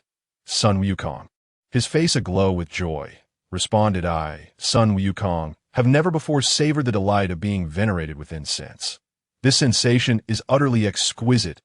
O King, from this day forth, I shall faithfully follow your leading, the Tang dynasty. The realm of humanity has made progress in halting the control of demons and deities over the Tang at a rate of 15. Upon hearing the system's announcement, Li Ku understood that his influence over Sun Wukong had propelled the task forward. Now, the citizens of the Tang not only offered reverence to Zhao Gongming, but also to Sun Wukong, leaving them little energy to devote to the disciples of Buddhism, with Zhao Gongming as his brother and Sun Wukong now entirely devoted to him. Li Ku had, in a sense, gained control over both a celestial being and a demon. As the Prince of Humanity, he successfully prevented the demonic and divine forces from exerting control over the Tang. The task was advancing smoothly, without a hitch. Meanwhile, in the spiritual realm, the Buddha sensed a notable decrease in the incense offerings he typically received from the Tang. Furrowing his brow in concern, he turned to Lingji Bodhisattva and commanded, "Descend to the Tang and investigate what has transpired to cause the sudden decline in the populace's devotion." Lingji Bodhisattva responded, "Yes, Master, I shall obey." He then vanished from the lotus throne, transforming into an ordinary monk and appearing on the streets of the Tang. Noticing some individuals engaged in conversation, he approached and took a seat on a stool to listen to their accounts of the blessings they had received since venerating the great sage equal to heaven. I thought this was merely a whimsical notion of the Emperor's, as I had never even heard of the name of the great sage. Yet today, I discovered how mistaken I was.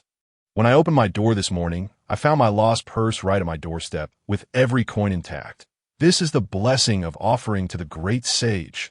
If what you say is true, then the fortune bestowed upon me by the great sage is indeed wondrous. I have been dissatisfied with my wife, and, after divorcing her, struggled to find a suitable match. However, one day, while gathering firewood in the mountains, I fortuitously saved a girl who had sprained her ankle while foraging for herbs that we fell in love at first sight, and now, half a month into our marriage, we live harmoniously, treating each other with respect. This is the blessing derived from venerating the great sage. Hearing this, Lingji Bodhisattva felt a profound sense of curiosity. He chanted a mantra to draw their attention and asked, "Why do you offer reverence to the great sage? Do you know what kind of deity he is?" "We don't know," they replied, "but it is the command of the Tang King, so we dare not defy it." Who could have anticipated that this deity truly bestows blessings upon the people? Lingji Bodhisattva mused, when did this monkey become a deity? And how is he able to receive the people's offerings? He is merely a demon. On what grounds does he compete with our Buddhist order for the people's incense? This is absurd. With that thought, he disregarded the chatting citizens of the Tang, swiftly finding a secluded spot to reveal his true form and ride the clouds back to the spiritual realm, where he recounted all he had witnessed to the Buddha. Listening to the report, the Buddha could not help but feel a pang of irritation. Who conceived of this idea? At that moment, Avalokiteshvara Bodhisattva interjected. "Buddha, you are wise in many ways, yet occasionally overlook the obvious. Have you forgotten the incident when Li Ku brainwashed son Wukong? The mastermind behind this must surely be him. If he had not facilitated matters, Li Shimin would not have made such a decree. As the Prince of the Tang, Li Shimin must grant him a measure of respect. This is the crux of the matter. Indeed, the voice of the Tathagata Buddha is profoundly resonant, instilling a sense of solemn reverence in those who hear it. I have, to my astonishment, completely forgotten about Li Ku, a figure who could be regarded as a formidable adversary to our Buddhist sect. Henceforth, we must exercise caution in our dealings with him." Yet, at this very moment, Li Ku remains oblivious to the fact that the Buddhist community has begun to regard him with heightened concern. He has dismounted from his horse, leading it by its reins while walking alongside Sha Wujing. "Oh, the once glorious general of the curtain roll, how splendid were your days! Though your position may not have been exceedingly high, you were nonetheless afforded generous privileges. Have you ever pondered why a mere accident, such as shattering a glazed lamp, led to your sudden demotion to the mortal realm? Is there not a hint of conspiracy in this?" Sha Wujing found himself enveloped in confusion. What sort of conspiracy could exist? Indeed, it was I who inadvertently broke the lamp. Thus, punishment seems only justifiable. Ika raised his index finger to gesture toward him. "It appears that matters are far more intricate than they seemed at this juncture." He paused deliberately, then pointed ahead at Zhao Gongming, who was mounted on his horse, and said to Sha Wujing, "Are you aware that Zhao Gongming receives a stick of incense from me each day, which significantly enhances his powers, enabling him to comprehend the cosmos?" Sha Wujing nodded in acknowledgement. "I have heard my second senior brother speak of it. He described it with such mystique that I assumed it to be mere fabrication, only to discover it to be true. Ika nodded with satisfaction. "This is precisely the matter I wish to convey. After offering incense to Brother Gongming today, he revealed something to me. He stated that your relegation to the mortal realm as a demon was orchestrated by the Buddhist community. The intent was to instill within you a sense of gratitude for their magnanimity, thus promising you that upon reaching Ling Mountain to seek the true scriptures, you would attain the fulfillment of merit, allowing you to devote yourself entirely to accompanying Tang Sung. Those days spent as a demon in the lower realms must have been fraught with suffering for you, would they not, for the sake of a mere glazed lamp? You have exchanged so many years of solitude and desolation that you consider that a fair trade." Chapter 69. The acquisition of the Demon King's seal. Sha Wujing's eyes widened in astonishment. "Are you suggesting that all of this was preordained by the Buddhist community?" "Indeed, it is quite plausible.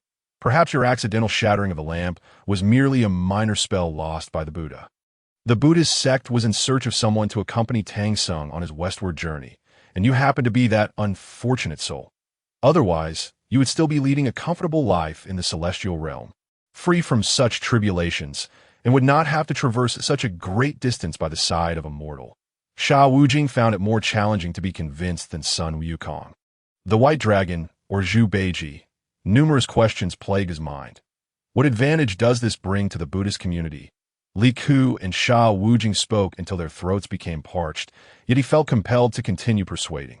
Otherwise, the journey, which was already 80% complete, would not reach a satisfactory conclusion. Thus, Li Ku licked his somewhat dry lips and continued. Once you successfully arrive at the Great Thundersound Temple in the west and obtain the true scriptures, you shall return to the Tang dynasty at that point. The Mahayana teachings promulgated by the Buddhist sect will undoubtedly spread throughout the nation. Consequently, the populace will hold the Buddhist community in even greater esteem and reverence.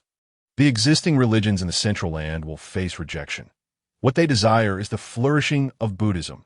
They seek to wield the power of belief to control the people of Tang, continually providing them with incense offerings. Such an arrangement will aid them in attaining enlightenment.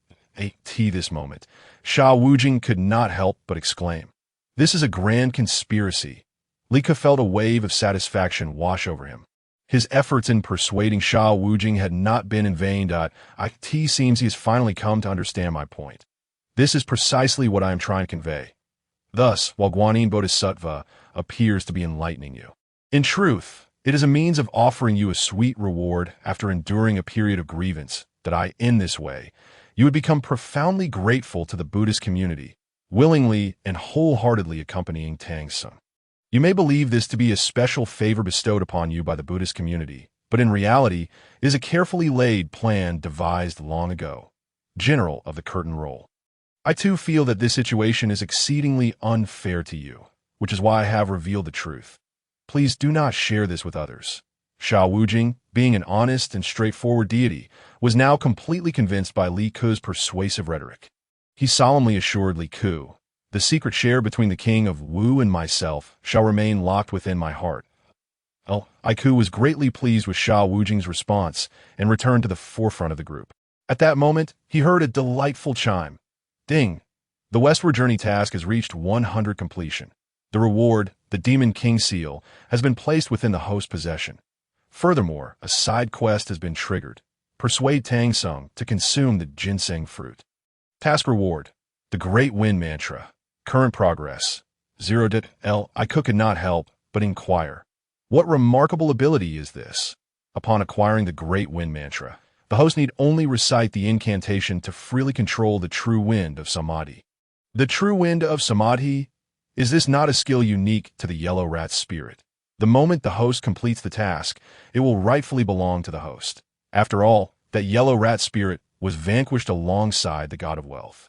This is merely the cycle of cause and effect. The system readily answered Li Ku's questions. At this point, he began to grasp the situation, though he felt a tinge of embarrassment, having slain the yellow rat's spirit.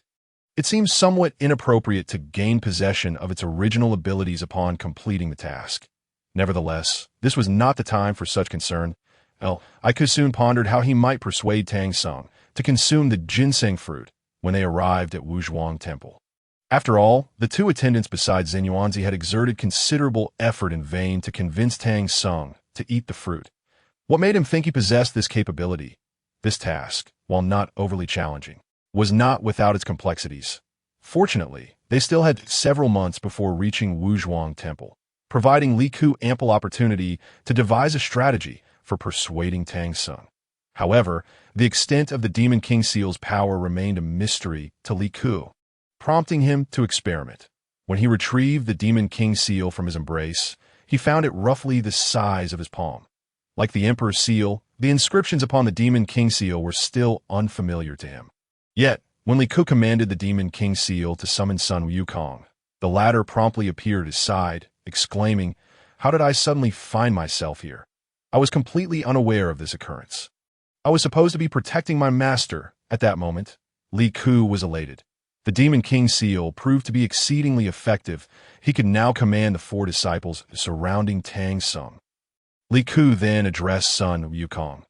"Oh, nothing of consequence. Perhaps you suddenly remembered something you wished to share with me, which is why you came on my side, only to forget your words upon arrival." Sun Wukong scratched his head in confusion. "Is that truly the case? I have never encountered such a phenomenon. It is indeed peculiar." With that, Sun Wukong inexplicably flew back to Tang Seng's side. I could then instructed the Demon King's seal. Summon the White Dragon to bring Tang Sung here. At that moment, Li Ku stood at the forefront of the entire group, while Tang Sung was situated in the middle. However, as soon as Li Ku uttered this command, the White Dragon transformed into the White Dragon Horse. Suddenly accelerated, swiftly maneuvering past the civil and military officials, and abruptly appeared at Li Ku's side.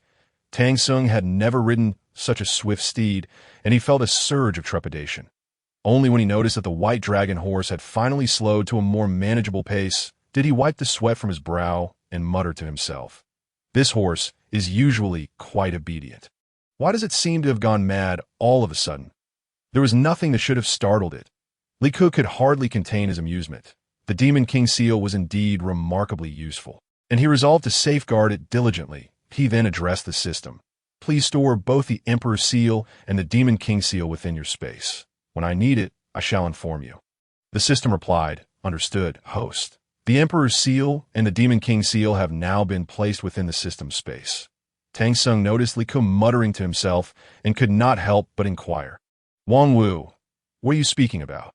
At this moment, Li Ku came to his senses and smiled, replying, "I was pondering what we should eat during our rest today. The provisions carried by the Jinwu guards have nearly been consumed, and it seems we will have to forage for some wild delicacies today."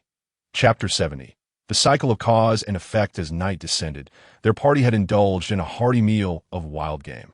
However, Tang Sung insisted on a vegetarian diet, leading Sun Wukong to fly far away to gather offerings for him. Thus, he was able to enjoy his meal. Zhu Beiji, longing for meat, was halted by Tang Seng's admonition. "Beiji, how can you think of consuming flesh?" Zhu Beiji retorted, sulking, "That monkey only prepared offerings for you. My brother Sha and I are still hungry." At that moment, Sun Wukong leaped before him, gesticulating animatedly.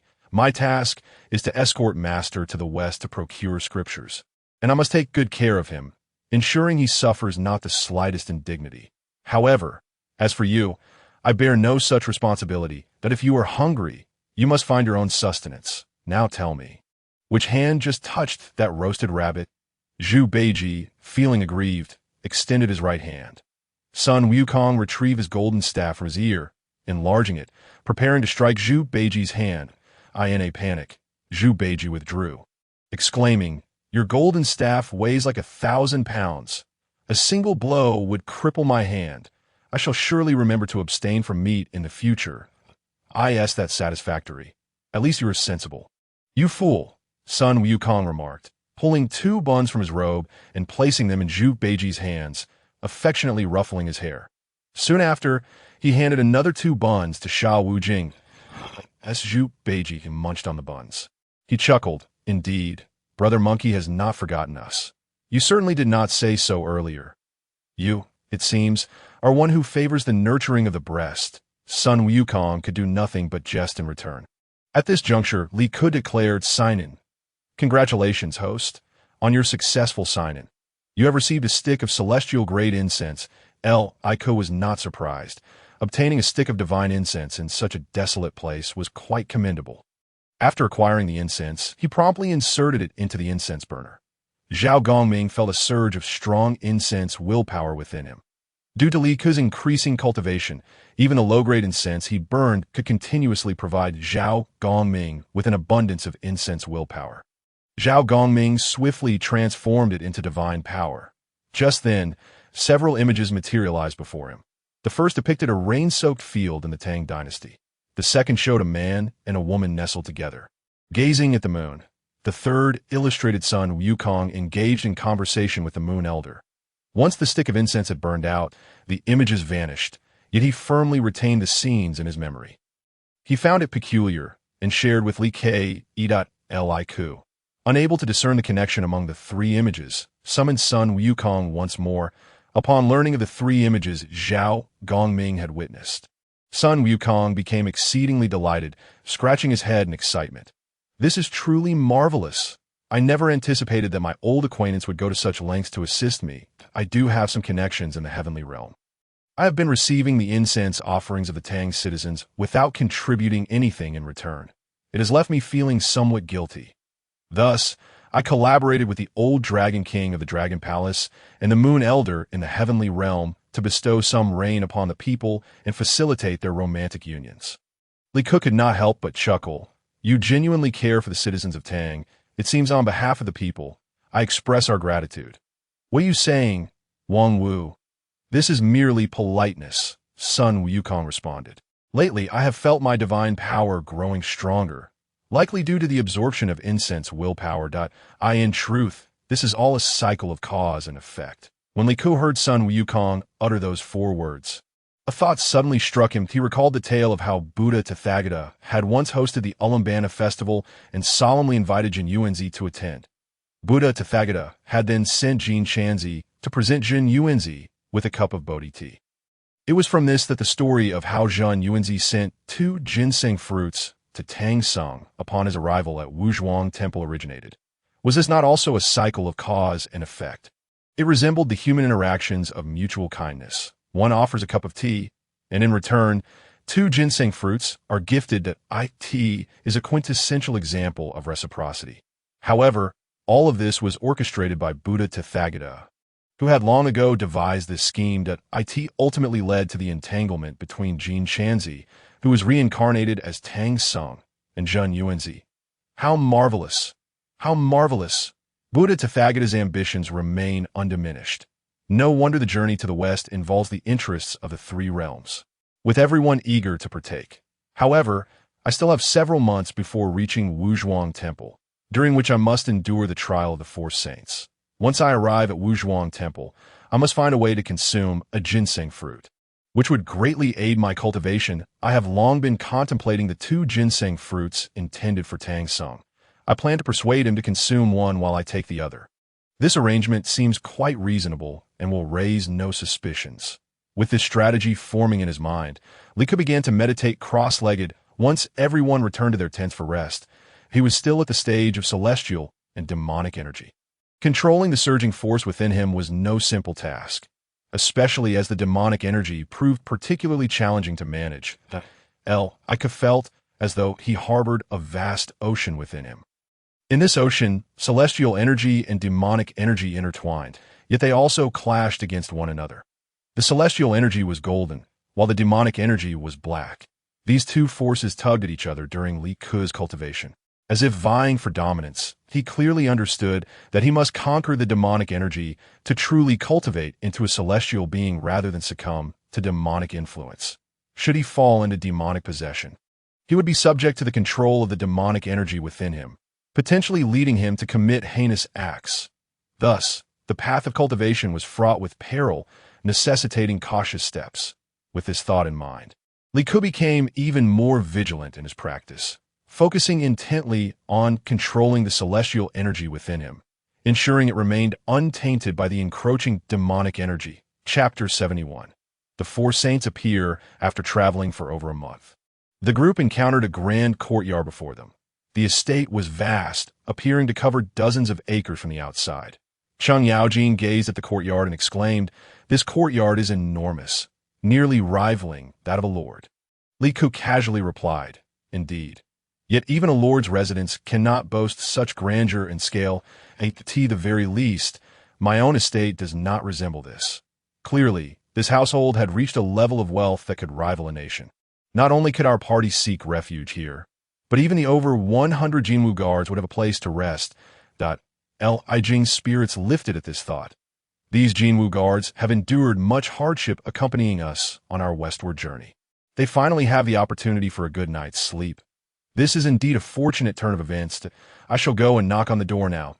Li Ke was well aware that Li Jing was a man of great concern for the world. The sight of the Jinwu guards enduring hardship alongside them must have weighed heavily on his heart. Thus, he made no attempt to hinder him. when Li Kun noticed the door opening to reveal a woman of enduring charm. He couldn't help but recall the trial of the four saints in testing one's Zen heart. That it appeared that today, Zhu Beiji would be in for a challenging experience. This thought crossed his mind. He instinctively cast a glance at Zhu Beiji beside him, only to find that the latter's gaze had already become transfixed. Iko understood that the four saints in this trial referred to the Lady of Mount Li, Manjushri Bodhisattva, Samantabhadra Bodhisattva, and Avalokiteshvara Bodhisattva, all of whom had come specifically to torment Zhu Beiji. Therefore, he anticipated a peaceful night's rest. Living in a tent was rather uncomfortable, and the coolness of the night often roused him from sleep. However, with the opportunity to reside in such a fine courtyard, Li Ku resolved to let Zhu Beiji and the four saints engage in their antics, while he enjoyed a restful slumber. To his surprise, when they were ushered into the parlor and took their seats, the Lady of Mount Li transformed into numerous beautiful maidens to serve them tea. She earnestly explained, "These are my maidservants. They may be somewhat clumsy, so I ask for your forgiveness if they fail to serve you properly. Oh, dear lady, you speak too humbly. Each of these sisters is exceptionally lovely, and their treatment of us is as warm as a spring breeze. How can we possibly find fault?" Zhu Beiji quickly succumbed to his desires, saliva nearly escaping from the corners of his mouth as he spoke. The Lady of Mount Li, undeterred by his antics, proceeded with her purpose. "Each of you esteemed guests possesses remarkable appearances. Though some may appear particularly unique, with a little accommodation, they can be quite agreeable. I could tea this moment." Sun Wukong snorted twice. "Fortunately, your choice of words is rather cautious. Otherwise, should you dare to call me ugly, I would certainly strike you down with a single blow." Tang Sung hurriedly intervened. "Wukong, you are being too hasty. Allow her to finish her words." The Lady of Mount Li feigned a fearful demeanor and continued tremulously. "I, an old widow, lost my husband many years ago and have 3 daughters named Jinjin, Linlin, and I. They have all reached the age for marriage, yet I have yet to find suitable husbands for them.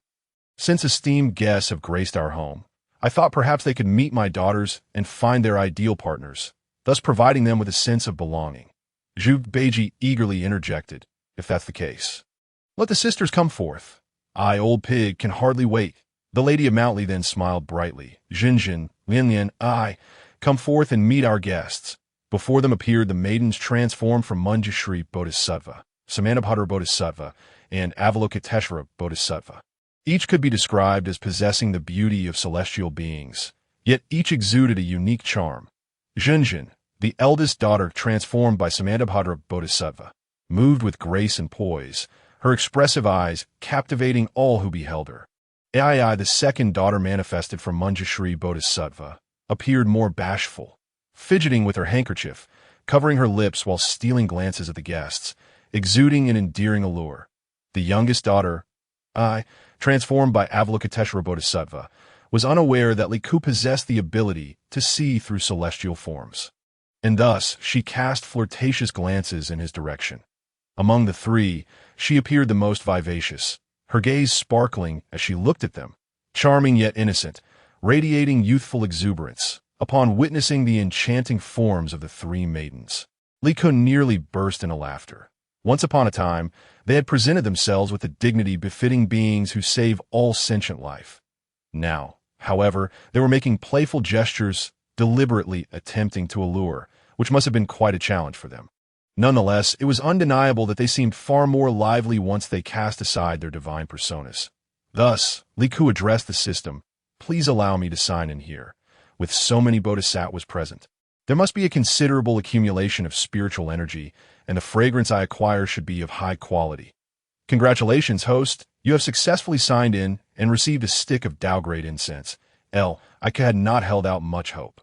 He initially thought that obtaining a stick of Saint Grade Incense would be quite commendable, yet he was unexpectedly rewarded with the highest grade, Dao Grade Incense. Indeed, he had underestimated the celestial powers of these bodhisattvas. He had anticipated that he would only receive Dao Grade Incense upon reaching the 5 Zhuangguan and meeting Zhen Yuanzi. This was truly a delightful surprise. Therefore, Li Ku turned to the elderly lady transformed from the Lady of Mount Li and said, "Please continue your conversation. I shall step outside for some fresh air and return shortly." Zhao Gongming noticed Li Ku giving him a knowing glance and promptly offered to accompany him. The lady of Mount Li paid no mind to this and waved them off, allowing them to proceed as they wished. Once they reached a secluded spot, Li Ku produced an incense burner and placed it before Zhao Gongming, carefully inserting the precious Dao-grade incense into the burner.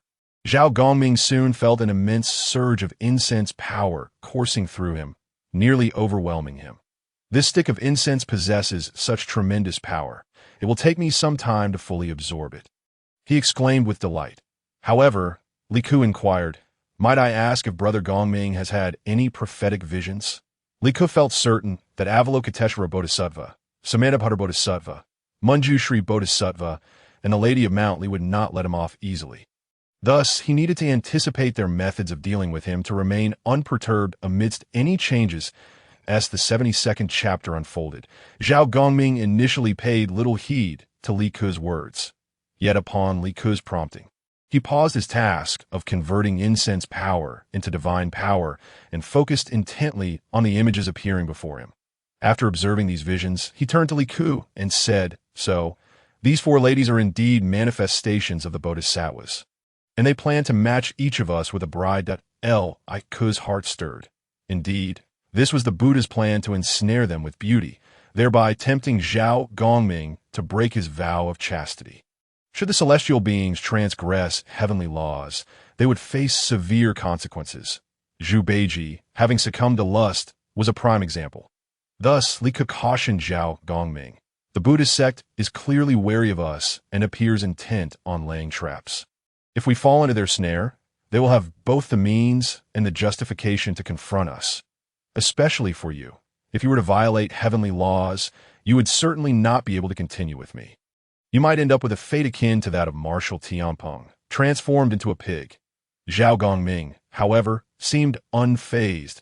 Since I succeeded in my cultivation, I have not entertained earthly desires.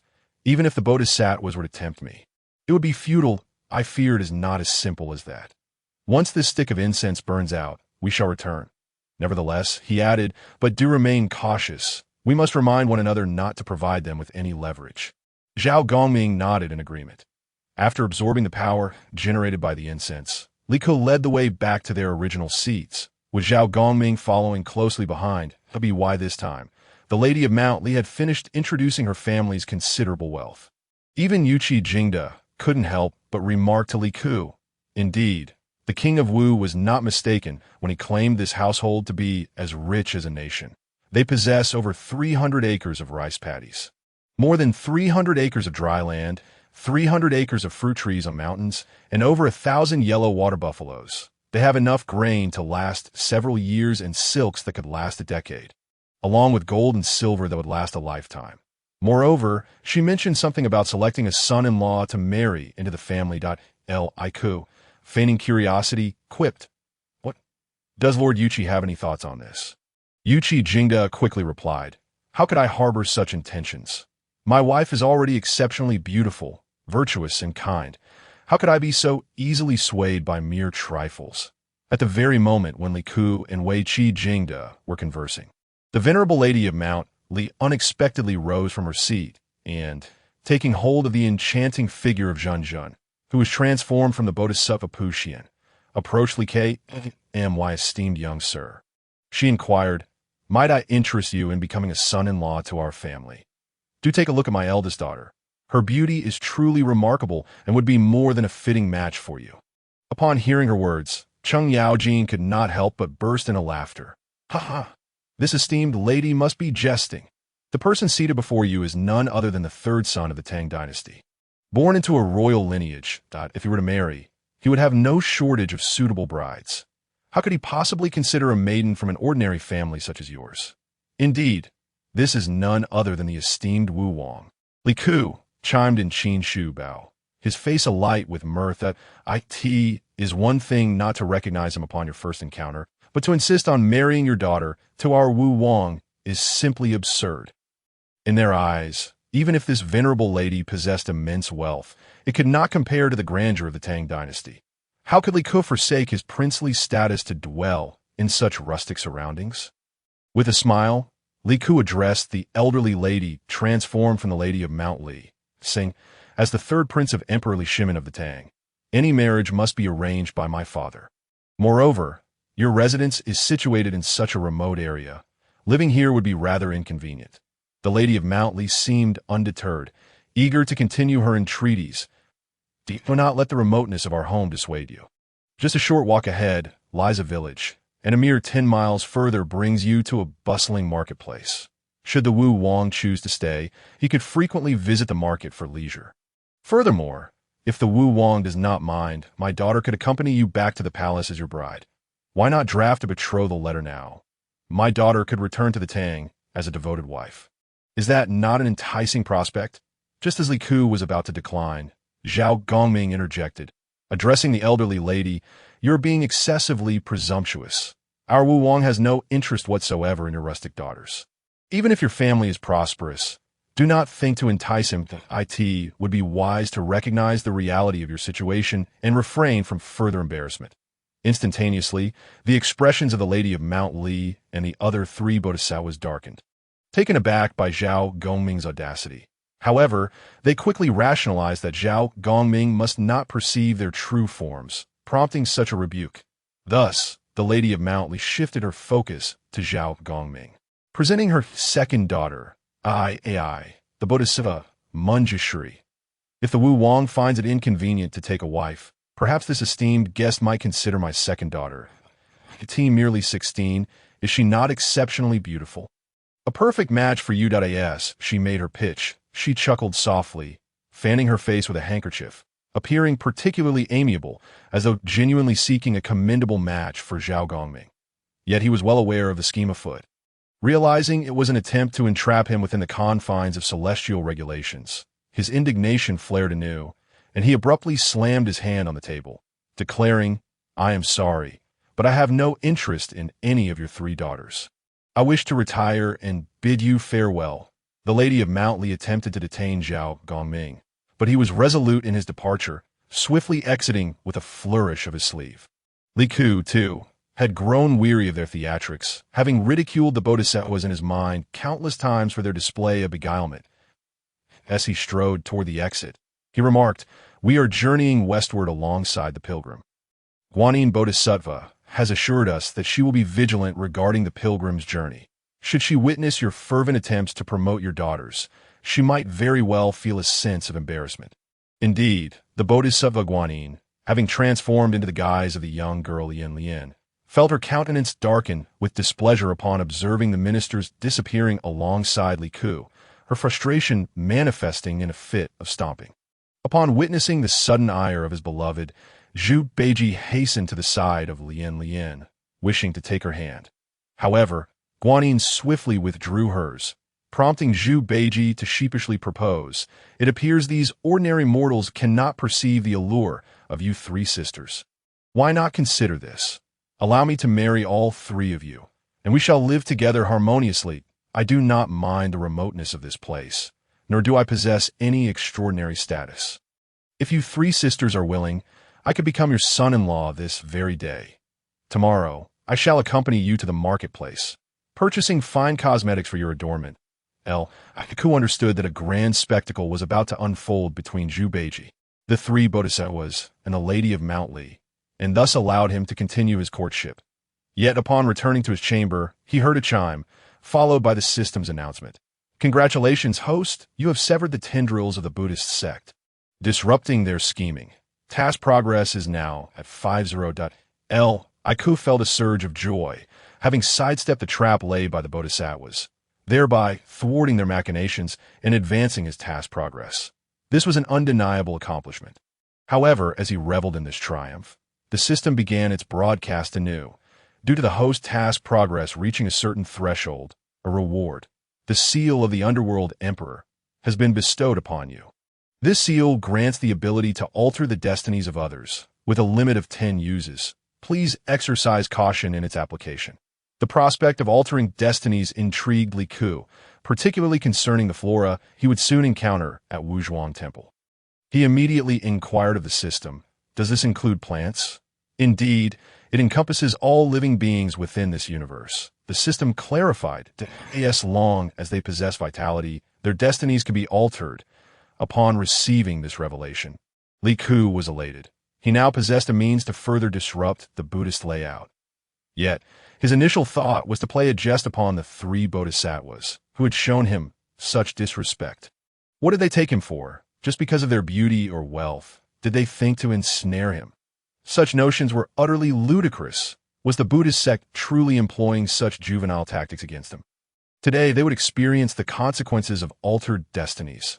The roles of those swinging on the branches of trees would no longer belong to Zhu Beiji alone. With this thought, Li Ku could not help but burst into laughter. Seal of the Underworld Emperor, heed my command. Transform the three bodhisattvas and the Lady of Mount Li's manifestation into frightful creatures. Yet remain oblivious to this change. The seal of the Underworld Emperor began to emanate a dark glow. And suddenly, a beam of light shot forth from Li Ku's chamber, making its way to the living area. Up to tea that moment, Tang Sung, Sun Wukong, and Sha Wujing had already retired for the night. The Lady of Mount Li was busy arranging the wedding of Zhu Beiji and the three daughters she had conjured. Yet, just as the red veil was about to descend upon Zhu Beiji's head, he abruptly froze, stepping back in disbelief. What has happened to your appearances? By the heavens, I feel as though I might vomit. The three bodhisattvas and the Lady of Mount Li remained unaware of the cause of this upheaval. Puzzled by Zhu Beiji's reaction, "We are undeniably beautiful. Why do you suddenly speak thus?" they inquired. "Are you no longer interested in our wedding?" "Of course not. You have become utterly grotesque. Look in a mirror and behold your own countenance. I am on the verge of sickness. Away with you." The three bodhisattvas and the Lady of Mount Li remained engulfed in confusion, unable to comprehend the situation. Manjushri Bodhisattva turned to the other immortals and remarked, "When did Zhu Beiji cease to pursue carnal desires?" "This is indeed unexpected." Puxian Bodhisattva, growing impatient, retorted, "Did he not just declare us ugly? Let us gaze into the mirror." The venerable Lady Li Mountain conjured a mirror out of thin air, swiftly positioning it before her visage. However, she soon could not help but exclaim in alarm, shattering the mirror upon the ground. The glass fractured into countless shards. The three bodhisattvas expressed their concern. "Lady Li Mountain, what troubles you?" In a state of disarray. She replied, in the reflection, "My appearance is as hideous as that of a fierce demon. Even somewhat ghastly, I never anticipated that I would transform into such a sight, that I had clearly envisioned myself as an elegant elder lady. How could this happen? Who is responsible for this mischief?" The other three bodhisattvas, still skeptical of Lady Li Mountain's claims, suspected she was merely jesting. Thus, they each summoned a mirror to examine their own reflections. Yet they too were taken aback. With a resounding crack, the mirrors shattered simultaneously. The three bodhisattvas instinctively covered their faces, beginning to caress their wrinkled skin. How could this be? We have become so grotesque. Who could be behind this? How did we fail to notice? It is truly unfathomable. The number of deities with powers surpassing ours can be counted on one hand, and they have no need to toy with us in such a manner. The three bodhisattvas delved into deep contemplation, pondering over whom they might have offended to warrant such a humiliation at this critical moment. However, after much deliberation, they could not arrive at a suitable suspect. Lady Li Mountain, exasperated, slammed her hand on the table. "Enough, let us spare that fool Zhu Beiji this time." Avalokiteshvara then donned a pearl robe resting on the table. Alas, such a fine garment had yet to be showcased. Following suit, Manjushri Bodhisattva and Samantabhadra Bodhisattva also adorned themselves with the pearl robes. Indeed, is this not an utter waste?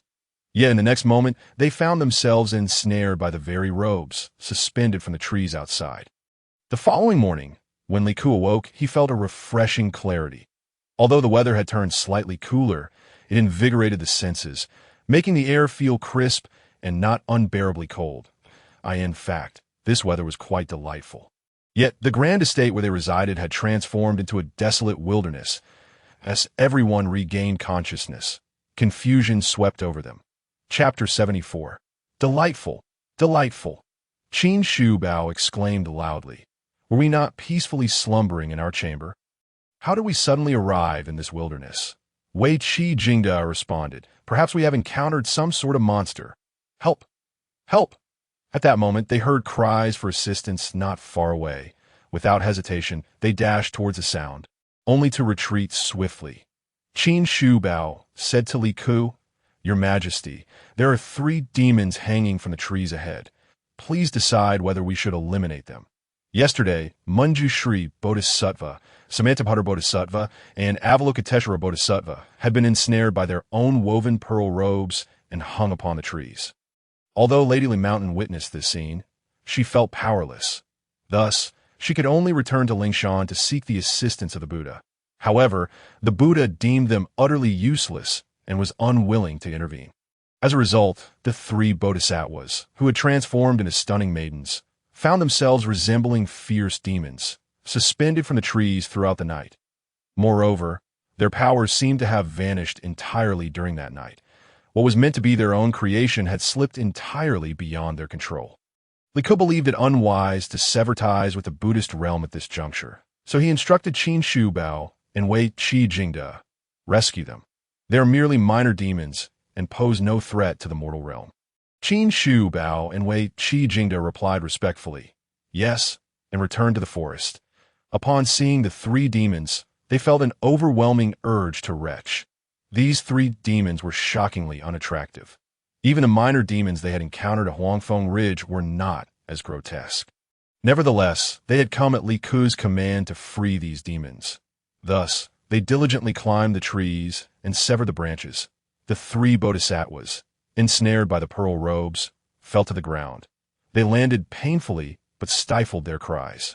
Fearing mockery from others that, in truth, their plights were identical. None could claim superiority. After fulfilling Li Ku's orders, Qin Shu Bao and Wei Qi Jingde swiftly departed the forest. Meanwhile, Li Ku noticed that the color of the Death Emperor's seal, stored within the system's space, had dimmed, indicating that its power had been fully expended. Yet, even so, Li Ku felt satisfied. When had the bodhisattvas ever suffered such indignity? It was only fitting they experience a taste of hardship. In the meantime, the 3 bodhisattvas in the woods had freed themselves from the pearl robes and restored their true forms. Manjushri Bodhisattva lamented, "What a disgrace! I can scarcely bear to return to Lingshan. Lady Li Mountain must have sought the Buddha's assistance when we encountered our misfortune. Yet the Buddha has yet to make an appearance, suggesting he is unwilling to help us, perhaps deeming our predicament too shameful for the Buddhist order." Avalokiteshvara Bodhisattva added, "Indeed, we have been ensnared without knowledge of our adversary. A truly vexing situation." Samantabhadra Bodhisattva, known for a fiery temper, snapped a branch in her hand. "If I discover who has plotted against us, I shall ensure their ruin." Upon uttering this, a thunderous rumble echoed through the sky. Samantabhadra Bodhisattva immediately recognized her error, nearly incurring divine retribution.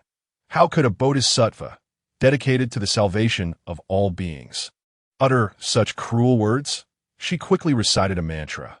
Amidst, it seems we can only swallow our grievances. No one will come to our aid. Let us depart. Lingering here serves no purpose. Meanwhile, Li Ku found himself laughing heartily. Who would have thought the bodhisattvas would find themselves in such a predicament? He then seized Zhu Beiji's ear. "You fool! What did you do yesterday to have those bodhisattvas hung from the trees?" Zhu Beiji looked utterly bewildered. "What do you mean? I merely saw those 3 beautiful maidens transform into fierce demons and, feeling frightened, fled at once." Could they have been transformed by demons? Who said that? I, Sun Wukong, with my keen eyes, immediately recognized that those 3 maidens were none other than Manjushri Bodhisattva, Samantabhadra Bodhisattva, and Avalokiteshvara Bodhisattva, and that old lady is Lady Li Mountain. They must have purposely transformed into enchanting maidens to test our resolve to journey westward. Alas, you fool, fell for it. I had initially thought you would be the one hanging from the trees, yet it turned out to be those 3 bodhisattvas. How delightful that is! I have never witnessed the bodhisattvas in such a plight. It must have been a splendid sight. Then why didn't you go and take a look? How could I? I might want to kick someone when they're downed. I could refrain from rescuing them. But I cannot bring myself to mock them, that if they were to hold a grudge. How would I deal with them in the future if danger befell me? These bodhisattvas are quite petty. You have no idea. At this moment, Li Ku could not help but chuckle. And no matter how petty the bodhisattvas were, it had no bearing on him. They could never fathom that this mischief was the doing of a mere mortal. However, this did validate the effectiveness of the Death Emperor's seal. Thus, he decided to sign in at this location, commemorating his successful prank on the Bodhisattva's system. Sign in. Congratulations, host, for successful sign-in. You have received a stick of sacred incense. Li Ke could hardly fathom that by signing in at the very location where the Bodhisattva once resided, he would be bestowed with a stick of sacred incense of the highest caliber. Indeed, the cultivation of these bodhisattvas was no trifling matter, their influence extending far and wide. One must not underestimate them. Consequently, after receiving this exquisite incense, Li Ke promptly offered it to Zhao Gongming. Zhao Gongming absorbed the potent spiritual energy emanating from the incense. He turned to Li Ke and inquired, "Dear brother, could you enlighten me on whether this matter bears any relation to you? Your countenance appears to be betraying a secret smile. How could Li Ke possibly divulge the existence of a system and the acquisition of the underworld emperor's seal?" Thus, he feigned confusion and replied, "Did I smile? I merely cover my mouth to stifle a cough. After a night spent in this desolate wilderness, I seem to have caught a chill." Zhao Gongming, suspecting nothing amiss, immediately removed his cloak and draped it over Li Ke's shoulders. This incident is indeed peculiar. We cannot ascertain whether it is a test orchestrated by the bodhisattvas for their disciples. If it were truly a trial from the bodhisattvas, one would expect to see them hanging from trees at this juncture. Brother Gongming, I implore you to refrain from further inquiries. Should the bodhisattvas overhear, they might bear a grudge against you. After all, even the great sage equal to heaven has remarked on their pettiness, he cautioned. Chapter 75. Journey to Wuzhongwen. Prompted by Li Ke's words, Zhao Gongming recalled that these Buddhas and bodhisattvas were not as benevolent as they appeared. They harbored their own selfish desires and distractions. Thus, Zhao Gongming ceased to speak further. After a brief respite, they resumed their westward journey. However, to their astonishment, the scenery grew increasingly enchanting as they ventured further west. Birds they had never encountered before took to the skies above, emitting melodious calls. Beautiful celestial herbs and flowers burst forth along the roadside, radiating vibrant life. Throughout their journey, they subsisted on game, skillfully combined with mushrooms for sustenance. The Golden Crow guards, having feasted on these delectable dishes, felt invigorated, as if they could traverse another 100 miles. Upon tasting this food, Li Ke was immediately reminded that they had arrived at Mount Wanshou. The presence of such wonders could only be attributed to the favorable feng shui of Wuzhongwen, which imbued the wild grasses and flowers with a certain spiritual essence. Not only were they devoid of toxicity, but they also invigorated those who consumed them. As a result, the party's sleeping hours diminished, and their pace quickened. Before long, they reached Wuzhongwen. As they approached the entrance of Wuzhongwen, they were greeted by an ethereal ambience reminiscent of the celestial realm. Celestial cranes soared above, and numerous bamboo groves adorned the surroundings, truly embodying the essence of tranquil pines and serene bamboo paths. Disembarking from their steeds, they led them up the lofty steps. Suddenly, Tang Sung exclaimed, "Come, observe the inscription on this stone tablet." As Li Ke, Zhao Gongming, and the civil and military officials gathered around, they beheld the words "Mount Wanshou, blessed land, Wuzhongwen, cave heaven" etched upon it. Sun Wukong could not help but scoff. What audacity this Taoist has! Even if there are auspicious signs here, it does not warrant such grandiose claims for this place. In all my time in the heavenly court, I have never encountered a location bold enough to make such exaggerated assertions. This mere mortal dares to boast so brazenly. Truly, the audacity is astounding. Wukong, refrain from disparaging others behind their backs. Tang Sung admonished urgently, reciting a sutra. The Taoist and Buddhist traditions have coexisted since time immemorial. We are now on their territory. They may write as they please, and we should not voice our opinions. Sun Wukong, initially inclined to argue further, reconsidered, recognizing that Tang Sung was but a mortal man, and continued discourse would yield no fruitful outcome. With a huff, he strode ahead, while Tang Sung continued, "The clouds above suggest that this indeed is a realm of immortals. Perhaps we might encounter some significant karma." SHW Jing, who had been silent until now, chimed in, "This place is indeed extraordinary. With remarkable feng shui, it is plausible that one could attain immortality through cultivation here. Yet, as they approached the second mountain gate, Sun Wukong immediately noticed the couplets on either side inscribed with the immortal abode of longevity, a Taoist family in harmony with heaven. He burst into laughter. I have never sensed the presence of immortals here. The master of this place is merely a scattered practitioner at best. His boastful claims are utterly ridiculous. Even the great Lord Laozi would not dare to display such a couplet at his own abode. And he is known for refining elixirs for immortality. Yet this scattered practitioner dares to declare himself as one who achieves longevity and harmony with heaven. Upon seeing such couplets, the great lord would surely mock his overestimation of himself. Tang Sung interjected, "What did I just tell you? We are on their territory. Refrain from uttering anything that may offend the hosts. Perhaps they indeed possess methods for longevity and harmony with heaven." "Indeed," Zhu Beiji chimed in, "Brother Monkey, how can you mock others without understanding the situation? Be cautious, lest you find yourself facing repercussions. Begone, fool." "Nonsense," Sun Wukong retorted, though he remained silent thereafter. His eyes began to dart around, eager to uncover what peculiarities lay within Wu Zhuangwen that warranted such bold claims from its master. As they arrived at the entrance and knocked on the door, two attendants opened it and welcomed them inside. "Our immortal master instructed us to treat the pilgrims with utmost care, for you share a past connection. Thus, we have been awaiting your arrival." Tang Sung inquired, "How does your immortal master have a connection with me?" "I am merely a flesh-and-blood mortal, unworthy of comparison." These two attendants were none other than Qing Feng and Ming Wei. Qing Feng began to explain the past encounter between the reincarnated Tang Sung and Zhen Yuanzi, detailing how Tang Sung had once offered a cup of Bodhi tea to Zhen Yuanzi. "I see. Unfortunately, I have lost all memories of my past life. Otherwise, I would have been eager to meet your immortal master and reminisce. Our immortal master has ascended to the chaos jade purity heaven to listen to the teachings of the primordial heavenly sovereign. He will likely be away for a considerable time. It appears that Tang Zhonglao may not have the fortune to meet him. Thus, the immortal master specifically instructed us to present 2 fruits to Tang Zhonglao. Shortly, we shall deliver them to your quarters," Ming Wei remarked. Upon hearing this, Zhu Beiji interjected, "Your master is rather stingy upon encountering an old friend. He only offers 2 fruits, which is rather meager. Is this how you entertain guests at Wu Zhuangwen?" Ming Wei, incensed, was about to retort when Qing Feng restrained him and whispered in his ear, "Do not let Tang Seng's disciples learn of the merits of our ginseng fruits. Otherwise, our ginseng tree in the back will surely be stripped bare by them. Let them remain under this misapprehension. We will follow our master's wishes and allow Tang Sung to consume those 2 ginseng fruits." Ming Yue gritted his teeth. "Very well. I shall endure for now.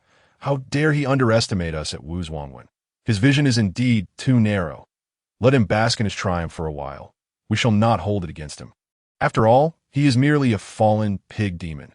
The 2 attendants could not help but chuckle. Chapter 76. Li Ke's plan. Zhu Beiji, oblivious to Qing Feng and Ming Yue's whispered conversation, noticed their glances and laughter directed at him. He assumed they were mocking him and brandished his 9-toothed rake, ready to strike the 2 attendants. However, he was promptly restrained by Tang Sung. "Beiji, do not act rashly." Immediately thereafter, Tang Sung bowed respectfully to Qing Feng and Ming Wei. "I would be most grateful if you 2 young gentlemen could escort my disciple and the Jinwu guards beside King Wu to secure the horses in the stable. They've endured a long journey and have not eaten for quite some time. I also kindly implore you to provide our steeds with some fodder." It turned out that this individual was actually a prince of the Tang dynasty. My apologies for the oversight. This moment. Qing Feng and Ming Wei maintained a rather amiable demeanor, for indeed, Zengyuan Zizi had instructed them to extend a warm welcome to Tang Sung. Thus, they readily acquiesced to his request. Consequently, the civil and military officials under Li Ke, alongside Sha Sung, accompanied Qing Feng and Ming Yue to the stable in the courtyard. Given the unique status of Li Ke and Zhao Gongming, they were not required to tend to the horses personally, as the Jinwu guards would suffice in that regard. Thus, they naturally proceeded into the grand hall of Wu Zhuangguan. Upon entering, they were taken aback to find the hall devoid of any statues of the three purities or four sovereigns. It merely housed the characters for heaven and earth. Sun Wukong became increasingly agitated, pondering the audacity of the owner of Wuzhuangguan, who seemingly disregarded the celestial deities, opting only to venerate the words heaven and earth. Such arrogance was astounding. Alas, I, the great sage, could not confront him. Otherwise, I would surely demand to know the source of his audacity. Although Li Ku was aware of Xinyuanzi's background, he refrained from uttering a word, lest he attract Sun Wukong's scrutiny regarding his extensive knowledge. His identity as a time traveler might very well come to light, compelling him to remain silent, while allowing Sun Wukong to voice his dissatisfaction with Xinyuanzi's demeanor. At that moment, Qing Feng and Mingwei returned. Sun Wukong seized the opportunity to inquire of the two youths, "What is the name of your esteemed master?" Qing Feng replied, "My master is known as Xinyuanzi. The three purities are of the same generation as my master. The four sovereigns are his old acquaintances, and the 9 luminaries are his juniors, while Yuansheng is a guest of my master." "Good heavens, how utterly arrogant!" exclaimed Sun Wukong, having never before heard of Xinyuanzi. The fact that he had formed connections with so many celestial beings was truly an eye-opener for him. Qing Feng, oblivious to the sarcasm in Sun Wukong's tone, proudly declared, "Naturally, our master is the most remarkable immortal in the world." Sun Wukong's competitive spirit was ignited, prompting him to ask Qing Feng, "Has your master attained the rank of Tai Jingxian?" Having achieved the status of the Luo Jingxian, he was curious as to whether Xinyuanzi had reached the same level. If so, he could understand such arrogance, for he had also proclaimed himself the great sage when he was merely a Tai Jingxian. However, to his surprise, the self-assured Qing Feng lowered his head and quietly admitted, "He has not yet attained it." Sun Wukong leapt onto the incense table and exclaimed, "How utterly ridiculous! Your master has not even reached the level of Tai Jingxian, yet he dares to only honor the words heaven and earth. I had thought him be of great significance." Truly shameless. Qing Feng and Mingyue's faces flushed crimson, yet they found themselves unable to retort. Instead, they glared fiercely at Sun Wukong, their eyes seemingly ablaze with indignation. Tang Song, witnessing the situation escalating into a more dire predicament, quickly addressed Qing Feng and Mingwei, saying, "Do not hold my disciple's behavior against him. Having previously caused a ruckus in the heavenly palace, he tends to disregard the celestial deities. Now, encountering someone even more arrogant, he struggles to accept it. Please, lead us to the guest quarters that we shall impose upon you for just one night, and we will depart on the morrow," seeing Tang Seng's demeanor as relatively amiable. Qing Feng responded, "Follow us." Thus, Tang Seng and his disciples, along with Li Ku, were escorted to the guest quarters.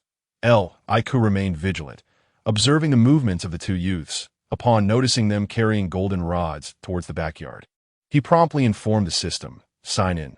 The system's voice resonated, "Congratulations, host. You have successfully signed in and received a stick of Dao-level incense. Successfully signing in at Wuzhuangguan, a place imbued with celestial energy." And receiving a stick of Dao-level incense fell well within Li Ku's expectations. Hence he felt no surprise. He immediately burned the incense for Zhao Gongming. Zhao Gongming felt the surge of incense merit within him revitalizing his strength, prompting him to begin converting it into divine power. I could see that moment. His Hunyuan Jindo was already brimming with incense merit, and he felt nearly overwhelmed by its potency. Hastily, he seated himself on the bed to meditate. Just then, Li Kan knocked on Zhao Gongming's door. "I am in the midst of converting his divine power," Zhao Gongming called out. "Come in." Upon entering, Li Ku found Zhao Gongming in deep meditation, his eyes closed, surrounded by a golden aura. Assuming Zhao Gongming was transforming the incense merit into divine power, Li Ku chose to refrain from disturbing him. It was only after the incense burned down that Zhao Gongming opened his eyes and inquired, "Virtuous brother, what brings you to me?" Li Ku, tasked by the system with a side mission to persuade Tang Song to consume the ginseng fruit, realized he could not accomplish this alone and sought Zhao Gongming's assistance. Thus, he said to Zhao Gongming, "Brother, have you heard of the ginseng fruit?" Upon hearing those words, Zhao Gongming's eyes gleamed with excitement. "Of course, I have heard of it. though I have neither tasted nor seen it. After all, I was merely a deity on the investiture of the gods, and I never even had the opportunity to attend the Queen Mother of the West's peach banquet, let alone encounter such rare, celestial treasures. How marvelous it would be! Now, an opportunity lies before us. There is ginseng fruit within Wuzhuangguan that I propose we each share a fruit with Tang Song, and then stealthily take that used golden rod to knock the ginseng fruit from the tree, allowing you, Brother Gongming, to savor its flavor. What say you? You mean to steal? Li Ke quickly covered Zhao Gongming's mouth. Brother, speak softly. We must not let anyone overhear our plan. Zhao Gongming immediately waved his hand. I have lived my life with integrity and have never stolen from others. Moreover, this is Xinyuanzizi's Taoist temple, that he seems to know half of the deities in the heavenly court, that if we offend him, we may face dire consequences. I shook his finger, smiling as he replied, I understand your reluctance to steal, brother. However, you need not be overly fearful of Xinyuanzizi, that I will have my methods to deal with him. How about this? You and Tang Sung each partake of a ginseng fruit, while I will stealthily procure one for myself. Surely that would suffice? To Li Ke's surprise, Zhao Gongming, being rather rigid in his principles, disapproved even of this suggestion. Virtuous brother, I advise you against stealing. Otherwise, you will bear the burden of karmic debt, which is not beneficial for us cultivators. That moment, Li Ke understood Zhao Gongming's heartfelt concern. It was fortunate that he had sought Zhao Gongming's assistance in persuading Tang Song to consume the ginseng fruit. Had he acted independently to steal it, he would have faced obstacles in his pursuit of breaking through to the Yuanqi realm. Sun Wukong, on the other hand, could undoubtedly steal the ginseng fruit, as he had already transcended the Luo Jingxian level and no longer needed to continue his cultivation. In contrast, he had only just begun his journey into cultivation. Incurring karmic debt at this juncture would be truly unwise. Thus, Li Ke expressed his gratitude to Zhao Gongming, saying, Thank you for your wise counsel, brother. However, I still require your assistance in persuading Tang Song to consume the ginseng fruit. Zhao Gongming nodded. This small matter, I can certainly assist without this individual and celestial being emerged from Zhao Gongming's chamber. They fortuitously encountered Qingfeng and Mingwei. The two were engaged in a lively discussion, vociferously berating Tang Song for his folly, lamenting that he could not even recognize the ginseng fruit, absurdly likening it to an infant yet to see three sunrises. Haiku approached them with a beaming smile and inquired, Are you two intending to offer this fruit to the venerable Tang Chnglo? Indeed. Yet he refuses to partake. Qingfeng and Mingwei responded in unison. The synchronicity of their remarks caught them by surprise, and they exchanged a knowing smile. I could then address the two youths, saying, My rapport with Tang Chnglo has always been quite amicable. How about I take this fruit to persuade him? If I fail to sway him, I shall return the fruit to you. Being a prince of the Tang dynasty, Li Ke's words carried a certain weight. Moreover, the inherently innocent Qingfeng and Mingwei did not suspect Li Ke of any ulterior motives, and thus entrusted the golden tray holding the ginseng fruit to his care. You two should wait here for a moment. We shall first attempt to persuade Tang Chnglo. If unsuccessful, we shall return shortly. They replied in unison, Very well. They then found a shaded spot to await their return, while Li Ke gestured for Zhao Gongming to accompany him into Tang Seng's chamber, closing the door behind them. Upon seeing Li Ke reappear with the ginseng fruit, Tang Sung exclaimed, Wang Wu, are you also partaking in this folly? Quickly, take it away. Li Ke was not taken aback by Tang Seng's reaction. He turned to Zhao Gongming and remarked, Brother, having cultivated for so long, you should be capable of conjuring illusions, no? Zhao Gongming instantly grasped Li Ke's intent and replied, That is certainly achievable.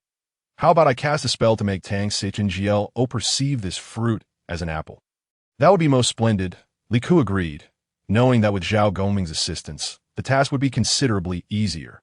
After Zhao Gongming completed his incantation, Li Ke addressed Tang Song, stating, Tang Chnglo, you must have misperceived. This is clearly an apple. How could you mistake it for an infant? Perhaps you are simply fatigued. Consume this apple and rest. Tang Sung rubbed his eyes, and upon gazing at the tray once more, he expressed confusion. I distinctly saw an infant in that tray. How has it transformed into an apple? Am I truly seeing things? Zhao Gongming interjected. Indeed, Tang Ngl, oh, your vision has deceived you. Why not share this apple with Wang Wu? Surely, he would not deceive you. Furthermore, if they were indeed infants, Wang Wu would not stoop to such barbarity. Witnessing Wang Wu consume it, would you not feel emboldened to partake as well? Tang Xing nodded. Feeling somewhat parched, consuming an apple would indeed quench his thirst. Li Ku, having long suppressed his desire for the ginseng fruit, seized the opportunity as Tang Xing acquiesced. He unhesitatingly took a bite of the ginseng fruit. Discovering its exquisite sweetness, the fruit was crisp as a wine jujube, leaving a delightful aftertaste. Truly, it was a treasure of the celestial realm. After finishing one ginseng fruit, he offered the other to Tang Xing, who took a bite and furrowed his brow, saying, "The flavor of this apple differs significantly from the one I had previously." Eager to fulfill his assigned task, Li Ke continued to entice Tang Xing. That is not surprising. The feng shui here is exceptional, established by cultivators of the celestial path. The apple trees in this abode must differ from those elsewhere, yielding fruits that are both fragrant and crisp. Rest assured, Tang Ngl, I have consumed one myself, and still taste its refreshing aroma. Tang Xing, swayed by Li Ke's persuasion, began to eat the ginseng fruit, finding it increasingly delectable and consuming it with fervor. Once the fruit was fully devoured, Li Ke sighed in relief and said to Zhao Gongming, "It is time to retract your spell." Zhao Gongming nodded in agreement and withdrew the enchantment. Tang Xing, still savoring the lingering sweetness of the ginseng fruit, marveled. Indeed, this place is inhabited by cultivators of the celestial realm. Even the fruits seem imbued with ethereal energy. Upon finishing, I feel invigorated, my senses heightened, and a complete lack of drowsiness. I wish to explore their backyard and see what the apple trees, which bear such delightful fruits, look like if I could gather some to share with my disciples. That would be splendid. Chapter 78. Acquiring the great mindful wind mantra, Li Ke swiftly placed his hands on Tang Xing's shoulders, urging him to sit back down, and said, "The great sage, Qi Tian de Sheng, is undoubtedly already wandering the backyard. Does he truly require your assistance in gathering fruits? He possesses the ability to do so on his own. You, however, must be weary. A moment's rest is in order." As he spoke, Li Ke gently blew a breath towards Tang Xing, who promptly succumbed to drowsiness and collapsed onto the beat. Li Ke, possessing such modest skill, was relieved but concerned that Tang Xing might catch a chill. Covered him with his robe, he and Zhao Gongming then swiftly exited the chamber. Li Ke pondered, "I cannot allow you to venture into the backyard. Otherwise, you would witness trees laden with infants. Moreover, your eldest disciple is likely busy gathering ginseng fruits at this very moment. Some events must unfold as they're destined. Otherwise, how would Sun Wukong, Zhu Beiji, and Sha Wujing attain immortality?" Indeed, Qing Feng and Mingyue eagerly approached as soon as they saw them exit Tang Xing's chamber. Li Ke returned the tray, stating, "I have convinced Tang Ngl to consume both ginseng fruits. He is now somewhat fatigued and has retired to rest." Before Qing Feng could respond, Mingyue, filled with curiosity, asked, "We have implored for quite some time, yet he refused to eat. How is it that you persuaded him so effortlessly? Is not the fruit the same?" "Ah, it is due to the special bond one share with Tang Ngl. Li Ke explained, "We have journeyed together since the Great Tang in the Middle Kingdom. Furthermore, my status as a royal prince lends credibility to my words. When I assured him it was indeed a fruit, he complied, even remarking on its deliciousness. Do you possess any more?" Qing Feng chuckled. "Ah, esteemed Wang Wu, you have indeed touched upon the crux of the matter. We have a limited quantity of this fruit. Due to the significant karmic ties between Jin Shanzi's reincarnation and our esteemed master, he was fortunate enough to receive 2 fruits. Had an ordinary person arrived, they would not have received even half of one. Feigning ignorance, Li Ke asked, "What makes this fruit so remarkable? Surely, this Wang Wu is unaware." "Ah, you are mistaken, for this ginseng fruit is a treasure of our Wuzhuang temple." They explained it originated during the primordial chaos, long before heaven and earth were formed, from a sacred root within our temple. It is also known as Xiao Huandan, It blooms every 3,000 years, bears fruit every 3,000 years, and takes another 3,000 years to ripen. Over the course of millennia, only 30 fruits are produced. For Tang Chngl to consume two is indeed a great fortune. Yet he appears rather greedy, desiring more than two. Zhao Gongming exhibited a look of surprise, having only heard of such a phenomenon, but unaware that it took 10,000 years for the tree to yield 30 fruits. Qing Feng and Ming Wei, witnessing his astonishment, displayed disdain. You mortals have no chance of encountering our celestial treasures. It is best for you to return to your chambers and rest, that we shall summon you when it is time to dine. These two young acolytes were utterly unfamiliar with Zhao Gongming, mistaking him for naught but a mere attendant to Li Ku. Consequently, when Zhao Gongming displayed a facade of astonishment, they dismissed him entirely, openly ridiculing him. Once the gentle breeze and bright moon had receded into the distance, Zhao Gongming could no longer restrain his curiosity and inquired of Li Ku, "What precisely is the taste of the ginseng fruit?" Li Ku provided a vague description. Zhao Gongming could only express his wonder repeatedly. Upon their return to their respective chambers, Li Ku was greeted by the voice of the system. "Ding! Congratulations, host. The side quest to persuade Tang Sung to consume the ginseng fruit has been completed. A reward of the Great Wind mantra is now bestowed." Suddenly, a chant appeared in Li Ku's mind. When he attempted to recite it, a powerful wind began to howl through the entire room. The gust was swift and fierce, sending furniture toppling in chaos. Even the very structure of the house seemed to tremble precariously. Ika hastily ceased his incantation, and the tempest finally subsided. He had now witnessed the formidable prowess of the Great Wind mantra, which filled him with delight. After he gestured and recited another incantation to restore the room's decor to its original state, he took a moment's respite before hearing a commotion from outside. Li Ku mused that the anticipated had indeed arrived. Upon stepping outside, he discovered that his civil and military officials had already gathered to witness the spectacle. The gentle breeze and bright moon had cornered Tang Sung and his disciples in their quarters, berating them vehemently, accusing them of stealing the fruits from their abode. When Li Jing noticed Li Ku's presence, he hastily apprised him of the situation, stating, "This is a matter of enmity between the four disciples and these two acolytes, and we are entirely unable to intervene or mediate." Ika remained unfazed. "If it does not concern us, then let it be. You need not linger here. Return to your quarters and await the meal. It should be ready shortly." Cheng Yaojin could not help but interject. "How can the king of Wu be so certain that we shall dine soon? Those two acolytes are still quite incensed, showing no signs of preparing a meal for us." Ika replied with a beaming smile. "Have I ever uttered a falsehood? Simply return to your chambers and await the passing of an incense stick's time. Those two acolytes will assuredly summon us for supper." As he departed, he overheard the gentle breeze remark, "You yourself were unsatisfied with two fruits, and yet coaxed your disciple into thievery. Truly shameless." Li Ku could not help but chuckle inwardly. This time he had indeed ensnared Tang Sung. Yet, the orchestrator of this affair remained Sun Wukong. He was merely fulfilling the task assigned by the system. Moreover, Tang Sung's consumption of the ginseng fruit would ultimately benefit him as well. With this thought, Li Ku felt a sense of tranquility wash over him. Indeed, after the passing of an incense stick's time, the gentle breeze and bright moon arrived at each chamber to summon the guests for dinner. However, Li Ku, Zhao Gongming, and the civil and military officials were assigned to one room, while Tang Sung and his disciples were placed in another. As for the Jinwu guards, they were relegated to the courtyard. Noticing the meal had been prepared, Li Ku addressed the gentle breeze and bright moon. "Surely, the Jinwu guards I brought should also be fed?"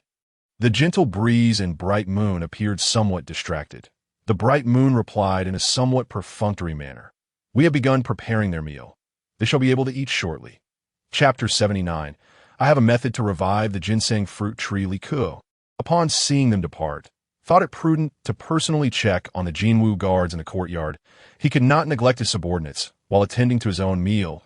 As he followed the gentle breeze and bright moon out of the dining hall, he discovered they had locked Tang Sung and his disciples inside their chamber. They were vociferously cursing, declaring they would hold them accountable upon the return of Zhang Yuanzi.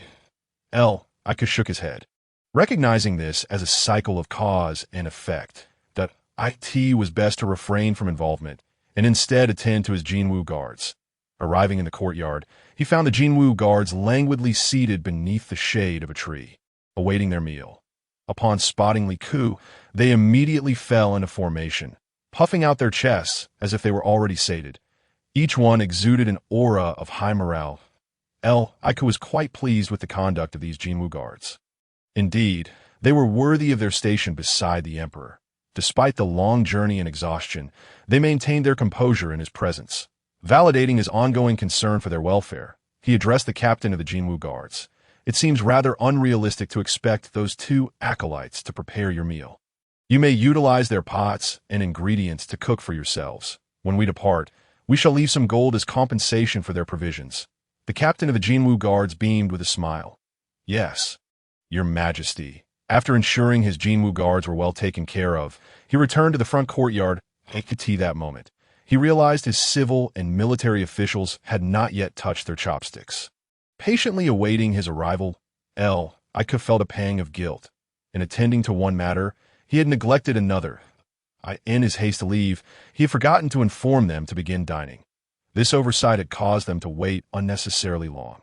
Feeling remorseful, Lika picked up his chopsticks first and urged everyone, "Please eat. Otherwise, the meal shall grow cold."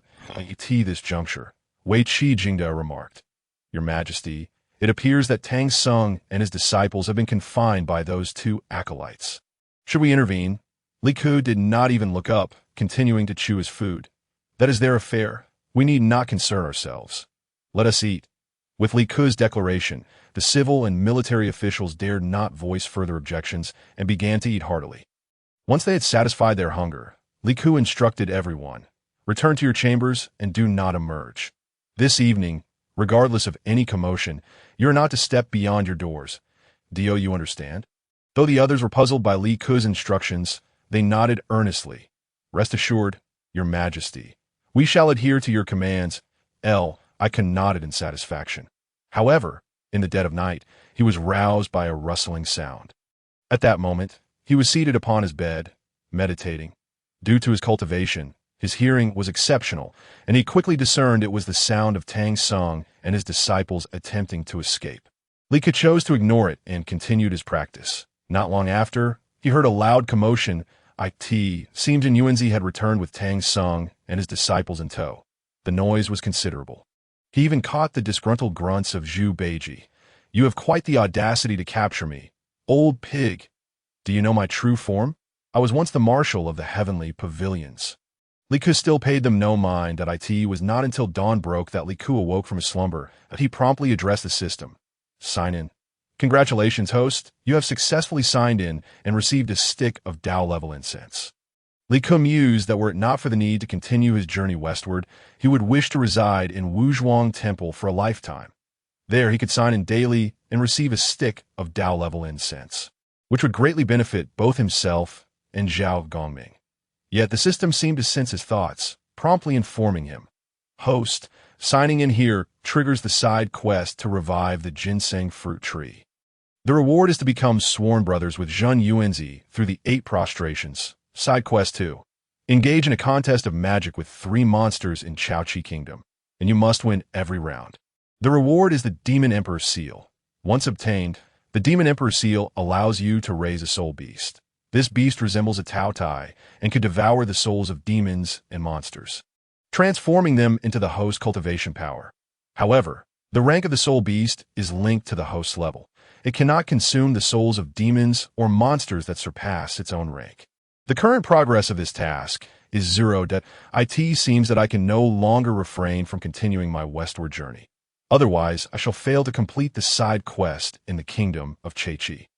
However, deep down, Li Ku understands that even if he truly wished to remain at Wuzhuangwen, Yuanzi would never allow it. After all, it is a sacred place for cultivation. How could they possibly accommodate an outsider? Moreover, what would become of the civil and military officials and the golden guards he leads? Ever since he bonded with the Taoist fragrance system, it appears he is inextricably linked to the pilgrimage for scriptures. Each task issued by the system gradually guides him to intertwine with every location traversed by the Tang monk and his 3 companions. When he finally reaches Mount Ling, he wonders if he will indeed be able to contend with the Buddha. The mere thought ignites a fervor within him, as he realizes that opposing the Buddhist sect is not a matter that can be spoken lightly. Many individuals spend their entire lives too fearful to entertain such thoughts.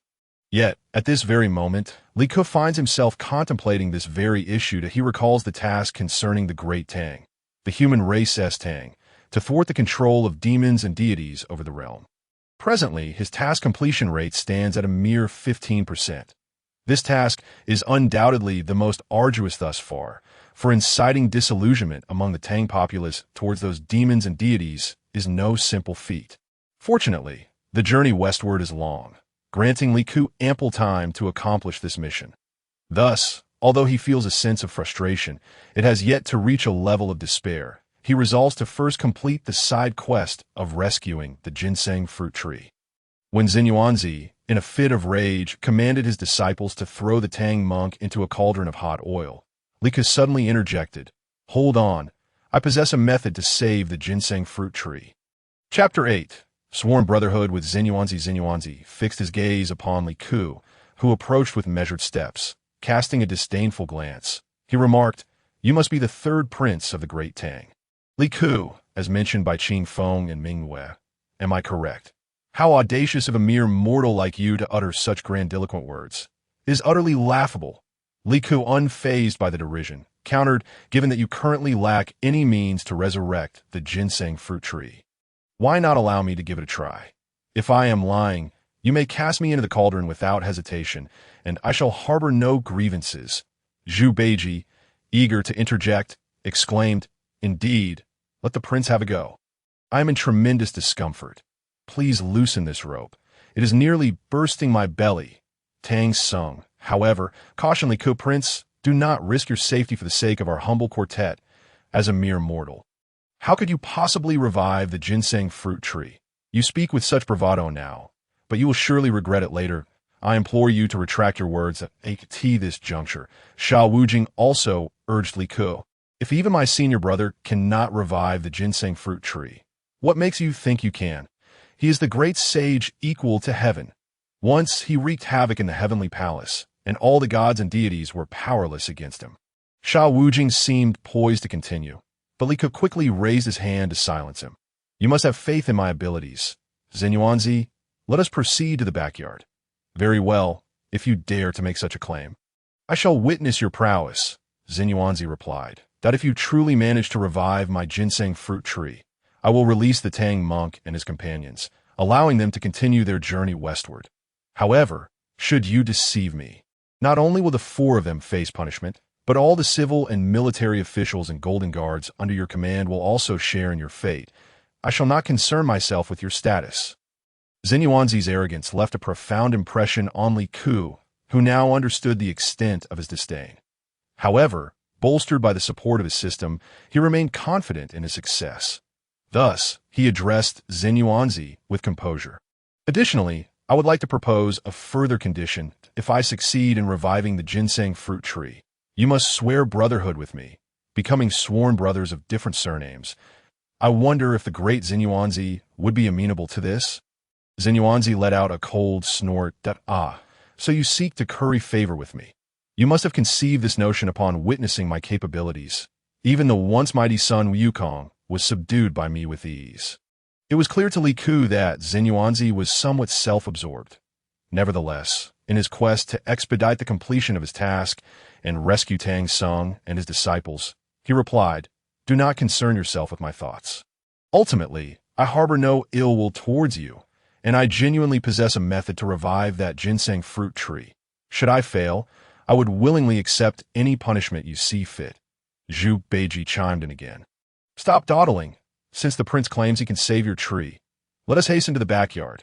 I can no longer endure this predicament."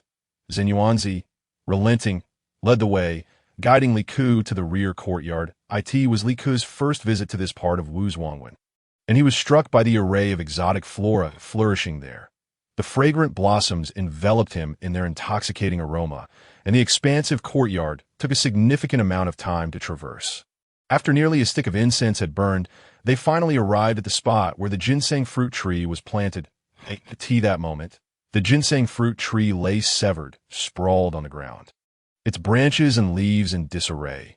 Not a single fruit remained on its boughs. Upon witnessing this sight, Li Ke could not help but feel a deep sense of lamentation. At this juncture, Zhen Yuanzi turned to Li Ke and said, "Please perform your magic. I am eager to see what means you possess." Li Ke then addressed the system. "Extract the seal of the Underworld Emperor." Soon, the seal of the Underworld Emperor appeared in his possession. He held it in his palm and silently intoned, "Revive the ginseng fruit tree." A black light radiated from the seal, and astonishingly, the scene of the tree being pushed down by Sun Wukong replayed before the onlookers.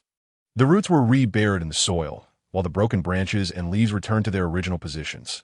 Remarkably, every single ginseng fruit reappeared on the branches as if untouched. Qing Feng and Mingwei instinctively began counting the fruits, ultimately arriving at the number 23. Their astonishment grew. As Qing Feng remarked to Zhen Yuanzi, "There were only 22 fruits on the tree previously. We had assumed each of the 4 of them consumed one. Yet now, there are 23. This is truly perplexing." Li Ke, beaming with pride, replied, "There is much you are unaware of." Initially, the great sage did not comprehend the fruit's peculiarities, leading to one falling into the earth when struck by the golden rod. Now that I have restored the ginseng fruit tree, the fruit that had fallen into the soil has naturally returned to its rightful place. Zhen Yuanzi began to scrutinize Li Ke with newfound seriousness. He observed the noble aura surrounding him, and at the same time, noticed an enigmatic yin-yang and 5-element while seemingly revolving in Li Ke's dantian. This wheel floated above the mystical energy he cultivated, regulating the growth of demonic energy while continuously transforming it into celestial energy. Zhen Yuanzi was taken aback. He had never anticipated that this prince before him was also a cultivator, and one with notable accomplishments at that. He was on the verge of breaking through the mystical energy to attain a realm of true energy. And no longer doubting Li Ke's words, Zhen Yuanzi inquired, "Do you possess the ability to perceive the actions of others?" Li Ke chuckled. "This knowledge was imparted to me by the martial god who accompanied me, which is how I came to understand it. Zhen Yuanzi had long sensed the arrival of the god of wealth, Zhao Gongming, at his Wuzhuang temple. He could also discern that Zhao Gongming's divine power had significantly increased since their last encounter.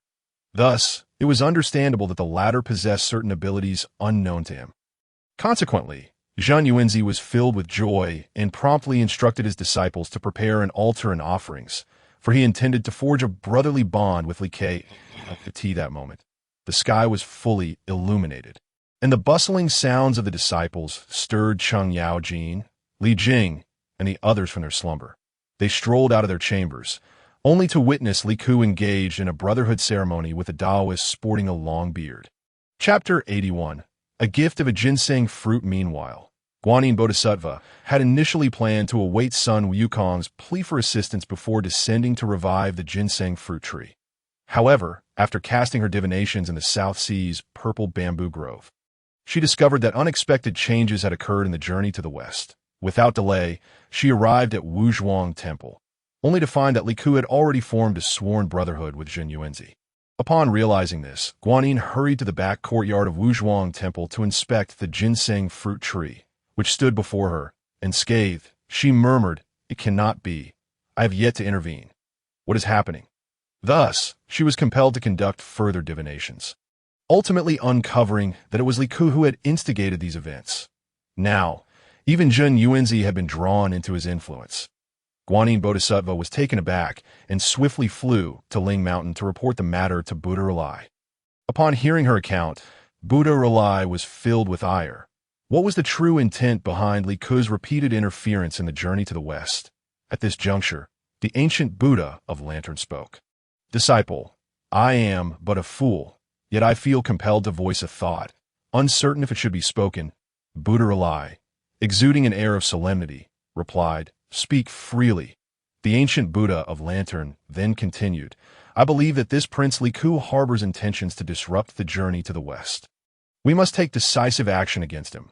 Otherwise, our standing in the hearts of the people of the Tang dynasty will dwindle. After all, we remain unaware of the measures he may employ to undermine our plans in this pilgrimage. Furthermore, I have learned that he has secretly dispatched his golden armored guards back to the Tang to report his journey to the Emperor Li Shimin. Not only has Li Shimin led the populace to revere the god of wealth, but they also worship the monkey demon Sun Wukong. Such developments will tarnish the reputation of our Buddhist order in the eyes of the Tang citizens and siphon away a significant portion of our offerings. Currently, there exists an unwritten rule among the three realms that prohibits deities from cultivating their powers independently. They must rely on the offerings of their devotees to enhance their abilities, should these offerings diminish. Our Buddhist order may find itself bereft of a foothold in the Eastern Tang. This journey to the West holds paramount importance for our order's status and influence among the Tang populace. If we allow Li Ku to continue his subversion, the consequences would be dire. I implore Buddha R'lyeh to contemplate this matter deeply. Buddha R'lyeh indeed took time to ponder the situation. He then suddenly remarked, "If we are to confront Li Ku, it may prove challenging. However, we can first target Zhao Gongming. The heavenly edicts clearly state that all gods and deities are forbidden from cultivating their own small worlds. Yet, Zhao Gongming's powers have rapidly progressed, surpassing the offerings and aspirations of the Tang populace. We might use this as a pretext to apprehend him and conduct an inquiry in the heavenly court. Even if we glean nothing from the interrogation, we can still administer punishment, allowing him to experience hardship and depriving Li Ku of his right-hand man, that I wish to see what storms he can still conjure. The act of cultivating a small world involves harnessing the aspirations of offerings to control followers and expand one's influence. This practice is strictly prohibited in the three realms. Otherwise, the Buddha R'lyeh and the Jade Emperor of the Heavenly Court would be at risk of losing their standing, as any deity could exploit their numerous offerings to amass power. Buddha R'lyeh has thus charged Zhao Gongming with such a transgression, a violation of a heavenly decree that all deities dread. Should Zhao Gongming truly contravene this decree, he would undoubtedly be brought to the immortal execution platform, facing the obliteration of his primordial spirit, while Buddha R'lyeh outwardly embodies compassion and the salvation of sentient beings. He is, in truth, capable of unparalleled cruelty when he resorts to cunning. At this moment, Li Ku and Zhao Gongming remained oblivious to Buddha R'lyeh's intentions, reveling in their joy, grateful for Li Ku's role in reviving the ginseng fruit tree. Zhang Yuanzi generously presented an additional ginseng fruit to him. Without hesitation, Li Ku offered this ginseng fruit to Zhao Gongming, who expressed profound gratitude, saying, "Thank you, dear brother Li Ku replied earnestly, "Brother, you are far too courteous. Do we still need to distinguish between you and me?" Zhao Gongming acknowledged the truth of this sentiment and began to savor the ginseng fruit. At that moment, Zhu Beiji approached Zhao Gongming and inquired, "God of wealth, tell me, does this ginseng fruit have a pit? What is its flavor like? I am most curious." Zhao Gongming retorted, "Did you not already consume one? Otherwise, you would not have been tied to a pillar by Zhang Yuanzi." Facing the prospect of being blown up, Zhu Beiji chuckled, "I was so eager at the time that I failed to appreciate the taste. If that is the case, would you spare me a bite?" Zhang Yuanzi interjected, "Marshal Tianpeng, I have never encountered a deity as greedy as you. When you coveted Chang'e's beauty, did you not wear a similar countenance?" Zhu Beiji, feeling exposed before the gathered crowd, hastily returned to stand behind Tang Sung, refraining from uttering another word. After graciously hosting Li Ku and his companions, Zhang Yuanzi respectfully escorted them out of his Wuzhuang temple. They continued on their journey. Li Ku suddenly heard the system's announcement. Ding! The Tang dynasty, the realm of humanity, seeks to thwart the control of demons, monsters, and deities over the citizens of the Tang. Current task progress. 20.L. Li Ku understood that this must be due to the golden armored guards he had dispatched, having arrived in the Tang territory to report his deeds to his father. Subsequently, his father shared this information with the Buddhist believers in the palace, including Empress Zhongsun, which led to the dissemination of news beyond the palace walls. Reaching the common folk, the people began to realize that the Buddhist order was not infallible, thus weakening their faith. Furthermore, he had instructed the golden armor guards to bring back the corn seeds he had obtained. Some matters were more conveniently conveyed through dreams. However, they were still not particularly far from the borders of the Tang. I could believe that having the golden armored guards meet his father in person to recount his journey would lend greater credibility to his account. Additionally, he had informed the small contingent of golden armored guards that he would convey messages through dreams in the future, ensuring that when his father dreamt of conversing with him, he would not harbor suspicion. Nevertheless, the progress of this task seemed rather sluggish. It appeared that his journey to the west was indeed fraught with challenges ahead. Chapter 82. A visit to the heavenly court after departing from Wuzhuang Temple. The group made their way toward White Tiger Mountain, where they would encounter the formidable white bone spirit Liku. In particular, felt a sense of anticipation, eager to test whether his skills and magical artifacts would prove effective against this adversary. White Tiger Mountain epitomized the remote wilderness, teeming with a myriad of venomous snakes and insects. Many of the golden armored guards had already fallen prey to these poisonous creatures, prompting the group to take a moment to rest. Utilizing his mystical powers, Zhao Gongming began to cleanse the poison from the wounds of the golden armored guards and facilitated their healing. The treacherous nature of White Tiger Mountain was palpable. As Li Ke sat on the ground, he noticed a snake lying nearby, its emerald hue blending seamlessly with the grass. The IT was nearly undetectable unless one looked closely. Seizing the opportunity while others were distracted, Li Ke unleashed a burst of celestial energy upon the snake's head, resulting in its swift demise. IT this moment. Tang Sung turned to Sun Wukong, saying, "Wukong, I find myself quite famished. Would you be so kind as to conjure a meal for me?" Sun Wukong replied, "Of course. However, before I depart, I must remind you, Li Ke, I am aware of your own cultivation endeavors. Therefore, I entrust you and the wealth god to safeguard my master while I am away. I shall return post-haste." Liku assured him, "Rest assured, there is no cause for concern." Sun Wukong, fully confident in the capabilities of Li Ke and Zhao Gongming, then took to the skies on a somersault cloud. Just then, the Bodhisattva Guanyin manifested her presence. Addressing Zhao Gongming, "Wealth god, the Jade Emperor summons you to inquire about your alleged creation of a small world." Zhao Gongming appeared bewildered, exclaiming, "I have never engaged in such an act. Would that not violate celestial laws? How could I knowingly transgress?"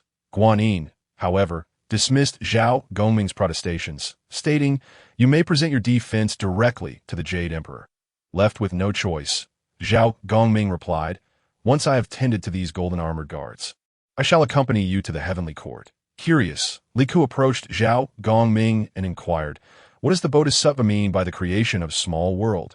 Zhao Gongming elucidated the matter. Liku, with a serious demeanor, advised, "Brother Gongming, should you attempt to defend yourself alone before the Jade Emperor, he may not believe your claims.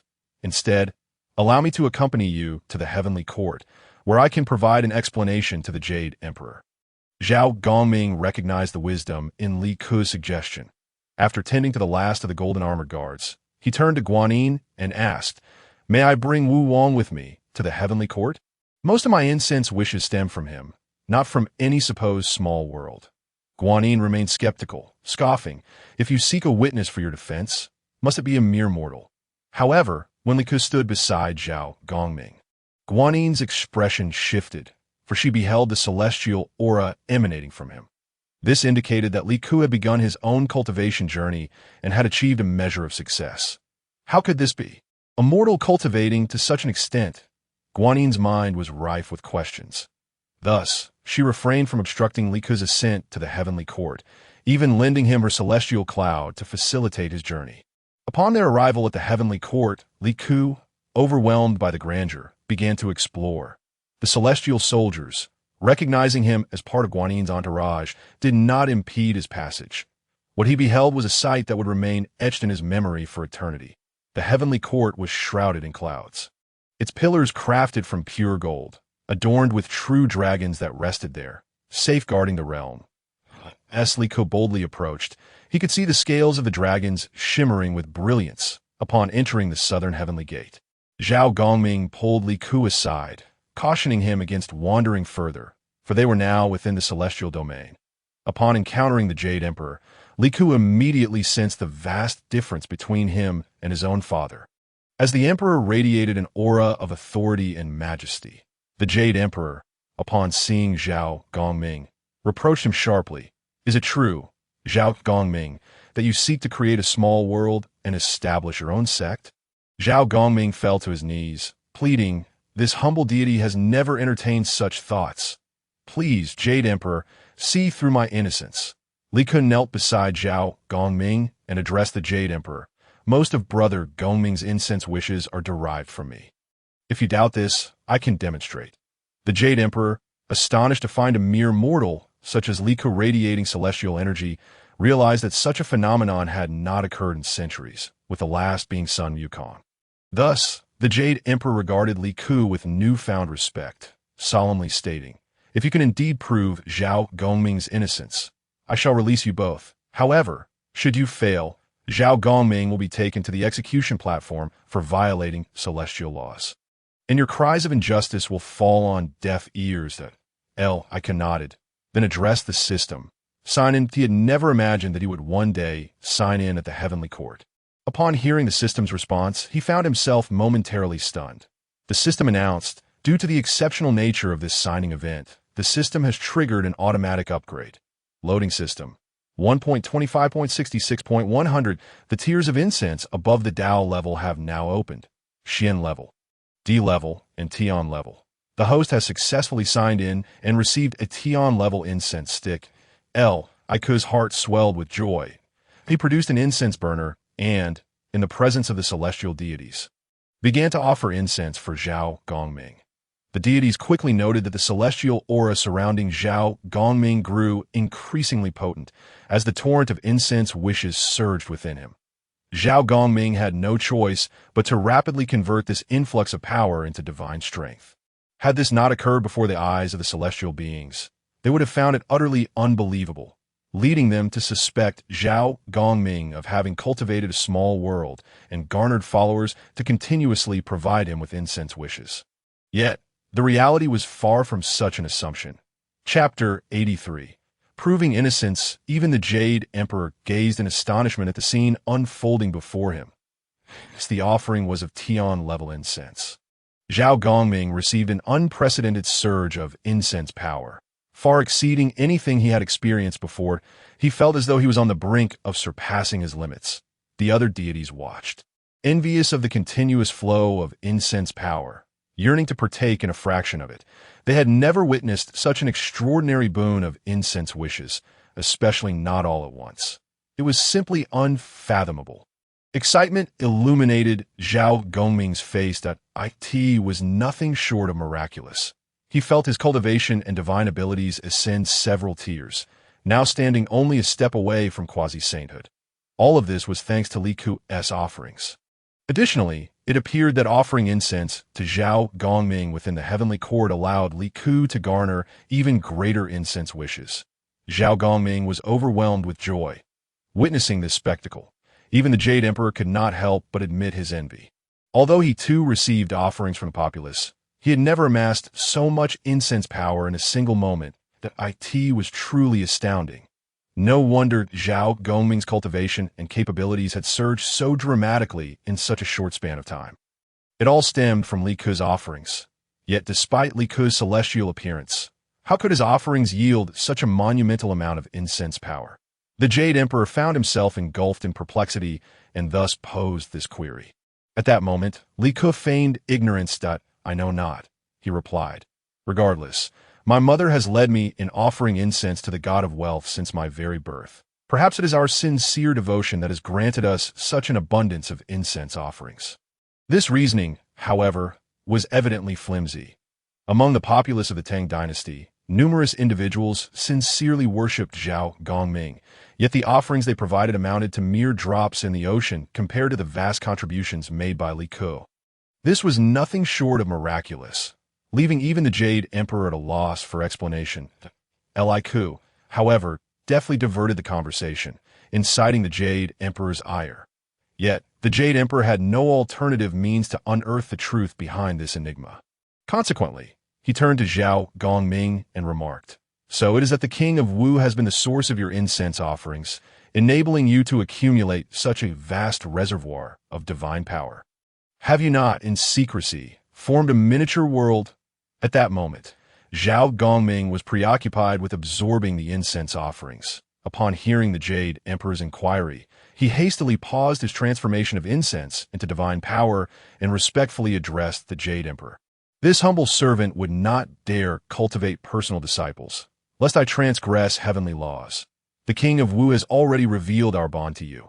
Esteemed Emperor, I implore you to cease your reproaches against me and allow both myself and the King of Wu to depart. After uttering these words, Zhao Gongming resumed his task of transmuting incense into divine power, feeling that the ever-flowing stream of incense was on the verge of overwhelming him. The heavenly incense burned unusually slowly this time.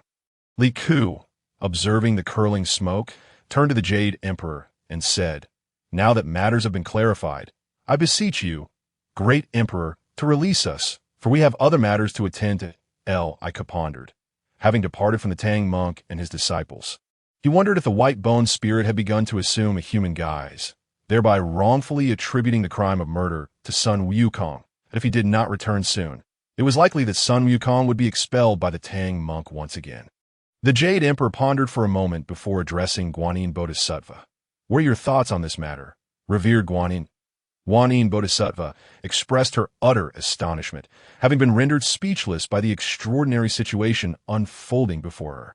Initially, she had contemplated punishing Zhao Gongming, but Li Ku's presence had clarified the situation to the gods and bodhisattvas, revealing that as long as Li Ku offered incense to Zhao Gongming, the latter would continue to receive an inexhaustible flow of divine power. This was simply beyond belief. Yet, witnessing the event transpire before her eyes, Guanyin felt compelled to remain silent. Thus, she clenched her teeth and stated, "I have no further comments. I shall defer to the arrangements of the Jade Emperor." The Jade Emperor nodded and addressed Zhao Gongming. "Consider this an injustice I have inflicted upon you. You and the King of Wu may return." Ku was eager to return to the mortal realm. Otherwise, he would be compelled to confront the Jade Emperor and Guanyin Bodhisattva regarding their unfounded slander against Zhao Gongming. Such accusations could not simply be brushed aside without consequence.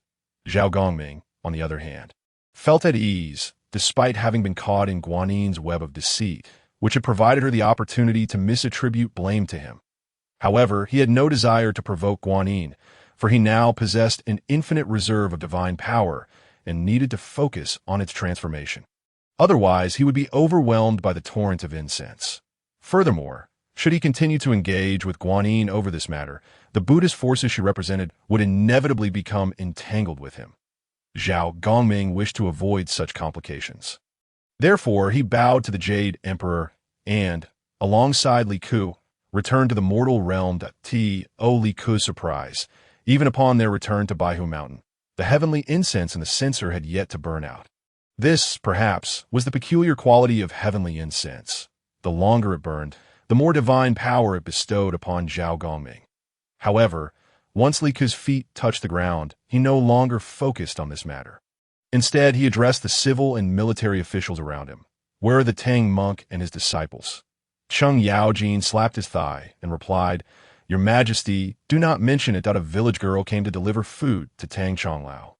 But she was slain by the timely intervention of the great sage equal to heaven, who claimed she was a transformed monster." Tang Chonglao was furious and refused to speak to the great sage, insisting on leading Marshal Tianpeng and General Wanshi to seek food on the white dragon horse. Concerned that you and the god of wealth would return to find us missing, we remained here to inform you of these recent events. Before Li Ku could respond to Cheng Yaojin's account, Zhao Gongming interjected, "Quickly summon the Jinwu Guard to continue our westward journey. We must hasten to catch up with Tang Chonglao and the others. That village girl is indeed a monster. If Tang Chonglao disregards the great sage's warning, he will suffer greatly." Chapter 84. Rescuing Tang Sung. At this moment, numerous civil and military officials gathered around Li Ku and Zhao Gongming. Their expressions filled with bewilderment. "God of wealth, have you once again foreseen the future? Did you witness that monster capturing Tang Chonglao?" No, Zhao Gongming replied. "This time I sensed the presence of the monster in this vicinity and recognized her as the white-boned spirit." An entity born of bones that, if all goes well, Tang Chonglao should have fallen under her spell. Upon hearing this, the officials exchanged glances, realizing the gravity of the situation. They needed to pursue Tang Sung and inform him of the true circumstances without delay. Thus, they set their plan into motion. However, as the saying goes, a day in heaven equates to a year on earth. Although Li Ku and Zhao Gongming had not spent much time in the heavenly realm, they had wasted considerable time. By the time they caught up with Tang Sung and his companions, they had already arrived in the kingdom of Baoxiang. The Jinwu guards had previously entered Baoxiang and notified the king. So at this moment, the king and his ministers awaited them outside the city gate with great reverence. The Tang dynasty, being the celestial empire, commanded respect from the king of this small nation, who dared not neglect the heavenly envoy. Upon encountering the remarkably charismatic and handsome Li Ku, the king promptly bowed and addressed him.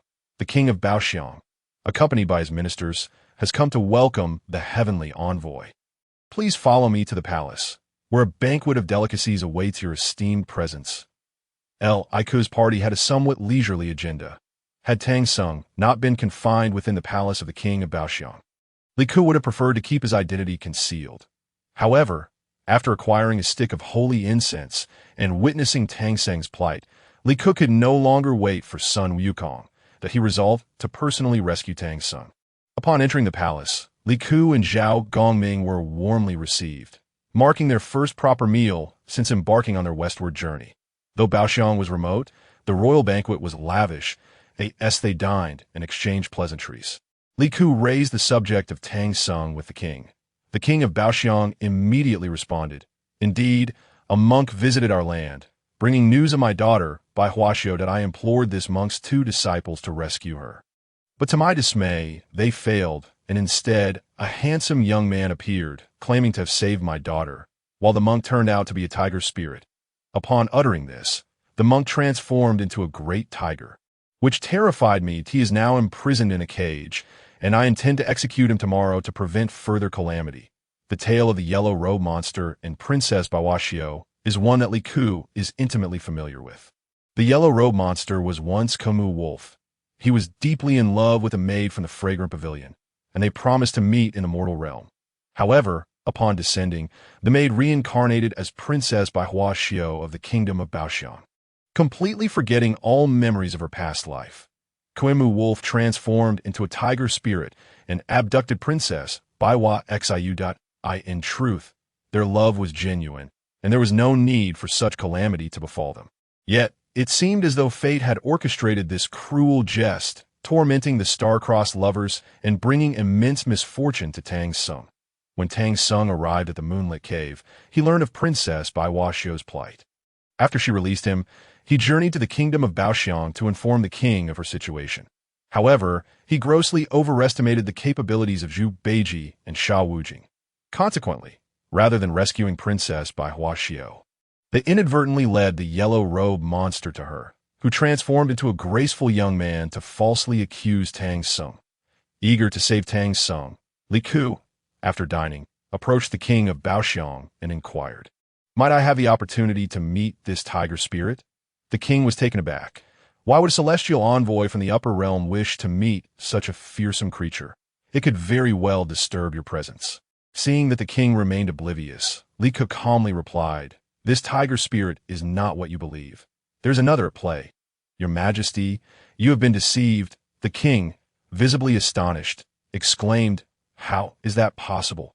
I witnessed it transform into a tiger."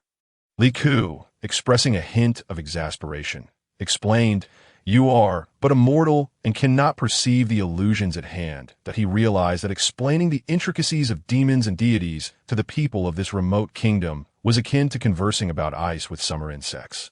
They lacked a comprehensive belief system, unlike the Great Tang, where Buddhism was thoroughly established, nor did they have the control scene in the Western paradise. They existed in this awkward middle ground, possessing only a rudimentary understanding of the mystical entities. Thus, Li Ku refrained from further elaboration and simply requested the king to guide him to Tang Sung. The king, seeing Li Ku's determination, reluctantly led him to the cage where Tang Sung was held. Now, Li Ku could discern the illusion, easily recognizing that the cage contained not a tiger, but the prostrate figure of Tang Sung. He urged the king to open the cage and release Tang Sung. The king hesitated, expressing concern. If we release this tiger spirit, it may wreak havoc upon our realm. Li Ku, understanding the king's inability to see through the deception, patiently reassured him. Rest assured, I will bear the consequences. Should he cause any harm to your subjects, I shall atone for it. The king, realizing Li Ku's resolution, reluctantly ordered his guards to open the cage, swiftly positioning himself behind Li Ku, aware of the need to conceal his celestial abilities from the king and his ministers. Sought only permission to take Tang Sung away. Once the tiger spirit was freed and exhibited no violent behavior, the king began to relax that he thought to himself that indeed the celestial envoy could subdue such demons and thus cease to impede Li Ku. After escorting Tang Sung to the inn, Li Ku quickly employed his celestial powers to restore Tang Sung to his original form. Overwhelmed with gratitude, Tang Sung knelt before Li Ku in thanks. Chapter 85. The Unyielding Heart of Guanyin. Li Ku helped Tang Sung to his feet and, with a pained expression, said, I had merely stepped away for a brief moment to follow Guanyin Bodhisattva to the heavenly court for the sake of Brother Gongming's vindication, only to return to find so much turmoil has unfolded in the mortal realm. You must now realize your misunderstanding of the Monkey King. Yet Tang Sung stubbornly insisted that what he had witnessed was indeed a living being, not a demon. Ika shook his head and replied, Master Tang, your mortal eyes cannot perceive the true form of that demon. I am also cultivating, and Brother Gongming is the god of wealth. He can discern the abilities of nearby demons and what they have transformed into through my offerings. If you doubt my word, inquire with Brother Gongming. Noticing the grave expression on Li Ku's face, Tang Sung realized he had unjustly accused son Wukong and felt immense regret. In the past, I offered Wukong numerous chances, believing myself magnanimous. Yet the true magnanimity lay with Wukong, who endured my misjudgments.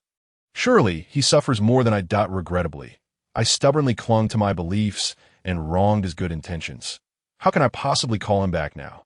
Seeing Tang Sung's moment of enlightenment, Li Ku felt a surge of joy. He casually reassured Tang Sung, you need not worry. Marshal Tianpeng has gone to Wagwushan to summon the Monkey King back. With his compassionate heart, he will surely come to your aid upon learning of your peril. In due time, you shall be reunited. After imparting these words, Li Ku left the room, allowing Tang Sung some solitude, while he took residence in another chamber. This room had been specifically arranged for him by the king of Baoxiang. But Li Ku, accustomed to his free-spirited nature, preferred not to be confined by the constraints of hierarchy. Therefore, he willingly ceded the finest quarters to the beleaguered Tang Sung, settling for the lesser accommodations. Li Ku addressed the system. Sign in. Congratulations, host, for successful sign-in, and you have received 1 stick of sacred incense. The acquisition of sacred incense was unexpected for Li Ku, considering Baoxiang was a remote kingdom. He would have been content with divine incense. Yet here he was, with sacred incense instead. After receiving the stick of incense, he promptly placed it in the incense burner as an offering to Zhao Gongming. As the incense burned down, Zhao Gongming knocked on Li Ku's door. Ika quickly opened it to welcome Zhao Gongming, who wore a serious expression. That I first visited your previous room, but Tang Sung informed me you had given it to him. It took quite a while to find you. Ika noted the urgency in Zhao Gongming's voice, sensing he had something significant to convey. Brother Gongming, do you have urgent news to share? Indeed, I do. You burned incense for me earlier, correct? I felt a substantial surge of incense power. However, I also foresaw events to come. Guanyin Bodhisattva is displeased with the Jade Emperor for allowing us to be so easily released and intends to personally accuse you before the Emperor of Tang on charges of harming state. Li Ku was taken aback, perplexed as he pondered what actions he had taken that could possibly be construed as harmful to the state. After much contemplation, he found no connection to the accusation. Confounded, he asked Zhao Gongming, did you discover any actions of mine that could be deemed detrimental to the state? Zhao Gongming shook his head. That I can only see these details as for what Guanyin Bodhisattva communicated to your father. I remain unaware. Nevertheless, this matter is of great importance, indicating that Guanyin's intent to extinguish you is unwavering. You should quickly devise a strategy to navigate this predicament. At that moment, Li Ku appeared remarkably at ease. It is of no concern. It is merely Guanyin. Such petty schemes do not frighten me. Zhao Gongming, however, felt that Li Ku was underestimating the situation, that we are facing the entirety of the Buddhist sect. They hold a deeply entrenched influence in the hearts of the common people of the Tang dynasty. Should the Tang emperor heed the words of Guanyin Bodhisattva and seek to impose punishment upon you, I fear I would be of no assistance. After all, my sway over the populace of the Tang is insufficient to rival that of the Buddhist realm, let alone influence the emperor himself. If Guanyin Bodhisattva were indeed to persuade the Tang emperor, then even if you were his own flesh and blood, you would undoubtedly face the grim fate of total annihilation. The emperor, after all, is a man who has committed fratricide and parricide. If he is capable of such atrocities, eliminating another son would hardly be a matter of concern for him. For emperors, such acts are as commonplace as daily meals. Even if he has previously held you in high regard, should he be swayed by Guanyin Bodhisattva, his affections may swiftly turn, prompting him to employ the most extreme measures to suppress you. At that juncture, a tranquil existence would be far from your reach. You would face one of two fates: either return to the Tang to face punishment, or remain perpetually adrift. Neither outcome is one I wish to witness. Zhao Gongming spoke at length, stirring Li Ku to tears. He had never anticipated that the bond of brotherhood shared with this divine being would grow so profound without his conscious awareness. Every word uttered by Zhao Gongming was imbued with concern for him. I could not help but grasp Zhao Gongming's hand tightly and replied, "Brother Gongming, rest assured, I shall not place myself in peril. Thanks to your timely warning today, I have devised a strategy. After a round of cultivation today, I should reach the state of vital energy. At that point, I will be able to ride the winds and return to the Tang to plead my case. Regardless of the charges Guanyin Bodhisattva may seek to impose upon me, I will personally convey my intentions to my father. I trust he will place greater faith in me." Zhao Gongming did not relax even after Li Ku finished speaking. Instead, he solemnly remarked, "Let us hope so that I shall not hinder your cultivation any further. I will take my leave. Should you encounter any difficulties, do not hesitate to seek me out. Alternatively, shall I accompany you? Having a witness could bolster your defense, just as you once helped me prove my innocence before the Jade Emperor." Chapter 86. Do you think you can ensnare me? It won't be that simple. Li Ku pondered seriously before responding to Zhao Gongming. "It should not be necessary for you to intervene. I can handle this myself. After all, I am facing my own father. He is likely to afford me ample opportunity to explain."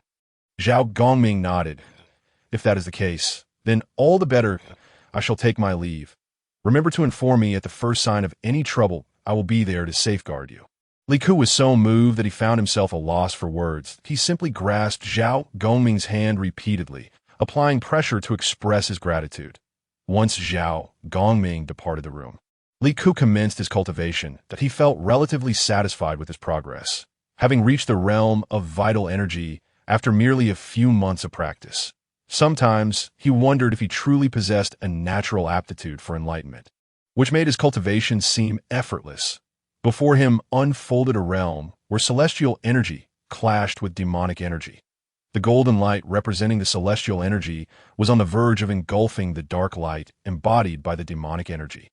They collided continuously, occasionally sparking with intensity that it was a fierce confrontation. Beads of sweat began to form on Li Ku's brow, marking a critical moment in his cultivation. Should he break through this barrier, he would gain access to greater powers, enabling him to achieve more. The demonic energy, however, exhibited signs of tenacity, seemingly intent on using its last vestiges to undermine Li Ku's physical form. Iku immediately summoned celestial energy to shield his vital organs, preventing even the slightest infiltration of demonic energy that could harm his body. After a night of relentless struggle, the demonic energy was ultimately vanquished by the celestial energy, rendering it exceedingly feeble. As dawn broke, the demonic energy had completely dissipated. Iku opened his eyes to discover he was levitating in mid-air. Having acquired the ability to ride the winds, he promptly signed in and received a stick of sacred grade incense. Before departing, he offered this sacred grade incense to Zhao Gongming and left behind a letter, informing him of his intention to return to the Tang. He estimated that he could make the journey back in less than 10 days. After all, the only skill he had acquired was the ability to ride the winds, not to ride clouds.